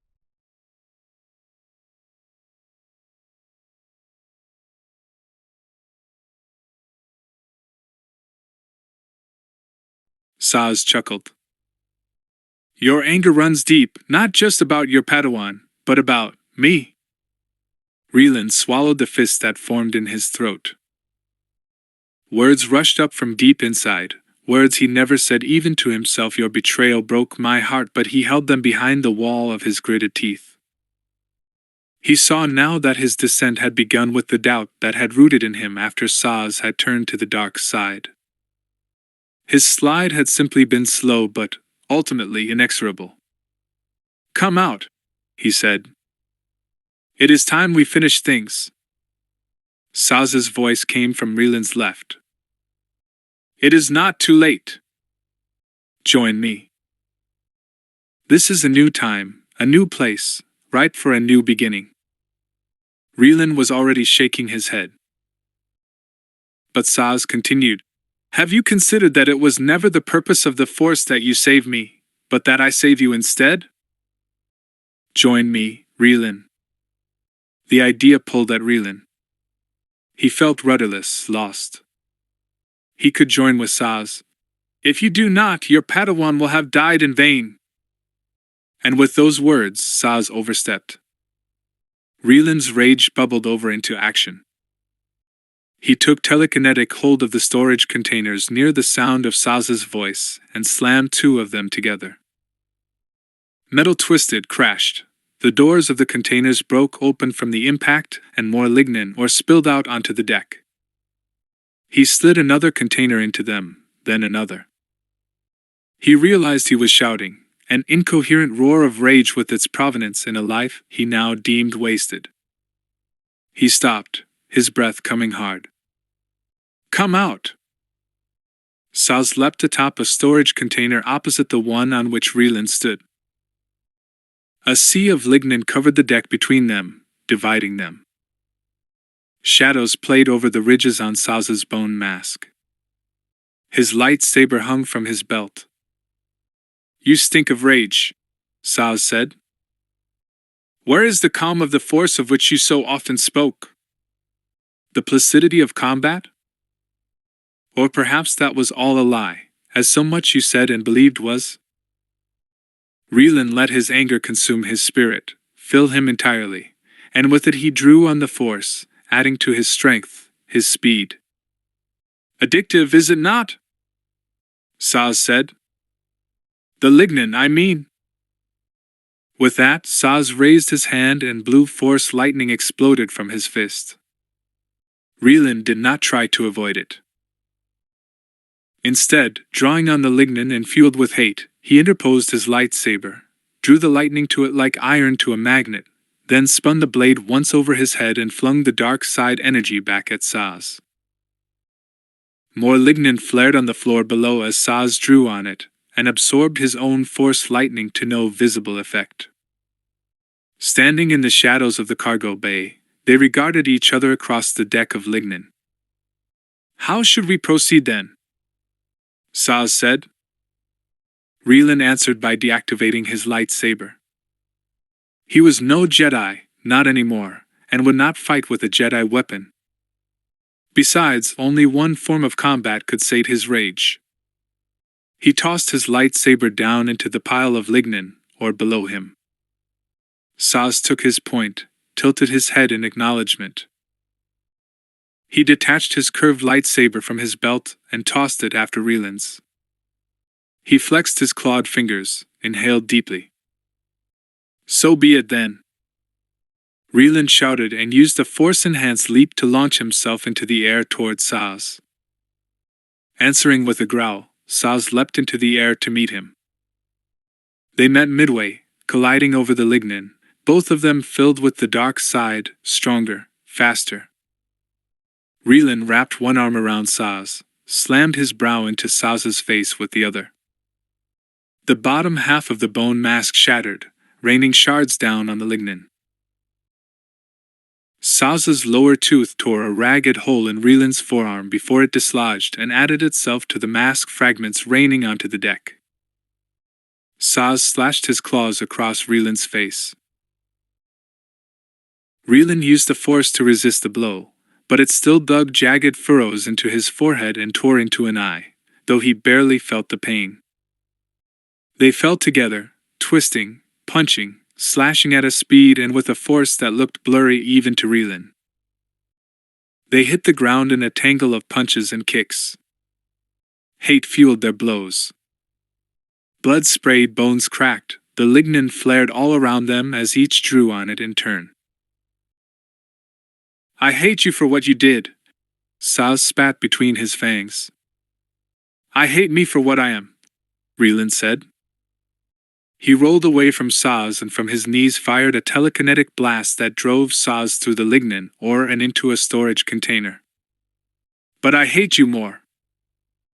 He took mental hold of an entire storage container lignin ore fell from its open door like droplets of blood, lifted it from the deck, and dropped it on Saz.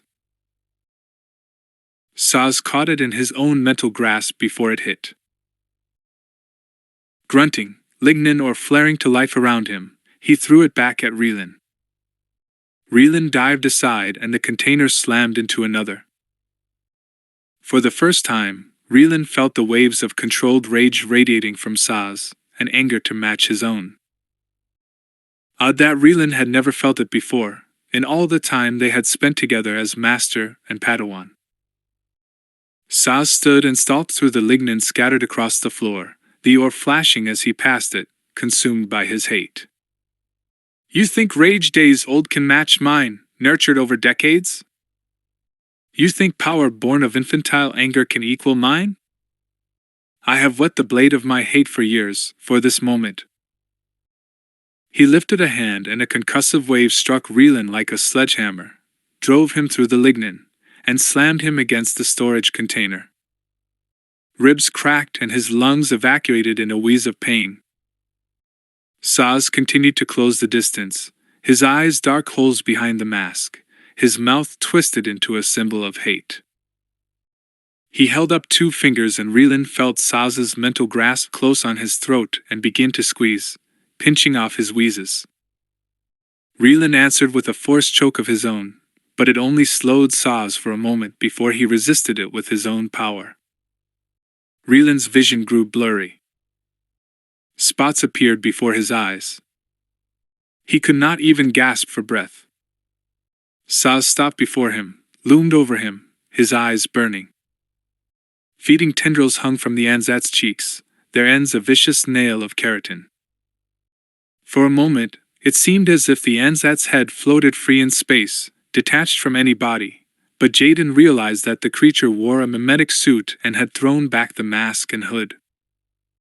The rest of his body simply blended in with the background, even up close. Wrung out from his battle with the clone, Jaden raised his mental defenses too slowly, and the Anzat projected his will into Jaden's mind. "Be still." The words bounced around in Jaden's mind, found purchase in the ancient reptilian structures in the deepest part of his brain. His higher function screamed for him to act, to defend himself, but the Anzat's mental projection lodged like a leech on Jaden's brain stem, froze his voluntary muscles and chained his will. He felt as if he might be dreaming, his mind in the grip of a nightmare, his body too paralyzed to react. The Anzat's eyes flashed, the nostrils on his slightly upturned nose flared. He leaned in close, his face only a centimeter from Jaden's, but not quite touching, as if denying himself for a moment some treat he'd longed for. The Anzat's eyes impaled Jaden. He fought against the Anzat's hold on his mind, trying to dislodge the mind leech, but his mind, depleted from the battle with the clone, could not get free. The Anzat sensed his failed struggle and smiled. "I am Keldoru," the Anzat said, his voice thick with an accent that Jaden could not place. "You are my salvation, JADEN KORR." The Anzat took Jaden by the shoulders and the cables of the alien's appendages burrowed into Jaden's nostrils, the sharp point of the tips slashing sensitive tissues. Pain exploded in his mind, setting off a spark shower of agony before his eyes, but he could not move. Kel inhaled deeply as he drove his feeders into the blood-slickened tunnels of Jaden's nostrils. He shuddered each time they pierced a membrane or slashed tissue. The lines of their nosi swirled around them, their motion rapid, chaotic, a reflection of Kel's own excitement. They became so tangled he had trouble distinguishing the silver of his own lines from the red and green that denoted Jaden's potential futures. His legs weakened at the thought of consuming the Jedi's soup, of understanding at last, after centuries of seeking, the map of the universe and his purpose in it. He watched his lines enmesh Jaden's, strangle them, wipe out whatever future the Jedi might have had. His feeders pierced the membrane and squirmed for the Jedi's brain, his soup. Jaden's body shuddered. Kel stared at the Dean Nosy, expecting to see Jaden's green and red end, overcome by the silver net of Kel's future. Instead, he saw Jaden's lines endure, saw his own lines knotted off and consumed by the dull gray strands of another. The 3 sets of lines resolved into a noticeable pattern.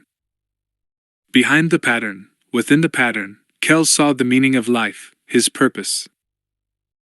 A blaster barrel pressed up against his temple. He felt it only distantly, thickly. "Thank you," he said. At first Jaden did not think he was seeing clearly, thought, perhaps, that his mind had retreated into dreams while he died. He saw Kedron materialize beside the Anzat. Blood dripped from Kedron's shattered nose, and his eyes were so swollen Jaden was surprised he could see at all. He held the Blasteki 11 in his hands, the blaster they had seen in the armory off the barracks. He had its barrel pressed against the Anzat's head. The Anzat's feeders started to retract from Jaden's nose. "Thank you?" Kedron said, stress raising his voice an octave higher than usual. "Frag you?" He squeezed the trigger and turned the Anzat's head into a fine red mist. The Anzat's body fell to the floor, blood pouring from the neck stump. The feeder appendages, severed from the nearly vaporized head, still dangled from Jaden's nose. Jaden sagged, wobbled. Kedron steadied him. "Are you all right, Jaden?"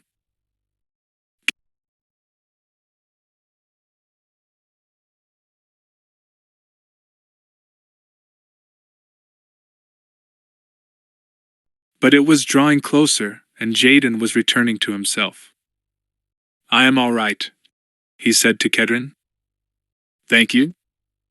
Kedron smiled. "That is a thank you I'll accept." Wincing, Jaden jerked the feeders out of his nose and dropped them on the Anzat's body. Nausea seized him and he vomited onto the floor. Kedron put a hand on his shoulder and nodded at the Anzat's corpse. "That thing got to me before it got you." "What is it?" Jaden wiped his mouth with the back of his hand and straightened on shaky legs. "An Anzat. I think he followed us from Fost, but I'm not sure." "You sure you're all right?" Jaden took in the ruin of Kedron's face. "I should be asking that of you." Kedron took Jaden's arm and helped support him. "I've been beaten worse than this, Jedi." He looked down into Mother, at the slain clone and the grisly contents of her gullet. "What happened here?" "Are those the doctors and Stormies?" "Staying." "Yes," Jaden said, and deliberately did not look into Mother. "I'll explain the rest on the way out. We must hurry. There are more surviving clones, Kedron. They want a ship and we cannot allow that. We need to get back to Flotsam. Now." Kedron cleared his throat, spit blood and phlegm onto the floor. "If they take my ship anywhere, I will hunt them across the verse." "Yes," Jaden said, and activated his purple-bladed saber. He could barely hold it in his wounded hand. "We will." "Where did you get that lightsaber?" Kedron asked. "Long story." Together they hurried back through the facility, both holding weapons built decades earlier. Kedron a stormtrooper-issued blaster, Jaden a lightsaber he'd built as a boy. They retraced their steps past one scene of slaughter to another. The facility seemed less ominous to Jaden now, but it still felt haunted by ghosts. Jaden told Kedron what he'd learned from the clone, that other clones had survived on the moon for decades, that they wanted desperately to get off, that they were mad and dangerous. Did they have any children? Kedron's question slowed Jaden's steps. He had not considered that. I don't know. By the time they neared the west entry, Jaden had recovered some of his strength.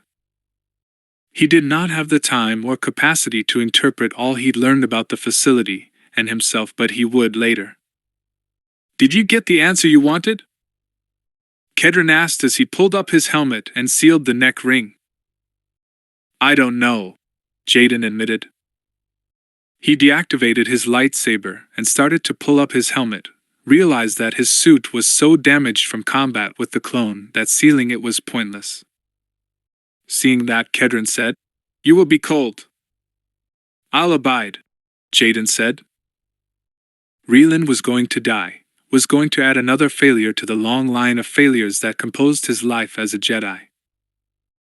The rage went out of him as if draining through a hole in his heel. Despair replaced it, black and empty. Saz held out a hand, and his lightsaber flew from the deck to his palm. He ignited it. In its hum, Relan heard his death pronounced. "You understand now, at the end," Saz said. He removed the remains of his mask and regarded Relan with yellow eyes that looked almost sympathetic. "That pleases me." Relan dwelled in the bottomless void of his despondence. And in the void, in its endlessness, he saw his purpose fulfilled. He drew on the lignin, fed its power into the hole at his core. The emptiness in him was insatiable, drinking the power as fast as he could pull it in, yet never getting filled. His body and mind swelled with the influx. The ore dotting the deck flared in answer to his desires. Sneering, Saz drew on the lignin himself. Relan gripped Saz's throat in his mental grasp. Saz tried to swat away the force choke with his own power. His eyes widened when he realized he could not. He gasped, staggered. Relan sat up, thought of Drev, and squeezed. Saz stumbled forward, lightsaber held high. Filled with power, Relan used the force to pull Saz's lightsaber from his fist. It leapt through the air and landed in Relan's hand.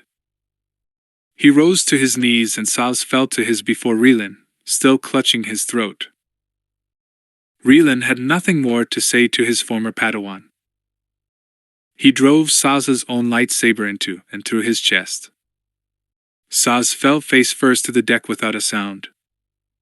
Relan stared at the red lightsaber blade in his hand.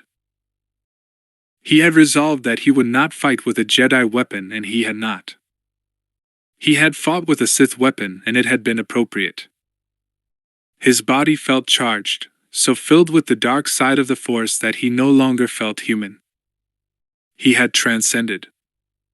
He sagged to the floor among the flaring ore. The metal of the deck felt cold under him. Blood poured out of his face, his nose. Chunks of lignin dug into his flesh.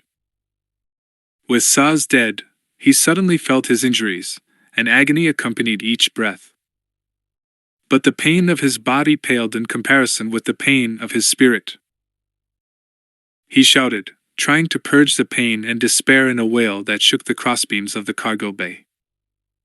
But both were infinite.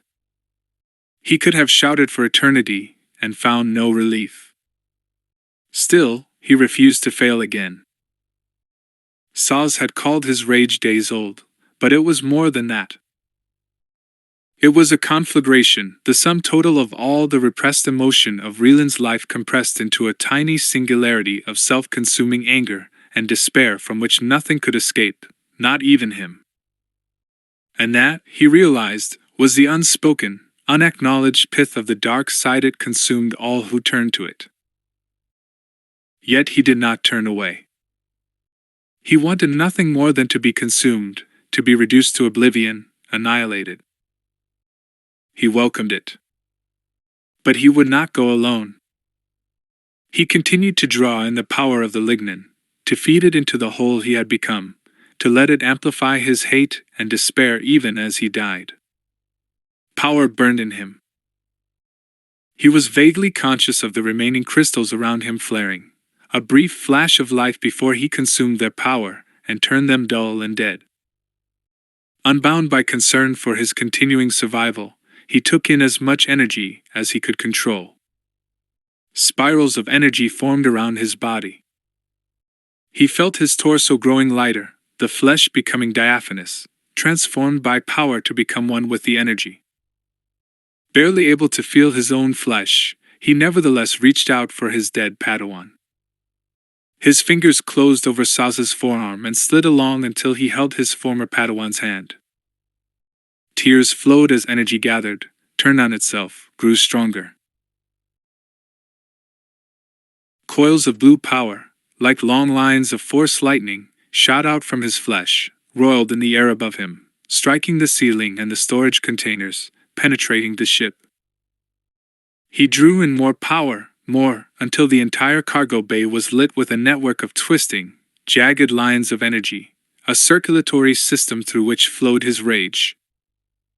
The lines spread from the cargo bay and through the ship like veins, like an enormous garrote that would strangle Harbinger to death. Reeland's mind became one with them. Power and hate pulsed along them with each beat of his heart. They were an extension of him, and he felt them as they squirmed through the ship, wrapping it in their net, from the rear section, along the spin, to the forward section with the black scar of Drev's grave gouged into its face. He was ready then. He knew he was lost, and yet he was found. "Laugh even when you die," he whispered. He squeezed Saz's cold, scaled hand, imagined Drev's face, and laughed for joy as the power crescendoed and began to consume Harbinger in fire. Mar perceived a light through his eyelids. He struggled to open them, but they felt as if they weighed a kilo. Finally able to pry them open, he winced against the glare blazing through Junker's cockpit viewport. Harbinger fell into the moon's thin atmosphere and skidded along, an ever-lengthening spear of flame in its wake. Bleary-eyed, he saw fire consume the entire ship until the massive vessel exploded in a cloud of smoke and flame. Reeland had done it, he realized, but he felt no elation. There is nothing certain. The autopilot was flying Junker straight into the aftermath of the explosion, but Mar did not trust himself enough to change the ship's course. He needed to reach the surface and hope that Jaden and Kedron would see him and help him. He was dying, he knew. Already the pain in his back was diminishing, not a good sign, and he felt a creeping cold enshrouding his body. He tried to reach for the emergency distress beacon, thinking he would activate it, and that matters would end as they had begun, with the beep of someone in distress. But he could not reach it. His body no longer answered his commands. Pain and blood loss drew him back into darkness. Jaden and Kedron stepped through the hatch and into the blowing snow and ice. Jaden welcomed the elements, the freezing air, and the pain. He inhaled deeply, hoping to cleanse his lungs of any residuum of Mother or the facility. Kedron pointed ahead. "Flotsam is still there." His voice sounded metallic through his helmet's external mic. Jaden saw. Shields still secured the ship's viewports. The clones had not gotten in, which meant they had not gotten off the moon, yet. The Anzat had a ship. "Right," Kedron said, and started trudging through the snow. "Let's get aboard Flotsam and get into the air. We can find it that way." They had not taken 5 strides before a ship streaked into view, flying low, its engines a barely audible hum over the wind. Jaden recognized the silhouette immediately from the low profile and wide wings, a cloak-shaped fighter, modified with a hyperspace sled and coated in the black fiberplast typical of a StealthX. It would have been almost invisible against a field of stars. In atmosphere, it looked like a piece of outer space had descended planetside. Jaden knew that it was too late to seek cover. Kedron must have realized the same thing. He took station beside Jaden, freed the shoulder stock on the E-11, and aimed it at the ship's cockpit. Jaden activated his lightsaber and held his ground. The weapon's hilt was unsteady in his two-fingered grasp. He switched to his left hand, where it felt awkward, but at least he could hold it. The cloak shape slowed, maneuvered over them, and hovered at maybe 10 meters. The energy from the engines warmed the air. The barrels of the laser cannons looked like tunnels that went on forever. Jaden and Kedron stood still on the frozen ground, cloaked in the fighter's faint shadow. The ship dipped its nose so that the cockpit had a clear view of them, and they of it. The transparisteel was dimmed so that they could not see within. Jaden reached out with the force. Even that small effort tried him, after all he'd been through, and felt the force presences of 10 beings.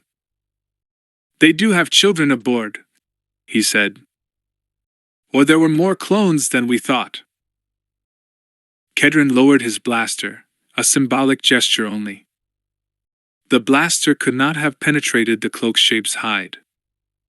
"Maybe they don't know who we are or what happened." Jaden shook his head, his eyes fixed on the cockpit. "No. They know I killed one of them. The hololog said they had an empathic connection, maybe even a telepathic one. They know."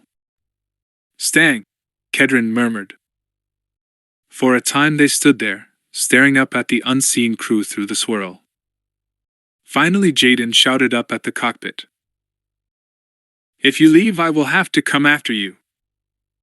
He gave that a moment to register, and still received no response. He deactivated his saber, turned away from the fighter, and walked through the cold and snow for Flotsam.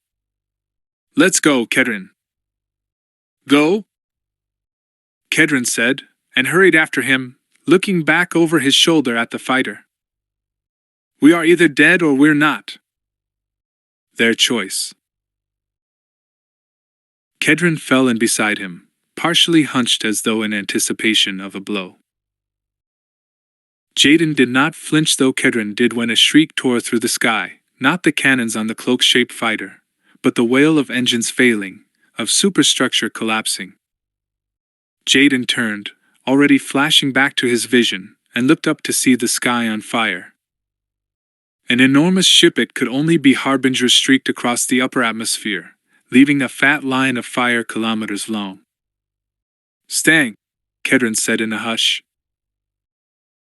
With the suddenness of a blaster shot, the cruiser exploded, the fireball starting in the rear engine section and racing forward along the length of the ship until the entire vessel vaporized into a billion tiny, glowing particles that lit the sky like pyrotechnics.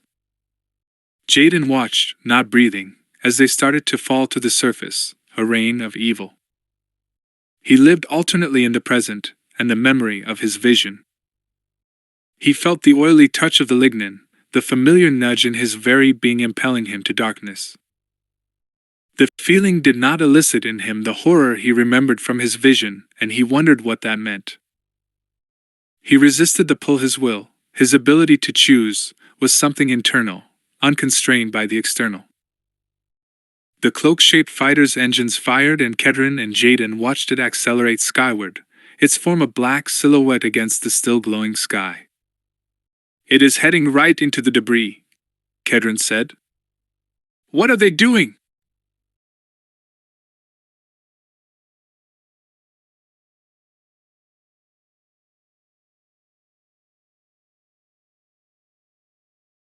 They were taking in the lignin's power.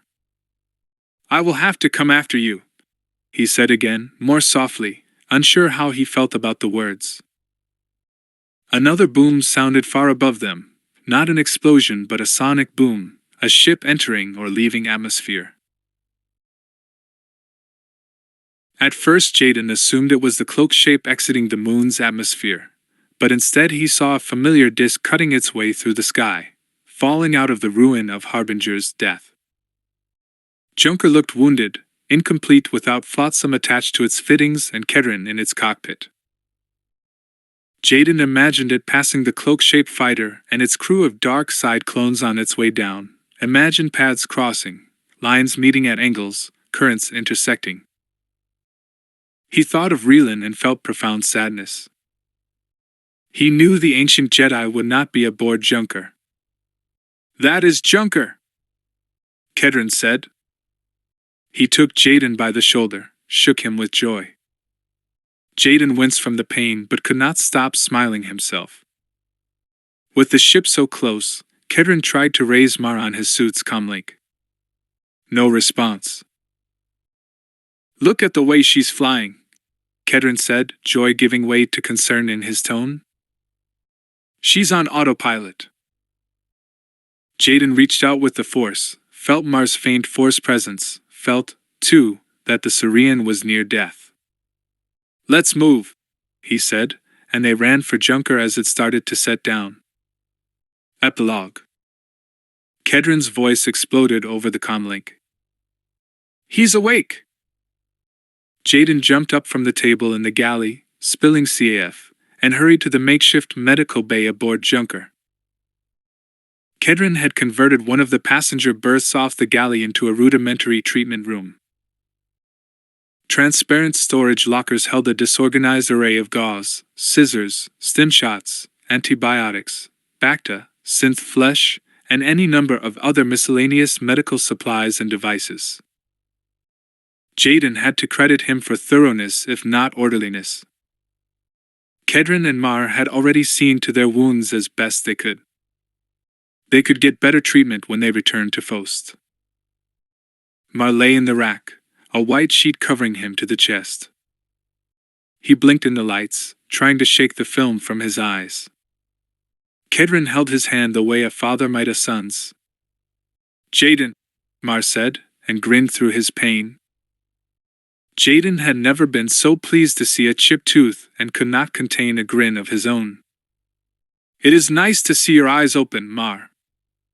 Things were touch and go for a while. You'd lost a lot of blood." Mar looked away and spoke softly. "My eyes are opened." Jaden did not know how to respond, so he filled the moment with a question for which he already knew the answer. "Relan did not get off Harbinger?" Mar shook his head, still looking away. "He never intended to."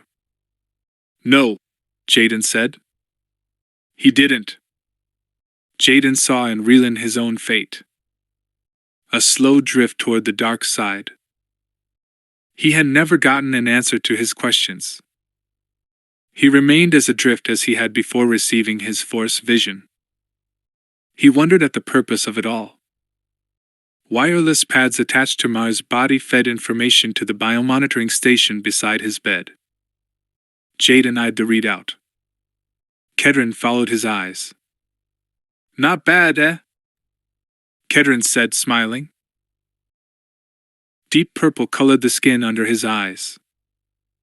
His broken nose looked more askew than his multi-directed eyes. A flex cast secured his shattered wrist, though he needs surgery when they reach Fost. "Tough as 10-year-old band hide, this one." Mar smiled. Blood loss had left him as pale as morning mist. Jaden sat next to the bed, looking on two men who had shed blood for his cause.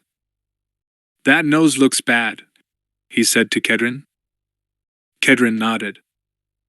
"I thought I'd wear it this way for a while. Goes with my eyes. But maybe it's a bit much. What do you think, Mar?"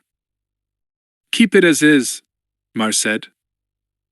"Then I won't have to worry about you spilling secrets to dancing girls." "Good point. Fix it I will.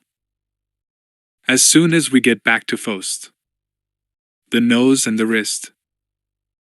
"How did you break it?" Mar asked Kedron. Kedron swallowed, put a finger to the side of his nose. "Long story, my friend. I will tell you the whole thing over our third round of Keela back in the hole. We found the bodies on Junker, Jaden said. Masasi, Mar said. That's what Reelan called them.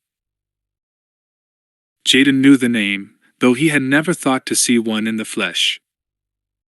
What happened on that ship, Mar? They looked to have died from decompression. Long story, my friend, Mar said. I will tell you everything over our fourth round of Keela.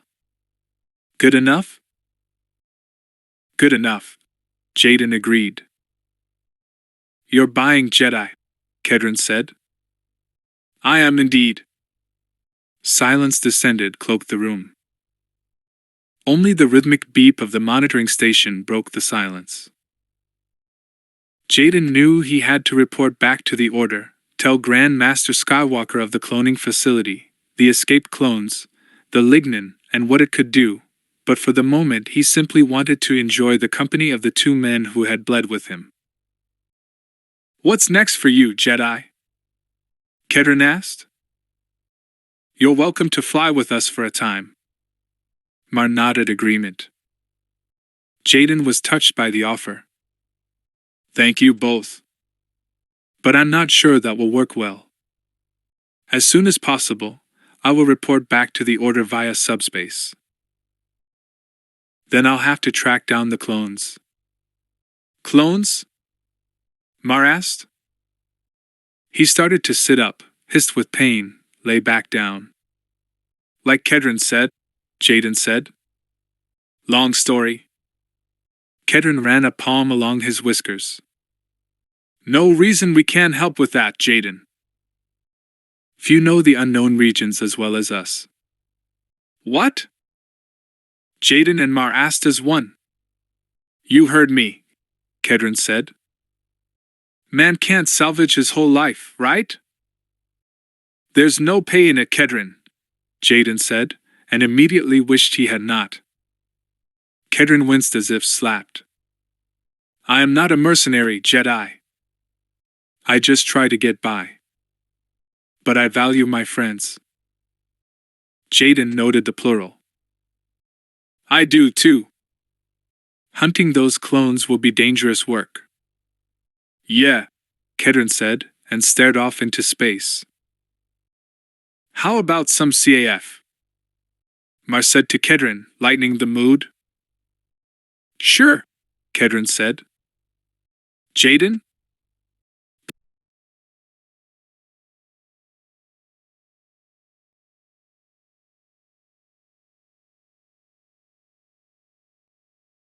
Kedron patted Mar's arm, rose, and left the room.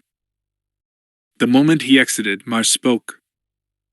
Reelan taught me how to use the Force. Jaden was not surprised. I wish he had not. Mar's brow furrowed. Why?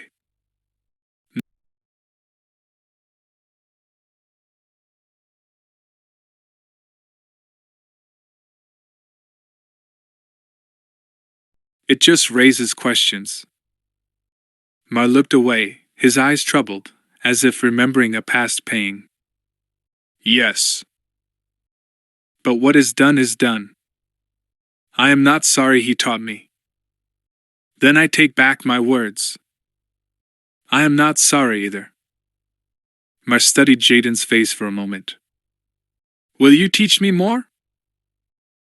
Mar, as I explained dash. Mar nodded. Yes, my age. The narrow focus of my sensitivity. I understand all of that. But still I ask. Jaden heard the earnestness in Mar's question. I will confer with the Order. I can ask nothing more. Thank you. Kedron's shout carried from the galley. A spike of pulque? Mar nodded at Jaden, and Jaden shouted back to Kedron. Yes. For both of us. I knew I liked you, Jedi. Kedron called, and Jaden smiled. Reelan asked me to tell you something, Mar said. Mar's tone made Jaden feel like an axe was about to fall. Say it. Mar closed his eyes, as if replaying the encounter in his mind. He said that there is nothing certain, that there's only the search for certainty, that there's danger only when you think the search is over. Mar paused, added. He said you would know what he meant. Jaden digested the words, his mind spinning. Do you know what he meant? Mar asked. He thought that doubt keeps us sharp. That we should not consider its presence a failure. Mar chewed his lip. I saw what happened to him, Jaden. I think he was wrong. Jaden had seen what happened to him, too, and thought he might be right. And as his thoughts turned, Mars' observation became the gravity well around which the planets of recent events orbited, aligned, and took on meaning. In a flash of insight, Jaden surmised that events had not been designed to rid him of doubt. They had been designed for him to embrace his doubt. Perhaps it was different for other Jedi, but for Jaden, doubt was the balancing pole that kept him atop the sword edge. For him, there was no dark side or light side. There were beings of darkness and beings of light. He smiled, thinking he had found his answer, after all. He looked at Mar, seeing in Mar so much of himself, when Kal Katarn had agreed to take Jaden as Padawan. I will teach you more about the Force, Mar. Mar sat up on an elbow. You will? Jaden nodded, thinking of Kyle. Had his master known that breaking down certainty was the only thing that might save Jaden from darkness in the long run? He suspected Kyle had known exactly that. You may come to wish you'd never learned from me. Kedron walked in, cursing, hot CAF splashing over the rims of the cups. He distributed the CAF, took a long sip, sighed with satisfaction. This is the life, gentlemen, he said to Jaden and Mar. An open sky filled with opportunities for rascals. Jaden chuckled, looked out the viewport, and grew serious. There be dragons. What does that mean? Mar asked. We will see, Jaden answered, and drank his CAF.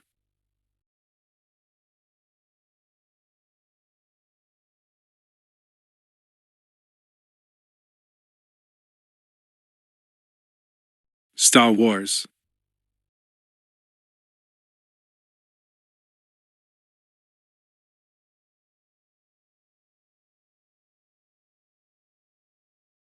End of Star Wars. Crosscurrent by Paul S. Kemp.